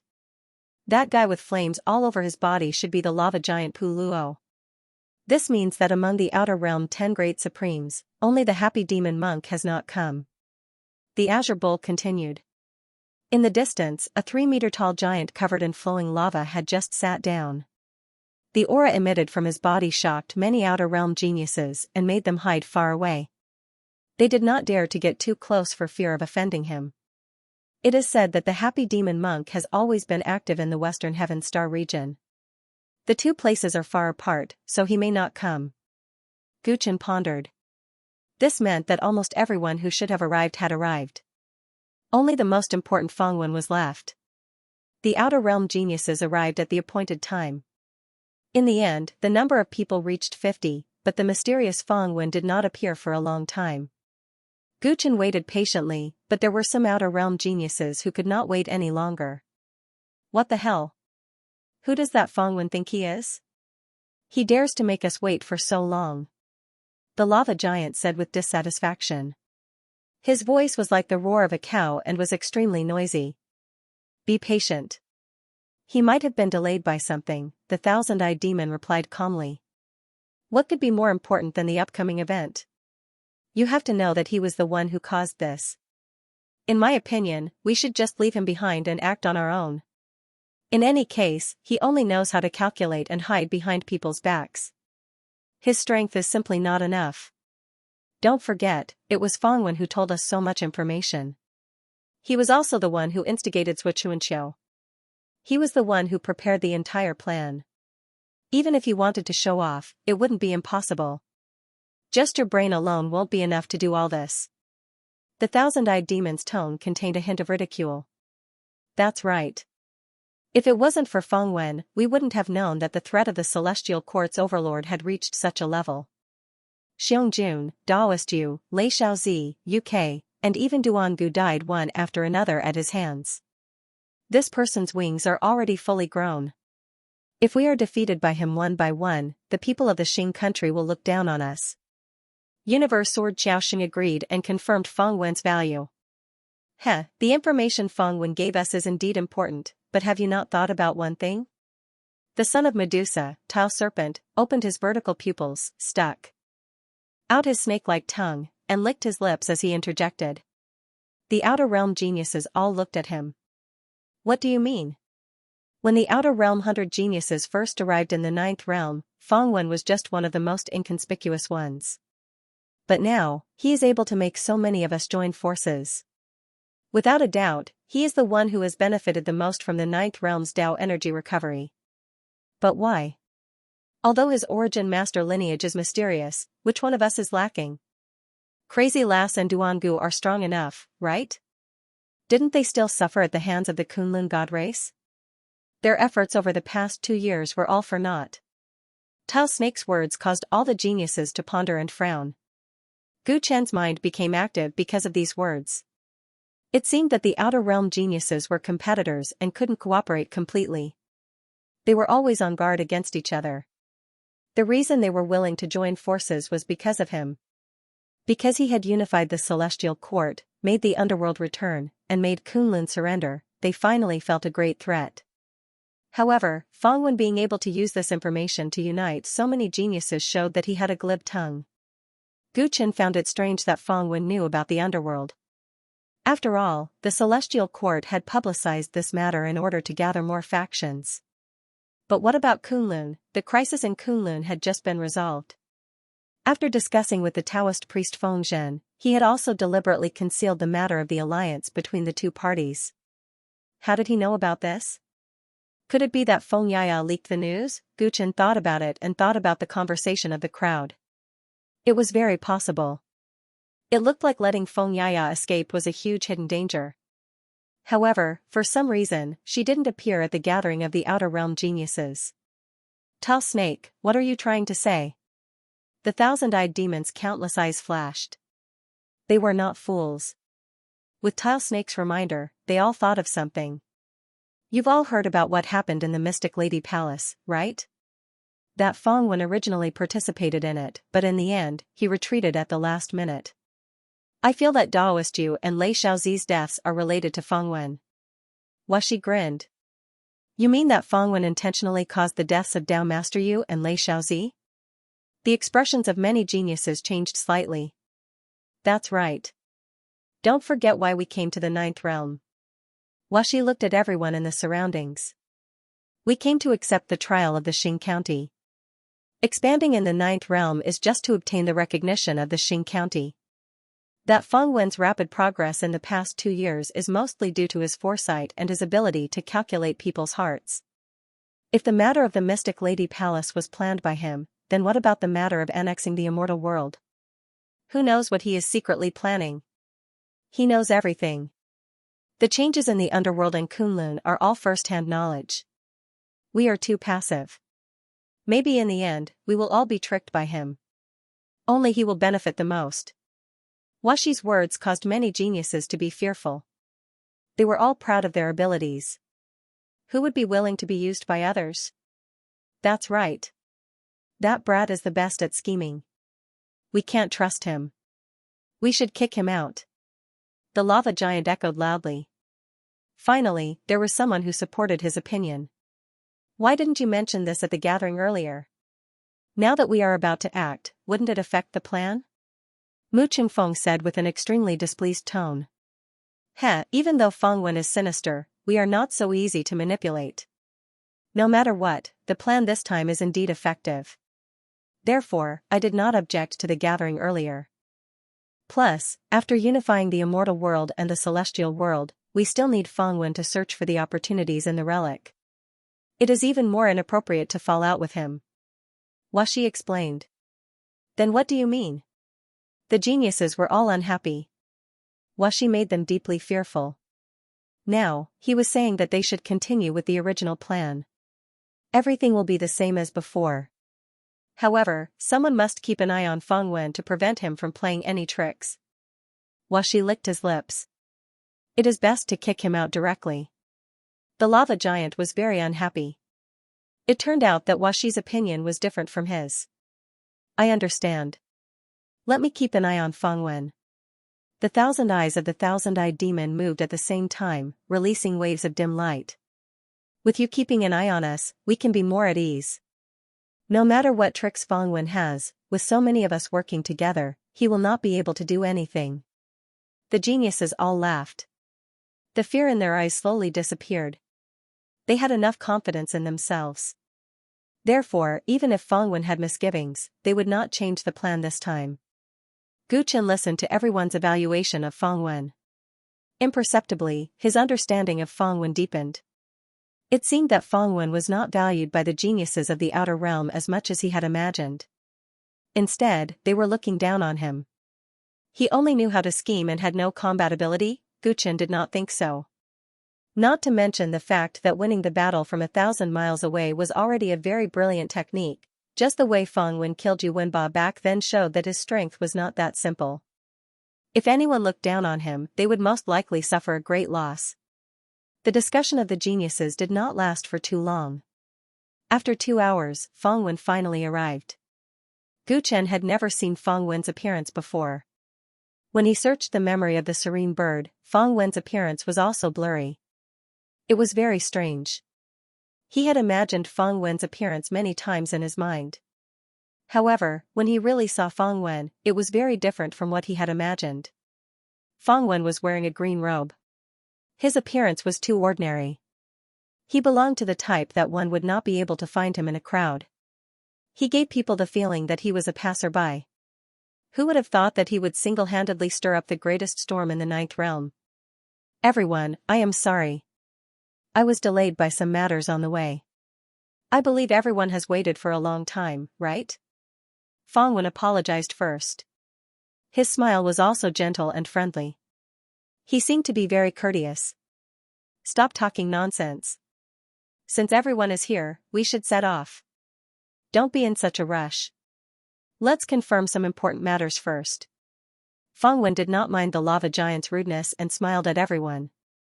The 10,000 Swords Divine Sect, Sorcerer Clan, Star Ocean Sand Tribe, and the other powers of the Divine Realm, have you finished negotiating? He looked at the geniuses present. This time, they planned to launch an attack while the powers of the Celestial Realm were gathering. Their main force was not themselves, but the various powers of the Divine Realm. Fang Wen alone did not have the ability to make so many powers of the Divine Realm listen to him. Most of the time, he needed the help of the geniuses of the Outer Realm. In the past 2 years, they had been fighting all over the place, and both openly and secretly, they had already made many forces bow down to them. The powers that were already working with us have no problem. As for those that were hesitant, such as the Star Ocean Sand Tribe, Sorcerer Clan, and Giant Demon Clan, they have all submitted to us. After all, they are not stupid. They know who the future of the Ninth Realm belongs to. The Universe Sword sneered. The other geniuses did not care. In fact, the moment this plan was formed, their victory was already decided. With the strength they possessed and the powers of the Divine Realm they controlled, they could easily sweep through the powers of the Celestial Realm that did not have the Celestial Court. The only troublesome one was the Ascension Sect. Fang Wen smiled from ear to ear. He looked at Wan Jianming, Gu Chen, Azure Bull, and the other geniuses and spoke in a gentle tone. This time, we will need the help of the 10,000 Swords Divine Sect, True Spirit Clan, and E Clan. I will have to trouble all of you. His tone was very polite. Compared to the arrogance of the other geniuses, it was much more comfortable. This is for the greater good of my clan. My clan will naturally do its best to help. Gu Chen, who was disguised as Gu Xuanfeng, revealed a grateful expression.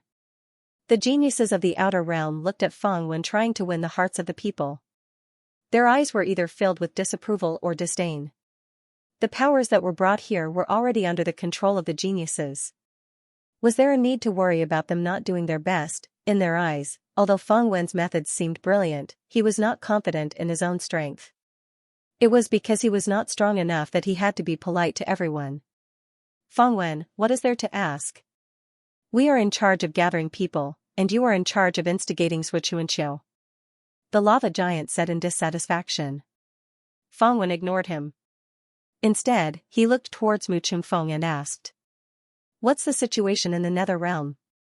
Have you detected any unusual movements from the various forces? As soon as he said that, all the geniuses were a little dissatisfied. So, you don't trust our methods of controlling people, and you need fellow Daoist Mu to confirm it for you? Tao Snake said coldly. The others also looked at him unkindly. Fellow Daoist, you're exaggerating. After all, this matter is of great importance. I just want to make sure that nothing goes wrong. Fang Wen smiled as he explained, casually sweeping his gaze across the crowd. We've been planning for a long time to take down the immortal dimension, so we can't afford any mishaps. The major forces in the Divine Realm are all mixed up with each other. It's inevitable that some of them will have ulterior motives and leak information to the Celestial World or even the Celestial Court. We have to be careful. As Fang Wen spoke, his gaze swept past Gu Chen. He didn't know if Gu Chen was overthinking things, but he felt that Gu Chen's gaze lingered on him for a moment longer. Fellow Daoist Fang's words make sense. Fellow Daoist Mu, has the underworld under your banner noticed anything unusual? The thousand-eyed demon tried to smooth things over. Mu Chungfeng shook his head. The Nether Realm's huge intelligence network hasn't found anything abnormal. Apart from cooperating with us in dispatching troops, the most the forces have done is to send their clan's disciples to places suspected of appearing ruins for training. The younger generation of the forces attacking the Celestial World wouldn't be of much use. Adding on the fact that the Celestial World ruins were about to appear, almost all the forces in the Divine Realm had used this method. Of course, there were some forces in the Divine Realm that thought attacking the Celestial World would be beneficial. For example, the 10,000 Swords Divine Sect and the True Spirit Clan had even sent their top geniuses. After hearing Mu Qingfeng's words, the Outer Realm geniuses let out sighs of relief. Although they believed that the forces they controlled wouldn't dare to rebel, after further confirmation, they felt more at ease. What about the Nether Realm itself? Is there a problem with them? However, Fangwen was very thorough in his considerations. Don't worry, the Nether Realm doesn't even know our plan. I just told them to send people to monitor the major forces, but they don't know what we're doing. In this kind of situation, even if there is a problem with the Nether Realm, what can it threaten us? Mu Qingfeng's eyes revealed a proud expression. He wasn't a reckless person. Although he had subdued the Nether Realm, he still had a bit of vigilance. Looks like there are no problems. We can head out. In a day, the Celestial World Conference will start. We still need to find time to discuss how to set up an ambush. The worries in Fangwen's heart disappeared and he smiled. Wait a moment. At this moment, Tile Snake spoke. His vertical pupils flashed. You don't have any doubts about our work, but we still have some questions about you. I don't know what questions you have, but please speak. I will tell you everything I know. Fangwen's attitude was very good. It's about the Celestial World ruins. Hearing Tile Snake's words, Gu Chen, who was in the crowd, narrowed his eyes and listened carefully. On the way here, he had tried to get information about the Celestial World ruins from Mu Qingfeng. Unfortunately, Mu Qingfeng's mouth was tight, so he didn't get any useful information. Until now, Gu Chen had very few clues about the Celestial World ruins. He only knew that the life and death sculpture was the key to entering the ruins, and that an immortal artifact with a pure nature attribute was helpful in finding opportunities. Now that the geniuses from the Outer Realm were discussing this matter, it was beneficial for him to find a breakthrough point. You were the one who predicted that the Celestial World ruins would appear. The Celestial and Immortal Realms are all gathered here because of you. But until now, there have been no clear signs that the ruins will appear on such a large scale. This is very worrying. Tile Snake's words made many geniuses nod their heads. Although taking down the Celestial World was important, the ruins were the reason why they came to the Jade Spring Galaxy in the first place. What's there to worry about? Fangwen was stunned. It's because the ruins are about to appear that the Celestial and Immortal Realms are all gathered in the Jade Spring Galaxy. This objectively facilitated our cooperation. According to your plan, we are about to take down the Celestial and Immortal Realms. However, I can't help but worry that the ruins are just a gimmick you set up to achieve this goal. They don't exist at all. Or perhaps, the ruins do exist, but the information you provided is not accurate. Tile Snake's words clearly showed that he didn't trust Fangwen. After hearing this, Fangwen came to a sudden realization and smiled. That's not enough. The lava giant harumphed coldly. When exactly will the ruins appear, the general area, and the most important opportunities within it? You don't even know anything. Who are you trying to bluff? Everyone has misunderstood me. I can only predict roughly. If I want to predict the exact time of the ruins' appearance, I will have to at least enter the Dao Querying Realm. Fangwen had a helpless expression. Who knows if you are speaking the truth? Some geniuses laughed coldly. Fangwen saw that everyone was paying attention to this question. It seemed like they wouldn't stop until they gave a satisfactory answer. He couldn't help but sigh. The most important thing now is the immortal world. If we don't solve this problem, the Celestial Court might destroy us one by one in the future. Everyone, let's solve the task before us first. How about we talk about other things? I can tell everyone that the ruins will appear in less than a month. I have already predicted some possible locations. After this matter is settled, I promise to tell everyone. Fangwen raised his hand and drew a circle on his chest.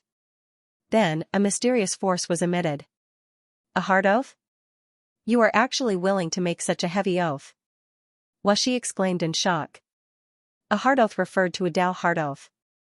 When a cultivator made such an oath, they couldn't easily go against it. Otherwise, they wouldn't be able to pass the first test of their Dao heart. Many of the geniuses were worried that Fangwen would use them as a tool. However, after seeing him make such an oath, they started to trust him. No matter what, everyone would benefit from unifying the immortal world and the celestial world. Even if Fangwen had other plans, what could he do to so many of them? After the matter was settled, he was even willing to share the information about the ruins. Since he had already done so much, they had no reason to make things difficult for him. Dao friend Fang is too serious. There's no need to make such a heavy oath. Everyone should have no more worries now. We should set off. Thousand-Eyed Demon smiled and tried to smooth things over. However, he waited for Fangwen to make the oath before stepping forward. His intentions were clear. Many of the geniuses had no more objections. They boarded the flying ship that Fangwen had prepared and headed towards the venue of the Immortal World Conference. Guchen thought that it was a pity. He had thought that he would be able to find out more information about the ruins from Fangwen. He had not expected that Fangwen would use such a method to hoodwink him. He didn't believe that the other party would be open and aboveboard in this matter. None of the geniuses present knew about the life and death sculpture that he and the Serene Bird had plotted against each other. Something else was bound to happen later on, but even he couldn't guess what he was planning. There's bound to be a loophole in every plan. It's impossible to predict, so we can only react accordingly. That side should be ready, right? Guchen mumbled to himself and followed him onto the spaceship. A huge storm was coming. Who would emerge victorious would depend on who was one step ahead. Ocean Star was a life star with more than 90% of its surface covered by the ocean. Its entire body was azure blue, like a flawless gem. In a star area like the Jade Spring Star area, which was famous for its beauty, there were not many life stars like this one. Even so, the Oceanic Star was considered inconspicuous. It was located at the northern border of the Jade Spring Star area. However, it was located in a remote starry path. As such, very few cultivators would pass by it. However, on this day, rays of celestial light were descending from the sky outside the atmosphere of the Oceanic Star area. It was an unprecedentedly grand sight. If one were to look carefully at those rays of celestial light, one would discover that some of them were descendants of sword immortals standing on flying swords, some were Taoist priests, and some were groups of beautiful celestial fairies. I didn't expect the Ascension sect to have such rallying power. An exquisite jade palace was flying into the ocean star. Looking at the rays of celestial light descending from the sky, the beautiful woman leading the group spoke with a complicated expression. Many of the immortals passing by bowed respectfully when they saw the woman, not daring to act rashly in the slightest. The reason for this was none other than the fact that this exquisite jade palace belonged to the Linglong Celestial Palace.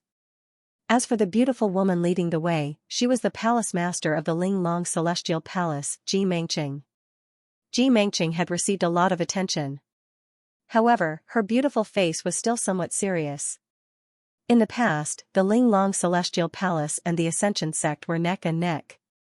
However, 1,000,000 years had passed, and the Linglong Celestial Palace was already so weak that they had to fight for territory with the likes of the Fallen Flowers Divine Sect.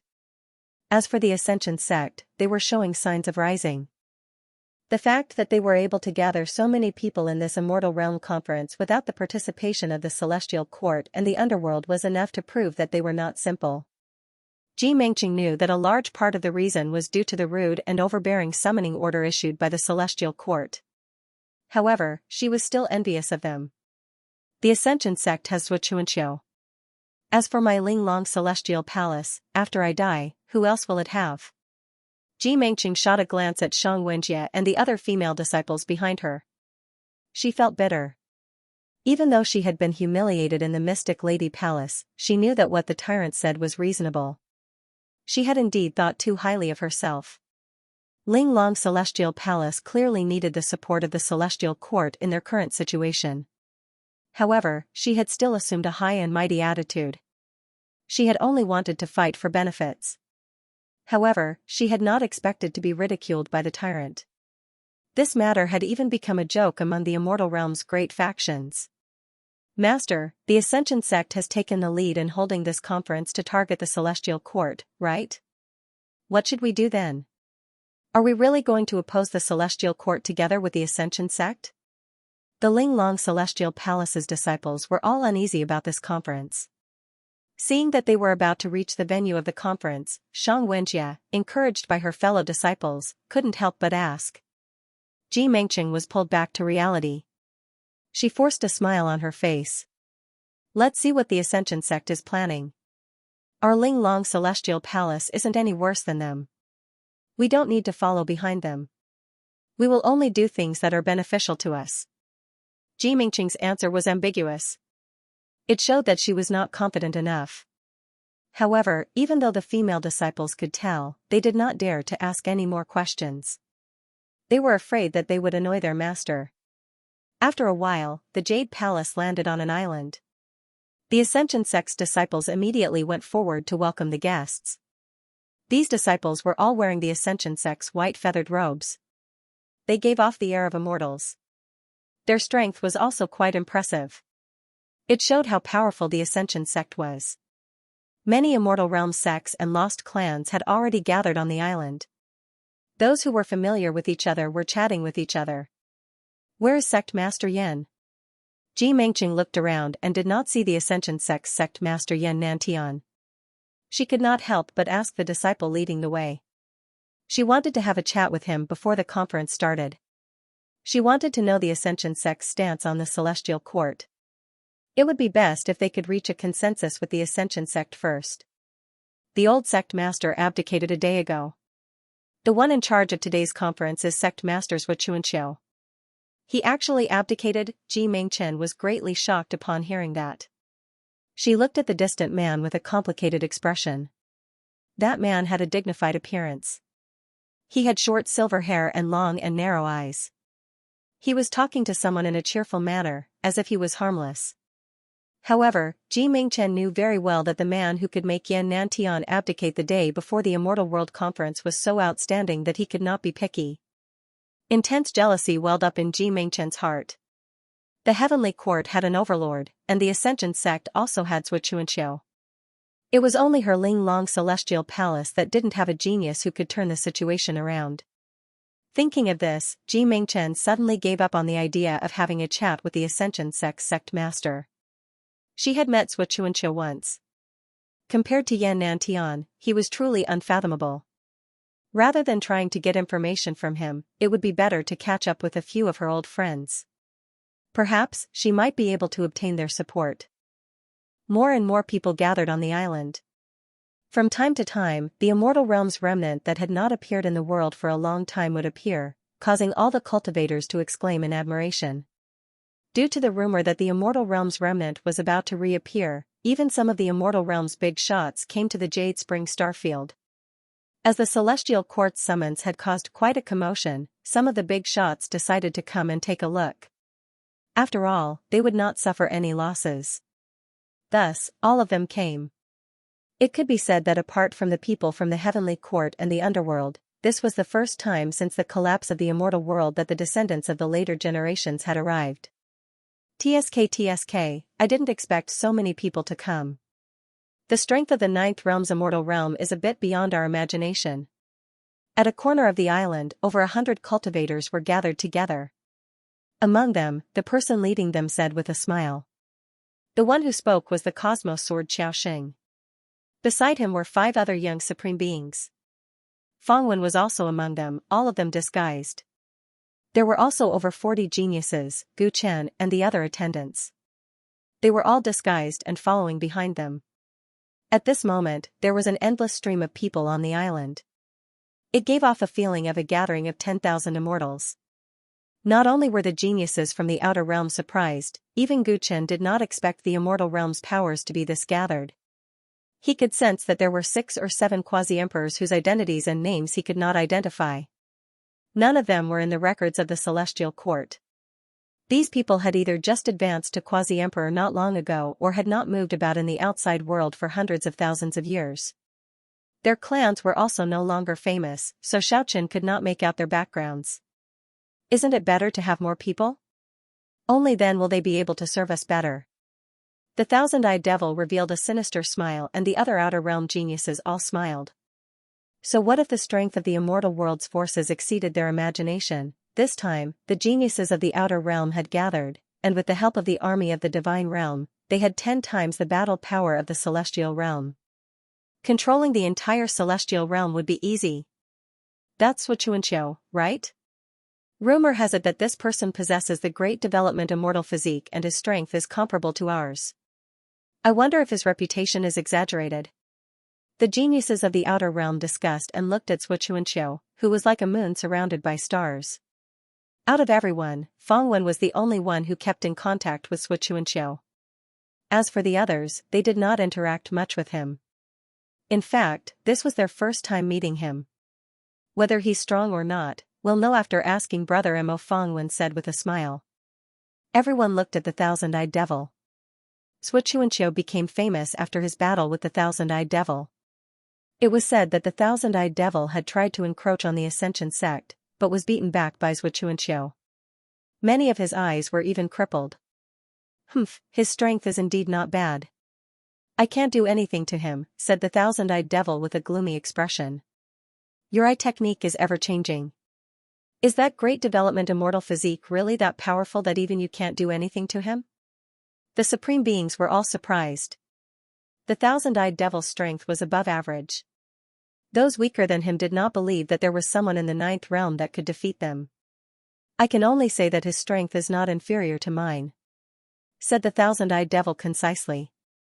Hearing those words, the crowd was moved. Feng Wen said with a beaming smile. The ninth realm has an all-heaven physique ranking. The great development immortal physique is ranked 11th. Although this ranking doesn't seem low, it is still underestimating the potential of this physique. This physique is close to the 3,000 great Daos. In theory, its potential is boundless. Hearing those words, the Medusa's son, Washi, suddenly said with a sinister smile. Who cares how powerful he is? After this matter is over, there will be no need for him to continue living. His words caused many geniuses to unconsciously relax their brows. Indeed, regardless of how powerful the natives of the ninth realm were, when they no longer had any value, only death awaited them. Hearing the discussions of the crowd, Guchen merely sneered in his heart. He raised his head to look at the sun. It was already close to noon. The Immortal World Conference should be starting soon. As Guchen thought in his heart, the crowd moved. The leaders of the various Immortal World powers were all gathered together. Great Genius Hua, since everyone is here, shouldn't you tell us the purpose of today's conference? Said an old fart of the Immortal World's bigwig. To someone like him, regardless of whether it was Xianxia or the Celestial Court's overlord, they were merely juniors. Regardless of how outstanding they might be, he possessed the qualifications to put on airs before them. That's right. How exactly are we going to deal with the Celestial Court's summons? Has the Ascension sect thought it through? It is not only the Celestial Court's problem.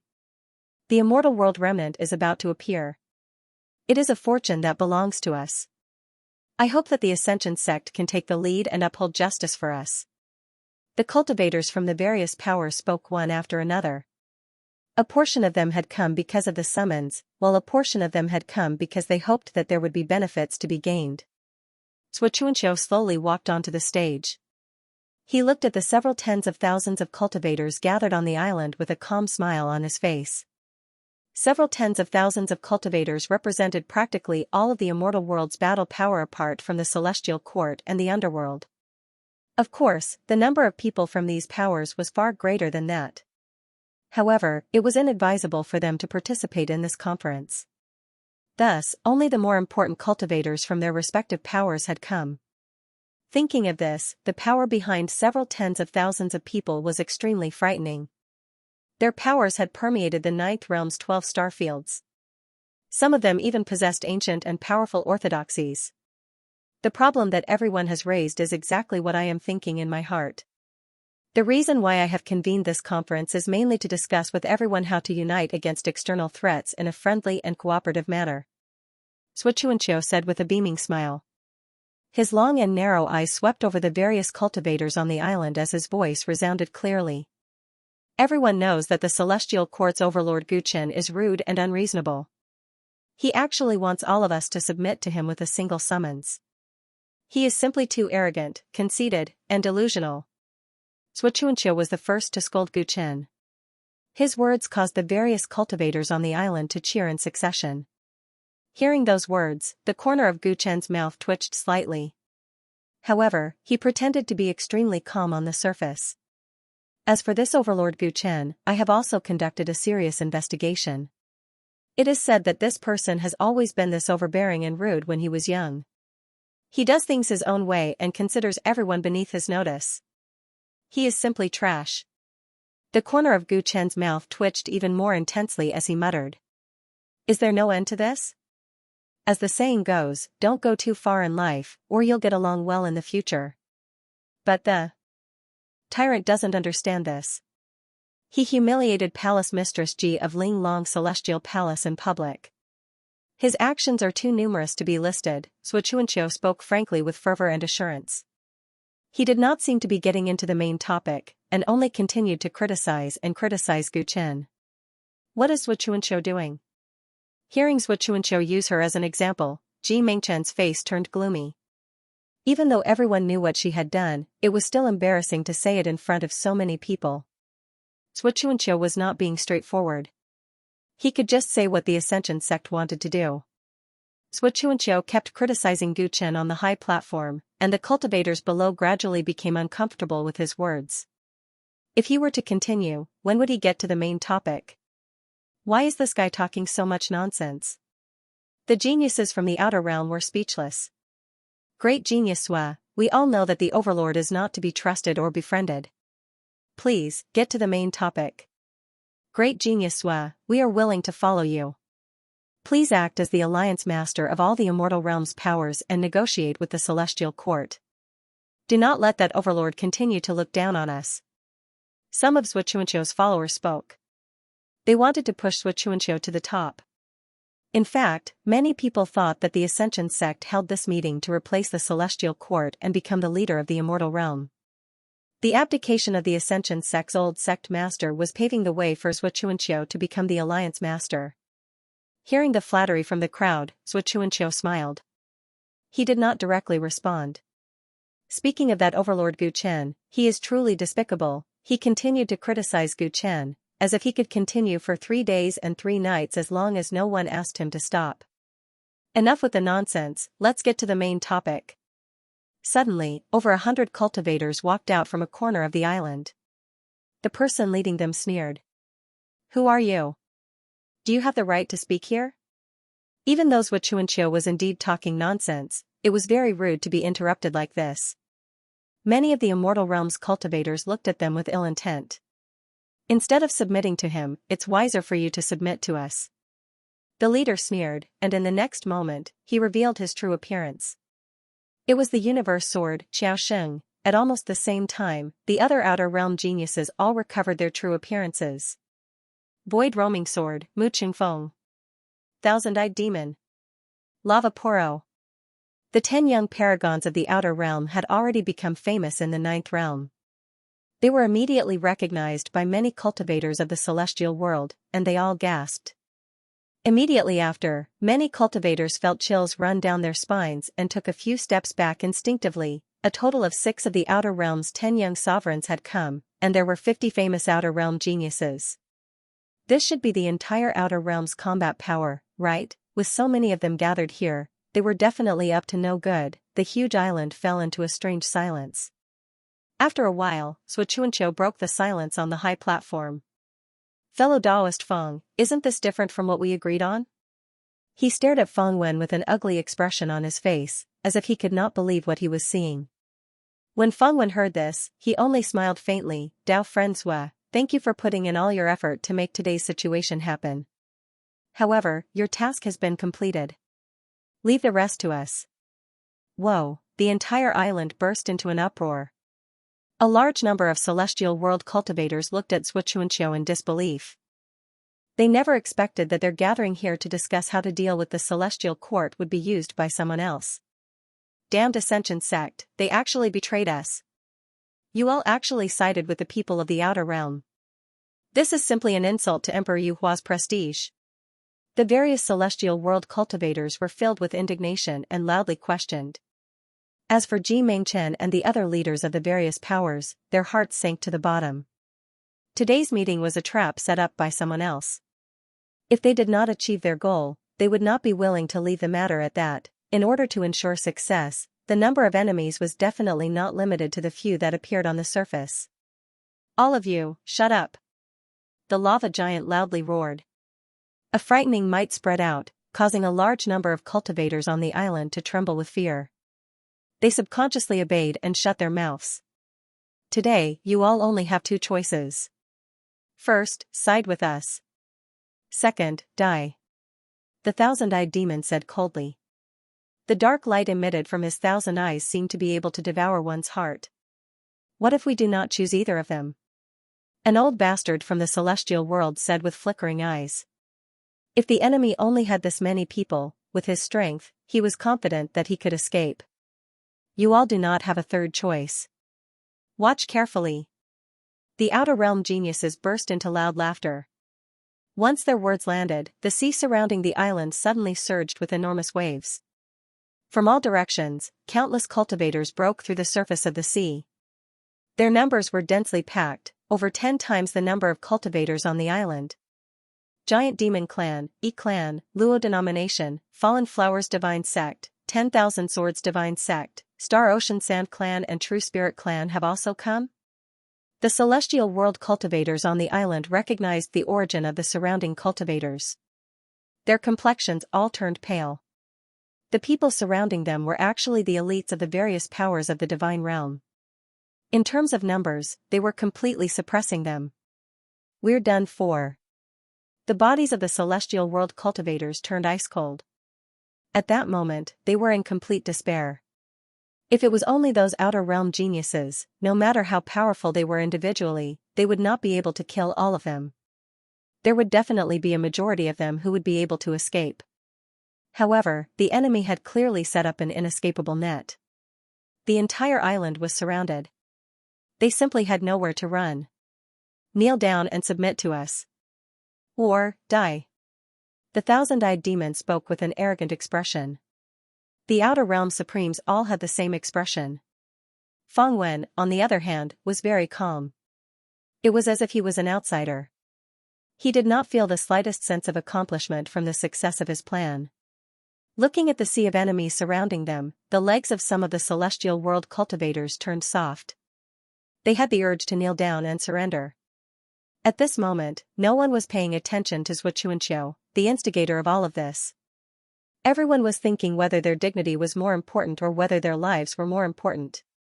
Before the unparalleled pressure, some of the celestial world cultivators slowly bent their knees. In the end, they chose to surrender. How could dignity be more important than their lives? As long as they were alive, there was no need to worry about firewood.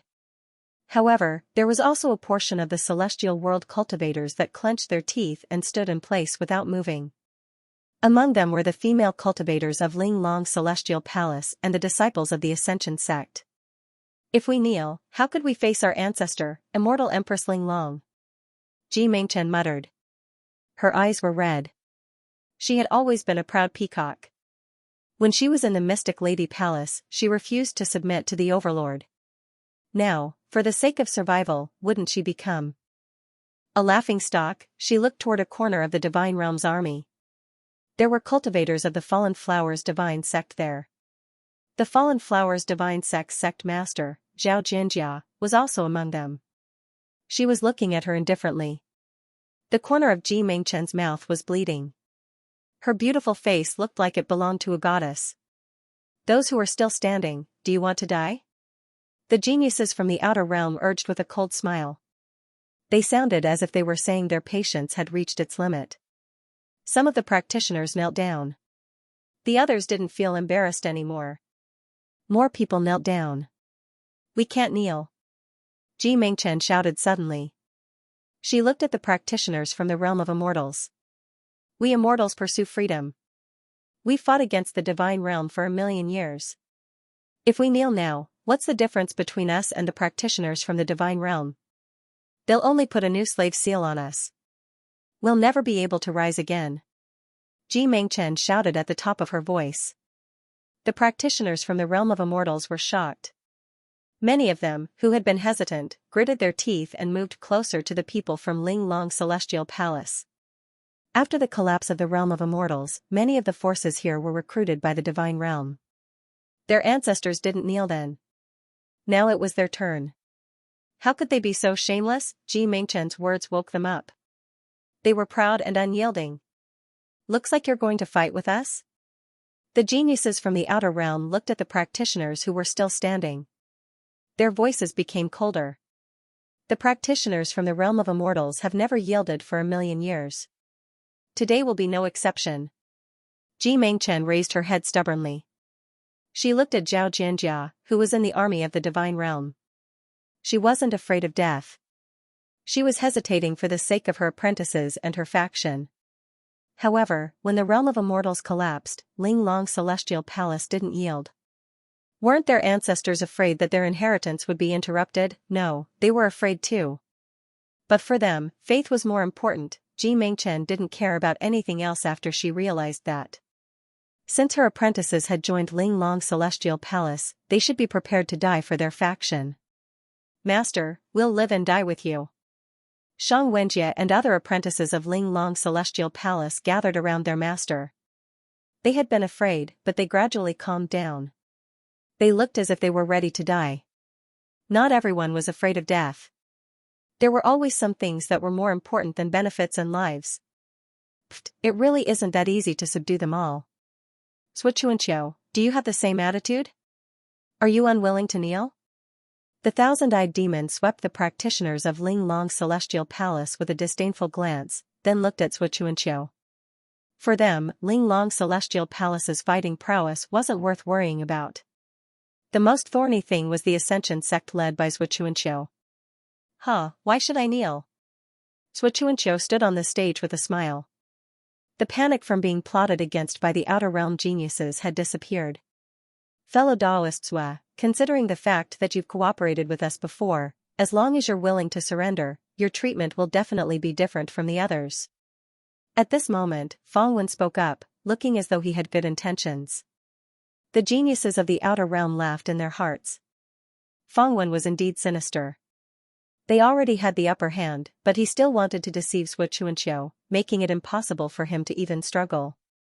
Thank you for your good intentions, fellow Daoist Fang. However, it's still uncertain who will emerge victorious today. Suochuanqiu's lips curled up. He was unusually calm. After he said this, many of the outer realm geniuses laughed. Could this Ascension sect's genius have gone mad from anger? Could it be that he thinks he can overturn the heavens in this situation? Truly pitiful. His dream of becoming the leader of the immortal realm was shattered so quickly. The outer realm geniuses began to ridicule Suochuanqiu. As for the immortal realm's cultivators, regardless of whether they were kneeling or standing, they were all cursing at Suochuanqiu. If he hadn't helped the outer realm geniuses and lured them here, the immortal realm wouldn't be in such a desperate situation. At this moment, the cultivators of the various immortal realms' powers all began to miss the celestial court. Even though the celestial court's recent actions were a bit overbearing, they were still flourishing with each passing day. They were fully deserving of being the leader of the immortal realm. Even though that overlord was rude, he had given them time to consider, unlike the despicable scheming of this group of people. The Divine Realm's army has surrounded this place, and their battle power is 10 times that of yours. Could it be that Brother Sweat can still turn the situation around? Fang Wen lightly shook his head, a confused expression on his face. Suochuanqiu revealed a ridiculing smile, and looked toward a corner of the outer realm geniuses. Are you still not planning to show yourself? This show is almost over. His words shocked the countless cultivators on the island. Then they saw Gu Xuanfeng and Ho Ho Zhou walk out from the group of outer realm geniuses one after the other. What the hell are you two doing? Mu Qingfeng's gaze was unfriendly. With so many outer realm geniuses present, how could these two followers show themselves? Gu Chen ignored him and slowly walked toward the celestial realm cultivators that were still standing. With Ji Mingchen in the lead, all the celestial realm cultivators became vigilant. Palace Master Ji, although you always want to save face, I recognize your strength of character. Gu Chen calmly spoke with his original voice. This voice, Ji Mingchen looked at Gu Chen as if she had seen a ghost. Then she saw Gu Chen return to his original appearance and Ho Zhou become a green bull. Gu Chen had black hair and black clothes. He was tall and handsome, and he was calm. The moment he appeared, an invisible pressure spread across the entire island. Overlord? Overlord! Many cultivators from the immortal world recognized Gu Chen's appearance immediately and almost cried out involuntarily. What is going on? The Outer Realm geniuses were also shocked and looked angrily at Mu Qingfeng. When did he? Mu Qingfeng looked like he had seen a ghost and muttered. Only Feng Wen revealed a thought-provoking smile. He was much calmer than the others. You're the overlord of the Celestial Court, Gu Chen? I didn't expect you to be hiding among us. The lava giant's voice was muffled and his face was filled with disdain. But so what? You're just going to die together with me. His words caused the geniuses to quickly calm down. That's right, this time, almost all the Outer Realm geniuses were gathered together. They also had the help of the Divine Realm's army. Even if the Overlord didn't come alone and brought the army of the Celestial Court, they were still confident that they could win this battle. Moreover, they had already investigated the situation of this life planet when they had the army of the Divine Realm lie in ambush. Even if some of the cultivators of the Celestial Court had sneaked in, the number was definitely not large. Otherwise, they would have been discovered long ago. The most surprising thing about this matter was the relationship between Xianxia and the Overlord. From Xianxia's tone, the two clearly knew each other. This was different from the information obtained by the major forces. Overlord, why are you here? Do you know how dangerous this place is? Ji Mingchen looked at Gu Chen. She didn't feel happy about the arrival of reinforcements. Instead, she felt anxious. If all the Celestial Realm forces here were annihilated today, the Celestial Court would be the Celestial Realm's only hope. As the #1 general of the Celestial Court, Gu Chen risked his life. In her opinion, it was very unwise. Gu Chen didn't answer Ji Mingchen's question. He stood in front of the crowd of immortal world cultivators and looked at the lava giant, Pu Luo, who had just spoken disdainfully to him. Courting death? You are the ones who are going to die today. His tone was as cold as the 12th month of winter.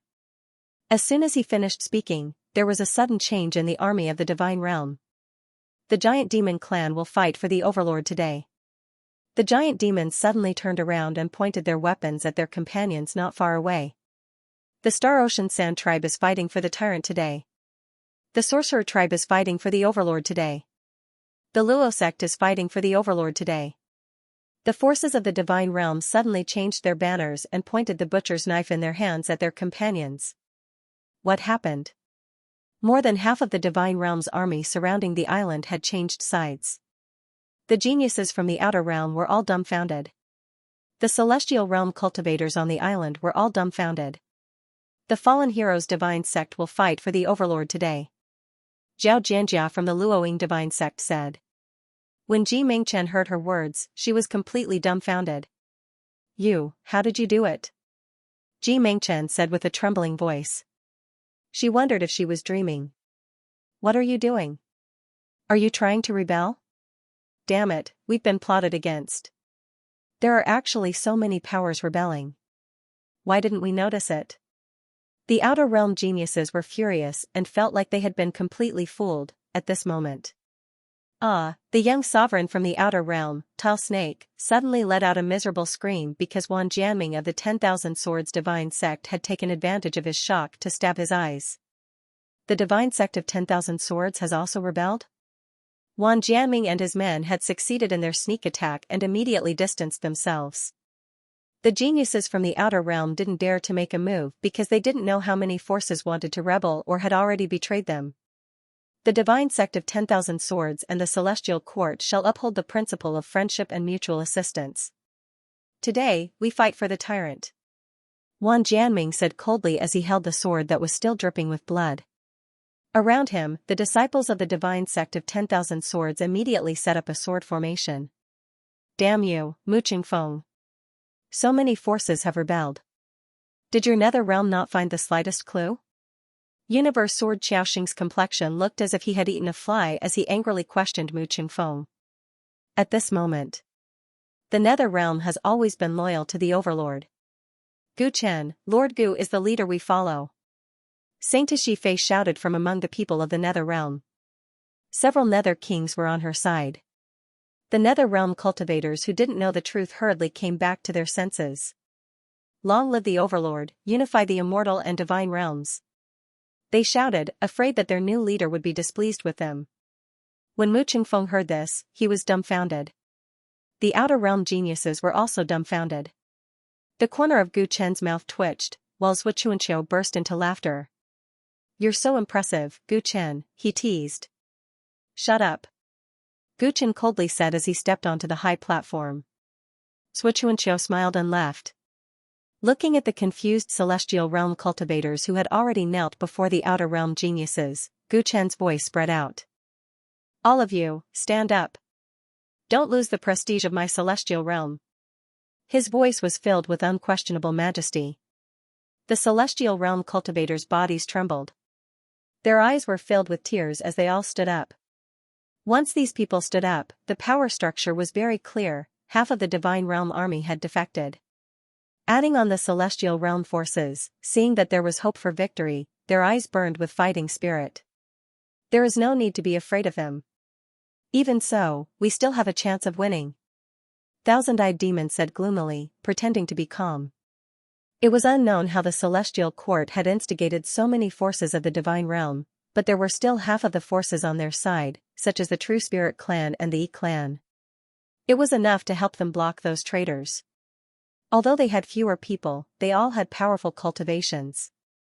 They might be able to fight against the celestial realm cultivators, just as the outer realm geniuses were about to adjust their mentality and fight with all their strength. Countless figures suddenly appeared in the sky above planet Ocean, large amounts of heavenly soldiers and generals in white robes from the celestial court, ghostly soldiers filled with energy from the underworld.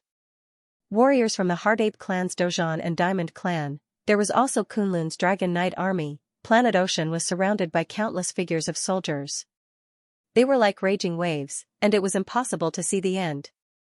Heavenly soldiers and generals, listen to my order. Completely seal off Planet Ocean. Today, don't let a single outer realm person go. Gu Chen's voice spread far and wide. We obey the Overlord's order. The voices of the heavenly soldiers and generals echoed, causing the hearts of countless enemies to tremble. Forces of the divine realm, listen up. You have one last chance to surrender. Put down your weapons and kneel. Taoist priest Fengzhen flew out from the Kunlun army, and a terrifying Emperor realm aura erupted from his body as he shouted angrily. Taoist priest Fengzhen has entered the Emperor realm? The leaders of the divine realm forces that had surrendered to the outer realm geniuses sensed this, and their faces revealed looks of despair. What a spectacular scene this was! When the immortal realm and God realm joined forces, the scale of their army was beyond imagination. It was not something they could resist. We surrender. We were forced by them. For a moment, countless cultivators of the divine realm forces threw down their weapons and knelt on the ground. They did not trust the Overlord and the celestial court, but they had some trust in Taoist priest Fengzhen. As the leader of the divine realm, since he had asked them to surrender, they believed that he would not kill them afterward. In the face of absolute strength, many forces of the divine realm surrendered. Those that did not throw down their weapons were the sects that had been enslaved by the outer realm geniuses and could not resist. And these sects did not even account for a quarter of the strength of the entire divine realm. How could this be? How did you do it? The 50 outer realm geniuses were completely dumbfounded. A few supremes looked at Gu Chen with hatred. They could not understand how the situation had completely changed in a short period of time. With the alliance of Kunlun and Senior Fengzhen's breakthrough to Emperor Realm, it will be very easy for the forces of the Divine Realm to surrender. Gu Chen said calmly and slowly walked toward the 50 outer realm geniuses. He stretched his arms and legs, and his aura became stronger and stronger. Capture him. As long as we capture him as a hostage, we can still escape. The Universe Sword, Thousand-Eyed Demon, and the other Supremes quickly came back to their senses and placed their hopes of escaping on Gu Chen. At this moment, the 5 Outer Realm young Supremes all stared at Gu Chen, wanting to end the battle quickly. The armies of the Celestial Court and Kunlun were still on the horizon. They were confident that with so many people working together, it would be enough to take down the other party in a short period of time. The one who can defeat him is me. You guys better go as far as you can. Zhuo Chuanqiu walked out from the right side of Gu Chen with a smile and faced the 5 young Supremes. Don't get in the way. I alone am enough. Gu Chen said coldly. Heh, since when can you order me around? Don't forget that you still owe me a favor. Xianxia raised his eyebrows. He did not take Gu Chen's words seriously at all. Gu Chen thought of the word favor and said helplessly. Alright, Count Feng Wen's head on me. Only I can kill that thousand-eyed demon. The two of them quickly came to an agreement. One on the left and one on the right, they strode toward the enemy. How long has it been since we worked together? Gu Chen asked. This is the first time since we left ancient planet Song Huang, Xianxia replied. And, then, let's kill to our heart's content. The two of them said at the same time. Capture those two and kill our way out of here. Seeing that Gu Chen and Xianxia were leading the charge, the Outer Realm geniuses, led by the 5 young supremes, all displayed their abilities. They knew that if they wanted to leave this planet alive, the two of them were their only hope. The thousand-eyed demon's countless eyes spun. The entire island spun, and in the blink of an eye, it turned into a maze. Gu Chen and Xianxia stopped moving forward. They stood at 2 different entrances of the maze. Everyone around them had disappeared. Be careful, this is the bewildering demon palace, one of the thousand-eyed demon's strongest eye techniques. He's using this technique to stall for time and to capture us, Xianxia said calmly. He had fought with the thousand-eyed demon before, so he knew how powerful it was. Gu Chen extended his senses and sensed the deafening battle cries around him. The Immortal Realm and God Realm's allied army had already launched an all-out attack after the two of them took the lead. This time, he and Xianxia had used an unprecedented military power to dig a hole for the Outer Realm geniuses. There was no doubt about the outcome of the battle. There weren't many powers in the Divine Realm that still supported the Outer Realm. Under the attack of the Celestial Court and Kunlun's allied army, they would quickly collapse. Although this bewildering demon palace looked strange, it would quickly collapse under the army's attack. It probably wouldn't last for more than an incense stick's worth of time. Planet Ocean had already set up an inescapable net. The Outer Realm geniuses simply couldn't escape. Thus, the only use of this maze was to stall for time. Xianxia was right. Right now, the only chance for the Outer Realm geniuses to turn this situation around was to capture him and Xianxia. That way, they might be able to use them as hostages to kill their way out. It's a bit dangerous. Can you do it? Gu Chen glanced at Xianxia. When he returned to the Fairy Maiden Palace from the underworld, he received a letter from the Ascension sect. The one who wrote the letter was Xianxia. From then on, the two of them had been planning to ruthlessly trap the Outer Realm geniuses. In order to ensure that the news of them knowing each other wouldn't leak out, Gu Chen hadn't met Xianxia once. Thus, he wasn't sure how strong Xianxia was. This maze had temporarily stopped the other allies, but the geniuses of the Outer Realm would soon charge in. If Xianxia wasn't strong enough, it would be very troublesome. Take care of yourself. Although I'm not as famous as you after stepping into the starry sky, the effort I put in isn't any less than yours. Xianxia's eyes suddenly moved, and he waved his palm towards the fork on the right. Ah, terrifying celestial spiritual energy surged and miserable screams came from that direction. In an instant, Xianxia had killed an Outer Realm genius who had tried to sneak attack him. Then I'll be leaving first. Don't die. Seeing how calm Xianxia was, Gu Chen didn't say anything else. He took a step forward and casually entered the depths of the maze. This maze would be forcefully broken by the army soon, so there was no need for him to think of a way to break it. If the geniuses from the Outer Realm wanted to kill him, they would come themselves. He was too lazy to search for them and would just deal with them. Clang! Dang! Suddenly, 2 divine swords slashed at him from the side. Gu Chen's expression was indifferent as he casually flipped his hand and struck out. Bang! Bang! The 2 geniuses that sneak attacked him instantly turned to dust. Ashes to ashes, dust to dust, dust to dust. Roar! The temperature on the other side suddenly rose sharply. Gu Chen turned his head and saw magma filling the sky, even burning through the void. The magma giant Puluo was hiding in the magma and was attacking him with shocking movements. Gu Chen took a step forward and was about to dodge, but he found that the surrounding space was constantly being compressed. His entire body was severely slowed down. Not only that, but thousands of flying swords formed a sword array that completely sealed off all his escape routes. As for Universe Sword Xiaoxing, he stood high in the sky and coldly looked down at him. The two young paragons had joined forces and immediately used killing moves. They only wanted to capture this great enemy, Gu Chen, as soon as possible. The combination of the sword Dao and the Dao of space seems powerful, but it also causes you to lose the sharpness of the sword itself. Your sword Dao is nothing but a flowery fist.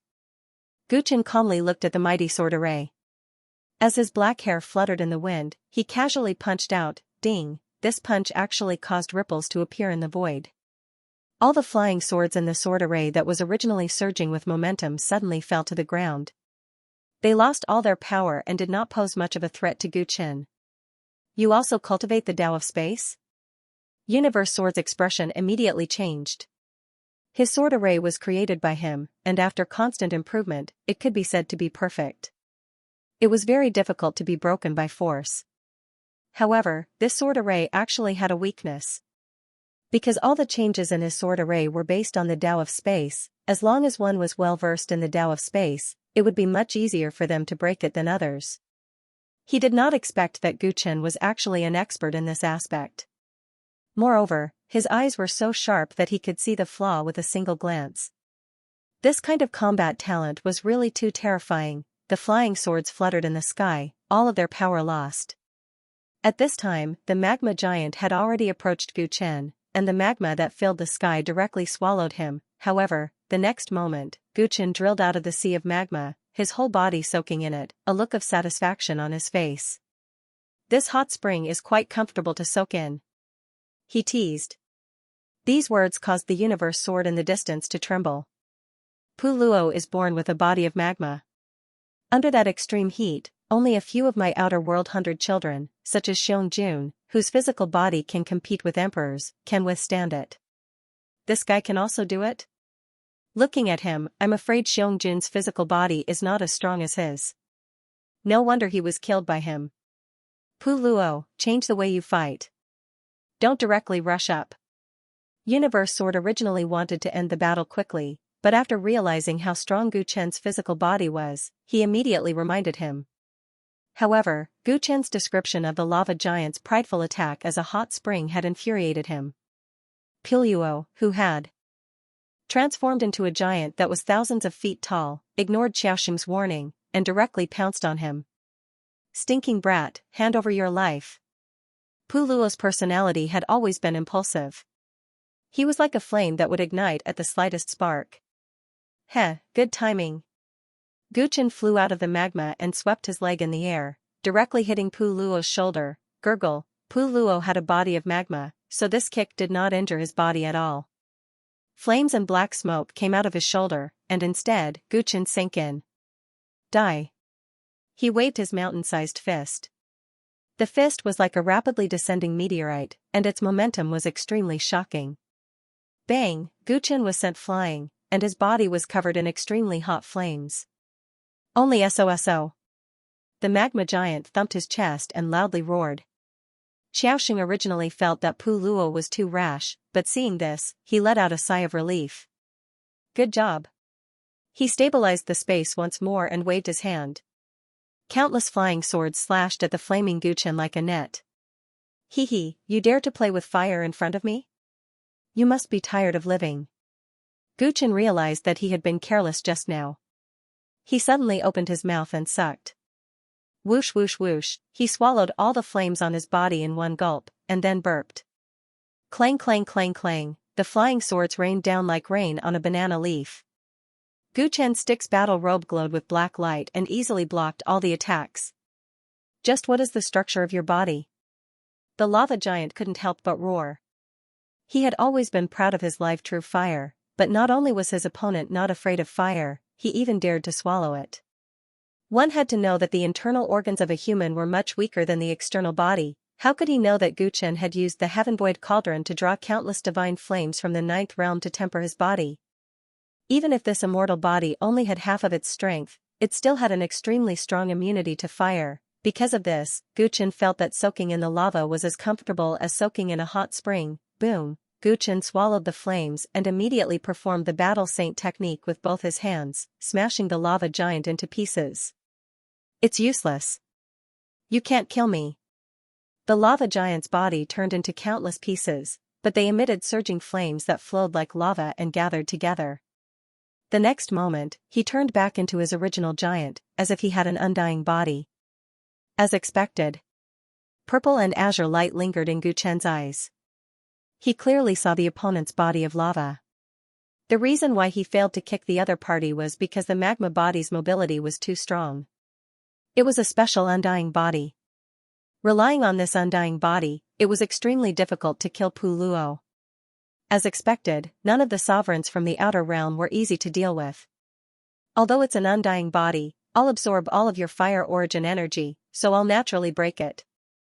Gu Chen saw through his opponent's weakness and lightly smiled. He stretched out a hand and a black vortex appeared in his palm. Rumble, he changed to a different battle technique. The black hole released a terrifying suction force and actually absorbed the surrounding lava. You're courting death. The flames on Pu Luo's body fluttered, all of them facing Gu Chen's direction, and even he himself was somewhat unable to control it. However, he was not worried. His real body was hidden in the magma, and so was his cultivation. The other party sucked her into his body. Wasn't he afraid that she would explode? If you want to play, I'll accompany you. Pu Luo was fearless. He turned into a stream of lava and accelerated into the black hole in Gu Chen's palm. Gu Chen was stunned. He didn't think that there would be people who would take the initiative to die. This was great. Where is this place? This isn't your body. Pu Luo drilled into the black hole space and bumped left and right, but he didn't find Gu Chen's flesh and blood. For a moment, he was anxious and roared repeatedly. Now that you've entered my territory, I'll refine you to death. A golden flame appeared in Gu Chen's eyes. At the same time, the star core flame appeared in the black hole within his body. His star core flame was condensed from the myriad divine flames in the universe with the help of the heavenvoid cauldron. After the star core shattered, it became a unique flame unique to him. Originally, because the star core had shattered into a black hole, it had no chance of evolving. However, Pu Luo's appearance was like charcoal in snowy weather. His body of lava was a kind of manifestation of the origin of fire in this world. Devouring it would greatly increase the might of the star core flame. Gu Chen spat out a breath of air, turned into a clone, and drilled into his black hole. The clone used the black hole's suppression to smash Pu Luo's body again and again, while the star core flame greedily snatched Pu Luo's origin. Through this method, the star core flame rapidly grew stronger, while Pu Luo's strength continued to weaken. When it weakened to the end, only death awaited him. The so-called undying body was meaningless. No. Let me out. Let me out, Universe Sword, hurry and save me. Hurry and save me. Pu Luo realized that he might not be able to keep his life. He anxiously and fearfully roared. The Universe Sword looked at the strange black vortex in Gu Chen's palm and listened to the wails coming from it. It shuddered. Let him go. Even though he was not confident, he could only make a move. After all, capturing Gu Chen was the only way to leave this island alive. Clang! Clang! Clang! Tens of thousands of flying swords were sent out, cutting the void into pieces. They enveloped Gu Chen, trying to force him to give up on suppressing Pu Luo. Gu Chen raised his empty hand and lightly pressed down on the void with his 5 fingers. The entire void suddenly froze. The speed of all the flying swords was greatly reduced, almost to a standstill. Gu Chen had absorbed the Kunlun Divine Emperor's past origin and comprehended the celestial thearch's spacetime karma Dao. Both of them cultivated the origin of spacetime, but the scope of it was different. The so-called spacetime was not only the comprehension of time, but also the mastery of space. Gu Chen was working hard to condense his own spacetime origin, and with his current comprehension of space, he did not lose to the Universe Sword at all. Ka, ka, ka. Gu Chen's 5 fingers slowly pressed down. The tens of thousands of flying swords that froze in the space flowed with rainbow light, and their surfaces rapidly rusted. That was the power of time. The omnipresent power of time flowed out, causing the tens of thousands of flying swords to first rust, and then turn into ashes. They scattered down like celestial maidens scattering petals. Die. Guchen closed 4 of his fingers, leaving only his index finger, and pointed at where the universe sword Xiaoxing was. Xiaoxing was directly imprisoned in a strange space-time, as if he was frozen. He watched helplessly as his body rotted and smelled, and then turned into white bones. No. He tried to escape, but he could not escape the omnipresent space-time power. With a bang, his body completely exploded into dust. Almost at the same time, the whales of the lava giant in the black hole in Guchen's body gradually weakened, and the power in his body gradually dissipated. The fire origin that he had cultivated for his entire life was almost completely swallowed by the star core fire. Shua, in the distance, a flickering sword light suddenly retreated rapidly, trying to escape into the depths of the disorienting demon palace. Void roaming sword, do you think I did not notice that you have been hiding in the dark, looking for an opportunity to launch a sneak attack? Guchen looked in that direction and smiled coldly. Do you think you can escape? That translucent sword light instantly escaped into the depths of the disorienting demon palace, but Guchen's voice lingered. When he stopped, he suddenly found himself in front of Guchen. What's going on? Mu Qingfeng was so scared that his soul almost left his body. In reality, they had joined forces to attack Guchen, but he had hidden in the dark, looking for an opportunity to give the other party a fatal blow. However, he did not expect that from beginning to end, the other party did not reveal any fatal flaws. Instead, it was his 2 companions who were so quickly taken care of. He was quite frightened, and immediately gave up the idea of a sneak attack, wanting to escape. However, he did not expect that as he ran, he would actually return to his original place, Shua. Shua. Shua, he anxiously continued to escape, but time seemed to have fallen into a strange cycle. No matter how he ran, he would eventually return to his original place. And when Guchen said, "Do you think you can escape?" he had heard it countless times. He had heard it countless times. What the desolate emperor did not finish, I will finish today. Void roaming sword, Mu Qingfeng, in the name of the desolate emperor, I will send you on your way. 3 outer realm supreme venerables died one after another. Guchen had killed 3 powerful enemies in a row at lightning speed, but there was not a single ripple in his heart. His star core fire had become golden red after absorbing the lava giant's source, and it vaguely had the pressure of a martial emperor.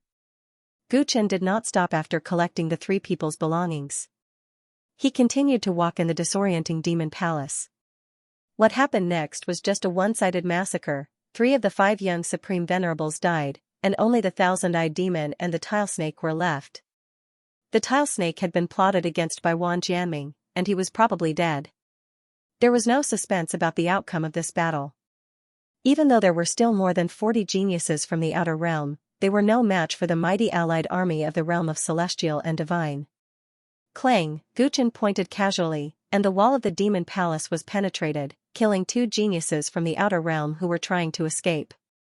Rumble, with a flick of his sleeves, the endless power of time instantly erased the life of yet another genius. Although the disorienting demon palace was complicated, it could not stop Guchen's murderous intent with the tracking ability of the Wangwen divine body, killing a person in 10 steps, unstoppable for 1,000 miles. Geniuses from the outer realm died wherever Guchen went. They did not even have the time to organize an effective attack before they were killed by his magical powers. Fangwen, where are you? Guchen's black hair fluttered in the wind, and his voice spread like thunder. For Guchen, the biggest threat was not the 5 supreme venerables, but Fangwen, who had always been unfathomable. This day's chess game was set up by Fangwen. He had lured most of the forces from the realm of celestial and divine to the Jade Spring Galaxy in an attempt to create a great change. Guchen had cooperated with Shuchuanqiu in secret, and he had used the opportunity of driving away Ling Long's celestial palace to issue a summoning order for the realm of celestial to join this chess game. So far, Guchen had already won, but he still had some doubts that he could not explain. Fangwen's original goal was to cooperate with the geniuses from the outer realm to conquer the realm of celestial and divine. The geniuses of the outer realm fought all over the place, and this was what they were thinking. They wanted to obtain more affirmation from the trial in the Xing country. However, Guchen felt that things weren't so simple. That Fangwen seemed to have some other plot. There were still some mysteries about him that hadn't been solved. For Gu Chen, those were all variables, so he wanted to capture him the most. Regardless of whether the other party had any other schemes or trump cards, as long as they were caught, the truth would be revealed. Boom boom boom, Gu Chen waved his sleeve and the power of time swept through the lost devil palace. It destroyed the walls and forced the geniuses of the outer realm to flee. The sounds of battle from the various armies outside were getting closer and closer. It was obvious that it was only a matter of time before the maze was broken. It's over. We're going to die here. How did it become like this? Help! Help! Inside the maze was Gu Chen, the demon king who killed without batting an eye, and outside the maze were the various armies. The geniuses of the outer realm had nowhere to run, so they panicked and cried for help. They no longer had the pride and arrogance they had in the past. When they came to the ninth realm, they viewed all living beings as lowly natives and thought they were superior. However, right now they were being taught a vivid lesson, seeing their companions die one by one and their living space become smaller and smaller. Their reactions were no different from those rich kids from small sections. They had completely lost the aura of geniuses. Where is the Xing country? They must be monitoring our trial, right? Now that the situation has reached this point, do they still not care? Damn it. If this goes on, we will all be destroyed. Where is the inspection army of the Xing country? Do they not care if we live or die? In this desperate situation, the geniuses of the outer realm placed their hopes on the Xing country, but all they got was despair. It's useless. The ninth realm has always been a wild world that is close to the outside world. The Xing country has never sent an army to control this place. Perhaps they have a way to monitor our situation, but they can't immediately send reinforcements. Some geniuses said sorrowfully. They originally thought they had come to the ninth realm to hunt others, but they had become the targets of others. Normally, although the trial grounds were dangerous, the one who won in the end was always the trial taker. However, the Xing country had sent them into a world that they hadn't even managed effectively. If the beasts of the wild world ate people, they could only blame it on their bad luck. At this moment, all the geniuses of the outer realm realized how cruel this trial was. They also realized that whether it was them or the Xing country, their understanding of the ninth realm was far from enough. This world was poisonous and filled with monsters, the geniuses of the outer realm cried as they ran away. They were the sons of emperors or descendants of large sects who had lived like princes in their own worlds. Their futures were limitless and they had only participated in this trial to gain some experience. However, if they lost their lives before they could gain any experience, they would become the biggest joke in the world. Their regret and complaints entered Gu Chen's ears, causing his eyes to become even more filled with disgust. These people had done evil in the ninth realm for fun and treated the creatures of the ninth realm like ants, stepping on them at will. The more they cried, the more they didn't realize that the creatures of this world also had souls and were essentially no different from them. It was this arrogant attitude that made Gu Chen nauseous. He attacked even more mercilessly, blood flowed like a river in the disorienting demon palace. Gu Chen's black hair danced in the wind as he killed. He was like a living Azura. Rumble, rumble, rumble, the ground suddenly shook violently, causing Gu Chen to lose his balance. What's going on? He looked up at the sky in shock. He felt that the space was vibrating violently and was somewhat abnormal. However, he was inside the disorienting demon palace and thought that the maze was about to be broken. He didn't think too much and continued to chase after the geniuses. He quickly reached the depths of the maze. There weren't many geniuses left in front of him. There were only 6 or 7 left. They were covered in blood and ran in panic to a man in green. They fell in front of him and hugged his legs. Save us! The man in green didn't kick them away. He just smiled and looked at Gu Chen, who was chasing after him. When Gu Chen saw him, he stopped in his tracks and revealed a cold smile. I finally found you. The person in front of him was Feng Wen. As the living space in the disorienting demon palace was getting smaller and smaller, Gu Chen finally met him. Today's battle, the Overlord really made me gasp in amazement. Feng Wen's mediocre face was unusually calm, and his smile was very casual. He was clearly in a situation of certain death, but he was smiling so peacefully. It was really strange. Just as Gu Chen was about to speak, the surrounding maze suddenly rippled like water and started to disappear. Wah! The thousand-eyed demon suddenly fell from the void. His featureless face seemed to have all his eyes destroyed. He landed heavily in front of Feng Wen and vomited blood. Xianxia's figure floated down and landed beside Gu Chen. Heaven and earth changed, and everyone returned to the island. At this moment, there were corpses everywhere on the island. The ocean was completely dyed red. Overlord. Sect Master Xue.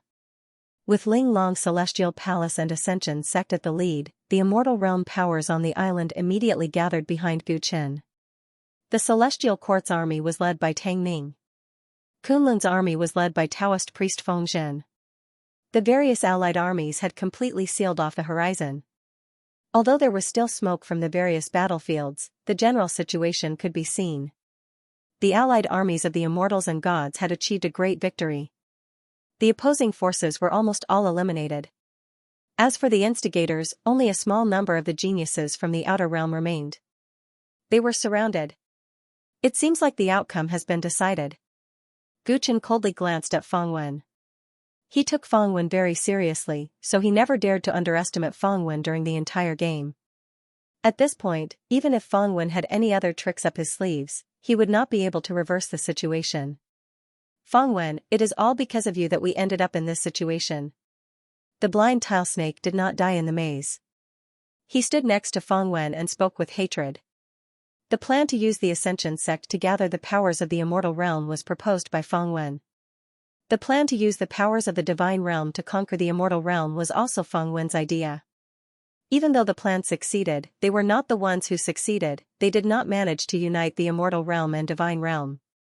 That damnable guy did it first. They had become his sacrificial offerings, a living joke. Since there was no hope of survival, the remaining geniuses from the outer realm naturally blamed everything on Feng Wen.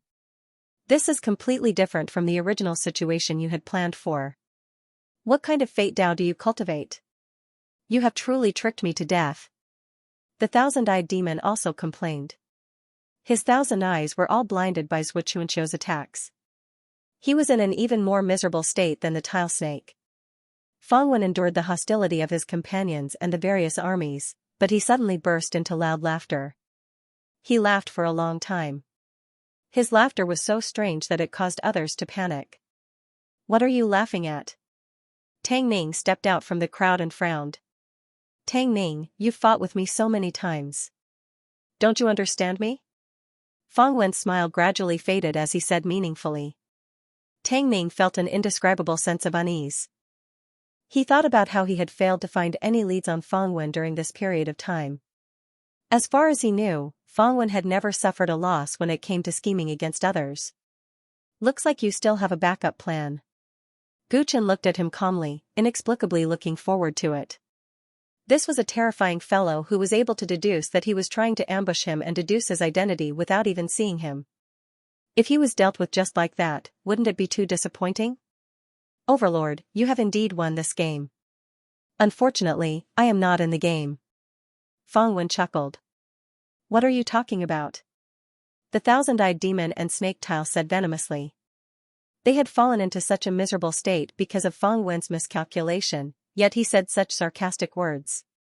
It really made their killing intent surge. The two of you don't have to despair. I've done a divination. The two of you are very lucky today and won't die. Feng Wen smiled. Our people are everywhere. Why don't you tell me, how are you going to escape? Taoist priest Feng Zhen said calmly. Although this young man was an enemy, it was rare for him to have such a calm and unruffled demeanor. Feng Wen didn't reply and raised his head to look at the sky. Everyone couldn't help but look in the same direction. The sky above planet Ocean was a little strange. There wasn't a single cloud, and countless demonic birds had abandoned their beloved sky and landed on the surface of the sea and the islands. One must know how intense the battle was here. They should be hiding far away, but now, they would rather hide on the ground. It was as if some terrifying existence was about to appear in the sky. Rumble. A rumbling sound came from afar and the space fluctuated strangely. Gu Chen couldn't help but narrow his eyes. Previously in the Lost Demon Palace, he had already sensed that the spatial fluctuations were abnormal. He thought it was the effect of the battle, but now, he sharply sensed that something was wrong. It doesn't matter to me who wins or loses this battle. As long as I gather everyone together, my goal will be achieved. Fangwen spoke slowly, his deep eyes looking into the sky in anticipation. Guchen had a strong premonition.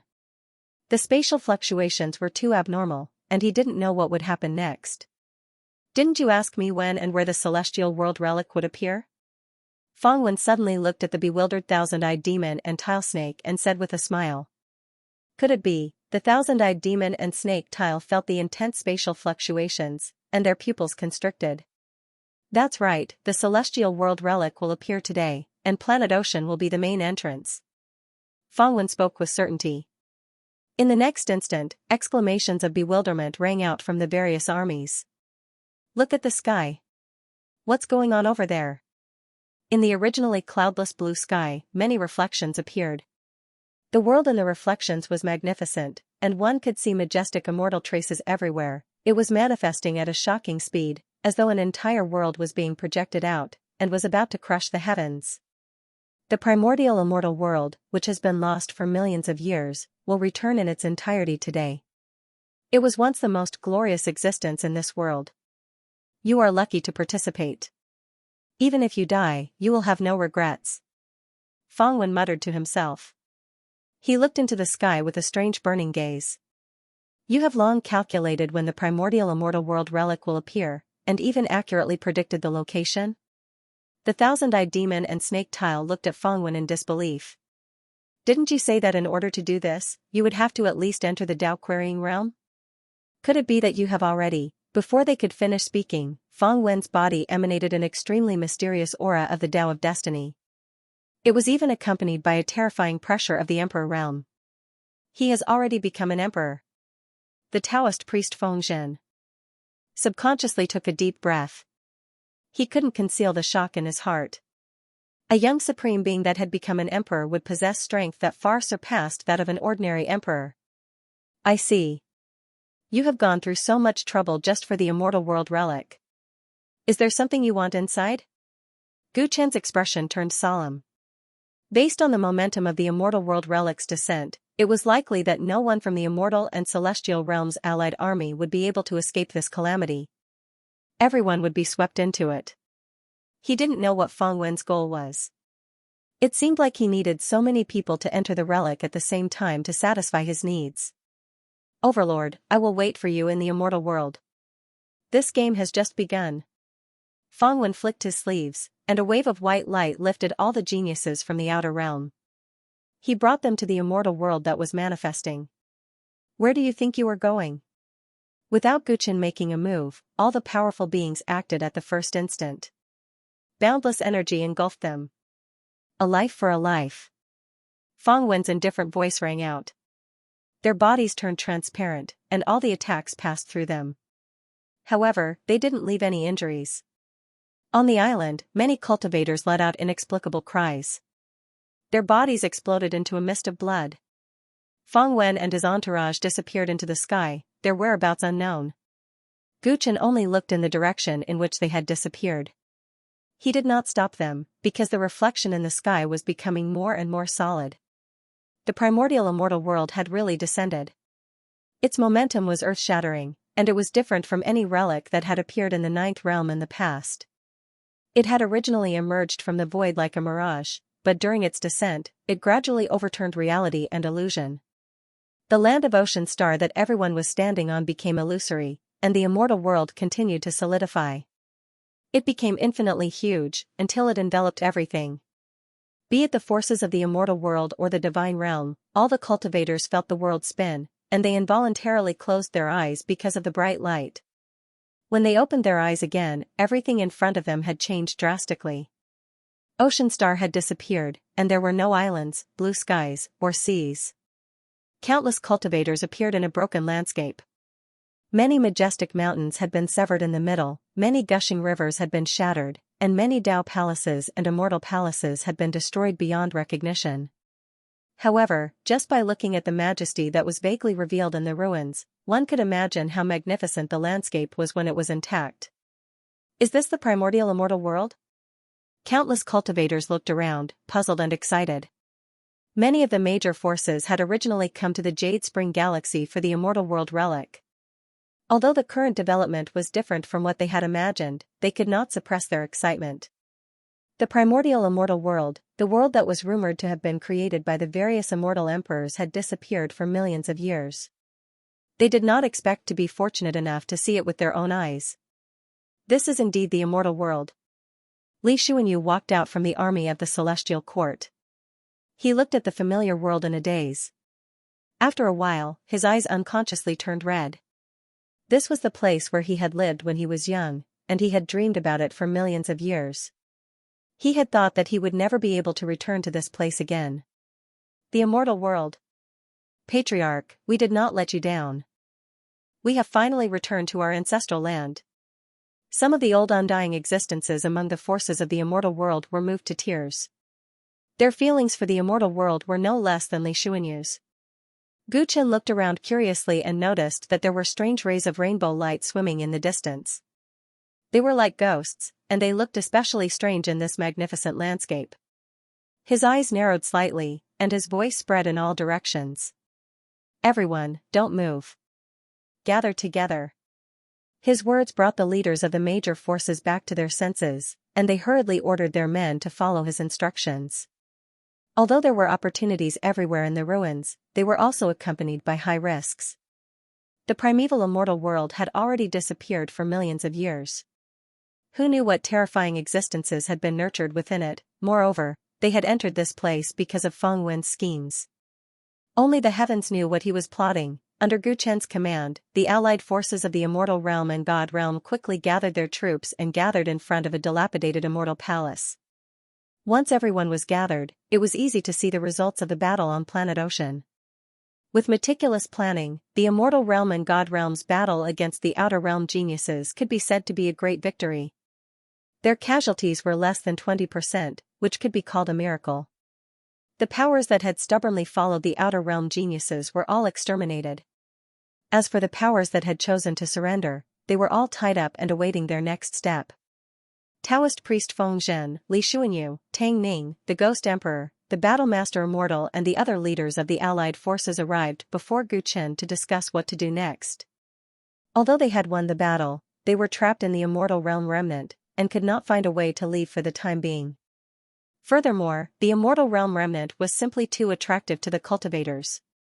A large number of cultivators in the allied forces were restless, and wanted to explore the surroundings in search of opportunities.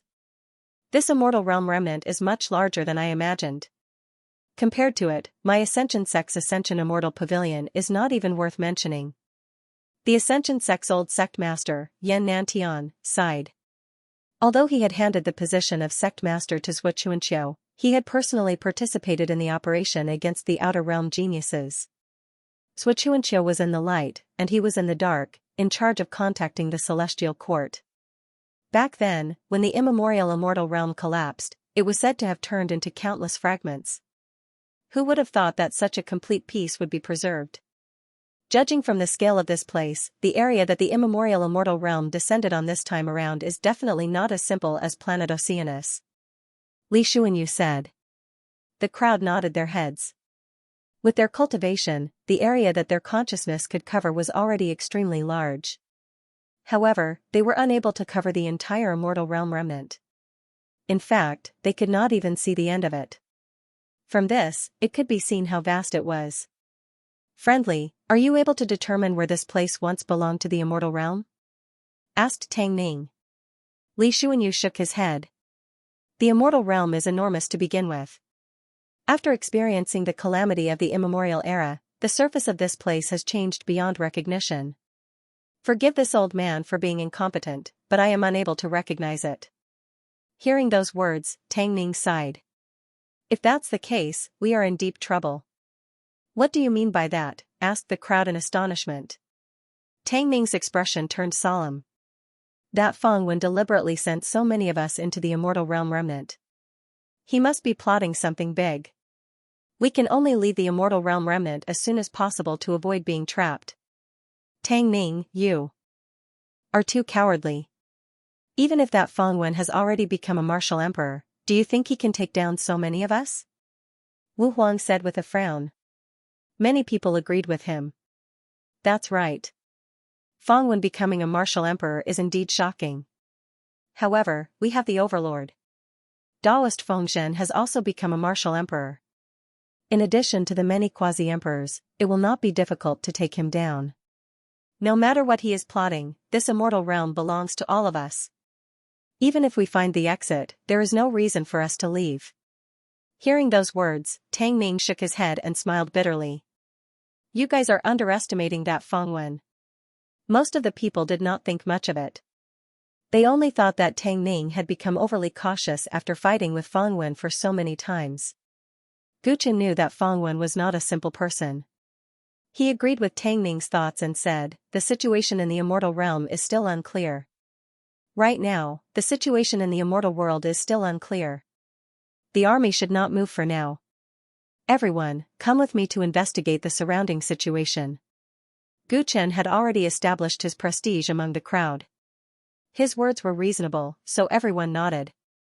Hence, a portion of the experts stayed behind to guard the army while the leaders of the various factions and Gu Chen started to investigate the surroundings. Gu Chen took a step forward and first arrived at the location of the strange rainbow lights he had seen earlier. These rainbow lights were blue, green, and red. When Gu Chen approached, they immediately avoided him spiritedly. Gu Chen reached out to grab them out of curiosity. He discovered that they were extremely agile and easily slipped through the gaps between his fingers. He became slightly serious and forcefully grabbed a strand of red light. He could feel a burning heat from the red light, as well as a somewhat familiar aura. This is the aura of the origin of fire? A look of surprise appeared in Gu Chen's eyes. This red light actually contained an extremely faint aura of origin. Could it be? Gu Chen's heart shook. He captured blue, green, yellow and other colored balls of light. He could feel the faint aura of source energy coming from them. Occasionally, some of the balls of light would burrow into the ground in order to avoid his capture, and the ground would produce all sorts of strange phenomena. When the cyan light merged with the ground, the broken ground immediately turned green, and towering trees grew. When the icy blue light merged with the mountain rocks, that place was immediately covered by pure white snow, and the temperature plummeted. Gu Chen looked at all of this in shock. When he looked further away, he discovered that the area of the rainbow light far exceeded his imagination. It almost covered the entire remnant. What are these rainbow lights? With just a slight contact, my bottleneck actually showed signs of loosening. As expected of the immortal realm. The old man feels that if he were to cultivate here, he would not be far from making a breakthrough. The leaders of the various factions also quickly noticed the peculiarity of the rainbow lights, and they all spoke in delight. Gu Chen's eyes revealed a strange glint. The leaders of the various factions were originally quasi-emperors or late-stage immortal venerables. When they came in contact with the source energy that only emperors possessed, even if it was just a little bit, they would naturally be moved. The old man knows what these rainbow lights are. They are immortal energy. I never expected that after 1,000,000 years, the immortal energy in the immortal realm would be so dense. Li Xuanyu seemed to have thought of something, and said excitedly. Immortal energy? The eyes of the leaders of the Ascension sect, Ling Long's celestial palace and the other factions in the immortal realm lit up when they heard this. What is immortal energy? Gu Chen asked in confusion. In his eyes, it was an extremely faint source energy. The immortal realm was created by the Celestial Emperor and 7 immortal emperors in the immemorial era. The worldly energy here is different from the outside world. We call it immortal energy. According to the vision of the Celestial Emperor and the 7 immortal emperors, under the cover of immortal energy, even mortals in the immortal realm could live forever. Everyone could become immortals and live freely. It is an ideal world. However, the immortal energy back then was not as dense as it is now. The immortal energy here is so dense that it has turned into a spirit. It is truly inconceivable. Li Xuanyu hurriedly explained. Gu Chen fell into deep thought. Origin was the source of nomological power. It could be said to be a higher level of Yuan Qi. If the origin energy of heaven and earth was everywhere, even if it was very faint, and mortals were nourished by it all year round, they could indeed live forever. And it was indeed easier for cultivators to cultivate to the immortal shedding realm in such an environment. After all, the origin chi was effective in the imperial capital. In other words, this immortal spiritual energy was actually origin energy. It was just that when the celestial the arch and the immortal emperors created the immortal realm, they gave it a new name. Thinking about it carefully, Gu Chen could not help but gasp. He was very close to the Tao querying realm now, and he knew how difficult it was to create a world where the source chi was everywhere. That wasn't as simple as opening up a space. It also required an enormous amount of origin energy. The celestial sovereign and the other immortal emperors are so powerful? How did they do it? The Taoist priest Fengzhen could not hide his shock and could not help but look at Gu Chen. He was the only one here who had truly stepped into the Tao querying realm. Even the ghost emperor, who had the body of an immortal emperor, had not reached the level of his soul. It was because he had already reached the Tao querying realm and was well versed in the principles of origin energy that he found the creation of the immortal realm unbelievable. No matter how strong the celestial sovereign and the other immortal emperors were, their own origin energy alone was not enough to create this world. No matter how they did it, the celestial sovereign and the other immortal emperors must have put in an unimaginable amount of effort, replied Gu Chen. He had almost entered the Tao querying realm several times. Only he could understand the shock that the Taoist priest Fengzhen felt. The immortal realm has long collapsed. Logically speaking, the immortal spiritual energy should not be as strong as before. Why is it even denser than the immemorial age? This doesn't make sense. Ji Mingchen followed Li Xuanyu's words and asked with a face full of confusion. Although the immortal spiritual energy here was extremely beneficial to advanced immortal venerables like them, it was denser than the immemorial age. This defied common sense and made them feel uneasy. They were afraid that the immortal spiritual energy was a scam. There's only one explanation, said Tang Ning after taking a deep breath. Everyone turned to look at him. When the divine realm collapsed, the 3,000 fruits of Wei that Xing Jun had collected for millions of years were reintegrated into the ninth realm. I'm afraid that a large portion of the fruits of Wei were integrated into the ruins of the immortal realm. Tang Ning's words moved everyone. Indeed, after the recovery of the power of Tao, the ruins of the ninth realm appeared frequently. The reason was that the ruins were nourished by the power of Tao and regained its power. The 3,000 fruits of Wei were the only thing that could make the immortal chi of the collapsed immortal realm even denser than it was at its peak. Everyone came to a sudden realization and their eyes lit up. The 3,000 fruits of Wei had integrated into the ninth realm and created a golden era for 2 years. The ruins of the immortal realm had been nourished by the largest portion of the fruits of Wei. What kind of treasured land had it become? So that's how it is, Gu Chen felt as if he was suddenly enlightened. Many of the questions in his mind during this period of time were suddenly cleared up. Before Gu Xuanfeng died, he had said that he had eavesdropped on the conversation between Feng Wen and Mu Qingfeng. From that conversation, he only remembered one sentence. The immortal realm itself was the greatest opportunity. Gu Chen had never understood what that sentence meant. Now that he knew about the changes in the immortal realm, he suddenly understood everything. The primordial immortal realm, which had obtained the greatest opportunity from the 3,000 fruits of Wei, was indeed the greatest opportunity. Just the omnipresent immortal chi alone was enough to give birth to batches of experts. Feng Wen's motive for planning all this was suddenly clear. No matter what he was going to do next, it must be related to the huge amount of immortal chi. I've always wondered how an outsider like Feng Wen could calculate the specific time and location of the immortal realm. So that's what happened. Tang Ning revealed a vexed expression. It's not that he had a deep understanding of the ruins of the immortal realm, but that he accurately calculated the abnormal area of the spirit chi in the ninth realm. I'm afraid that not long after he arrived in the ninth realm, he calculated that the real golden era was within the ruins of the immortal realm. He had planned for this for a long time. Tang Ning's words caused the leaders of the various factions to tremble. They had a new understanding of the threat that Feng Wen posed. The other geniuses from the outer realm were taking advantage of the ninth realm's recovery to expand their territory and attempt to become emperors here. However, not only had he stepped into the Tao querying realm without anyone noticing, He had also found the place with the most benefits from the 3,000 fruits of Wei.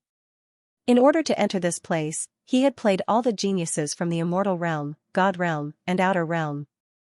The Genesis master lineage that he came from was truly terrifying.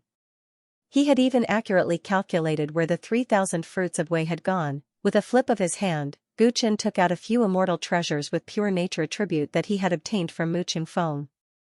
When he threw the immortal treasures out, the surrounding immortal qi immediately sensed it and actually burrowed into the immortal treasures. Immortal treasures with pure nature attribute could collect immortal qi that corresponded to the origin source.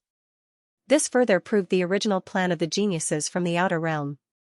Feng Wen is definitely after the huge amount of immortal qi in the immortal realm. The question is, what is he going to do? Why does he need so many of us to participate? Tang Ning pinched his fingers and calculated carefully. They had already obtained most of the answers, but they had not obtained the most crucial part. If they could not calculate what Feng Wen's next move would be, all of them would be in danger. If Feng Wen could calculate the location of the 3,000 fruits of Wei, it would not be strange for him to think of a way to kill everyone. Gu Chen looked at the immortal treasures that were absorbing the immortal qi. The amount of immortal qi that these immortal treasures could absorb was extremely limited. It was no wonder that the more immortal treasures there were, the better.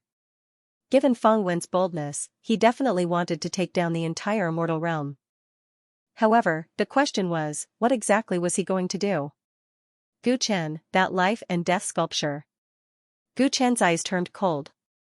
Feng Wen once said that the life and death sculpture was the key to entering the ruins. Now that they were inside the ruins, the truth about the life and death sculpture should be revealed. He flipped his hand and took out the life and death sculpture. Almost as soon as it appeared, a mark at the bottom edge of the sculpture shone brightly. This is a gift from the Tyrants to the celestial world. Serial number A3. That mark was supposed to be a proof, but at that moment, it was dazzling and exuded an unusual aura. It faintly pointed to the distance of the ruins. Gu Chen and the others took a deep breath when they sensed this. Could it be that there are other ruins in the ruins? Tang Ning's eyes flickered. They were forced into the celestial world ruins, so the life and death sculpture did not come in handy. Now that it was pointing in a certain direction, this was the only conclusion they could draw. We'll know once we follow it. Gu Chen let out a long sigh. He originally thought that the life and death sculpture itself was the key to entering the ruins, but the abnormality was caused by a mark left by the Tyrants. Could it be that this matter was related to the Tyrants? In that case, what kind of big secret did Feng Wen know about the primordial era? Feng Wen, how dare you make fun of us? The blind tile snake roared. Even though he had just escaped from death, he still could not suppress the strong anger that came from being used and fooled. Although the thousand-eyed demon and the remaining 7 geniuses appeared calmer than Tile Snake, their expressions were equally gloomy. It was indeed my fault for hiding it from you all. However, now that there are only a few of us left from the Outer World 100, we should abandon our prejudices and work together. Feng Wen smiled. Abandon our prejudices? That's easy for you to say. Who knows what you're planning next? You probably have an ulterior motive for saving our lives, right? The thousand-eyed demon sneered. His face had countless empty eye sockets, and blood was still oozing out, making him look extremely frightening. It's not surprising that you would think so. Forget it, let me show my sincerity first. Feng Wen pinched his fingers and formed a strange seal. The celestial spiritual energy in the air was forcibly pulled over and poured into the bodies of everyone present. Soon, something strange happened. The originally blind eyes of the tile snake suddenly regained their light. 2 beams of light shot out, directly turning the forest in the distance into a stone forest. The flesh on the thousand-eyed demon's face wriggled, and its thousands of eyes quickly grew back, giving off a treacherous and dangerous glow. It wasn't just the 2 of them. The injuries of the other 7 Outer Realm geniuses all recovered, and their auras became even stronger. How did you do it? When the tile snake's eyes saw the light of day again, it discovered that it was standing in an ancient ruin. It couldn't help but ask in shock. Wan Jianming's plot was very insidious. He originally thought that it was impossible for him to recover, at least not in the 9th world. The ability of Genesis Masters to capture and release spirits is truly impressive. Have you already reached perfection in this field? The thousand-eyed demon had some understanding of Feng Wen's background and guessed. The path of Genesis Masters is broad and profound, and I wouldn't dare say that I've reached the pinnacle of perfection. The reason why it has such an effect is all thanks to the uniqueness of this world. Have you all forgotten what I said earlier? Feng Wen replied calmly.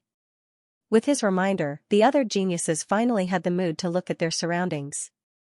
When they found the mysterious rainbow light that was everywhere, they were all ecstatic. I didn't expect it to be as you said. The celestial realm ruin is filled with origin energy. Such rich origin energy cannot be compared to anywhere else in the ninth world. After recovering from his injuries and finding that the situation inside the celestial realm ruin was the same as the information Feng Wen had provided, the tile snake's anger subsided a lot. How about it, everyone? Now that only the few of us are left, are you all interested in continuing to cooperate? Feng Wen asked with a smile when he saw everyone's anger dissipate. The thousand-eyed demon pondered and asked, "You have already become an emperor, do you still need our help?" All of them had underestimated Feng Wen. They originally thought that he only had the ability to scheme against others, but they didn't expect him to have already become an emperor. From the previous situation, they didn't have much value to Feng Wen anymore. Feng Wen explained, "What I'm about to do next is not something I can do by myself. I will need everyone's help." "How do we know that you won't continue to use us? Once we lose our value, you will throw us to the side?" One of the Outer Realm geniuses couldn't help but ask. A hint of disdain flashed in Feng Wen's eyes. The two Outer Realm sovereigns also coldly laughed. "Everyone participated in the trial in the Xing County, so we competed and used each other," Feng Wen said expressionlessly. "Even though this Feng's plan has harmed all of you, none of you have suffered any losses, right?" The 7 Outer Realm geniuses revealed hesitant expressions. Although they had experienced a great calamity, none of them had suffered any losses. Feng Wen had even brought them into the celestial realm ruin they dreamed of. So many geniuses from the 100 realms have died, and the trial in the Xing County is nearing its end. Those of us who are still alive will be the ones to benefit the most, right? I indeed want to use everyone, but aren't you all the same? Right now, only the few of us are left. Only by working together will we be able to survive. If you still don't believe me, then just leave. Feng Wen's words were very direct and realistic. The geniuses immediately realized how childish they had been. They no longer spoke and looked at the two sovereigns. "Tell me, what's your next plan? It's not like you're going to gather origin energy with a bunch of celestial treasures, right? You've schemed so much, so you must have a bigger plan, right?" Thousand-eyed demon and tile snake looked at each other and asked. "That's only natural. There's a great fortune waiting for all of you." Feng Wen's lips curled up as he spoke word by word. "I wonder if everyone is interested in the 9th Realm Celestial Emperor's tomb." Celestial Emperor's tomb? Hearing this, the geniuses were shocked. Tile Snake immediately denied it. Rumor has it that the Celestial Emperor of the 9th Realm died in battle against the Xing County army. How could he have left behind a Celestial Emperor's tomb? The geniuses had been in the 9th Realm for 2 years, so they naturally knew about the Celestial Emperor's reputation. As the great figure who had created this strange celestial realm, the Celestial Emperor was the undisputed #1 expert in the 9th Realm. As for the cause of his death, they naturally knew about it. The Celestial Emperor of the 9th Realm cultivates the Tao of space and time, so he knows the past, present, and future. Is it strange that he left behind a tomb? Feng Wen shook his head. What is inside the tomb? Could it be more precious than the omnipresent origin energy? All of you are the top geniuses of your respective worlds. Of course, you have sharp eyes. Haven't you noticed anything wrong with the celestial realm? Feng Wen reminded them meaningfully. The geniuses frowned. Washi stuck out his tongue and said eerily, "The celestial realm is filled with origin energy. The immortal world is filled with origin energy. Logically speaking, the immortal emperors of the 9th Realm shouldn't be able to do this. Xing Jun collected origin energy in the 9th world for millions of years. The origin energy turned into fruits of Wei. After the collapse of the divine realm, most of it should have flowed into the celestial realm, right? If that's the case, then it makes sense that the origin energy here is rich. One of the geniuses retorted hesitantly. Idiot, 3,000 fruits of whey can only improve the environment of a place that already has origin energy. You can't create something out of nothing. Washi sneered. His words were impolite. Although the geniuses were not convinced, they didn't dare to talk back. That's right. Although the origin energy contained in 3,000 fruits of whey is huge, it will only make the chi of heaven and earth in the ninth world more majestic. It won't leave any origin energy behind. The thousand-eyed demon nodded in agreement. It was like a grain of salt falling into a bowl of water, causing the entire bowl of water to become salty. However, if it fell into a lake, it would not be able to retain its saltiness. The origin energy tasted like saltiness. After the collapse of the divine realm, it merged into the ninth world. It would only cause a large amount of origin energy to erupt. It wouldn't leave behind a higher level power like the origin energy. Thus, the reason why the celestial realm ruins were filled with origin chi could only be because this world was originally composed of origin chi, and the merging of the 3,000 Tao fruits had only increased its quantity. Rumor has it that the primeval celestial realm was created by the celestial emperor and some celestial emperors. There shouldn't be more than 10 of them, right? How could they create such a world? Even Tao lords might not be able to do that. The geniuses quickly thought of the key point. Their eyelids twitched. It seems that everyone has thought it through.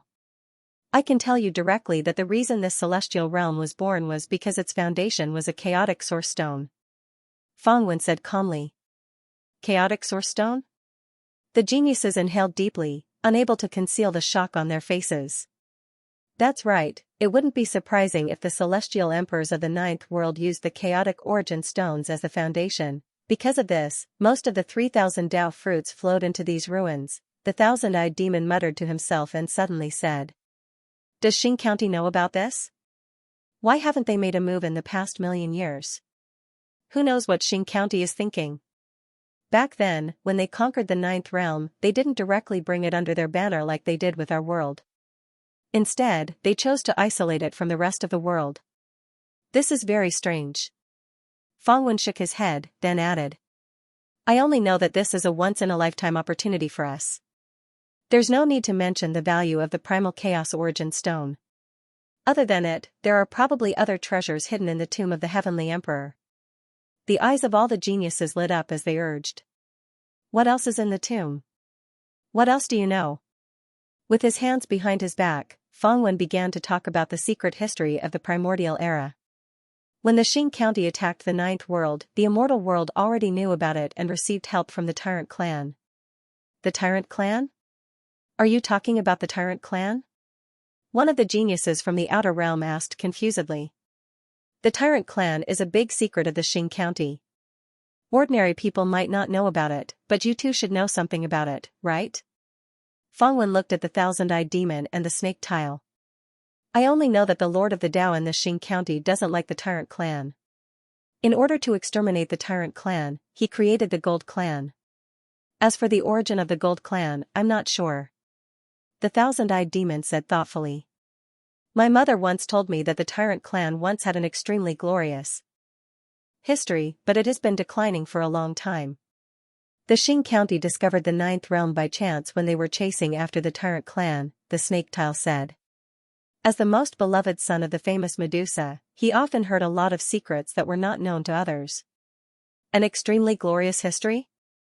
Why haven't we heard about it? A few geniuses from the outer realm looked confused.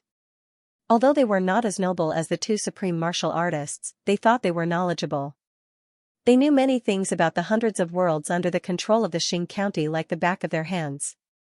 I also asked this question back then, but my mother only said Avacania, Avacania.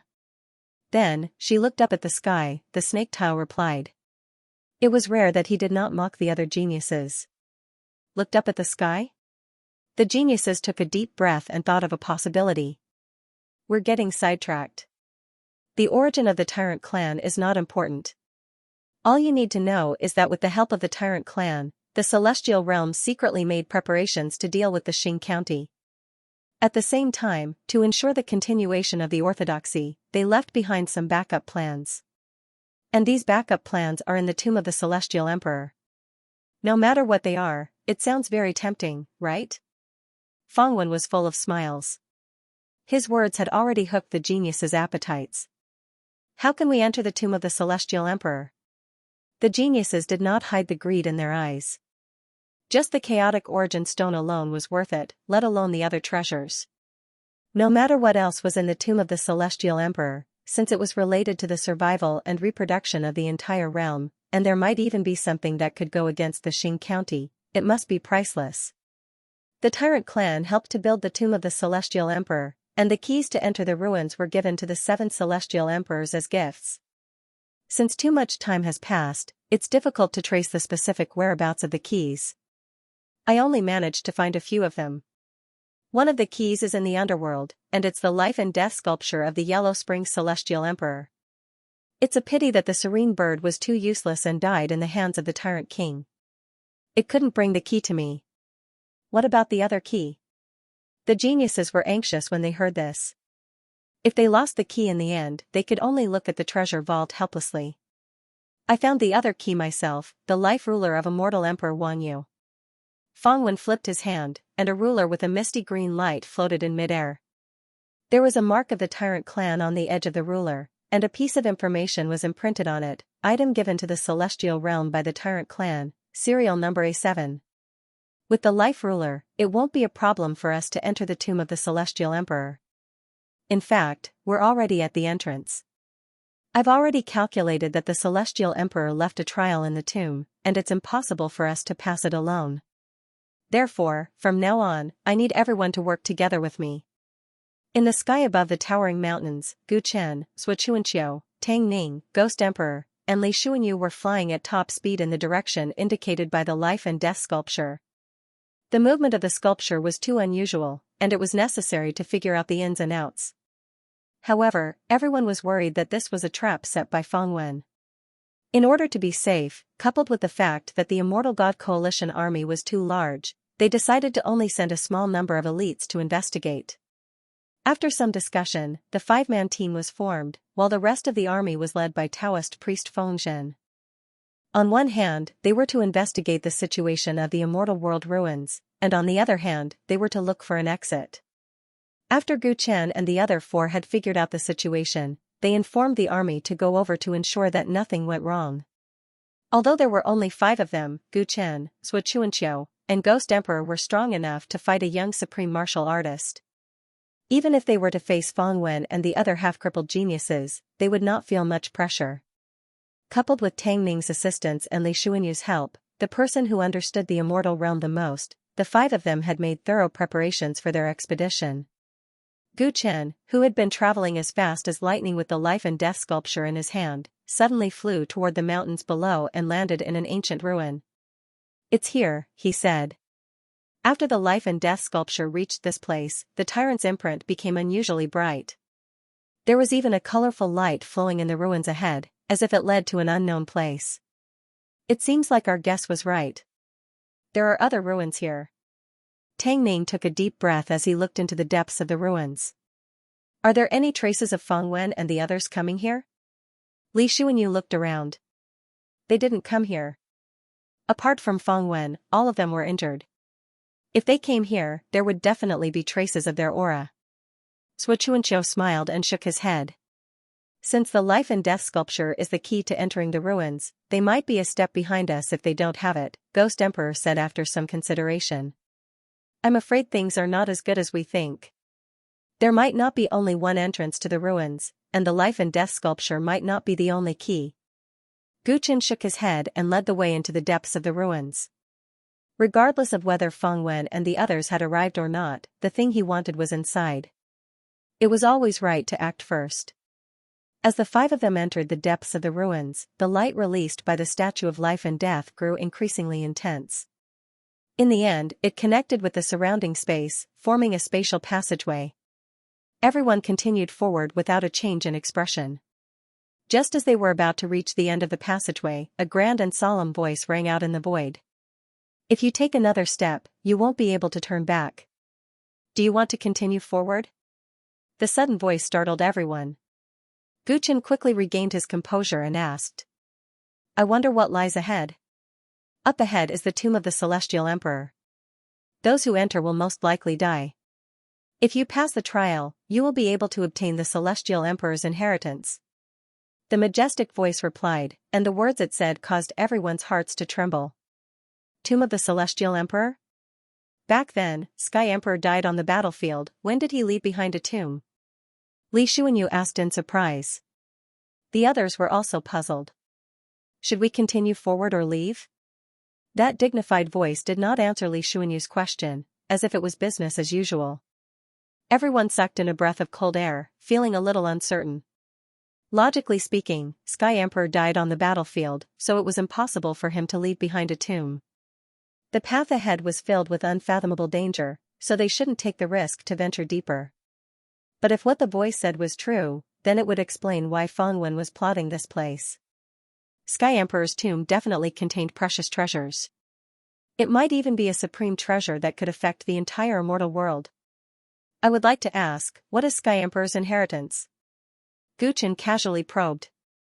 That voice seemed to follow the rules, but it was somewhat intelligent. Perhaps he could get some useful information out of it. You will naturally obtain the answer after passing the trial, the voice replied emotionlessly. Since it is a trial, how many people can Sky Emperor's tomb hold? Before us, has anyone gone through the trial?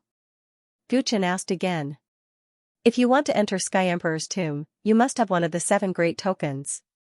Each token can bring in 100 people at most. Before you, 10 people have already gone in. When Gu Chen and the others heard this, their expressions turned cold. Fengwen's group had exactly 10 people, so it seemed like they had already gone in. There were actually 7 keys to enter. This was really not good news. Gu Chen probed the voice with a few more questions. He discovered that as long as it was related to the trial, it would answer most of the questions. As for those that were more insignificant or involved some secrets, such as the questions that Li Xuanyu asked earlier, it would choose to remain silent. After asking, everyone realized that the Sky Emperor's tomb was probably real. Fengwen's group had already gained a huge advantage by entering in advance. We must hurry back and gather our men. We must enter Sky Emperor's tomb as soon as possible. Li Xuanyu said anxiously. You have already opened the passage. If you choose to back out, you will not be allowed to enter again. The voice in the void reminded them. Everyone looked at each other. If they knew this would happen, they would have brought more people along. Since it is a trial, it might not be good to have more people. We might just be sacrificing ourselves for nothing. We are already a little late. Let's enter as soon as possible. Sui Chuanqiu's eyes were filled with interest as he suggested. That's right. Spread the news and tell everyone about the situation here. Let them set up a heavy defense here. Even if Fengwen's group obtained the inheritance, they can forget about leaving alive. Tang Ning sneered. When they came, they had left behind traces along the way. The army would be able to find the ruins very easily. Even if they couldn't enter Sky Emperor's tomb, they would still be of use. Let's do that. There's not much time left. Gu Chen agreed to Tang Ning's method. After spreading the news, the 5 of them stepped into the end of the passage. After a moment of dizziness, 2 bronze doors suddenly appeared in front of everyone. They were tightly sealed. Welcome, trial participants. There are a total of 2 doors in front of you. Behind one of the doors is a shortcut. You only need to clear 10 levels to complete the trial. As for the other door, there are 100 million levels. You will have to go through countless hardships and dangers before you have a chance of completing the trial. You have the time for an incense stick to burn to choose. I wish you good luck. The voice from when they first entered the ruins sounded again, explaining the rules of the trial to the 5. There are only 10 levels on one side, but there are 100 million levels on the other. The difference is too big. What kind of joke is this? Whether or not we can pass the trial depends entirely on luck. The Ghost Arch could not help but say. The others were also surprised. Why did the trial left behind by the Sky Emperor feel like a child's play? Since ancient times, luck has always been an indispensable condition for success. The Sky Emperor believed that those who obtained his inheritance must have great luck. That's why he left this trial. The voice in the void seemed to be exonerating the Sky Emperor. The Sky Emperor is such a person? Back then, the Celestial the Arch did things his own way. It's not unusual for him to set up such a barrier. Li Xuanyu smiled bitterly. A 50-50th chance. Which side should we choose? Sui Chuanqiu felt that the Celestial the Arch trial was getting more and more interesting. Gu Chen was deep in thought. He subconsciously thought of the copper coin of destiny on his chest. The copper coin of destiny was said to be able to seek fortune and avoid misfortune. He had indeed experienced some of its magical powers. In a situation where he had to choose one, this thing seemed to come in handy. However, thinking of the strangeness of this thing, Gu Chen instinctively became vigilant and immediately suppressed this idea. Tongning, I'll let you choose. Gu Chen looked at Tang Ming. Among everyone present, Tang Ming had the highest attainment in the art of divination, so he was most likely to be able to predict which gate was auspicious. I'll try my best. Tang Ming had a rare serious look on his face. He took out all kinds of magic tools from his storage ring and sat down to calculate seriously. Gu Chen and the other three were also discussing. This 50-50 chance was quite high, but for a Celestial the Arch to set up such a barrier, it was hard to understand his true intentions. After a while, Tang Ming had a result. He pointed to the bronze door on the left. I'm inclined to go through this door. I should have more than a 70% chance of success. He appeared to be very confident, which made everyone's spirits rise. He, the ledger keeper of lives, did not disappoint. Then let's go. The five of them walked to the bronze door on the left. Before they touched the door, it opened by itself. Unfortunately, I have to inform you that you must pass the 100 million barrier in order to pass the Celestial the Arch trial. The voice in the void quickly spoke. What it said made everyone's expression change. How is this possible? I clearly calculated it well. The most surprised was Tang Ming. The previous divination was very clear, so he was very confident in his calculation. Who would have thought that it would fail? He hastily pinched his fingers together to calculate, and his expression turned blank. How is this possible? It was clearly a good omen before, but it suddenly turned into a bad omen. How did fate completely change in such a short time? He muttered to himself. Before he had the time to sort out his thoughts, everyone's first test had already arrived. Their surroundings had turned into a desolate desert. At least 10,000 skeleton soldiers wielding spears and riding warhorses charged at the five of them at top speed. The undead army's imposing manner was definitely not an illusion, causing the five of them to quickly restrain their annoyance. Kill. The five of them moved together and forcefully broke through the trial. Feng Wen, with your abilities, how could you not know which door is the shortcut? If I had known earlier, I would have been the one to choose. Inside the Celestial Emperor's tomb, the 10 Outer Realm geniuses were standing on a vast prairie. They were surrounded by fierce insects that constantly flew down. It was a terrifying scene.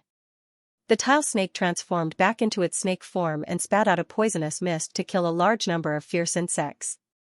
Finally, it could not suppress its anger and began to complain about Feng Wen. The trial in front of them was the 18th trial they had encountered after entering the Celestial Emperor's tomb. If what the voice in the sky said was true, there were still more than 99 million trials to pass. The reason they faced this situation was because Feng Wen had made the wrong choice when he entered the Celestial Emperor's tomb. He had brushed past the rumored 10 trials shortcut. Many of the Outer Realm geniuses thought that Feng Wen's calculations were flawless, so they gave him the choice. Who would have thought that this would happen? The trials before them seemed endless, and each one was not as easy as they had imagined. Everyone's minds became restless and they began to blame each other. Shut up. Do you think I want to do this? Feng Wen coldly replied to the tile snake. His expression was especially gloomy and he no longer had the confidence he had before. Even now, he didn't understand where he had calculated wrongly. He was clearly certain that the bronze door on the right was the shortcut, but he had stepped into the gates of hell. Damn, over 100 million trials, the Celestial Emperor of the 9th realm was simply insane. Which normal senior would set up so many trials to test his inheritor? The current trials are not difficult to pass, but if there are over 100 million trials, we will definitely be exhausted to death. The thousand-eyed demon gloomily said as a ghostly light flashed through its eyes and a large number of fierce insects died. Over 100 million trials should be a bluff, right? No matter how powerful the celestial emperor of the ninth realm is, he wouldn't have the ability to set up so many trials, right? An outer realm genius forced a smile and comforted himself. That's hard to say. Don't forget that according to speculation, the primal chaos source stone is hidden in this tomb. With the uniqueness of the primal chaos source stone, it wouldn't be strange for it to create over 100 million restrictions. Feng Wen gloomily said. He hoped that his speculation was not true, or else things would become troublesome. Congratulations on passing the first trial. With the entry jade token, you can enter the next trial. After all the skeleton soldiers had been annihilated, the void in front of Gu Chen's group of 5 surged and a piece of jade that was as white as snow dropped down. Gu Chen caught it and found that it was slightly heavy. It was covered in extremely complicated inscriptions, but he couldn't tell what the inscriptions meant or what material it was made of. He injected celestial spiritual energy into the jade token and the inscriptions on it seemed to come alive. They turned into countless Dao marks and finally turned into a door of light before everyone. The jade token disappeared. 100 million trials. Is that true? Everyone bitterly smiled and entered the next trial. They entered a world of ice and snow. Giant glaciers could be seen everywhere, and the temperature was more than 100 times lower than before. Rumble, rumble, rumble. The ground suddenly shook violently, causing a large avalanche. In the distance, ferocious mammoths charged at everyone. Let me. Xianxia walked out and took a deep breath before exhaling. Whoosh whoosh whoosh, he spat out a gust of heavenly fire, which quickly melted the rolling snow and wind. As for the giant mammoths, they were burned into skeletons. Another jade token fell from the sky. They passed the second trial easily. For the next day, the 5 of them used their respective mystiques and passed the trials at lightning speed. The environment they encountered was different every time, and the trials they faced were also different. It was as if every trial was a real space, and the monsters they encountered were not illusions of immortal arts. Instead, they were transported in by someone's great mystique. If there really are 100 million checkpoints, and these checkpoints all form their own worlds, how did the Celestial the Arch manage to create them? The corners of the Ghost Emperor's mouth twitched, and he couldn't help but ask after passing over 100 checkpoints. This primordial Celestial the Arch really has nothing better to do. Sky Emperor must have a reason for this arrangement. The old man is worried that if the outsiders luckily chose the shortcut, our situation will not be good. Li Xuanyu glared at Xianxia. Xianxia's offense towards Sky Emperor made him unhappy. We've been here for a day. Feng Wen and the others are one step ahead of us.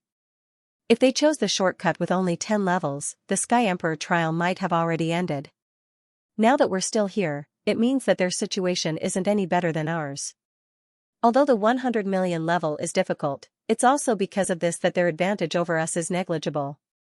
Gu Chen took the jade token for the next level, flipped it over, and calmly comforted everyone. The few of them nodded. They could only comfort themselves like this. There was no way out, they could only continue. In the primeval immortal world, tens of thousands of miles away from the central ruins, a large group of cultivators were fleeing, their faces filled with deep fear. In the void behind them, a large group of black gargoyles were chasing them. Along the way, they had already abandoned many of their companions' corpses. Looks like we won't be able to escape today. I originally thought that entering the immortal world ruins would be a great opportunity, but I didn't expect this place to be so dangerous. In the crowd, Mu Ziyu's pretty face was pale, and a bitter smile appeared on her lips. Because it was rumored that the immortal world ruins were about to appear on planet Babel, they, the young disciples of the various forces, had gathered here, hoping to have a chance. More than a day ago, the primeval immortal world descended and swept planet Babel into it. Thus, their wish was fulfilled. Who would have thought that not long after entering the ruins, they would be attacked by a large number of strange black gargoyles? They had transformed into malicious ghosts, and ordinary immortal techniques and magic treasures were ineffective against them. The various forces suffered heavy losses. Under such circumstances, the various forces moved together, and because Shi Jian, Lori, Qi Zian, Zhao Rou, and Lu Yichen were acquainted, they naturally chose to join forces. Their large group consisted of disciples from the Giant Devil clan, the Divine Sect of 10,000 Swords, the Fallen Flowers Divine Sect, the Star Ocean Sand Tribe, and many other major forces. Logically speaking, their survival rate in the ruins should be higher. However, their luck was not very good. A moment ago, they had accidentally passed by a ruin, but they had not expected that there would be a large number of gargoyles hidden under the ruins. They had accidentally triggered them, and they had encountered an unprecedented pursuit. At this moment, everyone was fleeing at full speed. Behind them, there were so many gargoyles that they couldn't help but feel despair. We can't give up so easily. We're not the only ones who have been sucked into the ruins. Perhaps we can meet some helpers. Lu Yichen gritted her teeth and comforted Mu Ziyu, who was gradually exhausted. So what if I met a helper? 8 Treasures Star is filled with disciples of the younger generation of various powers, and their cultivations are not much different from ours. No matter how many helpers there are, they'll just be throwing their lives away. His upper body was drenched in blood, and at this moment, it was Shi Jian who was supporting him as they escaped. I don't know why none of the big shots from the various powers have come to 8 Treasures Star. Our luck is really too bad. Shi Jian also smiled bitterly. If there were a few big shots among the cultivators who had been sucked into the ruins, they definitely wouldn't be like a plate of loose sand being chased around by those gargoyles. They might even have been able to fight back. Didn't the immortal world disappear for millions of years? Why are there so many strange gargoyles in there? Heaven knows. Those gargoyles look so gloomy, and they don't seem to have much connection to the immortal world we imagined. Everyone sighed, and their complaints were gradually drowned out by the endless wails of the gargoyles. They could only run for their lives. After a while, more than half of the original group was gone. Many cultivators had been eaten alive by those gargoyles. I can't go on anymore. Put me down, I'll buy time for you guys. Lori gave up hope and said to Shi Jian. He knew that with Shi Jian's cultivation, helping him would only mean dying with him. He didn't like owing favors to others, and since he couldn't live anymore, he wanted to buy time for everyone. Me too. You guys can lead by yourselves. Mu Ziyu gritted her teeth. She also couldn't run anymore. Don't say such depressing words. Keep running, I'll buy time for everyone. Qi Zian held his sword and turned around, using his actions to encourage everyone to persevere. His flying sword split into countless sword shadows, enveloping a large number of gargoyles within its attack range.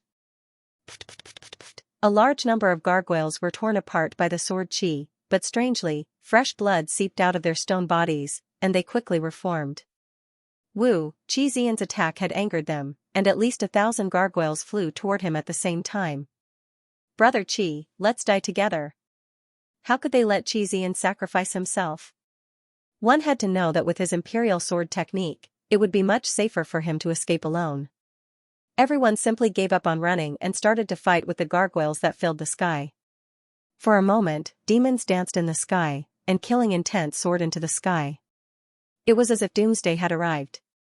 Everyone tried their best to resist, but gradually, they were exhausted. Their injuries worsened, and it looked like they were about to die here. Destroy all the demonic creatures and save them. At this moment, a majestic voice suddenly came from afar. Then, the sky was filled with well-trained heavenly soldiers in white robes and immortal armor. They formed a formation and attacked the countless gargoyles from the outside. We're saved.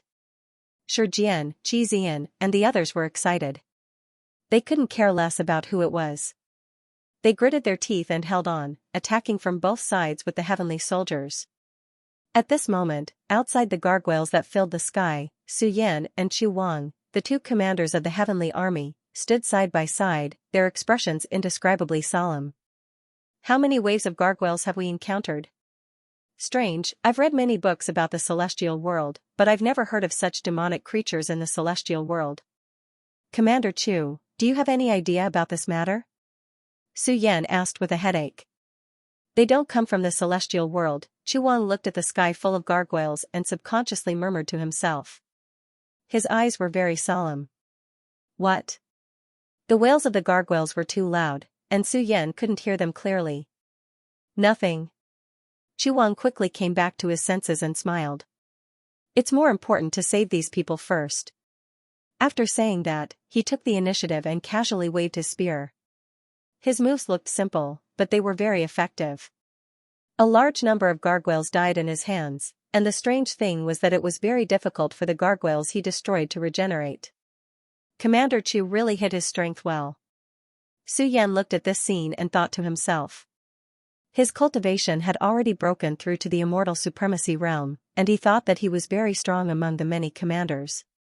However, he didn't expect that this Chu Wang, who was previously unknown, would have unfathomable strength. After entering the relic, he had always been the one who did the most. Thank you, everyone from the Celestial Court, for your help. Shi Jian took the initiative to express his thanks. Qi Zian, Lu Yichen, and the others were also filled with gratitude. However, some of the divine sect disciples seemed a bit unnatural.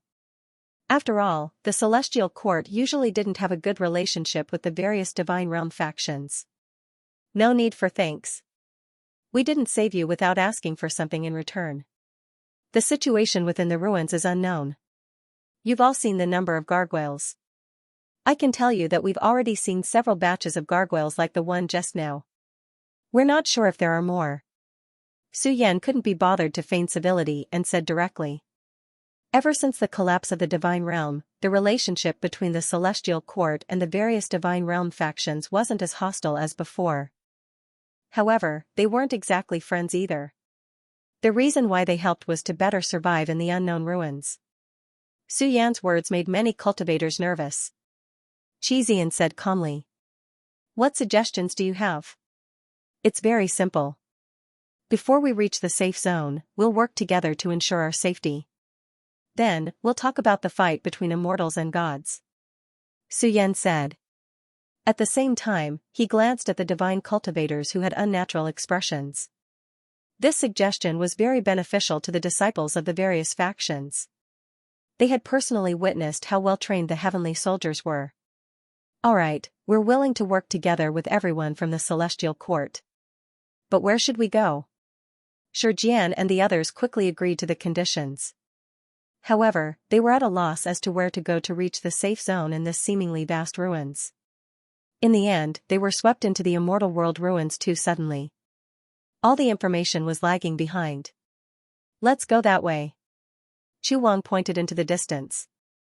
As for why they had to go there, he didn't say. Since we don't have a specific destination, let's just follow Commander Chu's suggestion. If we can meet some lone cultivators along the way, we can gather them and increase our strength. Su Yan had great trust in Chu Wang. Thus, everyone formed a team and moved forward, crossing mountains and rivers in this enormous ruins. Still haven't found the entrance? The Taoist priest Fengzhen looked at the mystic maiden who had entered the tent and saw her shake her head. He could not help but sigh. Half a month ago, the Tyrant and the other four returned with news, informing them of the specific situation of the tomb of the Celestial Emperor. After that, they immediately led the Immortal God Coalition army to the ruins, set up camp, and surrounded the place. Originally, he thought that no matter who obtained the Celestial Thearch as inheritance, there would be a result soon. However, after half a month had passed, whether it was the Overlord or the geniuses from the outer realm, none of them had come out. As the days passed, the leaders of the Immortal Realm and the Divine Realm gradually became anxious. They were afraid that something had happened to the Tyrant and the others, so they tried to find a way to enter the tomb of the Celestial Emperor. However, no matter what they did, they were unable to find the entrance to the Emperor's tomb. Other than being anxious, they could do nothing. According to Tang Ning's last message, if you want to enter the tomb of the Celestial Emperor, you must have one of the 7 great tokens. If you don't have the token, I'm afraid you won't be able to enter. The Empyrean maiden had a pensive look on her face. Over the past few days, she had been thinking about the significance of the tomb of the Celestial Arch being set up like this. What's the use of saying that? Don't tell me we can still find the so-called token now? The Taoist priest Fengzhen shook his head. I have a guess. Looking at the celestial generals and the leaders of the factions present, the Empyrean goddess opened her red lips slightly. Excluding the celestial emperor, there are 7 celestial emperors in the realm of immortals, and there are 7 tokens. Among them, the life and death statue of the Yellow Spring Celestial Emperor has been proved to be one of the tokens. So, could the other 6 tokens be in the hands of the other celestial emperors? The Empyrean goddess's guess made people's eyes light up.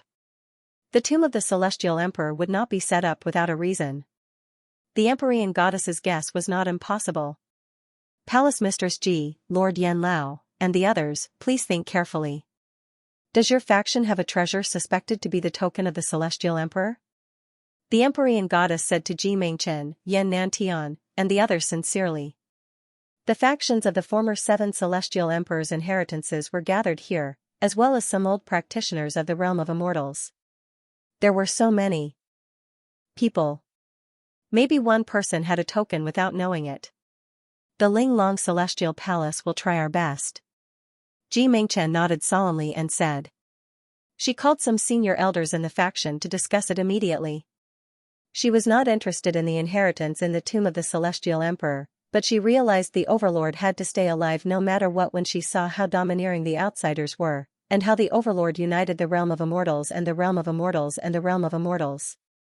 Only if he was alive could the leaders of the realm of immortals and the realm of immortals lower their heads and unite. His existence was of great significance to the current 9th realm. She had decided to entrust the future of the Ling Long Celestial Palace to the overlord. So, to ensure his safety, no matter how hard she tried, it was not worth mentioning. Report. The soldiers of the Celestial Court have been found 3,000 miles away. They seem to be being chased. While many big shots were discussing it, a subordinate suddenly entered the tent to report. Didn't I tell them to be careful when they were investigating? Who was chasing them? Thunder Heaven General Wu Huang stood up immediately and asked. Although the army was stationed outside the tomb of the Celestial Emperor, they had sent many people to investigate the situation in the ruins. The current situation had escalated to the point that they had to report it to them. It meant the celestial soldiers who were investigating were in big trouble. Thunder Heaven General, it is not the soldiers we sent to investigate that are being chased, but other celestial soldiers. It seems other celestial soldiers have also been involved in the ruins. The subordinate told them the truth. His words shocked all the leaders present. Half a month ago, the ruins of the realm of immortals had descended with great momentum. They had thought of this possibility, but it was the first time they had encountered other practitioners who had entered the ruins. Let's go and have a look. All the leaders stood up and exerted the theurgy of great teleportation to travel 3,000 miles away. Soon, they saw the celestial soldiers being chased. To be exact, it was not just the celestial soldiers. There were many practitioners from various factions mixed in this team. It's the Battle Wolf Heavenly Army and the Silver Dragon Heavenly Army. The old chieftain of the barbarians said when he saw Su Yan from far away. Master, apprentice brother Qi is also here. Wan Jianming saw Qi Zian covered in blood from afar and quickly said to the sect master of the sect of 10,000 swords in front of him. Qi Zian was the junior brother he admired in the sect. He felt that Qi Zian had endless potential. Seeing that Qi Zian's situation was not optimistic, Wan Jianming was afraid that Qi Zian would die, so he quickly reminded his master to save him first. Yi Chen. Zhao Jianjia saw that her beloved apprentice was in danger and immediately flew to her. Because the battle on Ocean Planet was top secret, and her apprentice was still young, she sent her to Babao Planet to carry out a mission. It was for her own good, but she did not expect that she would also be involved in the ruins of the realm of immortals. The leaders of various factions recognized their apprentice and immediately took action to deal with the seemingly endless and terrifying group of gargoyles that were chasing them. They did not know where these gargoyles came from. They had never seen them in the ruins for half a month. The Xing County's torture ghost army? Why are they here? Among the many big bosses, only some old farts trembled when they saw that the gargoyles did not want to save the apprentice first. Inside the Celestial Emperor's tomb, the 10 Outer Realm geniuses' footsteps gradually became heavier. In the past half a month, they had passed more than 1,000 trials, but there was no sign that they were about to pass the trial. The hundreds of millions of trials were like a stone weighing down on their hearts, creating a huge mental pressure. Adding on the endless trials, the 10 of them were both physically and mentally exhausted. Some of them were even at the end of their rope. The thousand-eyed demon had used up too much of its power. When it used its eye technique, blood would sometimes flow out of its eyes. Tall Snake's breathing was heavy. He had turned back into his snake form and moved forward. He didn't even have the strength to turn back into his human form. As for Fangwen, his confidence from half a month ago had disappeared without a trace. As time passed, he would often reveal an anxious expression and pinch his fingers as if he was trying to estimate how much time had passed in the outside world. In this kind of situation, cracks quickly appeared in the team that was filled with suspicion and grudges. In the process of passing the trials, some people deliberately slacked off and did not put in any effort. Some people used their teammates as shields. If this continued, they wouldn't even be able to pass the 2000th trial. Enough. There is no point in continuing forward. Tile Snake said coldly, unable to restrain his anger when he received the pass token for the next stage. Fangwen grabbed the token and calmly looked at him. Then what do you have to say? Fangwen, have you told us everything about the Celestial Emperor's tomb? You know very well whether or not you're hiding anything. Tile Snake bluntly said. You don't trust me? I'm also trapped here. Fangwen's expression suddenly became cold. I've been thinking about it for the past few days and found that there are still many things you haven't said. You're amazing to be able to accurately calculate the time and place of the celestial realm's descent, but why did you purposely lure so many people together? What benefits does it bring to you to lure so many powers from the 9th realm into the ruins? Tile Snake's words were sharp. He had been trapped here for so many days and knew that if this continued, he would only exhaust himself to death. If he didn't find out more, it would be difficult for him to continue cooperating. What he said was something that the other geniuses were curious about.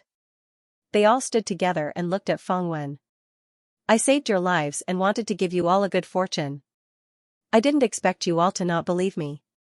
Hearing this, Fangwen sneered with a look of disdain on his face. Brother Fang, it's not that we don't trust you. It's just that if you continue to challenge the trials like this, it'll be an indefinite amount of time. Furthermore, you still have things to hide. How can we not worry? The thousand-eyed demon's tone was gentler, but it was obvious that it was the same as the tile snake. It did not wish to advance any further without getting more information from Fangwen. Fangwen's decision to bring all the geniuses from the immortal world, divine world, and the outer world into the immortal world ruins was already a very strange thing. According to common sense, if he wanted to covet the celestial thearch as inheritance, he shouldn't have attracted so many competitors. If he couldn't complete the trial by himself, he could just find some trustworthy people to form a team. Why did he have to create such a situation? Fangwen's eyes flickered, and he only spoke after a while. It's not impossible for you to know the reason. Everyone listened attentively. How do you think I know about the tomb of the Celestial Emperor? He asked. Didn't you calculate it? Fangwen immediately shook his head. I can calculate that the immortal world ruins is the place that will benefit the most from the 9th world's Tao energy recovery. That's because Genesis masters are good at locating dragons. However, even the Celestial Court doesn't know about the existence of the tomb of the Celestial Emperor. It's a secret that only a few people know about. It's said that the Celestial Emperor of the 9th world used a Tao technique to sever the karma of time and space in order to conceal the existence of this place. The divine divination Tao is powerful, but the calculation needs to be traceable. Under these circumstances, how can I calculate the existence of the tomb of the Celestial Emperor? Everyone looked at each other. An outer world genius asked doubtfully. Since the Celestial Emperor of the 9th world wanted to leave his inheritance for his descendants, why did he erase all traces of it?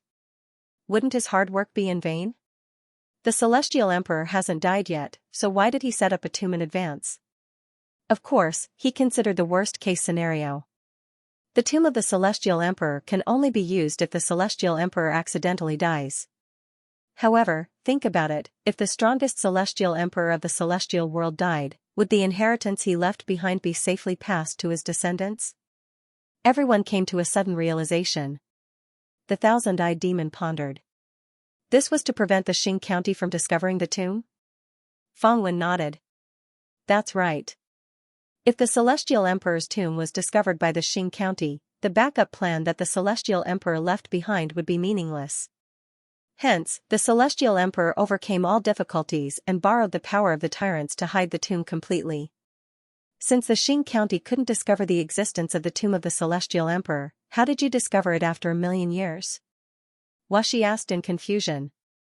A senior in my clan told me this, Fangwen replied coldly.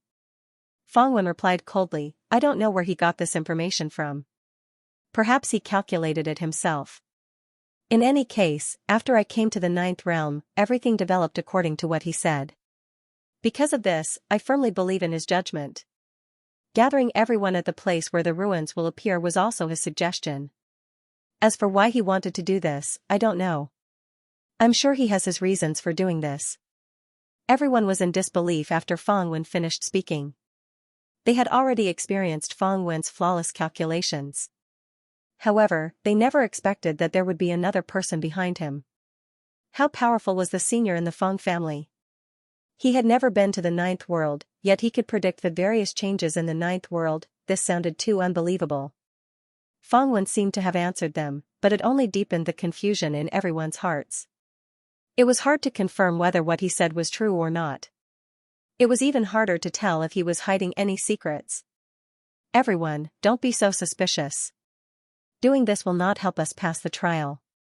Fangwen replied to everyone and spoke in an encouraging tone. We have been going through the trials non-stop for days. I'm sure everyone is tired. Since that's the case, let's take a break before we discuss the next step. Everyone was exhausted. They needed time to think and digest what Fangwen had just said. Hence, they accepted his suggestion. The 9 geniuses sat down with their legs crossed. They took out healing elixirs and consumed them to recover quickly. Fangwen did the same thing as everyone else. However, without anyone noticing, he muttered a few words to himself. This bunch of good-for-nothings are too useless. I thought they would be of some help. I didn't expect them to only suspect randomly. If we don't think of a way to pass the real test of the Celestial Emperor, we won't have enough time. When that happens, we will be buried in the celestial world with everyone else. Tang Ning, Xianxia, Li Xuanyu, and Ghost Emperor all looked tired. After half a month of non-stop trials, they had used up a lot of energy. After dealing with the latest trial's enemy, the sea of blood-sucking bats, they sat on the dark red ground and rested. Not far away, Guchen flew back and forth. Even when there were bat corpses all over the mountain, he would stop and check. Along the way, everyone was already used to his behavior. Guchen thought that the hundreds of millions of trials were only on the surface. The real key to passing the trial might be hidden in one of the trials. Therefore, every time he passed a trial, he would definitely spend a lot of energy to observe the situation of the trial, hoping to make a breakthrough. However, half a month had passed and he had gained nothing. After returning empty-handed, Guchen returned to his companions with a gloomy expression. Let's continue. As he spoke, he took out the jade token he had obtained from the previous trial and threw it out. The inscriptions on the jade token shined brightly. Dao marks intertwined and formed a door of light that led to the next trial. This trial seemed endless. Everyone had lost their initial enthusiasm.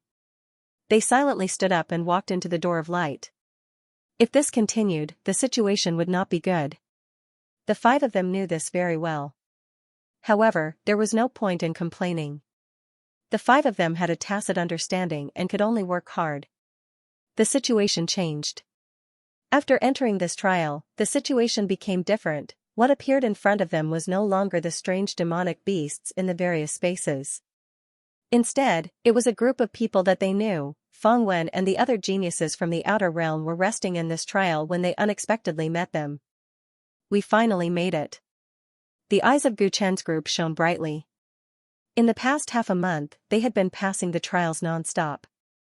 One of the main reasons was to catch up to Fangwen's group. Meeting them now was within their expectations. The 10 geniuses from the outer realm immediately noticed the arrival of Guchen's group. They all opened their eyes and their expressions changed. When they saw that there were only 5 people, their expressions softened a little. Xianxia, let's settle our debts. Thousand-Eyed Demon looked at Xianxia coldly without any fear. Your eyes have actually recovered.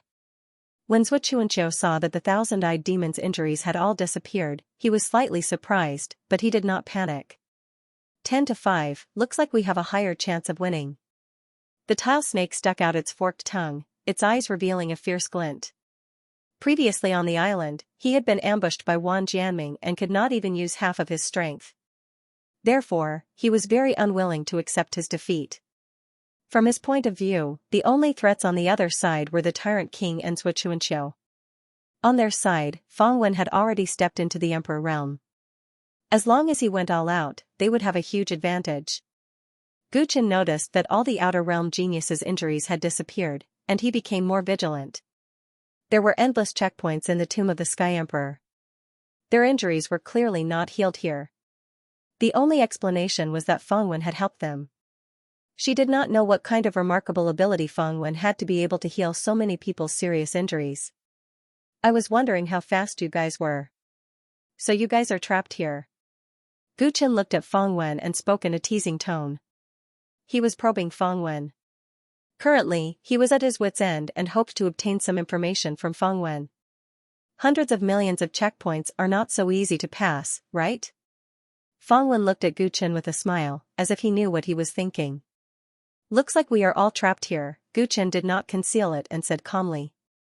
Since we are all trapped here, how about we cooperate? With the methods of Genesis Masters and the inheritance of the Sky Emperor, the chances of you passing the trial will increase by a lot.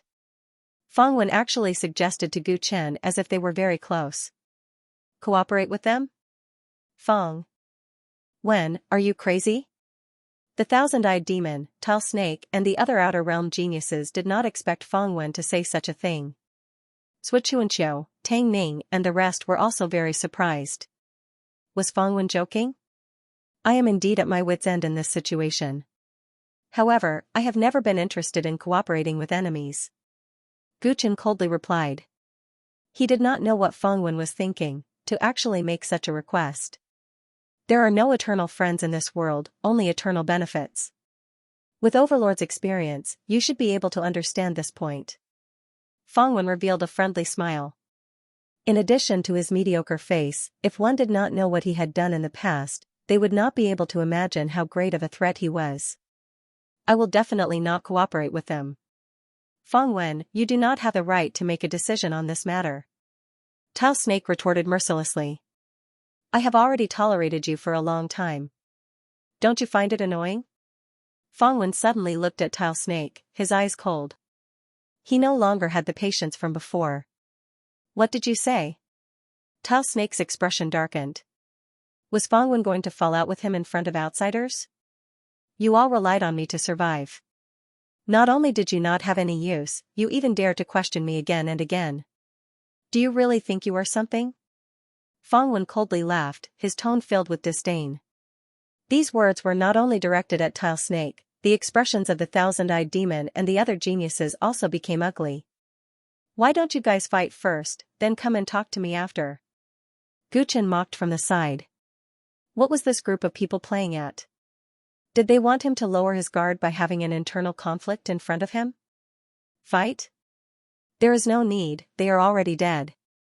The corner of Fang Wen's mouth curled up, his smile was very strange. What nonsense are you talking about? Tile Snake frowned, but before he could finish speaking, he suddenly felt the strength in his body rapidly dissipating. He raised his hands and discovered that the flesh on his palms was rapidly drying up. What did you do? The thousand-eyed demon was the same. The countless eyes on his face were filled with fear because he discovered that he was rapidly becoming as thin as a match. Previously, I lent my life to you all. Now that your fate has come to an end, it is time to return it, Fang Wen said calmly. The auras of the 9 geniuses from the outer realm were rapidly dropping, their flames of life dimming. Waves of celestial spiritual energy flowed out of their bodies, carrying with it an indescribable aura. They all rushed towards Fang Wen. What did you do when you saved us? Despicable bastard. Tile Snake said in fear. However, before he could finish speaking, his voice was forever stuck in his throat. His entire body had turned into a white snake skeleton. I will kill you. The thousand-eyed demon's eyes were filled with unwillingness.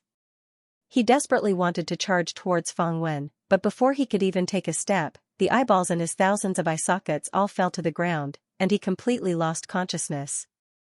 The 9 geniuses all died in a few short breaths. Feng Wen's sleeves fluttered without any wind, and his aura became unfathomable. "What are you doing?" Gu Chen looked at Feng Wen coldly. "This is to show my sincerity in working with you, Overlord." Feng Wen smiled casually, as though killing Thousand-Eyed Demon and the rest was as simple as killing a few ants. Gu Chen and the rest then realized that Feng Wen wasn't joking when he talked about working with them. "Let's not talk about our standpoints. Do you think we can trust you if you even kill your own companions?" Gu Chen said. "I was the one who lent them their lives. A debt must be repaid, and a life must be repaid. It's a very fair transaction," Feng Wen explained with a smile. "Is that so? Since you can even lend your life to others, why don't you lend it to me first?" Gu Chen's aura suddenly turned sharp. Sui Chuanqiu, Ghost Emperor, Li Xuanyu and Tang Ning spread out, vaguely forming a triangle, locking Feng Wen in their attack range. Cooperation was impossible. Feng Wen's killing methods were shocking, so everyone decided to work together to take him down as soon as possible. If they killed him, the forces in the 9th world would be almost completely wiped out. "Overlord, I really admire you for being able to unite the immortal world and celestial world. However, is your vision limited to the 9th world?" Feng Wen shook his head regretfully. He wasn't afraid of the 5 experts at all. "What are you trying to say?" The black vortex in Gu Chen's palm revolved slowly. He was already prepared to attack Feng Wen. "We are all trapped in the tomb of the Heavenly Emperor. We can only leave by working together. If you can let go of your past grudges and work with the immortal world and celestial world, why can't you work with me? You should know that some of the forces that worked with you used to treat you as their enemy. However, I haven't let you suffer any losses up until now, right? Objectively speaking, you were able to unite the immortal world and celestial world so quickly because of me." Feng Wen had a serious expression on his face. "What a joke. According to what you said, we should thank you for invading the 9th world." Li Xuanyu immediately reprimanded. Feng Wen wasn't angry after being reprimanded. He explained patiently. "I just want everyone to calm down and think about it. Do you think you can leave the tomb of the Heavenly Emperor? Who can persevere through a checkpoint of over 100 million? I believe everyone understands that this is just a trick used by the Celestial the Arch to toy with people. The real way to pass the trial is definitely somewhere else. Furthermore, I, Feng, am in possession of some information regarding the Heavenly Emperor's tomb that none of you are aware of. Only by working together will we have a chance of passing the trial." When Gu Chen heard this, he just smiled and sneered. "What you said sounds very reasonable. No wonder you could gather so many geniuses to do things according to your wishes.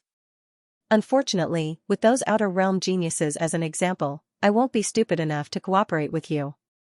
We can slowly clear this Heavenly Emperor's tomb trial by ourselves. I believe that we'll be able to find a way to clear it sooner or later." Gu Chen's intentions were the intentions of the crowd. Everyone took a step closer to Feng Wen, their auras surging endlessly. "You do have time to take your time, but I'm worried that the allied forces of the immortal realm and God realm outside won't have time," Feng Wen hurriedly said when he saw that the 5 of them were about to make a move. "What do you mean?" Gu Chen stopped in his tracks and frowned. When Feng Wen saw that his words were effective, he revealed an evil smile. "Why do you think I lured everyone from the immortal realm and God realm into this relic?" The 5 of them had solemn expressions. They had never figured out this question. Have you ever wondered why the Xing County didn't completely destroy this place when he conquered the primordial immortal world? Instead, he left such a huge relic behind. Feng Wen mocked. The pupils of the 5 of them shrank. With the Xing County's strength, it would have been easy for them to destroy the immortal realm. However, they didn't do so. Why? Now that things have come to this, I'll tell you. It was to wipe out all the remaining traitors in the 9th realm. Feng Wen spoke with fervor and composure. His words caused everyone's hearts to palpitate. Back then, the immortal realm knew that it would be difficult to defeat the Xing County. Therefore, the Celestial the Arch collaborated with the Tyrants and left this tomb as their hope. After the incident, the Xing County found out about this. However, He couldn't find the entrance to the celestial Thearch's tomb even after searching the entire immortal realm. In order to completely eliminate this hidden danger and wipe out all the remaining traitors in the ninth realm, they beat them at their own game and left behind an army of Xing ghosts. Perhaps you don't know what Xing ghosts are. However, all you need to know is that this army could easily wipe out all the living forces in the ninth realm. When we entered the relic, the restriction left behind by the Xing county had already been activated. Countless Xing ghosts are resurrecting. Because we descended directly in the center of the relic, you didn't notice it. However, so many days have passed. The Xing ghost should have already started to wreak havoc in the outside world. Feng Wen spoke with certainty and didn't seem to be lying. Gu Chen and the other four were shocked. If what Feng Wen said was true, the situation outside was not good. Gu Chen fell into deep thought. There was a lot of information in Feng Wen's words. He wasn't sure if everything he said was true, but some of it must be true. For example, the cooperation between the Celestial Arch and the Tyrants. If the Celestial Thearch's tomb was not related to the Tyrants, there was no reason for the Tyrants to give the Celestial Thearch's gift to the Celestial Thearch's realm. Feng Wen's words also reminded him of the cauldron of celestial pills that had disappeared in the Heaven Void Hall. The Celestial Arch and the other Celestial Thearchs had indeed made preparations to deal with the Xing county. Some lies could be easily seen through, but if they were mixed with some truth, the credibility would be completely different. Gu Chen's intuition told him that what Feng Wen said was definitely not the whole truth. However, the external threat he mentioned must be true. It seems like you dragged the Celestial Arch and the Divine Realm into this so that they could resist the Xing Ghost army. This way, you could obtain the Celestial Thearch's inheritance and leave this place smoothly. What a good way to kill someone with a borrowed knife. According to your plan, all the cultivators from the Celestial Arch and the Divine Realm would die here. All the geniuses from the outside world would die too. You would be the biggest winner. Not only would you pass the trial in this Xing county, but you would also snatch the greatest opportunity of the ninth realm. Tang Ning had been investigating everything about Feng Wen. Now that he found out about the existence of the Xing ghost, he immediately deduced all of Feng Wen's plans. Li Xuanyu and the Ghost Emperor shuddered when they heard this. How scheming was this young man? He treated everyone like a chess piece that he could manipulate and toy with. If he really succeeded, the ninth realm would be completely destroyed. Feng Wen did not deny Tang Ning's speculation as he calmly smiled. He smiled calmly and said, I did have such thoughts. However, I underestimated the Celestial Thearch's abilities and was trapped here. But if we work together and pass the trial as soon as possible, we will be able to gain control of this celestial realm. By then, you will still have time to save everyone. If we work together, I will only save myself, but you will be able to save countless of your companions. This is not a bad deal, right? Gu Chen and the rest fell silent and retracted their killing intent. If it was just to pass the Celestial Emperor trial, they would not have to work together with Feng Wen. At most, they would be trapped here for a long time. But now that the lives of the outside world were involved, the situation was different. One must know that the Immortal God-allied army was the entire force of the Ninth Realm. They were the elites of the 12 star fields. If all of them died, the Ninth Realm would be finished. Feng Wen's plan was too vicious. He actually kidnapped everyone. Alright, let's work together. Gu Chen smiled coldly and the black whirlpool in his palm disappeared. Now, they would pretend to work together with Feng Wen. When they found a way to pass the trial, they would attack him. And, then from now on, we will be partners. Don't worry, I will do my best in the following trials. Feng Wen smiled as if he was not worried that Gu Chen would cheat. Gu Chen and the rest exchanged glances and knew what was going on. Feng Wen did not mention how they would split the Celestial Emperor's inheritance. They did not mention it either. In reality, they were forced to work together because of the situation. When the situation changed, their attitude would change. Feng Wen would too. As for who would have the last laugh, it would depend on who was stronger. The team of 5 had one more member. Everyone ignored the corpses of Thousand-Eyed Demon and the rest and started to discuss how to pass the trials. Everyone, which bronze door did you choose when you first entered the tomb of the Celestial Emperor? Feng Wen asked amicably. We chose the left bronze door. Tang Ning smiled and answered. Everyone present was either experienced or experienced. Since they had decided to work together, even though they were at loggerheads just a moment ago, they were all hypocritical and polite now. As expected. When Feng Wen heard this, he smiled and said, "I chose the right one previously." Hearing this, everyone immediately understood. It was indeed so. Both the left and right doors were difficult trials where they had to pass through hundreds of millions of trials. This meant that they were not unlucky. The celestial Thearcha's trial indeed had ulterior motives, even though everyone had already guessed it. Now that they had confirmed it, the worry in their hearts dissipated quite a bit. Since he has to pass the 100 million checkpoints no matter what he chooses, why did the celestial Arch do this? I think this is a trap to prevent Xingjun from finding the tomb of the Emperor of Heaven and taking away the inheritance. Feng Wen analyzed and changed the topic. However, it's impossible for the Celestial Emperor's inheritance to disappear just like that, so I'm guessing that the real way to pass the trial should be hidden in some of the hundreds of millions of checkpoints. Only by finding the hint left behind by the Celestial Arch can I pass the trial. Feng Wen's words enlightened everyone. Previously, they had thought that the Sky Sovereign had nothing better to do by setting up hundreds of millions of checkpoints. However, when they thought about the threat that the Xing County had posed in the past, it was no longer strange. Instead, they began to admire the Sky Sovereign's strategy. If the Celestial Arch left a hint in the checkpoint, this hint must fulfill two conditions. Firstly, the people of Xing County will not be able to tell that something is wrong. Secondly, he must be able to find a suitable successor so that he will not miss the opportunity.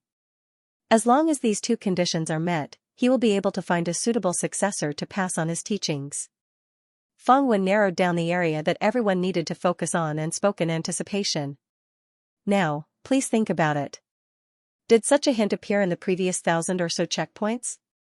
As someone from the outside world, it was impossible for him to find the hint left behind by the Celestial Arch. That was why he placed all his hopes on Gu Chen and the others. Because of this, he killed the thousand-eyed demon and the others, who had no value to him, without hesitation. Gu Chen and the others were initially worried that Feng Wen would play tricks. However, now that the most important clue was with them, they felt much more relaxed.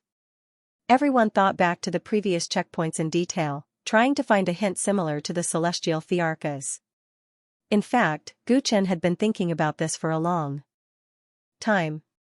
Therefore, he had searched the previous checkpoints in great detail. Now that he closed his eyes, everything that had happened in the past half a month appeared in his mind. Feng Wen's appearance helped him clear up many of his thoughts. He eliminated some unnecessary guesses and his thinking efficiency increased greatly. Now that he thought about it, those 1,000 or so checkpoints were too complicated. Putting aside the fact that the environments were worlds apart, the enemies that appeared were also of all shapes and sizes. There was no connection at all. After understanding the celestial Thearcha's original intentions, Gu Chen simplified the complicated ones. He suddenly felt that those 1,000 or so checkpoints were just a smokescreen to confuse and disturb others. There were no important hints. If they squeezed their brains to think about those places, they would block their vision and miss out on the truly important hints. Looks like the real hint is still at the back, Gu Chen muttered to himself. It's okay if you guys can't think of any clues for now. There are still many checkpoints at the back. Let's study them as we go. However, everyone, please remember that time waits for no man. Every minute that passes, the outside world will be more dangerous. Feng Wen reminded them with a smile like he was an outsider who had nothing to do with him. Everyone ignored him. After pondering hard but to no avail, they stepped into the next checkpoint. With the addition of Feng Wen, the efficiency of clearing the checkpoints did not increase by much. In reality, Feng Wen rarely took action. Most of the time, he was just gossiping at the side. The others did not say anything. They understood his concerns. He was alone. If he put in too much effort in the checkpoints, the risk of them plotting against him would increase exponentially. Anyone with a brain would choose to do so. Putting aside Feng Wen's slacking, Tang Ning, Xianxia, and the others realized that Gu Chen's method of clearing the checkpoints was slightly different from before. Previously, after clearing a checkpoint, he would definitely check the checkpoint carefully, hoping to find some clues. However, he seemed to have a filter now. He only glanced at the majority of the checkpoints, saving most of his energy. Everyone realized that Guchen probably had some ideas and was no longer like a headless fly. They secretly looked forward to it. They only watched quietly and did not say much to Guchen. They were afraid that Feng Wen, who was beside him, would notice something. Everyone advanced with ulterior motives. After 2.5 days, they stepped into a bustling human city. Selling candied fruits. It's free if it's not sweet. Freshly made soup dumplings. Only 1 copper coin per steamer. This checkpoint was suddenly devoid of the dangerous environment and terrifying monsters. Instead, it was filled with the aura of a marketplace filled with mortals. Guchen's group of 6 stopped on the bustling street. They looked at the peaceful scene around them and listened to the peddlers' cries. Their gazes turned solemn. There were rows upon rows of shops on both sides of the street, and commoners were hurrying to and fro. There were all sorts of food stalls, and fragrances wafted out, causing one's appetite to be whetted. In the distance, there was a pot-bellied old master on an 8-carrier sedan, as well as a scholar and a rich young lady on their first date. The 6 of them stood in the crowd, and the bearers brushed past them, emitting the stench of sweat from a day's work. Not far away, at the entrance of a brothel, the sounds of laughter could be heard, and gorgeously dressed women were fighting to attract customers. Little doggy, don't run. Woof woof. A little boy with a childish voice passed by Guchen and the rest, laughing as he chased after a dirty greyhound in front of him. Everything was too real. Everyone looked at each other. This stage, which was filled with the aura of a marketplace, was very different from the previous stages. They could not even determine the method to pass this stage. This stage is a little interesting, maybe the Sky Emperor's hint is hidden here. Feng Wen looked around and said with a smile.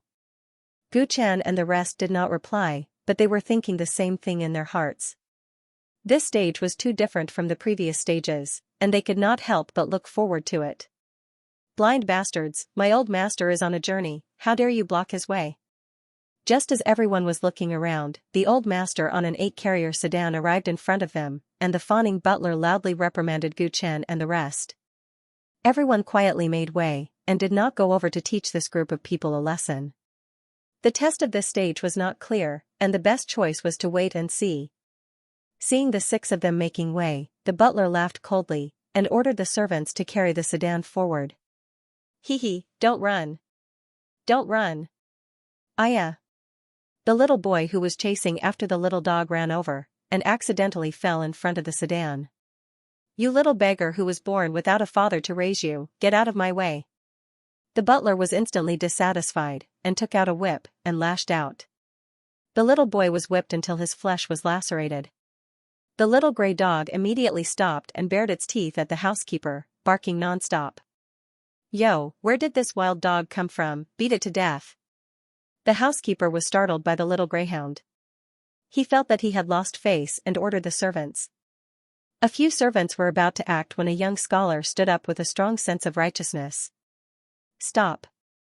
Why make life difficult for a child and a puppy? Aren't you afraid of ruining Lord Fan's status? Many passers-by were already dissatisfied with the domineering butler, so they started to speak up. That's right. You even bully a child.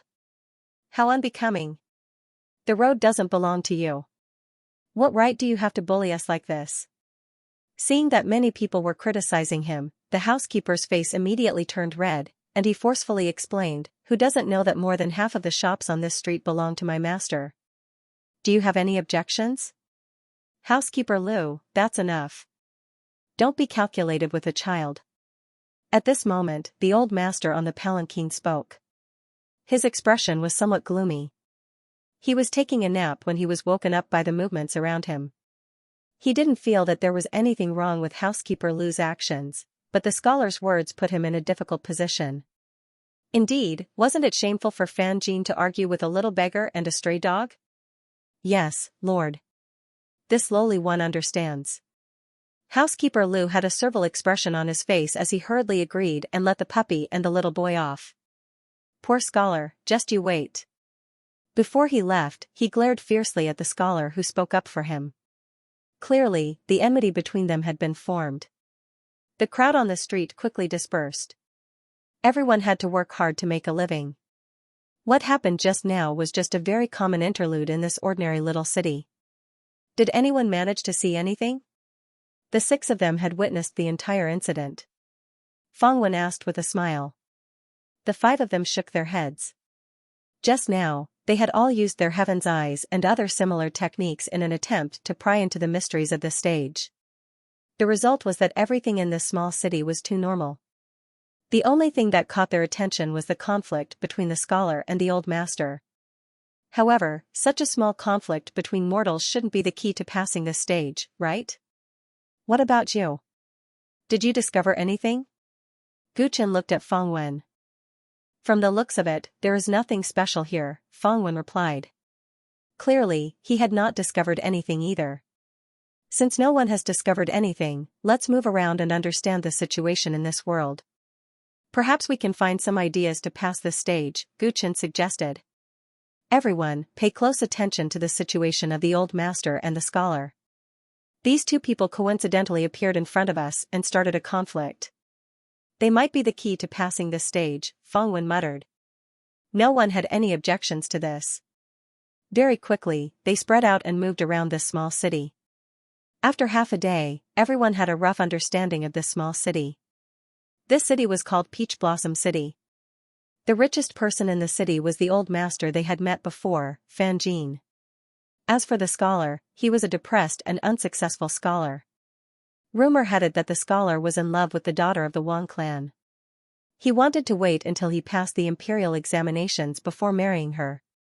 This kind of melodramatic love story between the poor scholar was very ordinary. Everyone could not help but think that the development of the plot would definitely be that the 2 of them could not be together for some reason. Aside from the sordid story of the poor scholar, the most eye-catching thing was Fan Jin's exploitation of the villagers. He was the tyrant of Peach Blossom City. On the surface, he exploited the villagers and snatched away their women. This world was excessively simple.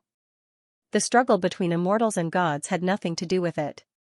The biggest topic of conversation among the villagers after their meals was how many concubines Master Fan had taken and whether or not the poor scholar would be able to pass the imperial examinations. After Gu Chen and the others gathered again and shared the information they had gathered, they were all confused. What exactly was this stage testing? We have already checked and found no way out. This Peach Blossom City is actually isolated from the world. Based on the situation of this world, if we do not take the initiative to make a move, we will be trapped in this ordinary city forever. Fang Wen came to a conclusion. Take the initiative to make a move? How are we going to make a move? There is not even a single monster. Suochuanqiu mocked with narrowed eyes. This Peach Blossom City looks ordinary, but the story revolves around that Master Fan and the poor scholar. Since that is the case, let's make a move on them. Fang Wen took a step forward and headed straight for Master Fan's residence in the city. Gu Chen and the others followed behind without batting an eyelid, wanting to see what Fang Wen was going to do. Fang Wen barged into Master Fan's courtyard. At this moment, Master Fan was working hard on his new concubine. Fang Wen's barge startled the concubine into screaming. Master Fan demanded angrily, "Who are you? Who gave you the courage to barge in?" End of chapter 1190. Don't forget to subscribe, like, and share the video to support the channel.